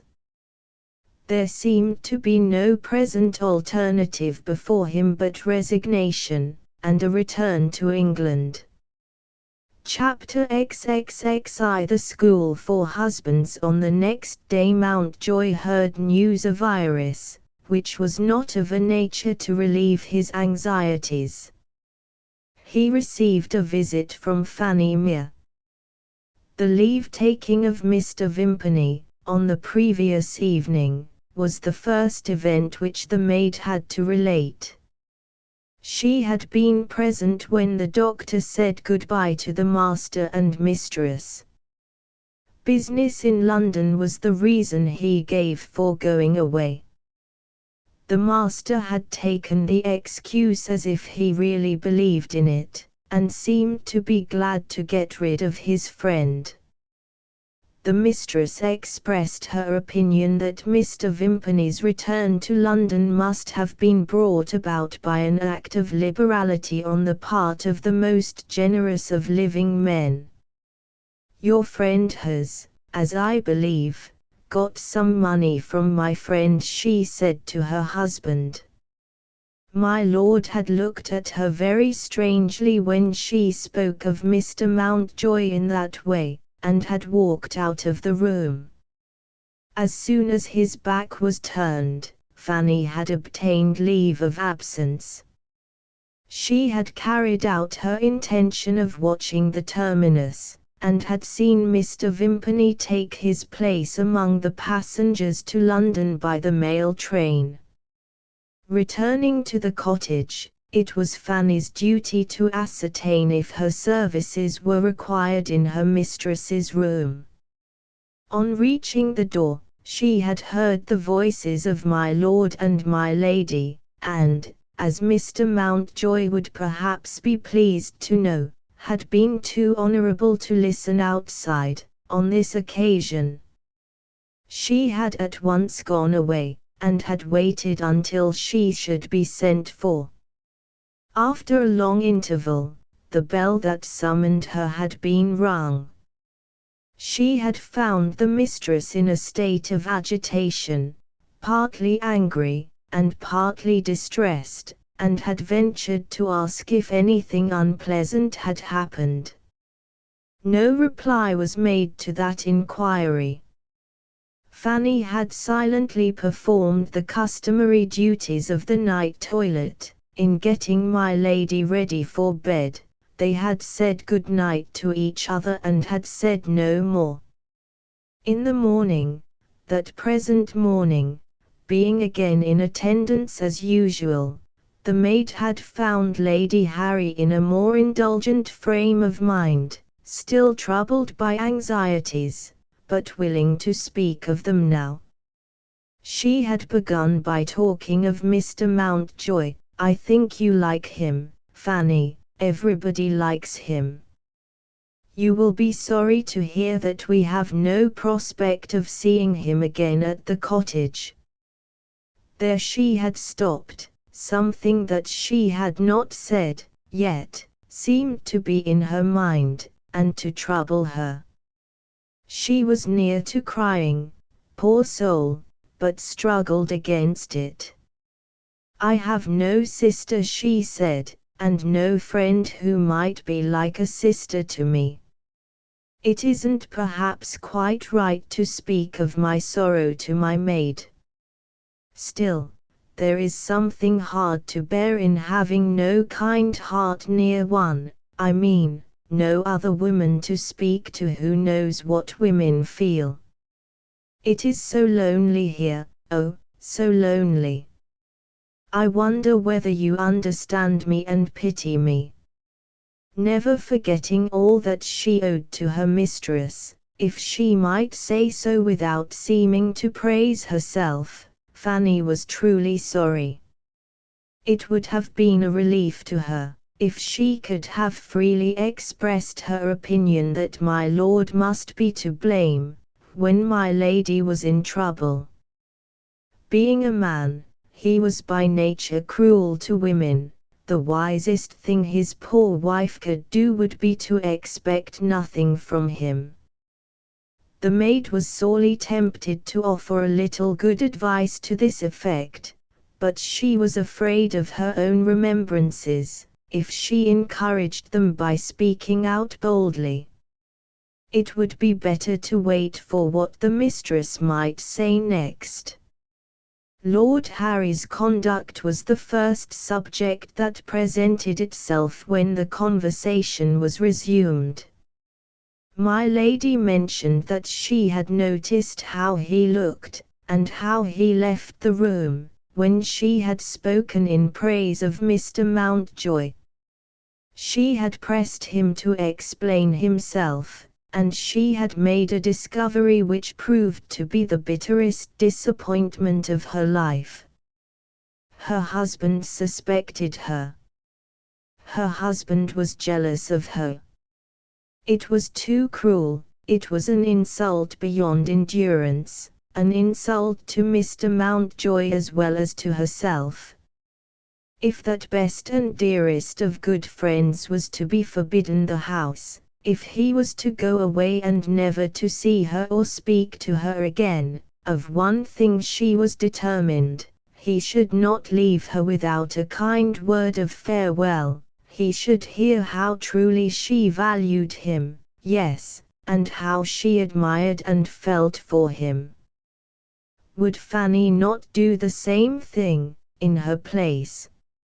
and Fanny had remembered the time when she might have done it for such a man as Mr. Mountjoy.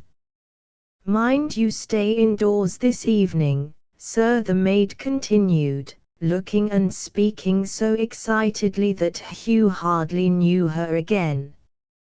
"My mistress is coming to see you, and I shall come with her." Such an act of imprudence was incredible.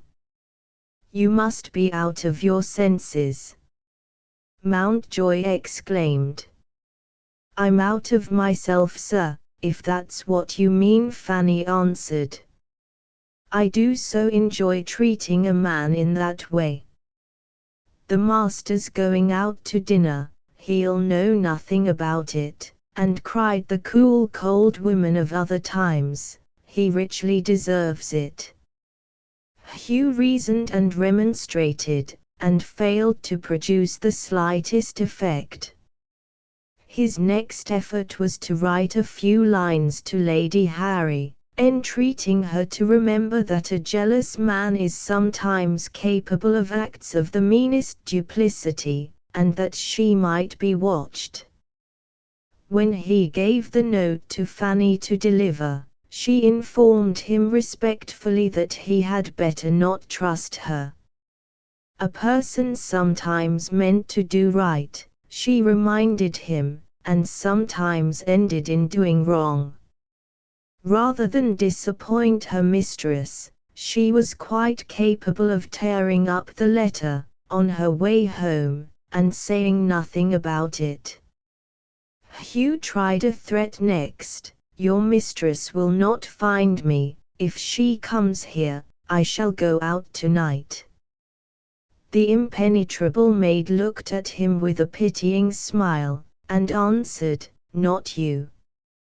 It was a humiliating reflection, but Fanny Mere understood him better than he understood himself. All that Mountjoy had said and done in the way of protest, had been really dictated by consideration for the young wife.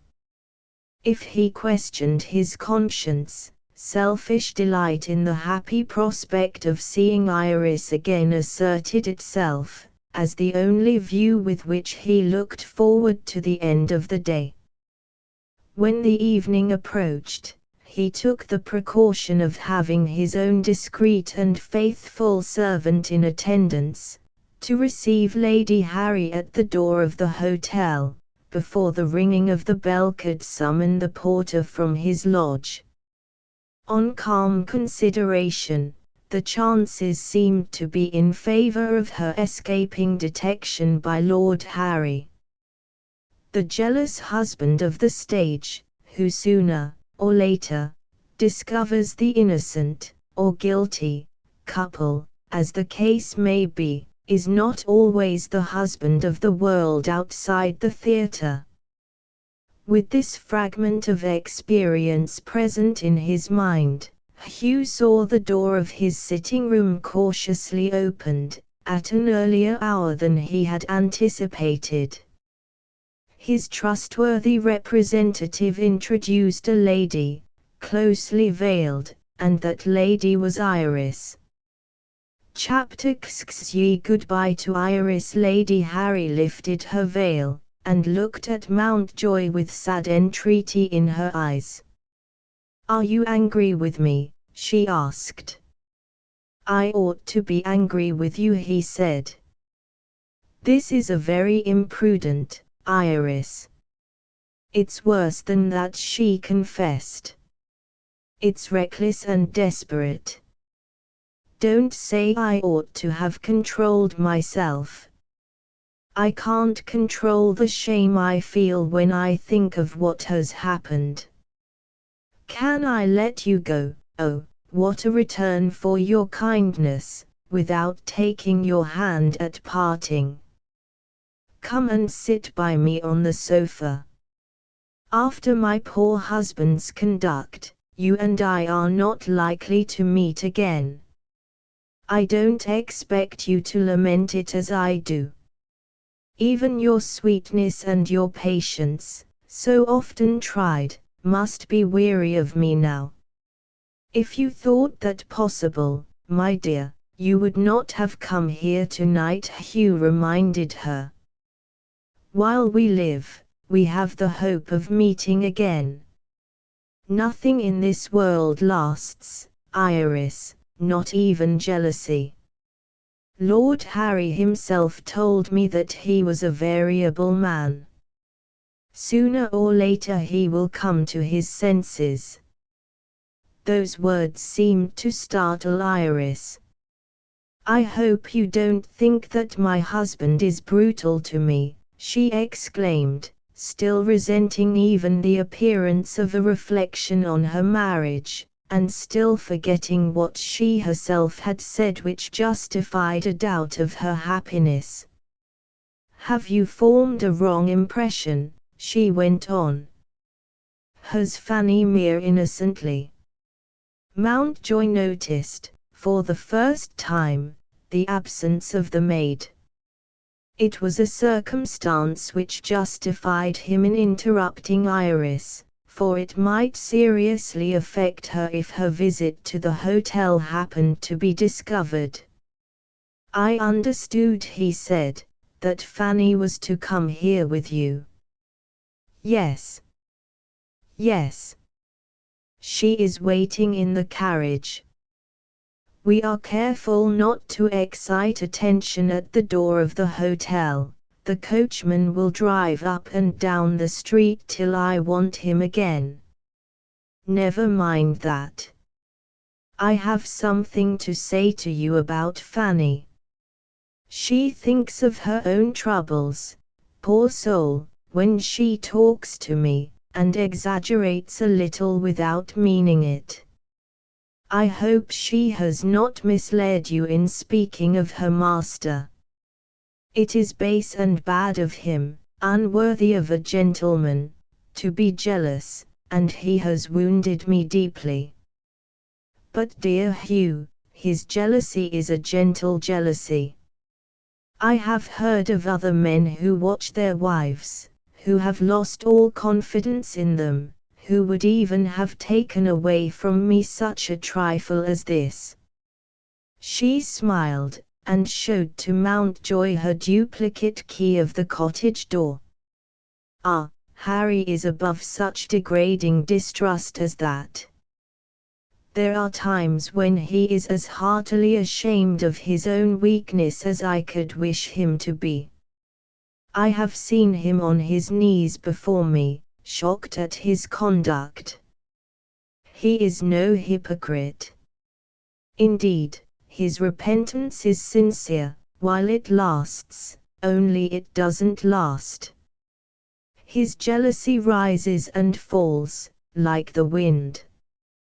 He said last night, when the wind was high, if you wish to make me the happiest creature on the face of the earth, don't encourage Mr. Mountjoy to remain in Paris. Try to make allowances for him. I would rather make allowances, Iris, for you. Do you, too, wish me to leave Paris? Sitting very near to him, nearer than her husband might have liked to see, Iris drew away a little. Did you mean to be cruel in saying that? She asked. I don't deserve it. It was kindly meant, Hugh assured her. If I can make your position more endurable by going away, I will leave Paris tomorrow. Iris moved back again to the place which she had already occupied. She was eager to thank him, for a reason not yet mentioned, as she had never thanked him yet.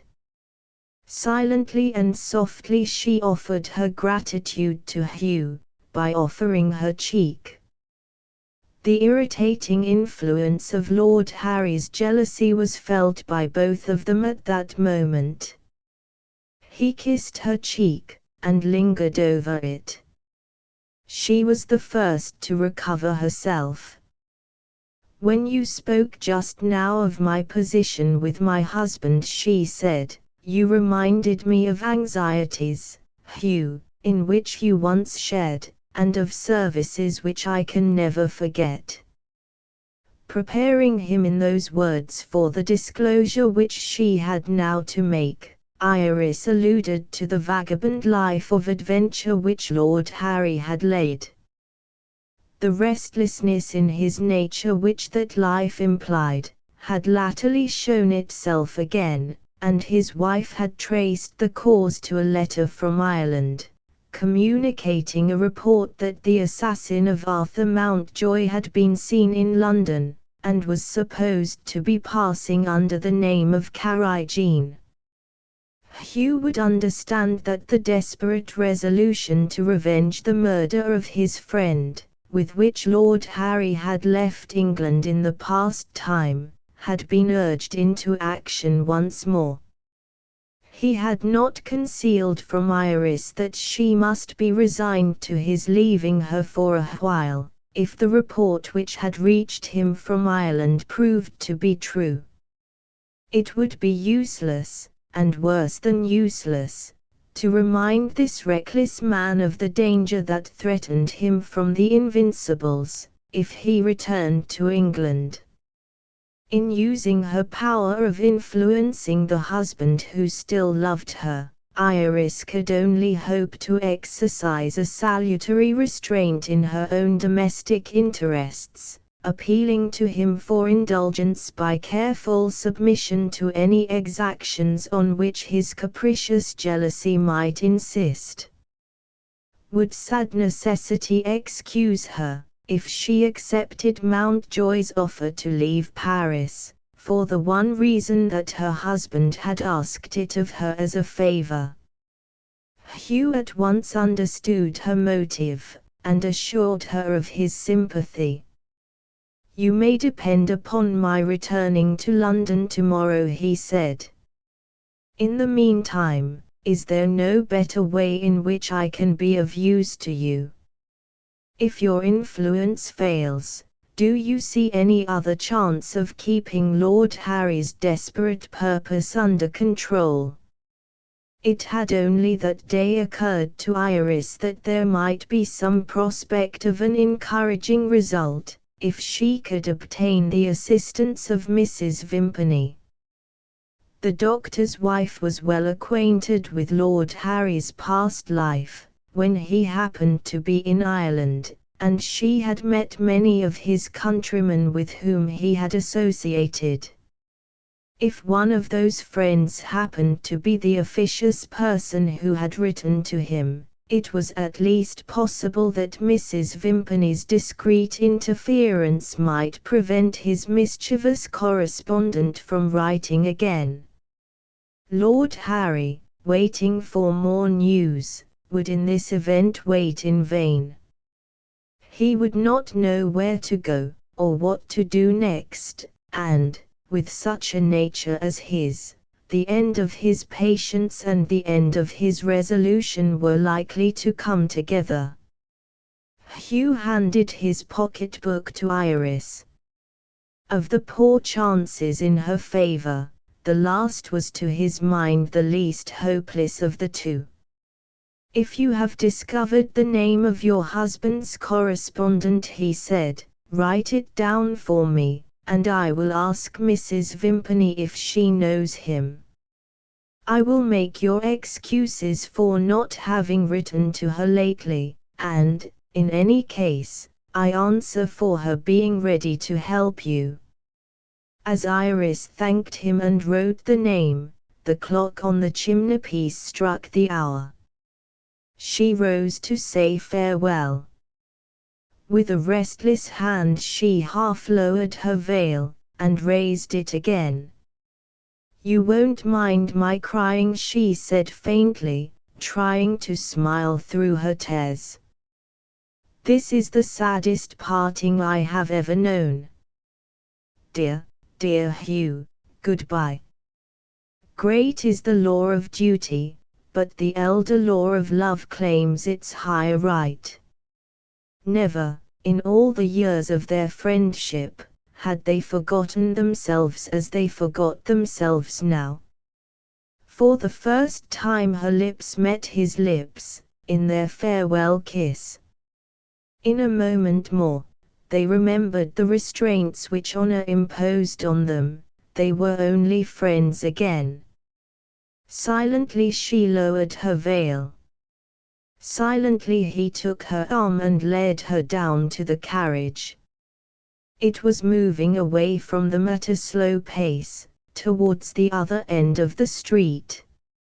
Instead of waiting for its return, they followed and overtook it. "We shall meet again," he whispered. She answered sadly, "Don't forget me." Mountjoy turned back.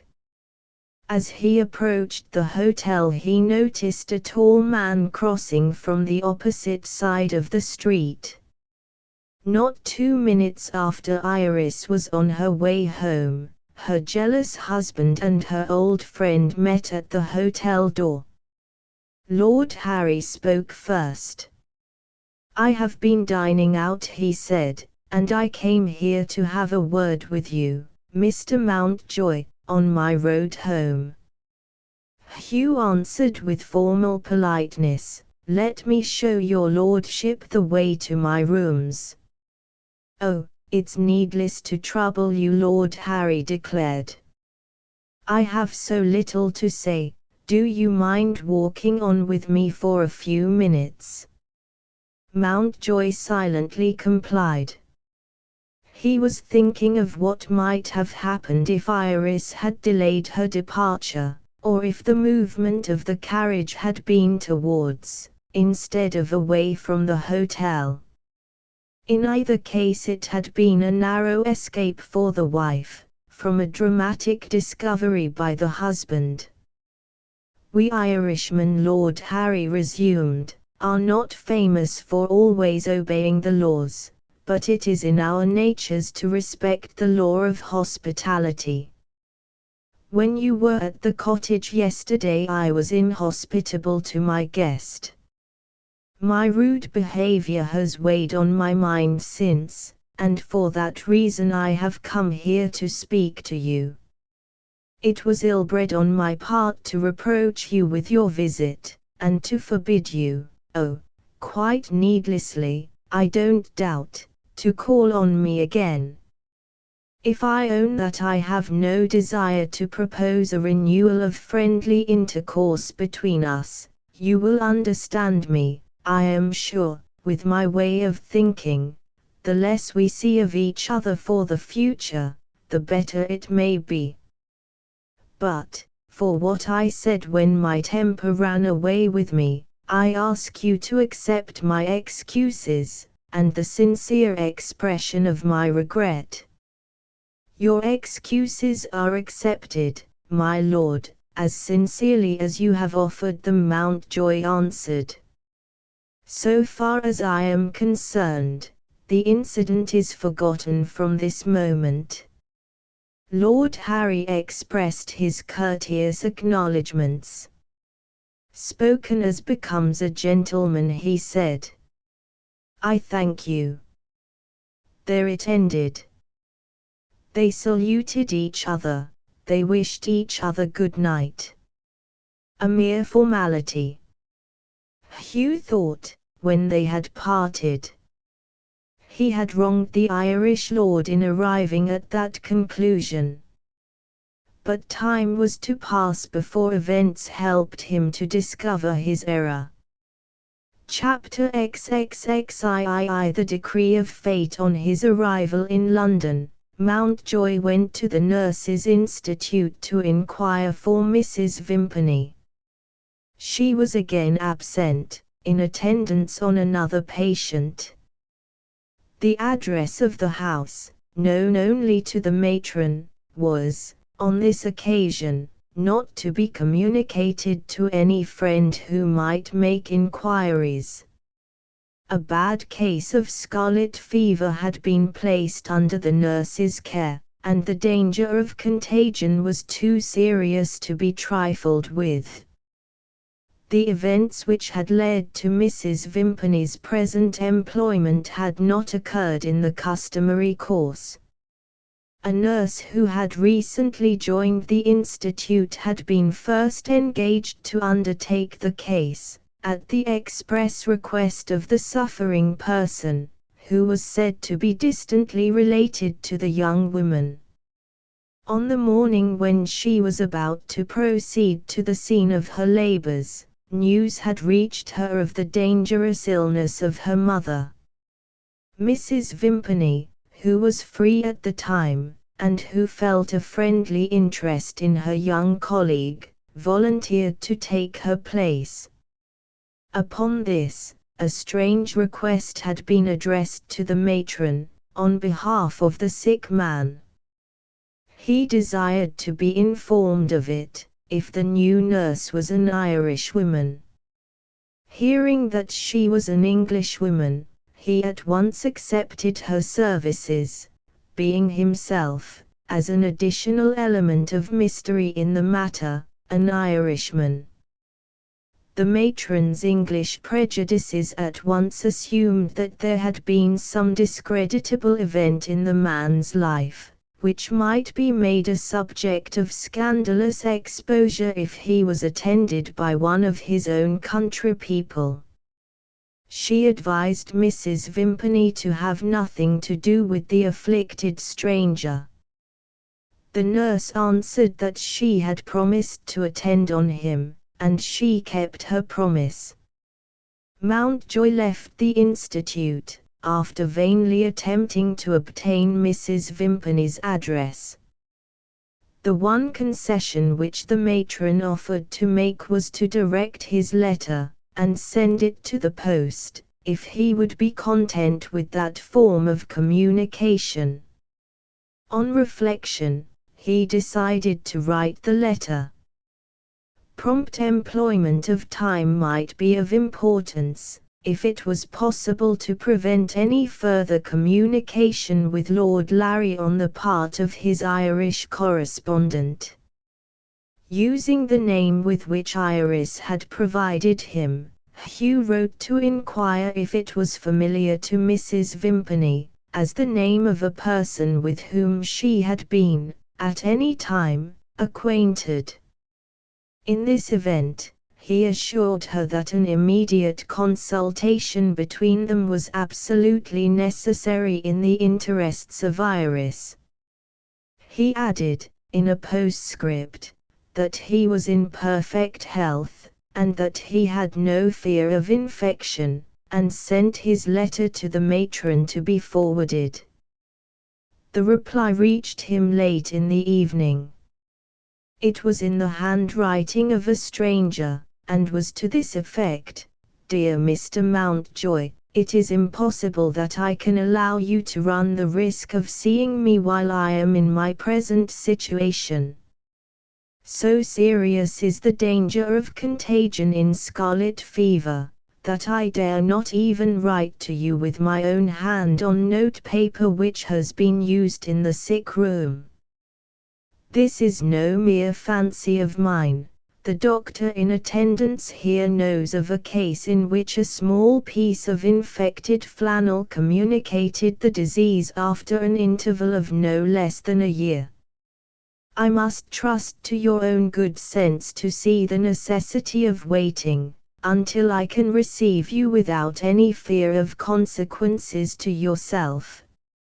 In the meantime, I may answer your inquiry relating to the name communicated in your letter. I first knew the gentleman you mention some years since. We were introduced to each other by Lord Harry, and I saw him afterwards on more than one occasion." Mountjoy read this wise and considerate reply to his letter with indignation. Here was the good fortune for which he had not dared to hope, declaring itself in favor of Iris. Here, if Mrs. Vimpany could be persuaded to write to her friend, was the opportunity offered of keeping the hot-tempered Irish husband passive and harmless, by keeping him without further news of the assassin of Arthur Mountjoy. Under these encouraging circumstances, the proposed consultation, which might have produced such excellent results, had been rejected, thanks to a contemptible fear of infection, excited by a story of a trumpery piece of flannel. Hugh snatched up the unfortunate letter, cast away on the floor, to tear it in pieces and throw it into the waste paper basket, and checked himself. His angry hand had seized on it with the blank leaf of the note paper uppermost. On that leaf he discovered 2 little lines of print, presenting, in the customary form, the address of the house at which the letter had been written. The writer, in taking the sheet of paper from the case, must have accidentally turned it wrong side uppermost on the desk, and had not cared to recopy the letter, or had not discovered the mistake. Restored to his best good humor, Hugh resolved to surprise Mrs. Vimpany by a visit, on the next day, which would set the theory of contagion at defiance, and render valuable service to Iris at a crisis in her life. Having time before him for reflection, in the course of the evening, he was at no loss to discover a formidable obstacle in the way of his design. Whether he gave his name or concealed his name, when he asked for Mrs. Vimpany at the house door, she would in either case refuse to see him. The one accessible person whom he could consult in this difficulty was his faithful old servant. That experienced man, formerly employed, at various times, in the army, in the police, and in service at a public school, obtained leave to make some preliminary investigations on the next morning. He achieved 2 important discoveries. In the first place, Mrs. Vimpany was living in the house in which the letter to his master had been written. In the second place, there was a page attached to the domestic establishment, already under notice to leave his situation, who was accessible to corruption by means of a bribe. The boy would be on the watch for Mr. Mountjoy at 2 o'clock on that day, and would show him where to find Mrs. Vimpany, in the room near the sick man, in which she was accustomed to take her meals. Hugh acted on his instructions, and found the page waiting to admit him secretly to the house. Leading the way upstairs, the boy pointed with one hand to a door on the second floor, and held out the other hand to receive his money. While he pocketed the bribe, and disappeared, Mountjoy opened the door. Mrs. Vimpany was seated at a table waiting for her dinner. When Hugh showed himself, she started to her feet with a cry of alarm. "Are you mad?" she exclaimed. "How did you get here? What do you want here? Don't come near me." She attempted to pass Hugh on her way out of the room. He caught her by the arm, led her back to her chair, and forced her to seat herself again. "Iris is in trouble," he pleaded, "and you can help her." "The fever," she cried, heedless of what he had said. "Keep back from me, the fever." For the second time she tried to get out of the room. For the second time Hugh stopped her. "Fever or no fever," he persisted, "I have something to say to you. In 2 minutes I shall have said it, and I will go." In the fewest possible words he described the situation of Iris with her jealous husband.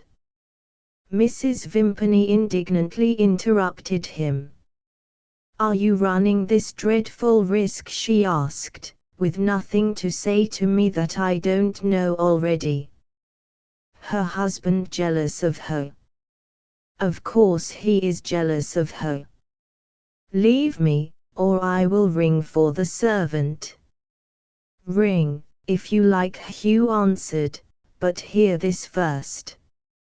My letter to you alluded to a consultation between us, which might be necessary in the interests of Iris.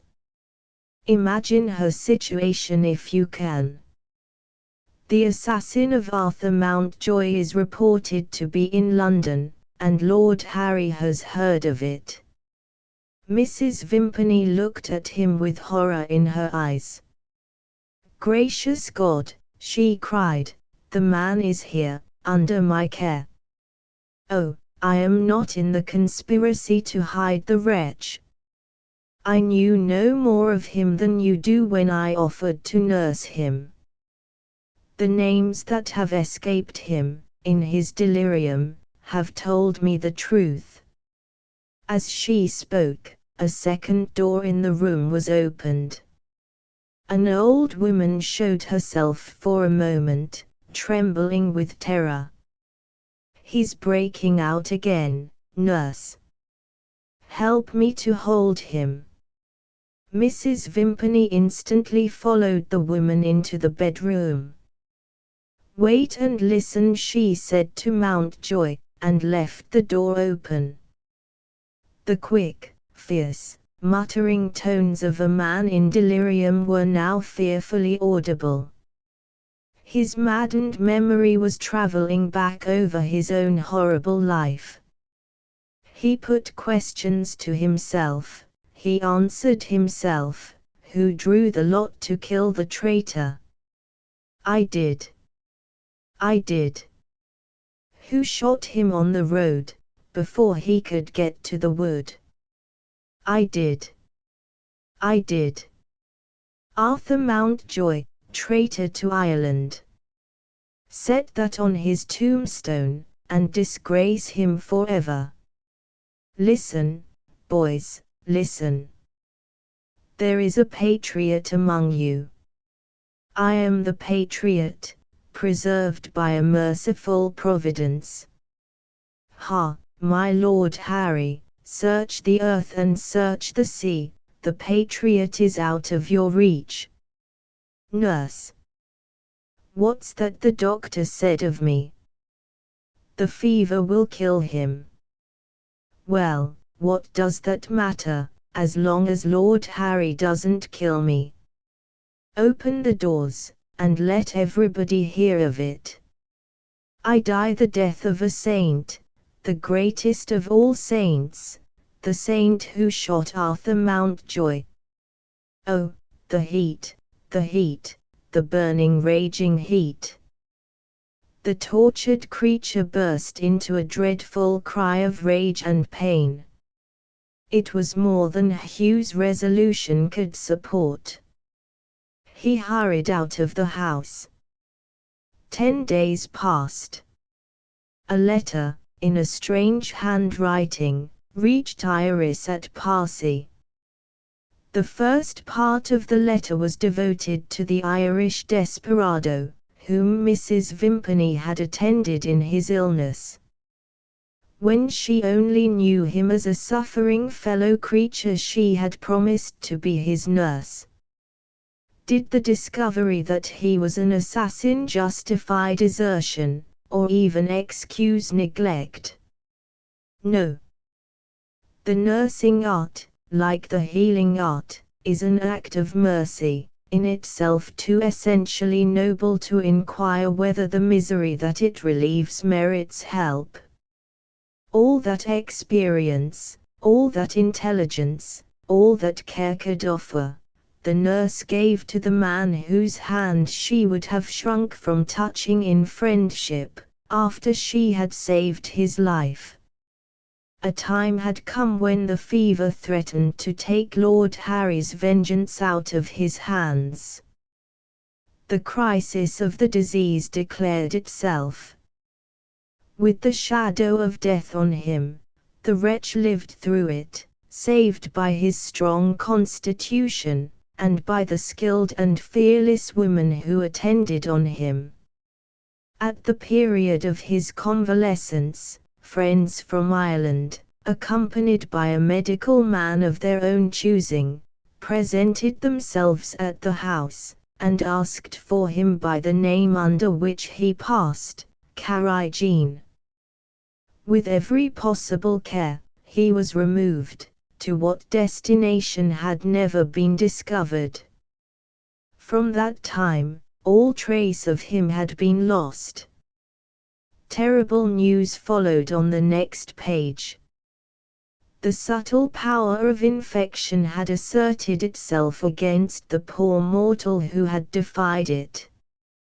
Hugh Mountjoy, stricken by the man who had murdered his brother, lay burning under the scarlet fire of the fever. But the nurse watched by him, night and day. Chapter XXV. My lord's mind here, my old vagabond Vimpany, is an interesting case for you, the cry of a patient with a sick mind. Look over it, and prescribe for your wild Irish friend, if you can. You will perhaps remember that I have never thoroughly trusted you, in all the years since we have known each other. At this later date in our lives, when I ought to see more clearly than ever what an unfathomable man you are, am I rash enough to be capable of taking you into my confidence? I don't know what I am going to do. I feel like a man who has been stunned. To be told that the murderer of Arthur Mountjoy had been seen in London, to be prepared to trace him by his paltry assumed name of Carigeen, to wait vainly for the next discovery which might bring him within reach of retribution at my hands, and then to be overwhelmed by the news of his illness, his recovery, and his disappearance. These are the blows which have stupefied me. Only think of it.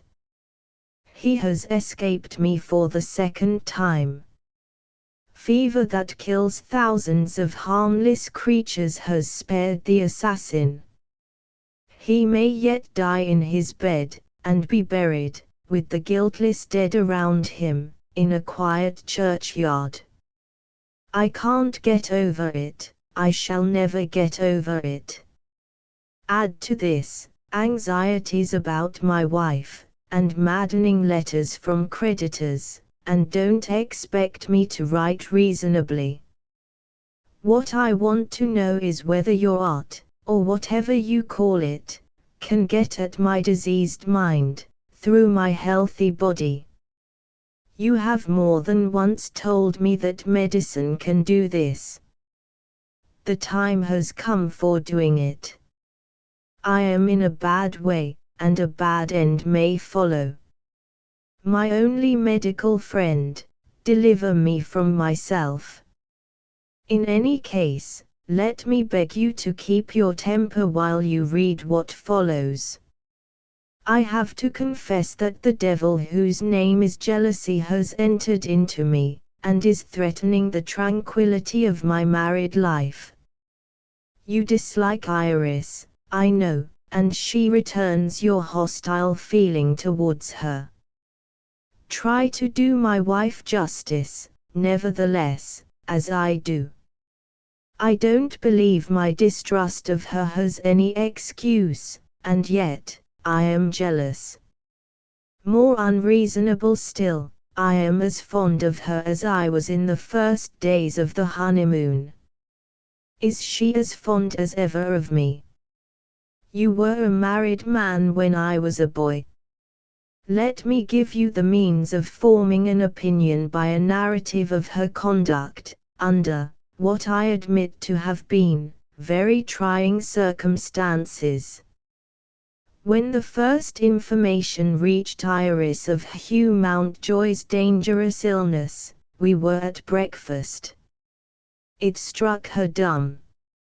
She handed the letter to me, and left the table. I hate a man who doesn't know what it is to want money. I hate a man who keeps his temper. I hate a man who pretends to be my wife's friend, and who is secretly in love with her all the time. What difference did it make to me whether Hugh Mountjoy ended in living or dying? If I had any interest in the matter, it ought by rights, seeing that I am jealous of him, to be an interest in his death. Well, I declare positively that the alarming news from London spoiled my breakfast.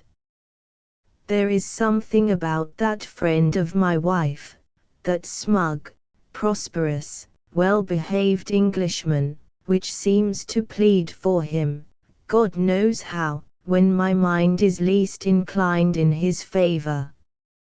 While I was reading about his illness, I found myself hoping that he would recover, and, I give you my sacred word of honor, I hated him all the time.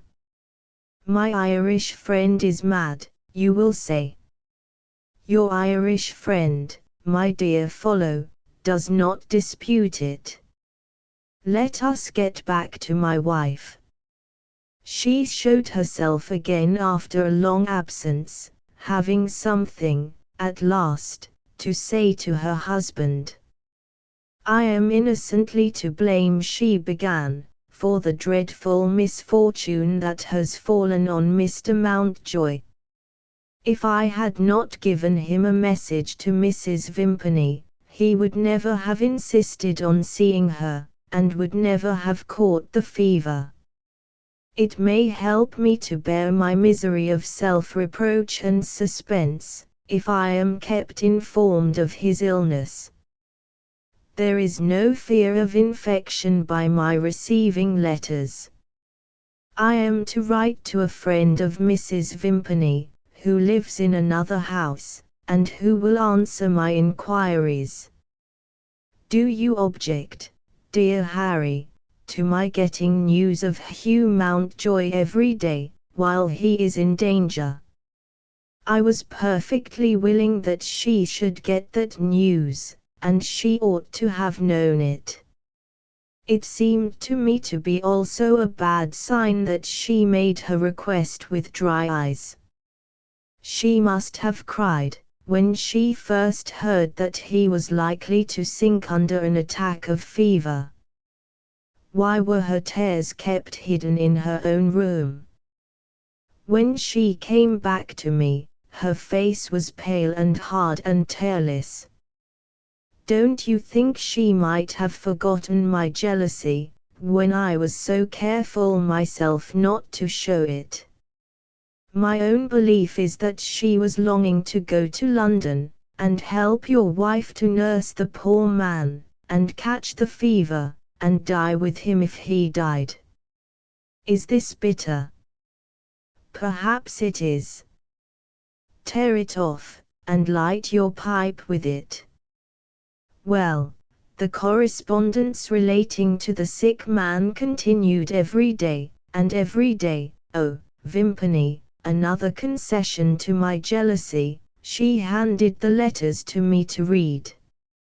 I made excuses. We Irish are good at that, if we are good at nothing else, and declined to read the medical reports. One morning, when she opened the letter of that day, there passed over her a change which is likely to remain in my memory as long as I live. Never have I seen such an ecstasy of happiness in any woman's face, as I saw when she read the lines which informed her that the fever was mastered.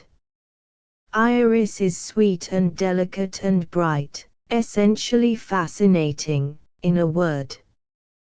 But she was never a beautiful woman, until she knew that Mountjoy's life was safe, and she will never be a beautiful woman again, unless the time comes when my death leaves her free to marry him. On her wedding day, he will see the transformation that I saw, and he will be dazzled as I was. She looked at me, as if she expected me to speak. "I am glad indeed," I said, "that he is out of danger." She ran to me, she kissed me. I wouldn't have believed it was in her to give such kisses. "Now I have your sympathy," she said, "my happiness is complete." Do you think I was indebted for these kisses to myself or to that other man? No, no, here is an unworthy doubt. I discard it. Vile suspicion shall not wrong Iris this time. And yet, shall I go on, and write the rest of it? Poor, dear Arthur Mountjoy once told me of a foreign author, who was in great doubt of the right answer to some tough question that troubled him. He went into his garden and threw a stone at a tree. If he hit the tree, the answer would be, yes. If he missed the tree, the answer would be, no. I am going into the garden to imitate the foreign author. You shall hear how it ends. I have hit the tree. As a necessary consequence, I must go on and write the rest of it. There is a growing estrangement between Iris and myself, and my jealousy doesn't altogether account for it. Sometimes, it occurs to me that we are thinking of what our future relations with Mountjoy are likely to be, and are ashamed to confess it to each other. Sometimes, and perhaps this second, and easiest, guess may be the right one, I am apt to conclude that we are only anxious about money matters. I am waiting for her to touch on the subject, and she is waiting for me, and there we are at a deadlock. I wish I had some reason for going to some other place. I wish I was lost among strangers. I should like to find myself in a state of danger, meeting the risks that I used to run in my vagabond days. Now I think of it, I might enjoy this last excitement by going back to England, and giving the Invincibles a chance of shooting me as a traitor to the cause. But my wife would object to that. Suppose we change the subject. You will be glad to hear that you knew something of law, as well as of medicine. I sent instructions to my solicitor in London to raise a loan on my life insurance. What you said to me turns out to be right. I can't raise a farthing, for 3 years to come, out of all the thousands of pounds which I shall leave behind me when I die. Are my prospects from the newspaper likely to cheer me after such a disappointment as this? The new journal, I have the pleasure of informing you, is much admired. When I inquire for my profits, I hear that the expenses are heavy, and I am told that I must wait for a rise in our circulation. How long? Nobody knows. I shall keep these pages open for a few days more, on the chance of something happening which may alter my present position for the better. My position has altered for the worse. I have been obliged to fill my empty purse, for a little while, by means of a bit of stamped paper. And how shall I meet my liabilities when the note falls due? Let time answer the question, for the present the evil day is put off. In the meanwhile, if that literary speculation of yours is answering no better than my newspaper, I can lend you a few pounds to get on with. What do you say, on second thoughts, to coming back to your old quarters at Parsi, and giving me your valuable advice by word of mouth instead of by letter? Come, and feel my pulse, and look at my tongue, and tell me how these various anxieties of mine are going to end, before we are any of us a year older. Shall I, like you, be separated from my wife, at her request, oh, not at mine? Or shall I be locked up in prison? And what will become of you? Do you take the hint, Doctor? Chapter XXXV. My lady's mind entreat Lady Harry not to write to me. She will be tempted to do so, when she hears that there is good hope of Mr. Mountjoy's recovery. But, even from that loving and generous heart, I must not accept expressions of gratitude which would only embarrass me. All that I have done, as a nurse, and all that I may yet hope to do, is no more than an effort to make amends for my past life. Iris has my heart's truest wishes for her happiness. Until I can myself write to her without danger, let this be enough. In those terms, dearest of women, your friend has sent your message to me. My love respects as well as admires you, your wishes are commands to me. At the same time, I may find some relief from the fears of the future that oppress me, if I can confide them to friendly ears. May I not harmlessly write to you, if I only write of my own poor self? Try, dear, to remember those pleasant days when you were staying with us, in our honeymoon time, at Paris. You warned me, one evening when we were alone, to be on my guard against any circumstances which might excite my husband's jealousy. Since then, the trouble that you foresaw has fallen on me, mainly, I am afraid, through my own want of self-control.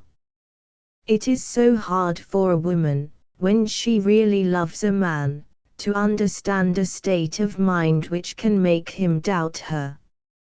I have discovered that jealousy varies. Let me tell you what I mean. Lord Harry was silent and sullen. Ah, how well I knew what that meant, while the life of our poor Hugh was in jeopardy. When I read the good news which told me that he was no longer in danger, I don't know whether there was any change worth remarking in myself, but there was a change in my husband, delightful to see. His face showed such sweet sympathy when he looked at me, he spoke so kindly and nicely of Hugh, that I could only express my pleasure by kissing him. You will hardly believe me, when I tell you that his hateful jealousy appeared again, at that moment. He looked surprised, he looked suspicious, he looked, I declare, as if he doubted whether I meant it with all my heart when I kissed him. What incomprehensible creatures men are! We read in novels of women who are able to manage their masters. I wish I knew how to manage mine. We have been getting into debt. For some weeks past, this sad state of things has been a burden on my mind. Day after day I have been expecting him to speak of our situation, and have found him obstinately silent. Is his mind entirely occupied with other things? Or is he unwilling to speak of our anxieties because the subject humiliates him? Yesterday, I could bear it no longer. Our debts are increasing, I said. Have you thought of any way of paying them? I had feared that my question might irritate him. To my relief, he seemed to be diverted by it. The payment of debts, he replied, is a problem that I am too poor to solve. Perhaps I got near to it the other day. I asked how. Well, he said, I found myself wishing I had some rich friends. By the by, how is your rich friend? What have you heard lately of Mr. Mountjoy? I have heard that he is steadily advancing towards recovery. Likely, I dare say, to return to France when he feels equal to it, my husband remarked. He is a good-natured creature. If he finds himself in Paris again, I wonder whether he will pay us another visit. He said this quite seriously. On my side, I was too much as astonished to utter a word. My bewilderment seemed to amuse him. In his own pleasant way he explained himself. I ought to have told you, my dear, that I was in Mr. Mountjoy's company the night before he returned to England. We had said some disagreeable things to each other here in the cottage, while you were away in your room. My tongue got the better of my judgment. In short, I spoke rudely to our guest. Thinking over it afterwards, I felt that I ought to make an apology. He received my sincere excuses with an amiability of manner, and a grace of language, which raised him greatly in my estimation. There you have Lord Harry's own words. Who would suppose that he had ever been jealous of the man whom he spoke of in this way? I explain it to myself, partly by the charm in Hugh's look and manner, which everybody feels, partly by the readiness with which my husband's variable nature receives new impressions. I hope you agree with me. In any case, pray let Hugh see what I have written to you in this place, and ask him what he thinks of it. Note by Mrs. Vimpany. I shall certainly not be foolish enough to show what she has written to Mr. Mountjoy. Poor deluded Iris. Miserable fatal marriage. Encouraged, as you will easily understand, by the delightful prospect of a reconciliation between them, I was eager to take my first opportunity of speaking freely of Hugh. Up to that time, it had been a hard trial to keep to myself so much that was deeply interesting in my thoughts and hopes. But my hours of disappointment were not at an end yet. We were interrupted. A letter was brought to us, one of many, already received, insisting on immediate payment of a debt that had been too long unsettled. The detestable subject of our poverty insisted on claiming attention when there was a messenger outside, waiting for my poor Harry's last French bank note. What is to be done? I said, when we were left by ourselves again. My husband's composure was something wonderful. He laughed and lit a cigar. We have got to the crisis, he said. The question of money has driven us into a corner at last. My darling, have you ever heard of such a thing as a promissory note? I was not quite so ignorant as he supposed me to be. I said I had heard my father speak of promissory notes. This seemed to fail in convincing him. Your father, he remarked, used to pay his notes when they fell due. I betrayed my ignorance, after all. Doesn't everybody do the same? I asked. He burst out laughing. We will send the maid to get a bit of stamped paper, he said, I'll write the message for her, this time." Those last words alluded to Fanny's ignorance of the French language, which made it necessary to provide her with written instructions, when she was sent on an errand. In our domestic affairs, I was able to do this, but, in the present case, I only handed the message to her. When she returned with a slip of stamped paper, Harry called to me to come to the writing table. "Now, my sweet," he said, "see how easily money is to be got with a scratch of the pen." I looked over his shoulder. In less than a minute it was done, and he had produced 10,000 francs on paper, in English money, as he told me, £400. This seemed to be a large loan. I asked how he proposed to pay it back. He kindly reminded me that he was a newspaper proprietor, and, as such, possessed of the means of inspiring confidence in persons with money to spare. They could afford, it seems, to give him 3 months in which to arrange for repayment.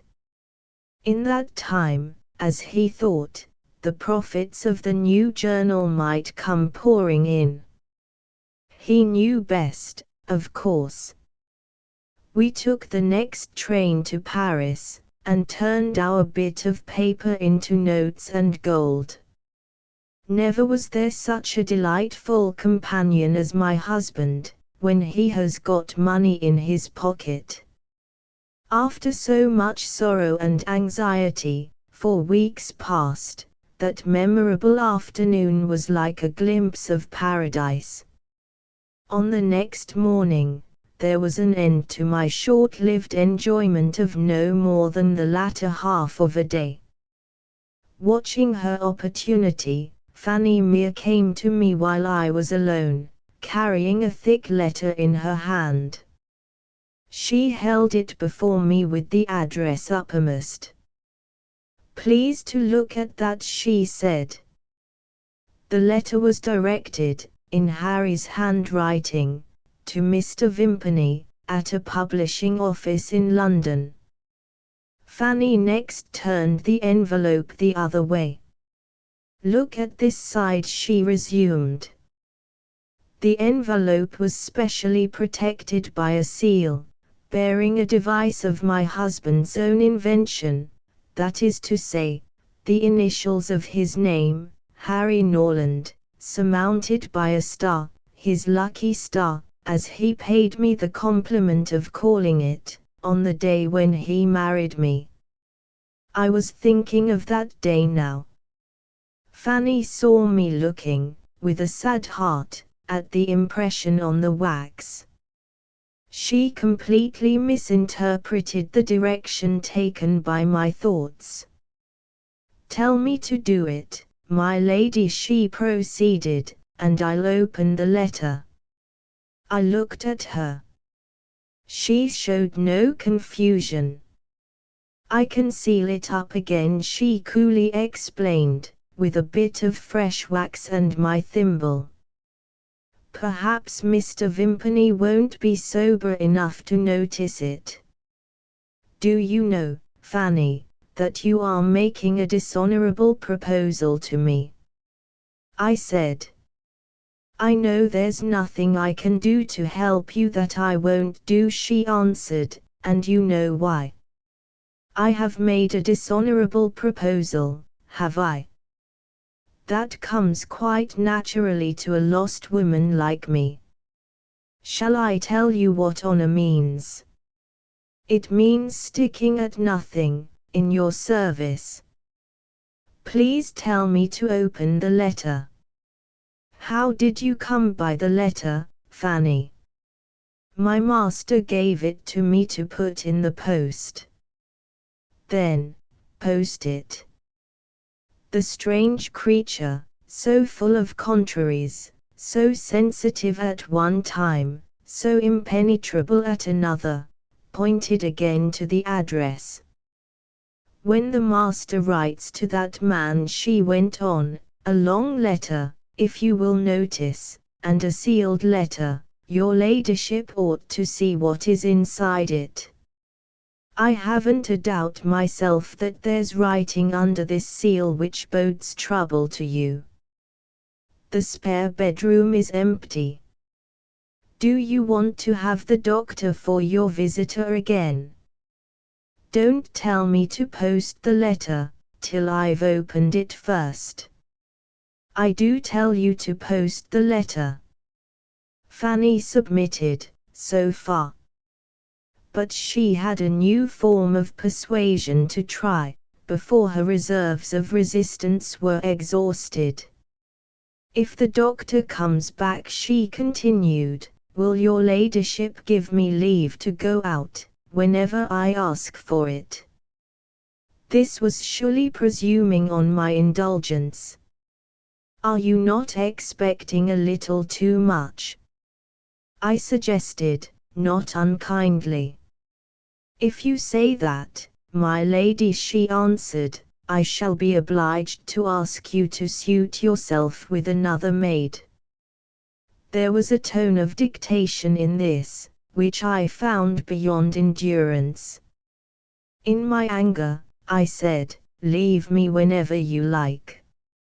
I shall leave you when I'm dead, not before, was the reply that I received. But if you won't let me have my liberty without going away from you, for a time, I must go, for your sake. For my sake. Pray observe that. She went on, try to see it, my lady, as I do. If we have the doctor with us again, I must be able to watch him. Why? Because he is your enemy, as I believe. How can he hurt me, Fanny? Through your husband, my lady, if he can do it in no other way. Mr. Vimpany shall have a spy at his heels. Dishonorable. Oh, dishonorable again. Never mind.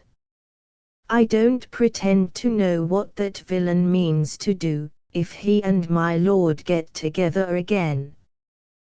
But this I can tell you, if it's in woman's wit to circumvent him, here I am with my mind made up.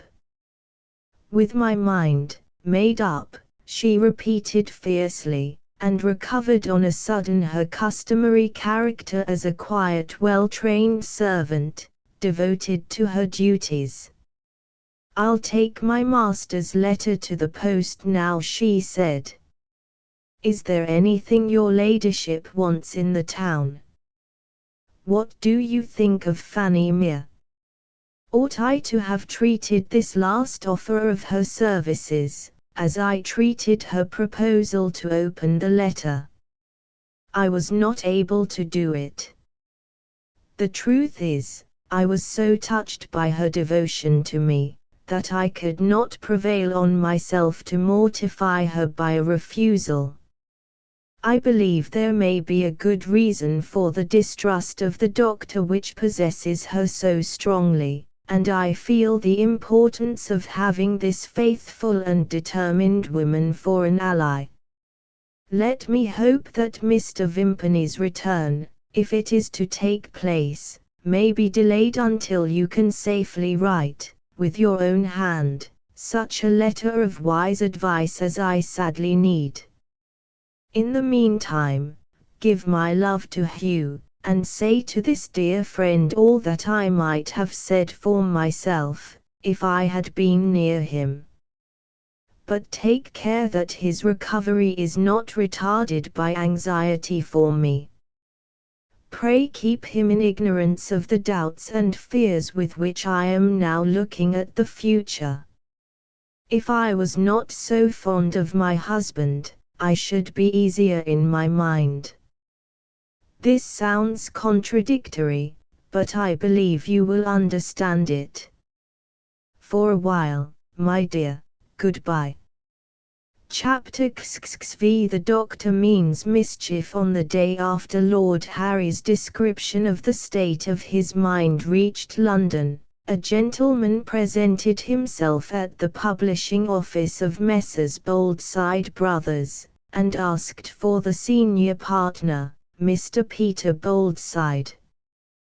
When he sent in his card, it bore the name of Mr. Vimpany. To what fortunate circumstance am I indebted, sir, for the honor of your visit? The senior partner inquired. His ingratiating manners, his genial smile, his roundly resonant voice, were personal advantages of which he made a merciless use. The literary customer who entered the office, hesitating before the question of publishing a work at his own expense, generally decided to pay the penalty when he encountered Mr. Peter Boldside. "I want to inquire about the sale of my work," Mr. Vimpany replied. "Ah, Doctor, you have come to the wrong man. You must go to my brother," Mr. Vimpany protested. "You mentioned the terms when I first applied to you," he said, "and you signed the agreement." "That is in my department," the senior partner gently explained. "And I shall write the check when, as we both hope, your large profits shall fall due. But our sales of works are in the department of my brother, Mr. Paul Boldside." He rang a bell, a clerk appeared, and received his instructions. "Mr. Paul." "Good morning, Doctor." Mr. Paul was, personally speaking, his brother repeated, without the deep voice, and without the genial smile. Conducted to the office of the junior partner, Mr. Vimpany found himself in the presence of a stranger, occupied in turning over the pages of a newspaper. When his name was announced, the publisher started, and handed his newspaper to the Doctor. "This is a coincidence," he said. "I was looking, sir, for your name in the pages which I have just put into your hand. Surely the editor can't have refused to publish your letter." Mr. Vimpany was sober, and therefore sad, and therefore, again, not to be trifled with by a mystifying reception. "I don't understand you," he answered gruffly. "What do you mean? Is it possible that you have not seen last week's number of the paper?" Mr. Paul asked. "And you a literary man?" He forthwith produced the last week's number, and opened it at the right place. "Read that, sir," he said, with something in his manner which looked like virtuous indignation. Mr. Vimpany found himself confronted by a letter addressed to the editor. It was signed by an eminent physician, whose portrait had appeared in the first serial part of the new work, accompanied by a brief memoir of his life, which purported to be written by himself. Not one line of the autobiography, this celebrated person declared, had proceeded from his pen. Mr. Vimpany had impudently published an imaginary memoir, full of false reports and scandalous inventions, and this after he had been referred to a trustworthy source for the necessary particulars. Stating these facts, the indignant physician cautioned readers to beware of purchasing a work which, so far as he was concerned, was nothing less than a fraud on the public.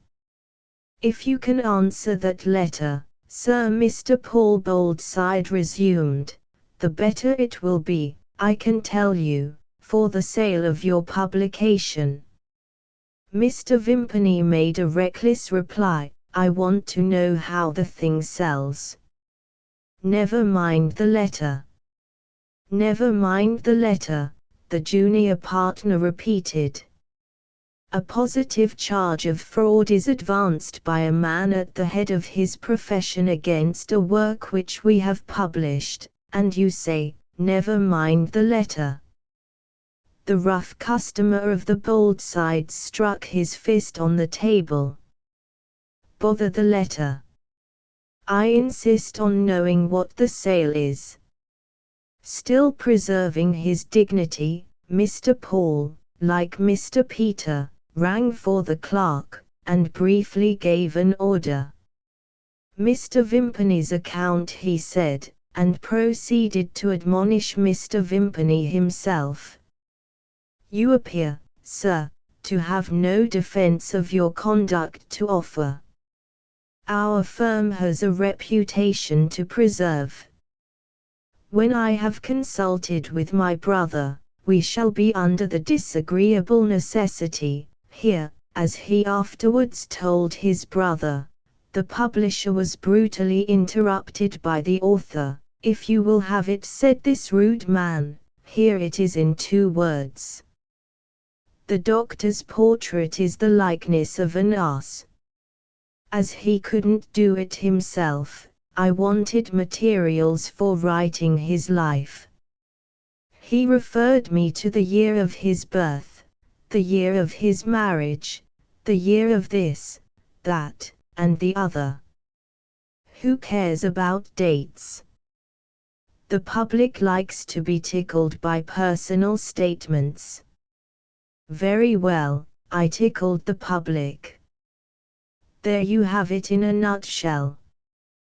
The clerk appeared at that auspicious moment, with the author's account neatly exhibited under 2 sides, a debtor side, which represented the expenditure of Hugh Mountjoy's money, and a creditor side, which represented, so far, Mr. Vimpany's profits. Amount of these last, 3l. 14s 10d. Mr. Vimpany tore up the account, threw the pieces in the face of Mr. Paul, and expressed his sentiments in one opprobrious word: swindlers. The publisher said, "You shall hear of us, sir, through our lawyer." And the author answered, "Go to the devil." Once out in the streets again, the first open door at which Mr. Vimpany stopped was the door of a tavern. He ordered a glass of brandy and water, and a cigar. It was then the hour of the afternoon, between the time of luncheon and the time of dinner, when the business of a tavern is generally in a state of suspense. The dining room was empty when Mr. Vimpany entered it, and the waiter's unoccupied attention was in want of an object. Having nothing else to notice, he looked at the person who had just come in. The deluded stranger was drinking fiery potato brandy, and smoking, at the foreign price, an English cigar. Would his taste tell him the melancholy truth? No, it seemed to matter nothing to him what he was drinking or what he was smoking.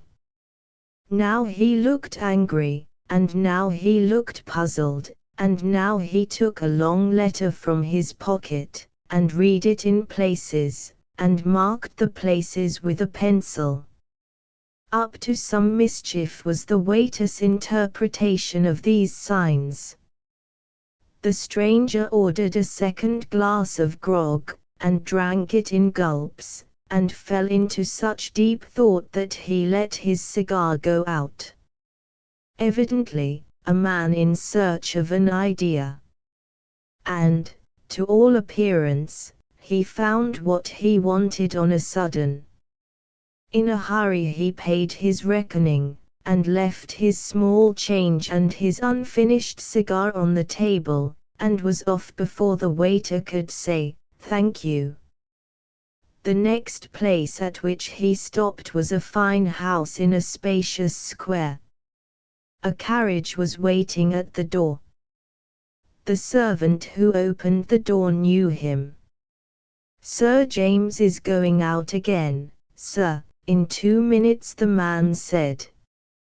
Mr. Vimpany answered, "I won't keep him 2 minutes."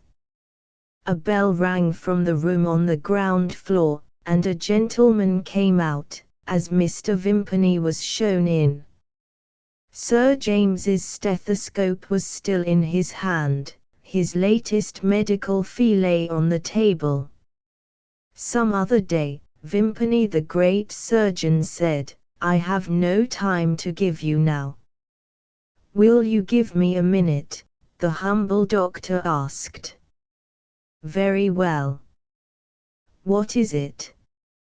"I am down in the world now, Sir James, as you know, and I am trying to pick myself up again." "Very creditable, my good fellow. How can I help you?" Come, out with it. You want something. I want your great name to do me a great service. I am going to France. A letter of introduction, from you, will open doors which might be closed to an unknown man like myself.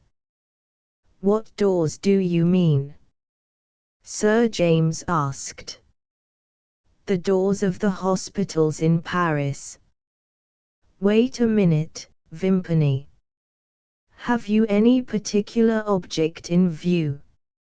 A professional object, of course, the ready doctor answered. I have got an idea for a new treatment of diseases of the lungs, and I want to see if the French have made any recent discoveries in that direction. Sir James took up his pen, and hesitated. His ill-starred medical colleague had been his fellow student and his friend, in the days when they were both young men. They had seen but little of each other since they had gone their different ways, one of them, on the high road which leads to success, the other down the byways which end in failure. The famous surgeon felt a passing doubt of the use which his needy and vagabond inferior might make of his name. For a moment his pen was held suspended over the paper. But the man of great reputation was also a man of great heart. Old associations pleaded with him, and won their cause. His companion of former times left the house provided with a letter of introduction to the chief surgeon at the Hôtel Dieu, in Paris. Mr. Vimpany's next, and last, proceeding for that day, was to stop at a telegraph office, and to communicate economically with Lord Harry in 3 words, "Expect me tomorrow." Chapter XXX. The first quarrel. Early in the morning of the next day, Lord Harry received the doctor's telegram. Iris not having risen at the time, he sent for Fanny Mere, and ordered her to get the spare room ready for a guest. The maid's busy suspicion tempted her to put a venturesome question. She asked if the person expected was a lady or a gentleman. "What business is it of yours who the visitor is?" her master asked sharply. Always easy and good-humoured with his inferiors in general, Lord Harry had taken a dislike to his wife's maid, from the moment when he had first seen her. His Irish feeling for beauty and brightness was especially offended by the unhealthy pallor of the woman's complexion, and the sullen self-suppression of her manner. All that his native ingenuity had been able to do was to make her a means of paying a compliment to his wife. "Your maid has one merit in my eyes," he said, She is a living proof of the sweetness of your temper. Iris joined her husband at the breakfast table with an appearance of disturbance in her face, seldom seen during the dull days of her life at Parsi. "I hear of somebody coming to stay with us," she said. "Not Mr. Vimpany again, I hope and trust." Lord Harry was careful to give his customary morning kiss, before he replied. "Why shouldn't my faithful old friend come and see me again?" he asked, with his winning smile. "Pray don't speak of that hateful man," she answered, "as your faithful old friend. He is nothing of the kind. What did you tell me when he took leave of us after his last visit, and I owned I was glad that he had gone? You said, 'Faith, my dear, I'm as glad as you are.'" Her good-natured husband laughed at this little picture of himself. "Ah, my darling, how many more times am I to make the same confession to my pretty priest? Try to remember, without more telling, that it's one of my misfortunes to be a man of many tempers. There are times when I get tired to death of Mr. Vimpany, and there are times when the cheery old devil exercises fascinations over me. I declare you're spoiling the eyebrows that I admire by letting them twist themselves into a frown. After the trouble I have taken to clear your mind of prejudice against an unfortunate man, it's disheartening to find you so hard on the poor fellow's faults and so blind to his virtues." The time had been when this remonstrance might have influenced his wife's opinion. She passed it over without notice now. "Does he come here by your invitation?" she asked. "How else should he come here, my dear?" She looked at her husband with doubt too plainly visible in her eyes. "I wonder what your motive is for sending for him," she said. He was just lifting his teacup to his lips. He put it down again when he heard those words. "Are you ill this morning?" he asked. "No." "Have I said anything that has offended you?" "Certainly not." "Then I must tell you this, Iris, I don't approve of what you have just said. It sounds, to my mind, unpleasantly like suspicion of me and suspicion of my friend. I see your face confessing it, my lady, at this moment. You are half right, Harry, and no more. What you see in my face is suspicion of your friend. Founded on what, if you please? Founded on what I have seen of him, and on what I know of him. When you tried to alter my opinion of Mr. Vimpany some time since, I did my best to make my view your view. I deceived myself, for your sake. I put the best construction on what he said and did, when he was staying here. It was well meant, but it was of no use. In 1,000 different ways, while he was doing his best to win my favor, his true self was telling tales of him under the fair surface. Mr. Vimpany is a bad man. He is the very worst friend you could have about you at any time, and especially at a time when your patience is tried by needy circumstances. One word, Iris. The more eloquent you are, the more I admire you. Only, don't mention my needy circumstances again." She passed over the interruption as she had already passed over the remonstrance, without taking notice of it. Dearest, you are always good to me, she continued gently. Am I wrong in thinking that love gives me some little influence over you still? Women are vain, are they not, and I am no better than the rest of them. Flatter your wife's vanity, Harry, by attaching some importance to her opinion. Is there time enough, yet, to telegraph to Mr. Vimpany?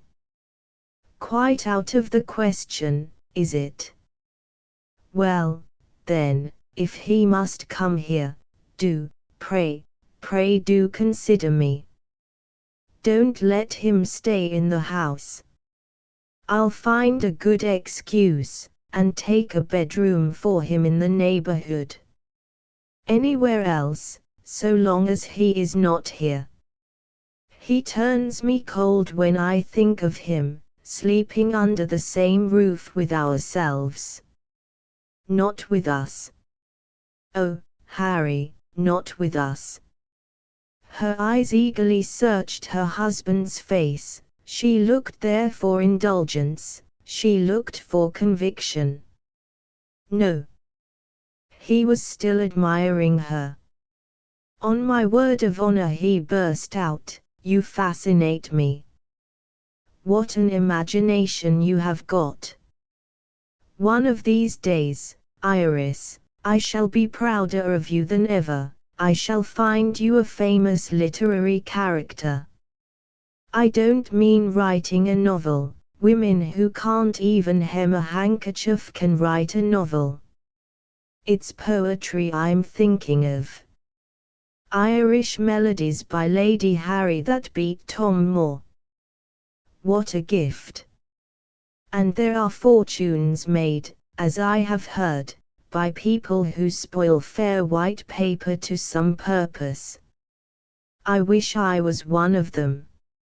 Have you no more to say to me? She asked.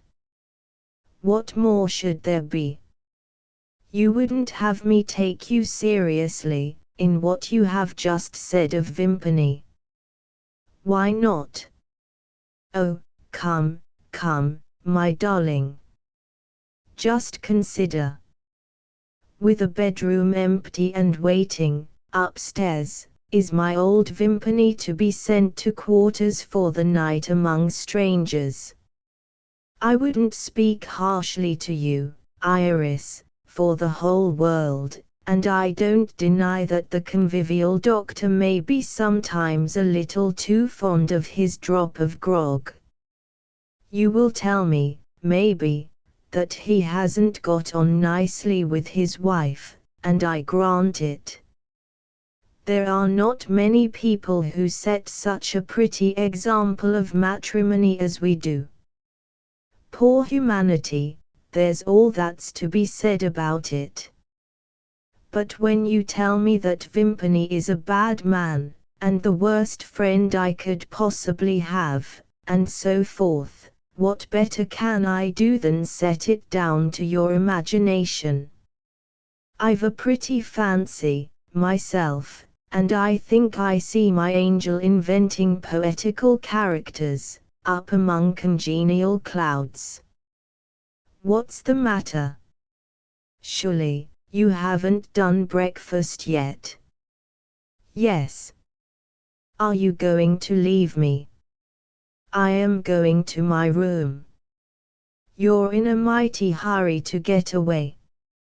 I never meant to vex you, Iris. Ah, well, if you must leave the table, I'll have the honor of opening the door for you, at any rate. I wonder what you're going to do. To cultivate my imagination, she answered, with the first outbreak of bitterness that had escaped her yet. His face hardened. There seems to be something like bearing malice in this, he said. Are you treating me, for the first time, to an exhibition of enmity? What am I to call it, if it's not that? Call it disappointment, she suggested quietly, and left him. Lord Harry went back to his breakfast. His jealousy was up in arms again. "She's comparing me with her absent friend," he said to himself, and wishing she had married the amiable Mountjoy instead of me. So the first quarrel ended, and Mr. Vimpany had been the cause of it. Chapter 8. On Pile Frahansize. The doctor arrived in good time for dinner, and shook hands with the Irish lord in excellent spirits. He looked round the room, and asked where my lady was. Lord Harry's reply suggested the presence of a cloud on the domestic horizon. He had been taking a long ride, and had only returned a few minutes since. Iris would, as he supposed, join them immediately. The maid put the soup on the table, and delivered a message. Her mistress was suffering from a headache, and was not well enough to dine with the gentleman. As an old married man, Mr. Vimpany knew what this meant. He begged leave to send a comforting message to the suffering lady of the house. Would Fanny be good enough to say that he had made inquiries on the subject of Mr. Mountjoy's health, before he left London? The report was still favourable. There was nothing to complain of but the after-weakness which had followed the fever. On that account only, the attendance of the nurse was still a matter of necessity. "With my respects to Lady Harry," he called after Fanny, as she went out in dogged silence. "I have begun by making myself agreeable to your wife," the doctor remarked with a self-approving grin. "Perhaps she will dine with us tomorrow. Pass the sherry." The remembrance of what had happened at the breakfast table that morning seemed to be dwelling disagreeably on Lord Harry's mind. He said but little, and that little related to the subject on which he had already written, at full length, to his medical friend. In an interval, when the service of the table required the attendance of Fanny in the kitchen, Mr. Vimpany took the opportunity of saying a few cheering words. He had come, he remarked, prepared with the right sort of remedy for an ailing state of mind, and he would explain himself at a fitter opportunity.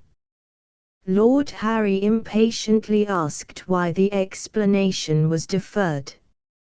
If the presence of the maid was the obstacle which caused delay, it would be easy to tell her that she was not wanted to wait. The wary doctor positively forbade this. He had observed Fanny, during his previous visit, and had discovered that she seemed to distrust him. The woman was sly and suspicious. Since they had sat down to dinner, it was easy to see that she was lingering in the room to listen to the conversation, on one pretence or another. If she was told not to wait, there could be no doubt of her next proceeding. She would listen outside the door. "Take my word for it," the doctor concluded, "there are all the materials for a spy in Fanny Mere." But Lord Harry was obstinate. Chafing under the sense of his helpless pecuniary position, he was determined to hear, at once, what remedy for it Vimpany had discovered. "We can set that woman's curiosity at defiance," he said. "How?" "When you were learning your profession, you lived in Paris for some years, didn't you?" "All right. Well, then, you can't have entirely forgotten your French." The doctor at once understood what this meant, and answered significantly by a wink. He had found an opportunity, he said, of testing his memory, not very long since. Time had undoubtedly deprived him of his early mastery over the French language, but he could still, allowing for a few mistakes, make a shift to understand it and speak it. There was one thing, however, that he wanted to know first. Could they be sure that my lady's maid had not picked up French enough to use her ears to some purpose? Lord Harry easily disposed of this doubt. So entirely ignorant was the maid of the language of the place in which she was living, that she was not able to ask the tradespeople for the simplest article of household use, unless it was written for her in French before she was sent on an errand. This was conclusive. When Fanny returned to the dining room, she found a surprise waiting for her. The two gentlemen had taken leave of their nationality, and were talking the language of foreigners. An hour later, when the dinner table had been cleared, the maid's domestic duties took her to Lady Harry's room to make tea. She noticed the sad careworn look on her mistress's face, and spoke of it at once in her own downright way. "I thought it was only an excuse," she said, "when you gave me that message to the gentleman, at dinner time. Are you really ill, my lady?" "I am a little out of spirits," Iris replied. Fanny made the tea. "I can understand that," she said to herself, as she moved away to leave the room. "I'm out of spirits myself." Iris called her back. "I heard you say just now, Fanny, that you were out of spirits yourself. If you were speaking of some troubles of your own, I am sorry for you, and I won't say any more. But if you know what my anxieties are, and share them, mine is the biggest share of the two." Fanny broke out abruptly. "It goes against the grain with me to distress you, my lady, but we are beginning badly, and you ought to know it. The doctor has beaten me already." "Beaten you already?" Iris repeated. "Tell me plainly what you mean." "Here it is, if you please, as plainly as words can say it. Mr. Vimpany has something wicked, of course, to say to my master, and he won't let it pass his lips here, in the cottage." "Why not?" "Because he suspects me of listening at the door, and looking through the keyhole." "I don't know, my lady, that he doesn't even suspect you. I've learned something in the course of my life," he says to my master, "and it's a rule with me to be careful of what I talk about indoors, when there are women in the house. 'What are you going to do tomorrow?' he says. My lord told him there was to be a meeting at the newspaper office. The doctor says, 'I'll go to Paris with you.' The newspaper office isn't far from the Luxembourg Gardens. When you have done your business, you will find me waiting at the gate. What I have to tell you, you shall hear out of doors in the gardens, and in an open part of them, too, where there are no lurking places among the trees." My master seemed to get angry at being put off in this way. "What is it you have got to tell me?" he says. "Is it anything like the proposal you made, when you were on your last visit here?" The doctor laughed.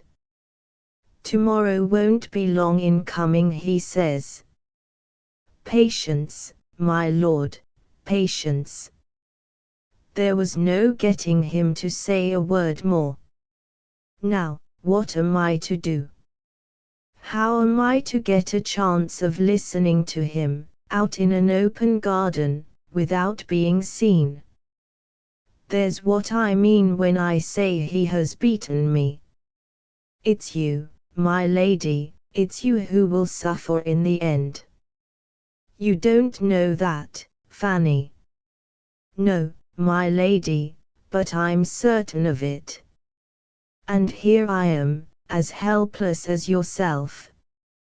My temper has been quiet, since my misfortune. It would be quiet still, but for this. The one animating motive, the one exasperating influence, in that sad and secret life was still the mistress's welfare, still the safety of the generous woman who had befriended and forgiven her. She turned aside from the table, to hide her ghastly face. Pray try to control yourself. As Iris spoke, she pointed kindly to a chair. There is something that I want to say when you are composed again. I won't hurry you, I won't look at you. Sit down, Fanny. She appeared to shrink from being seated in her mistress's presence. Please to let me go to the window, she said, the air will help me. To the window she went, and struggled with the passionate self so steadily kept under at other times, so obstinately conquered now. What did you wish to say to me? She asked. You have surprised, you have perplexed me, Iris said. I am at a loss to understand how you discovered what seems to have passed between your master and Mr. Vimpany. You don't surely mean to tell me that they talked of their private affairs while you were waiting at table? I don't tell lies, my lady, Fanny declared impulsively. They talked of nothing else all through the dinner. Before you? Iris exclaimed. There was a pause. Fear and shame confessed themselves furtively on the maid's colourless face. Silently, swiftly, she turned to the door. Had a slip of the tongue hurried her into the betrayal of something which it was her interest to conceal? Don't be alarmed, Iris said compassionately, I have no wish to intrude on your secrets. With her hand on the door, Fanny Mere closed it again, and came back. I am not so ungrateful, she said, as to have any secrets from you. It's hard to confess what may lower me in your good opinion, but it must be done. I have deceived your ladyship, and I am ashamed of it. I have deceived the doctor, and I glory in it. My master and Mr. Vimpany thought they were safe in speaking French, while I was waiting on them. I know French as well as they do. Iris could hardly believe what she heard. Do you really mean what you say? She asked. There's that much good in me, Fanny replied. I always mean what I say. Why did you deceive me? Why have you been acting the part of an ignorant woman? The deceit has been useful in your service, the obstinate maid declared. Perhaps it may be useful again. Was that what you were thinking of? Iris said, when you allowed me to translate English into French for you, and never told me the truth? At any rate, I will tell you the truth, now. No, I was not thinking of you. When you wrote my errands for me in French, I was thinking again of some advice that was once given to me. Was it advice given by a friend? Given by a man, my lady, who was the worst enemy I have ever had. Her considerate mistress understood the allusion, and forbade her to distress herself by saying more. But Fanny felt that atonement, as well as explanation, was due to her benefactress. Slowly, painfully she described the person to whom she had referred. He was a Frenchman, who had been her music master during the brief period at which she had attended a school. He had promised her marriage, he had persuaded her to elope with him. The little money that they had to live on was earned by her needle, and by his wages as accompanist at a music hall. While she was still able to attract him, and to hope for the performance of his promise, he amused himself by teaching her his own language. When he deserted her, his letter of farewell contained, among other things, the advice to which she had alluded. In your station of life, this man had written, knowledge of French is still a rare accomplishment. Keep your knowledge to yourself. English people of rank have a way of talking French to each other, when they don't wish to be understood by their inferiors. In the course of your career, you may surprise secrets which will prove to be a little fortune, if you play your cards properly. Anyhow, it is the only fortune I have to leave to you. Such had been the villain's parting gift to the woman whom he had betrayed. She had hated him too bitterly to be depraved by his advice. On the contrary, when the kindness of a friend, now no longer in England, had helped her to obtain her first employment as a domestic servant, she had thought it might be to her interest to mention that she could read, write, and speak French. The result proved to be not only a disappointment, but a warning to her for the future.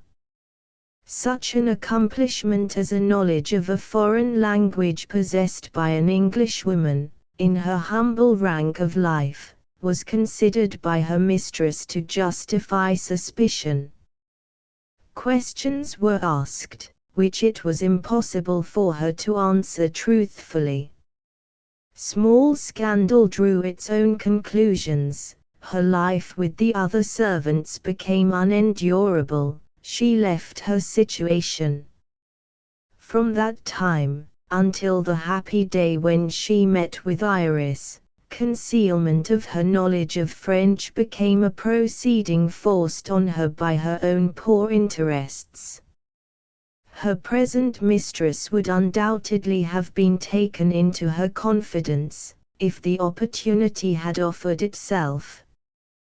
But Iris had never encouraged her to speak of the one darkest scene in her life, and for that reason, she had kept her own counsel until the date of her mistress's marriage.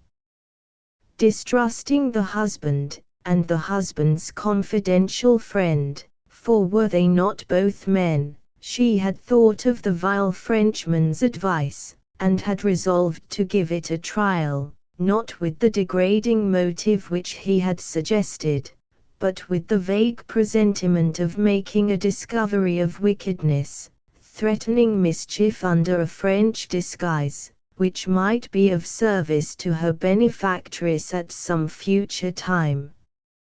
And I may still turn it to your advantage, my Lady Fanny ventured to add, if you will consent to say nothing to anybody of your having a servant who has learned French. Iris looked at her coldly and gravely. Must I remind you, she said, that you are asking my help in practicing a deception on my husband? I shall be sent away, Fanny answered, if you tell my master what I have told you. This was indisputably true. Iris hesitated. In her present situation, the maid was the one friend on whom she could rely. Before her marriage, she would have recoiled from availing herself, under any circumstances, of such services as Fanny's reckless gratitude had offered to her.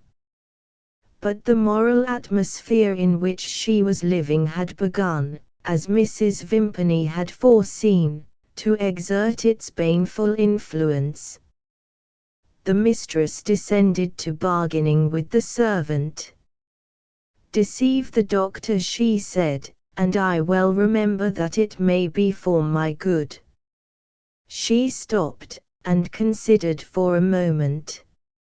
Her noble nature rallied its forces, and prompted her next words: "But respect your master, if you wish me to keep your secret. I forbid you to listen to what my lord may say, when he speaks with Mr. Vimpany tomorrow. I have already told your ladyship that I shall have no chance of listening to what they say to each other, out of doors," Fanny rejoined. "But I can watch the doctor at any rate. We don't know what he may not do when he is left by himself, while my master is at the meeting. I want to try if I can follow that rogue through the streets, without his finding me out. Please to send me on an errand to Paris tomorrow." "You will be running a terrible risk," her mistress reminded her, "if Mr. Vimpany discovers you." "I'll take my chance of that," was the reckless reply. Iris consented. Chapter 6. The mystery of the hospital. On the next morning Lord Harry left the cottage, accompanied by the doctor. After a long absence, he returned alone. His wife's worst apprehensions, roused by what Fanny had told her, were more than justified, by the change which she now perceived in him. His eyes were bloodshot, his face was haggard, his movements were feeble and slow. He looked like a man exhausted by some internal conflict, which had vibrated between the extremes of anger and alarm. "I'm tired to death," he said, "get me a glass of wine." She waited on him with eager obedience, and watched anxiously for the reviving effect of the stimulant. The little irritabilities which degrade humanity only prolong their mischievous existence, while the surface of life stagnates in calm. Their annihilation follows when strong emotion stirs in the depths, and raises the storm. The estrangement of the day before passed as completely from the minds of the husband and wife, both strongly agitated, as if it had never existed. All-mastering fear was busy at their hearts, fear, in the woman, of the unknown temptation which had tried the man, fear, in the man, of the telltale disturbance in him, which might excite the woman's suspicion. Without venturing to look at him, Iris said, "I am afraid you have heard bad news." Without venturing to look at her, Lord Harry answered, "Yes, at the newspaper office." She knew that he was deceiving her, and he felt that she knew it. For a while, they were both silent. From time to time, she anxiously stole a look at him. His mind remained absorbed in thought. There they were, in the same room, seated near each other, united by the most intimate of human relationships, and yet how far, how cruelly far, apart. The slowest of all laggard minutes, the minutes which are reckoned by suspense, followed each other tardily and more tardily, before there appeared the first sign of a change. He lifted his drooping head. Sadly, Longingly, he looked at her. The unerring instinct of true love encouraged his wife to speak to him. "I wish I could relieve your anxieties," she said simply. "Is there nothing I can do to help you? Come here, Iris." She rose and approached him. In the past days of the honeymoon and its sweet familiarities, he had sometimes taken her on his knee.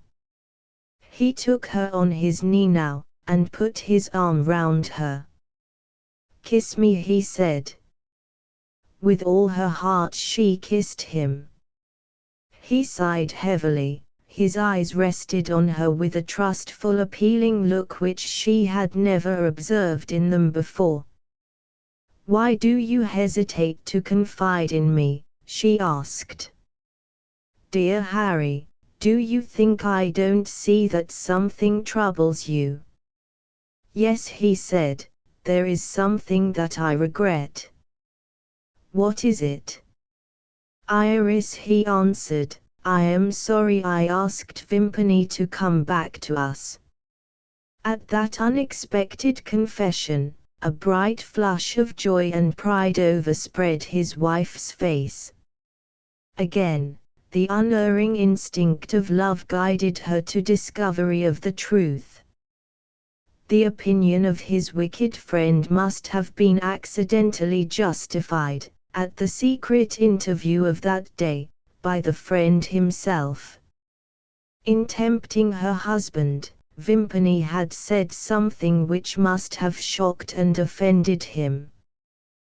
The result, as she could hardly doubt, had been the restoration of her domestic influence to its helpful freedom of control, whether for the time only it was not in her nature, at that moment of happiness, to inquire. "After what you have just told me," she ventured to say, "I may own that I am glad to see you come home, alone." In that indirect manner, she confessed the hope that friendly intercourse between the two men had come to an end. His reply disappointed her. "Vimpany only remains in Paris," he said, "to present a letter of introduction. He will follow me home." "Soon?" she asked, piteously. "In time for dinner, I suppose." She was still sitting on his knee.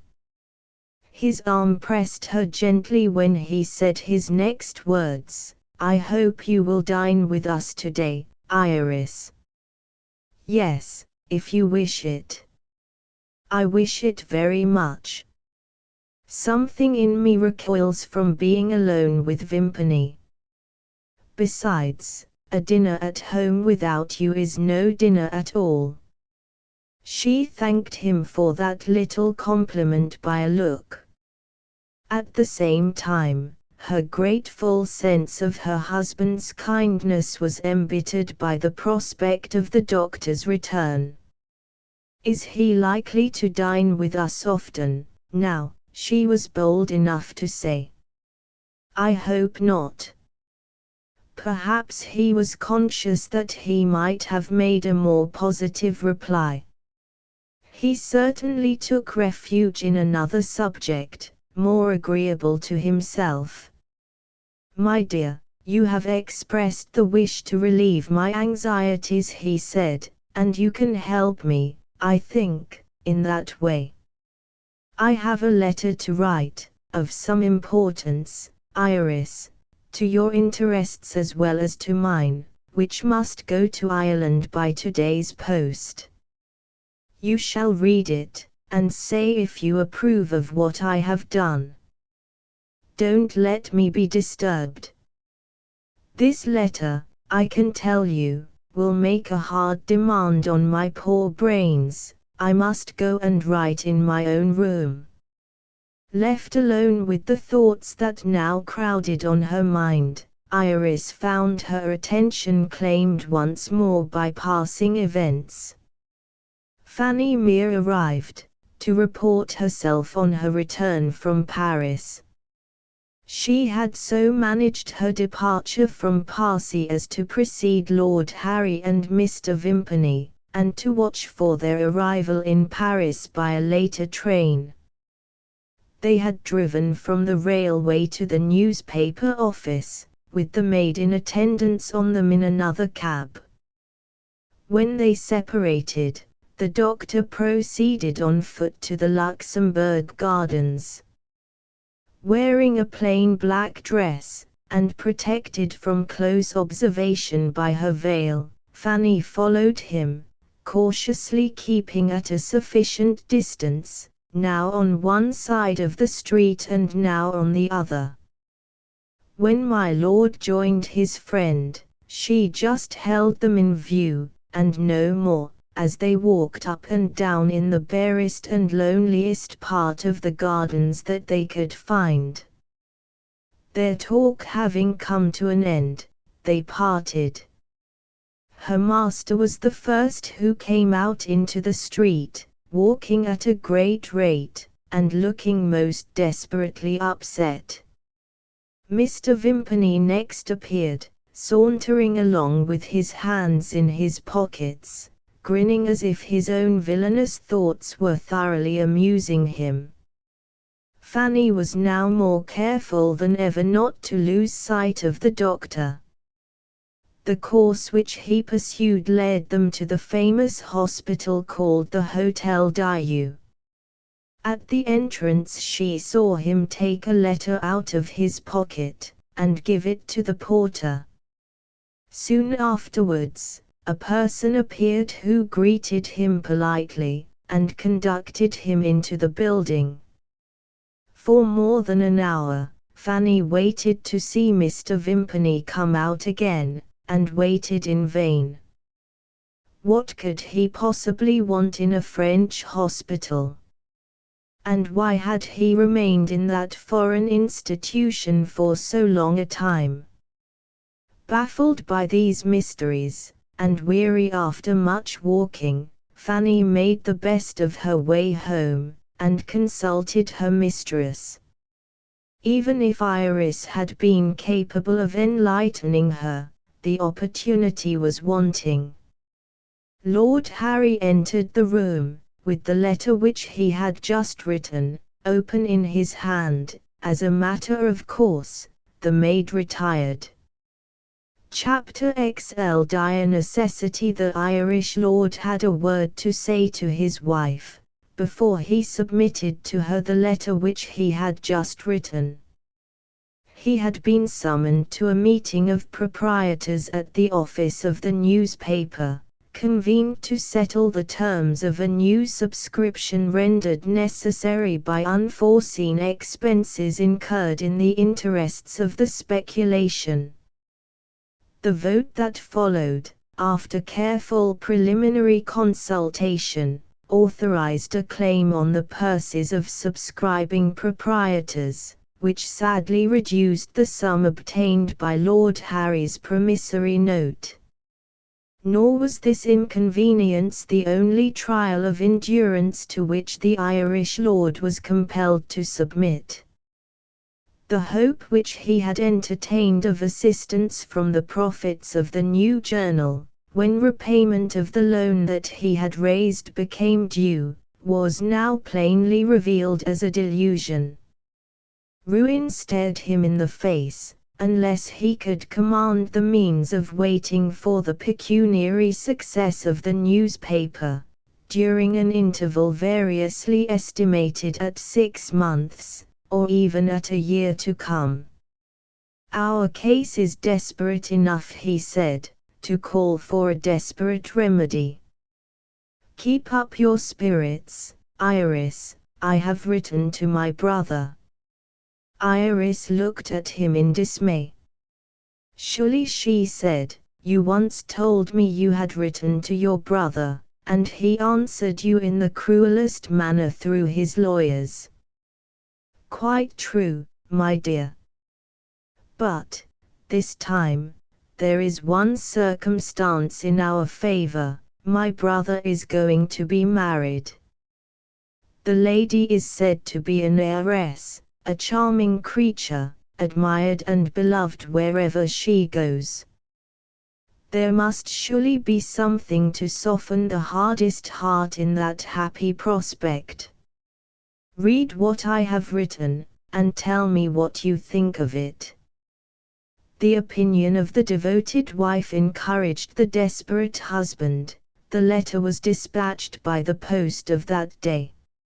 If boisterous good spirits can make a man agreeable at the dinner table, then indeed Mr. Vimpany, on his return to the cottage, played the part of a welcome guest.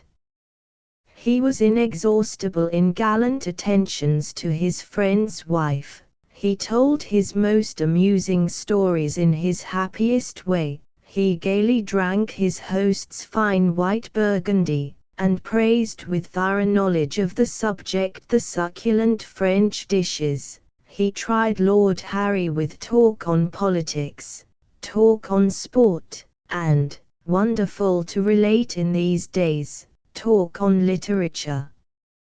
The preoccupied Irishman was equally inaccessible on all three subjects. When the dessert was placed on the table, still bent on making himself agreeable to Lady Harry, Mr. Vimpany led the conversation to the subject of floriculture.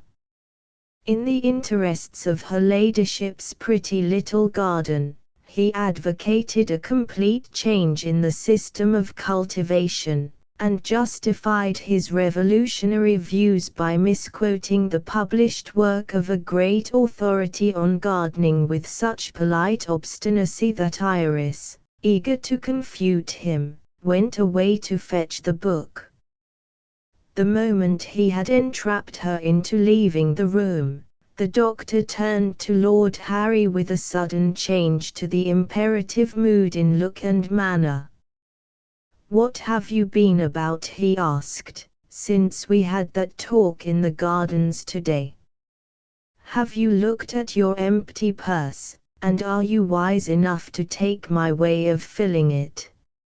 "As long as there's the ghost of a chance left to me," Lord Harry replied, "I'll take any way of filling my purse but yours." "Does that mean you have found a way?" "Do me a favor, Vimpany. Defer all questions till the end of the week. And then I shall have your answer. Without fail, I promise it." "Hush." Iris returned to the dining room with her book, and polite Mr. Vimpany owned in the readiest manner that he had been mistaken.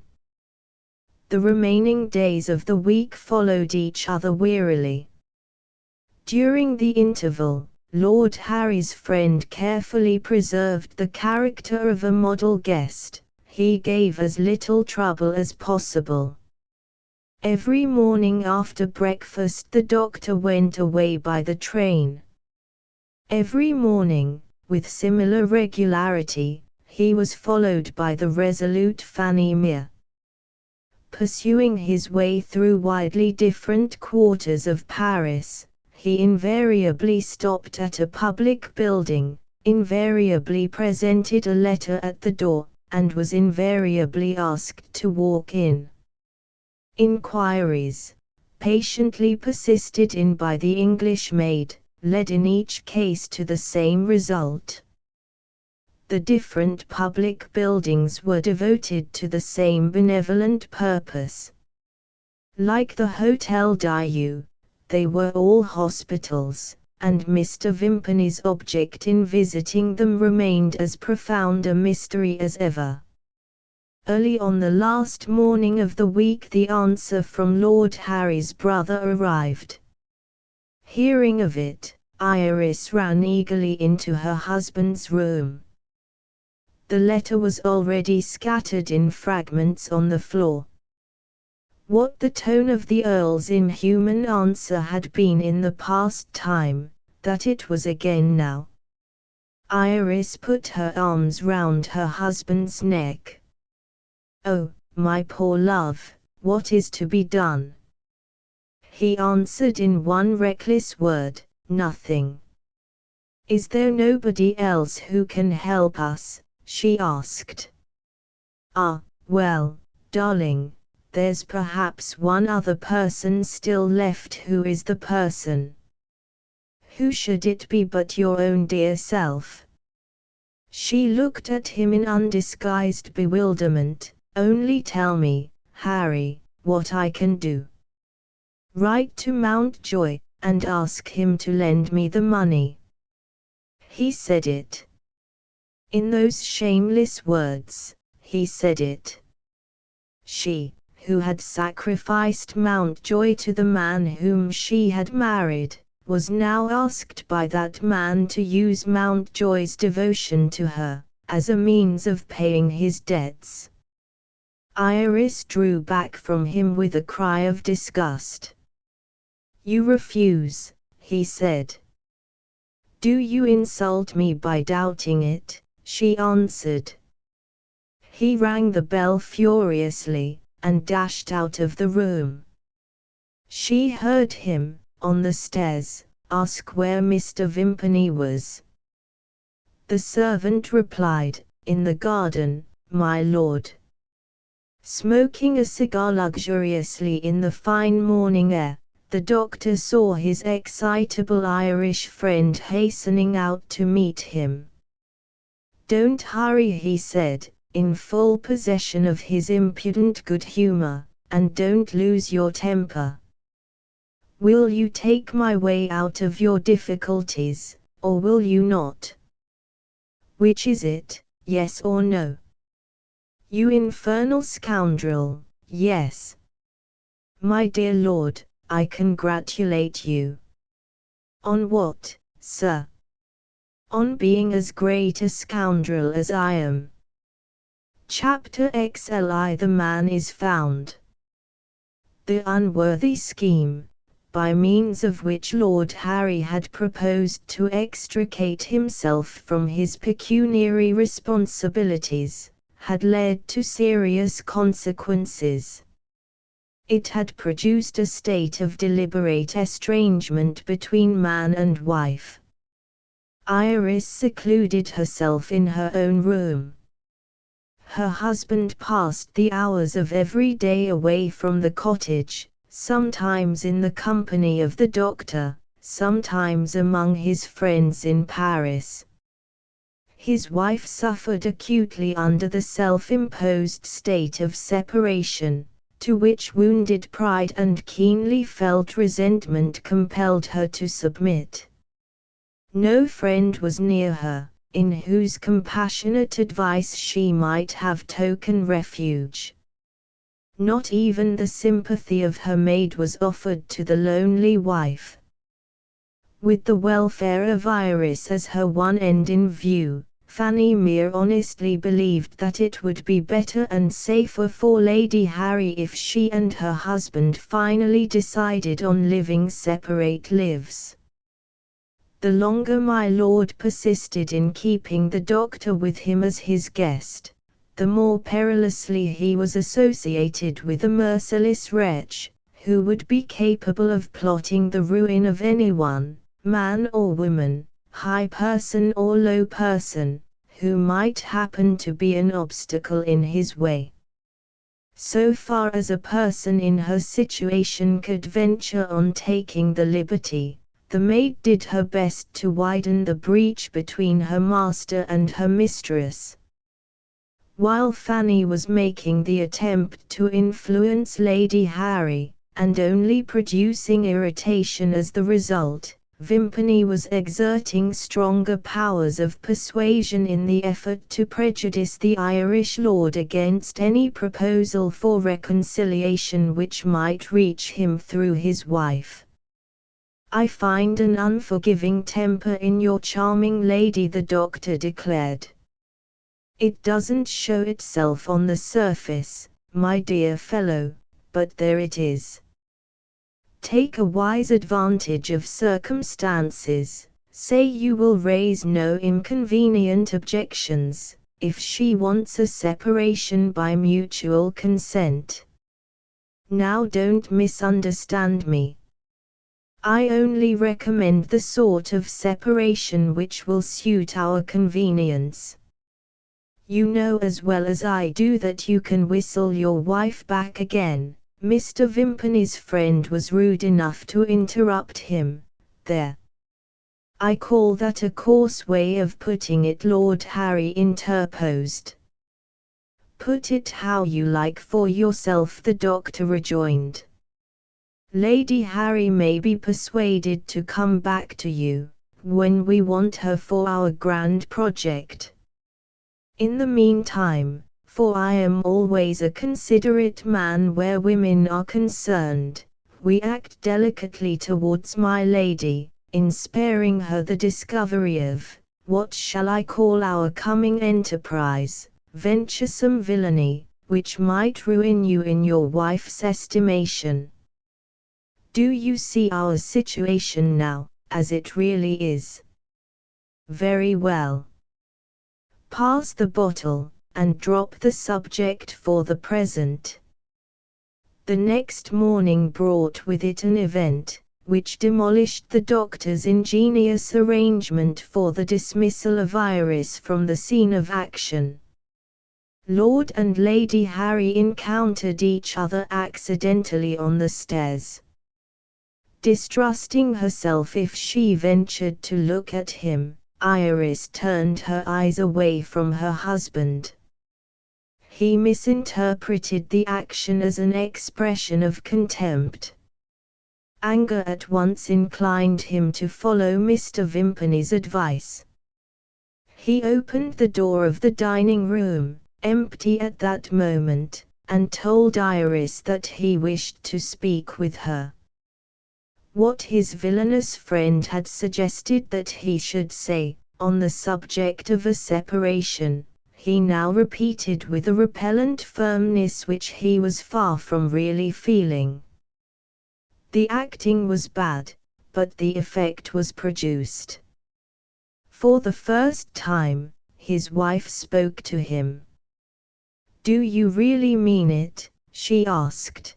The tone in which she said those words, sadly and regretfully telling its tale of uncontrollable surprise, the tender remembrance of past happy days in her eyes, the quivering pain, expressive of wounded love, that parted her lips in the effort to breathe freely, touched his heart, try as he might in the wretched pride of the moment to conceal it. He was silent. "If you are weary of our married life," she continued, "say so, and let us part. I will go away, without entreaties and without reproaches. Whatever pain I may feel, you shall not see it." A passing flush crossed her face, and left it pale again.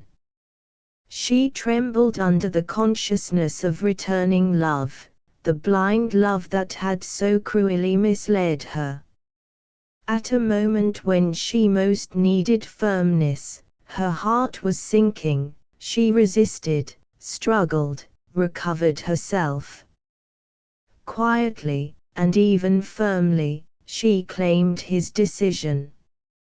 "Does your silence mean," she asked, "that you wish me to leave you?"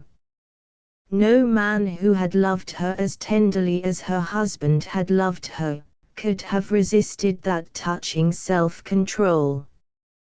He answered his wife without uttering a word. He held out his arms to her. The fatal reconciliation was accomplished in silence. At dinner on that day Mr. Vimpany's bold eyes saw a new sight, and Mr. Vimpany's rascally lips indulged in an impudent smile.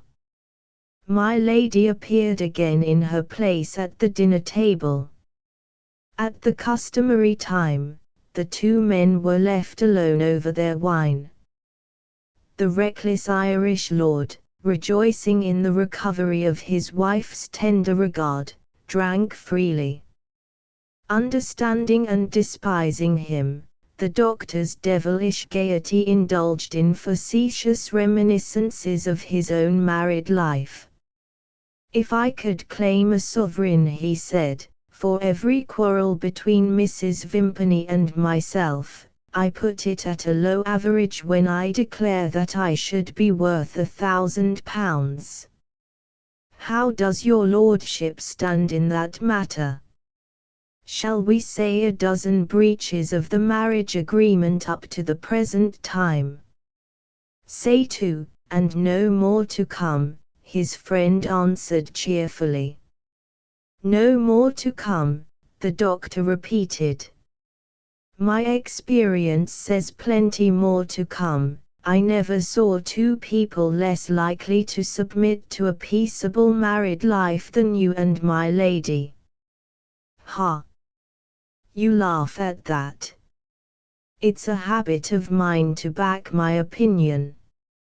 I'll bet you a dozen of champagne there will be a quarrel which parts you two, for good and all, before the year is out.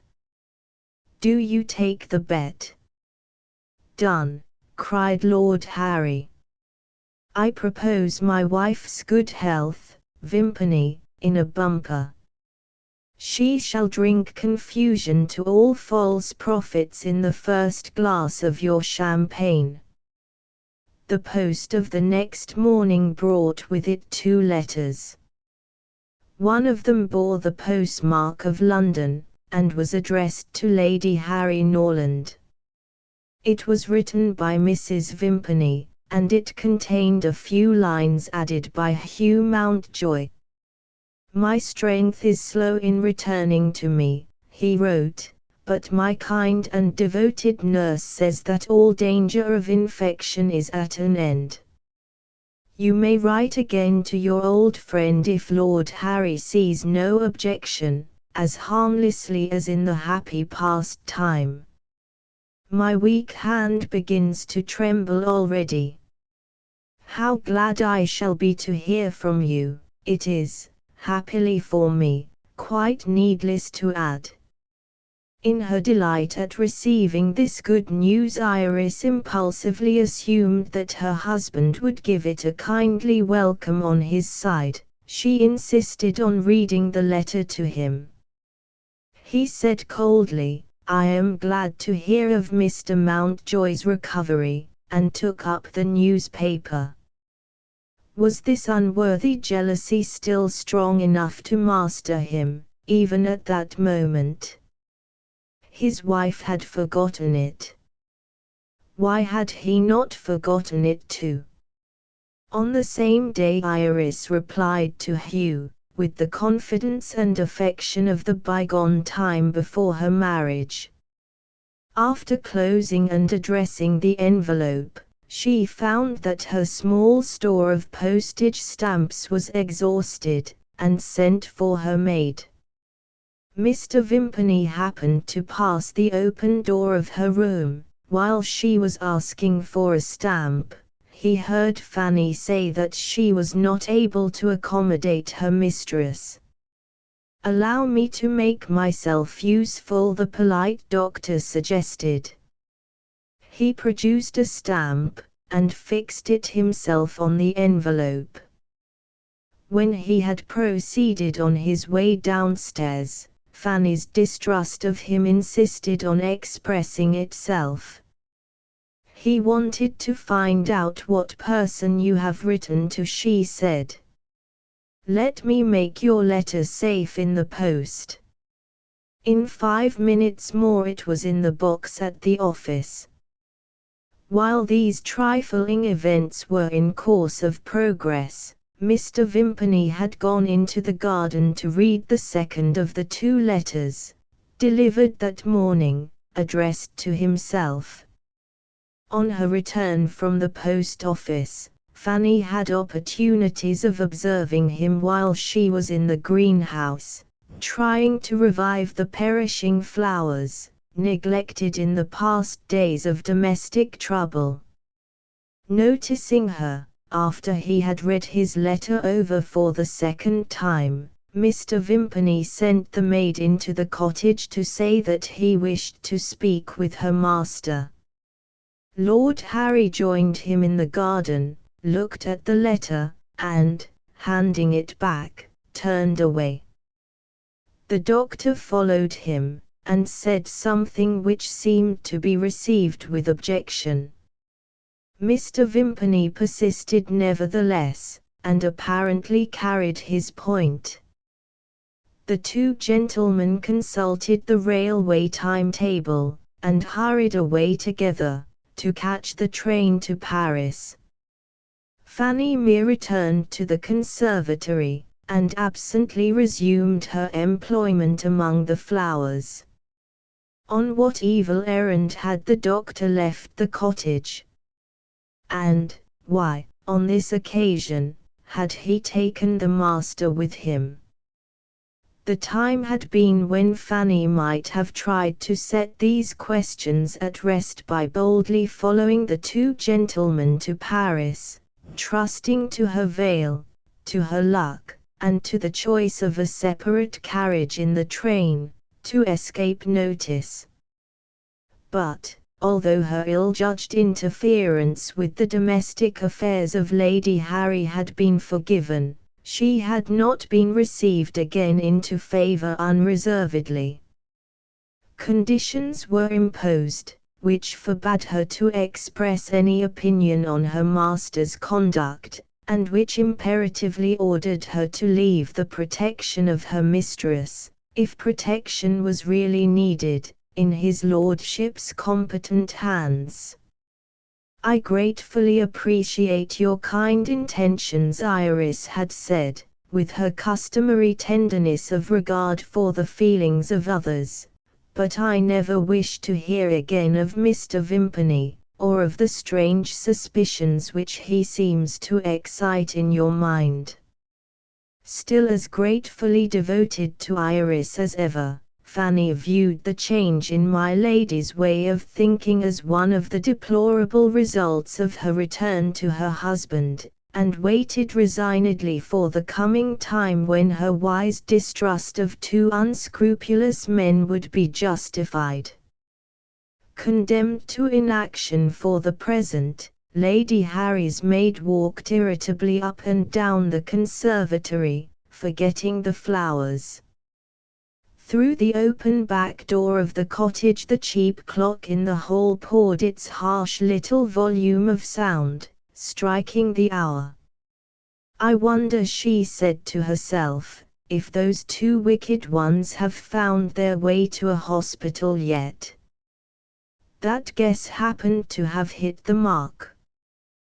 The two wicked ones were really approaching a hospital, well known to the doctor by more previous visits than one.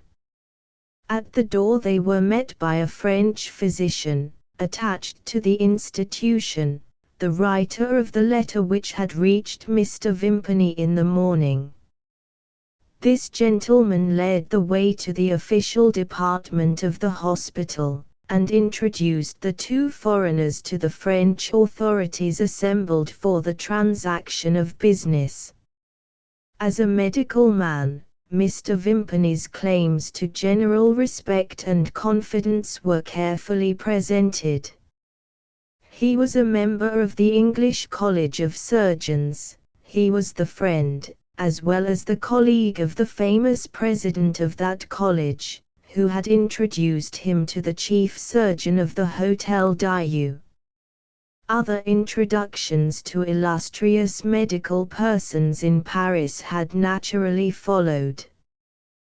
Presented under these advantages, Mr. Vimpany announced his discovery of a new system of treatment in diseases of the lungs. Having received his medical education in Paris, he felt bound in gratitude to place himself under the protection of the princes of science resident in the brilliant capital of France. In that hospital, after much fruitless investigation in similar institutions, he had found a patient suffering from the form of lung disease, which offered to him the opportunity that he wanted. It was impossible that he could do justice to his new system, unless the circumstances were especially favorable. air more pure than the air of a great city, and bedroom accommodation not shared by other sick persons, were among the conditions absolutely necessary to the success of the experiment.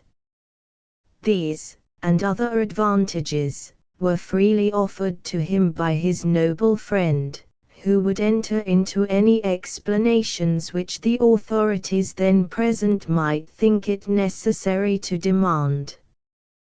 The explanations having been offered and approved, there was a general move to the bed occupied by the invalid, who was an object of professional interest to the English doctor. The patient's name was Oxby. He was a native of Denmark, and had followed in his own country the vocation of a schoolmaster.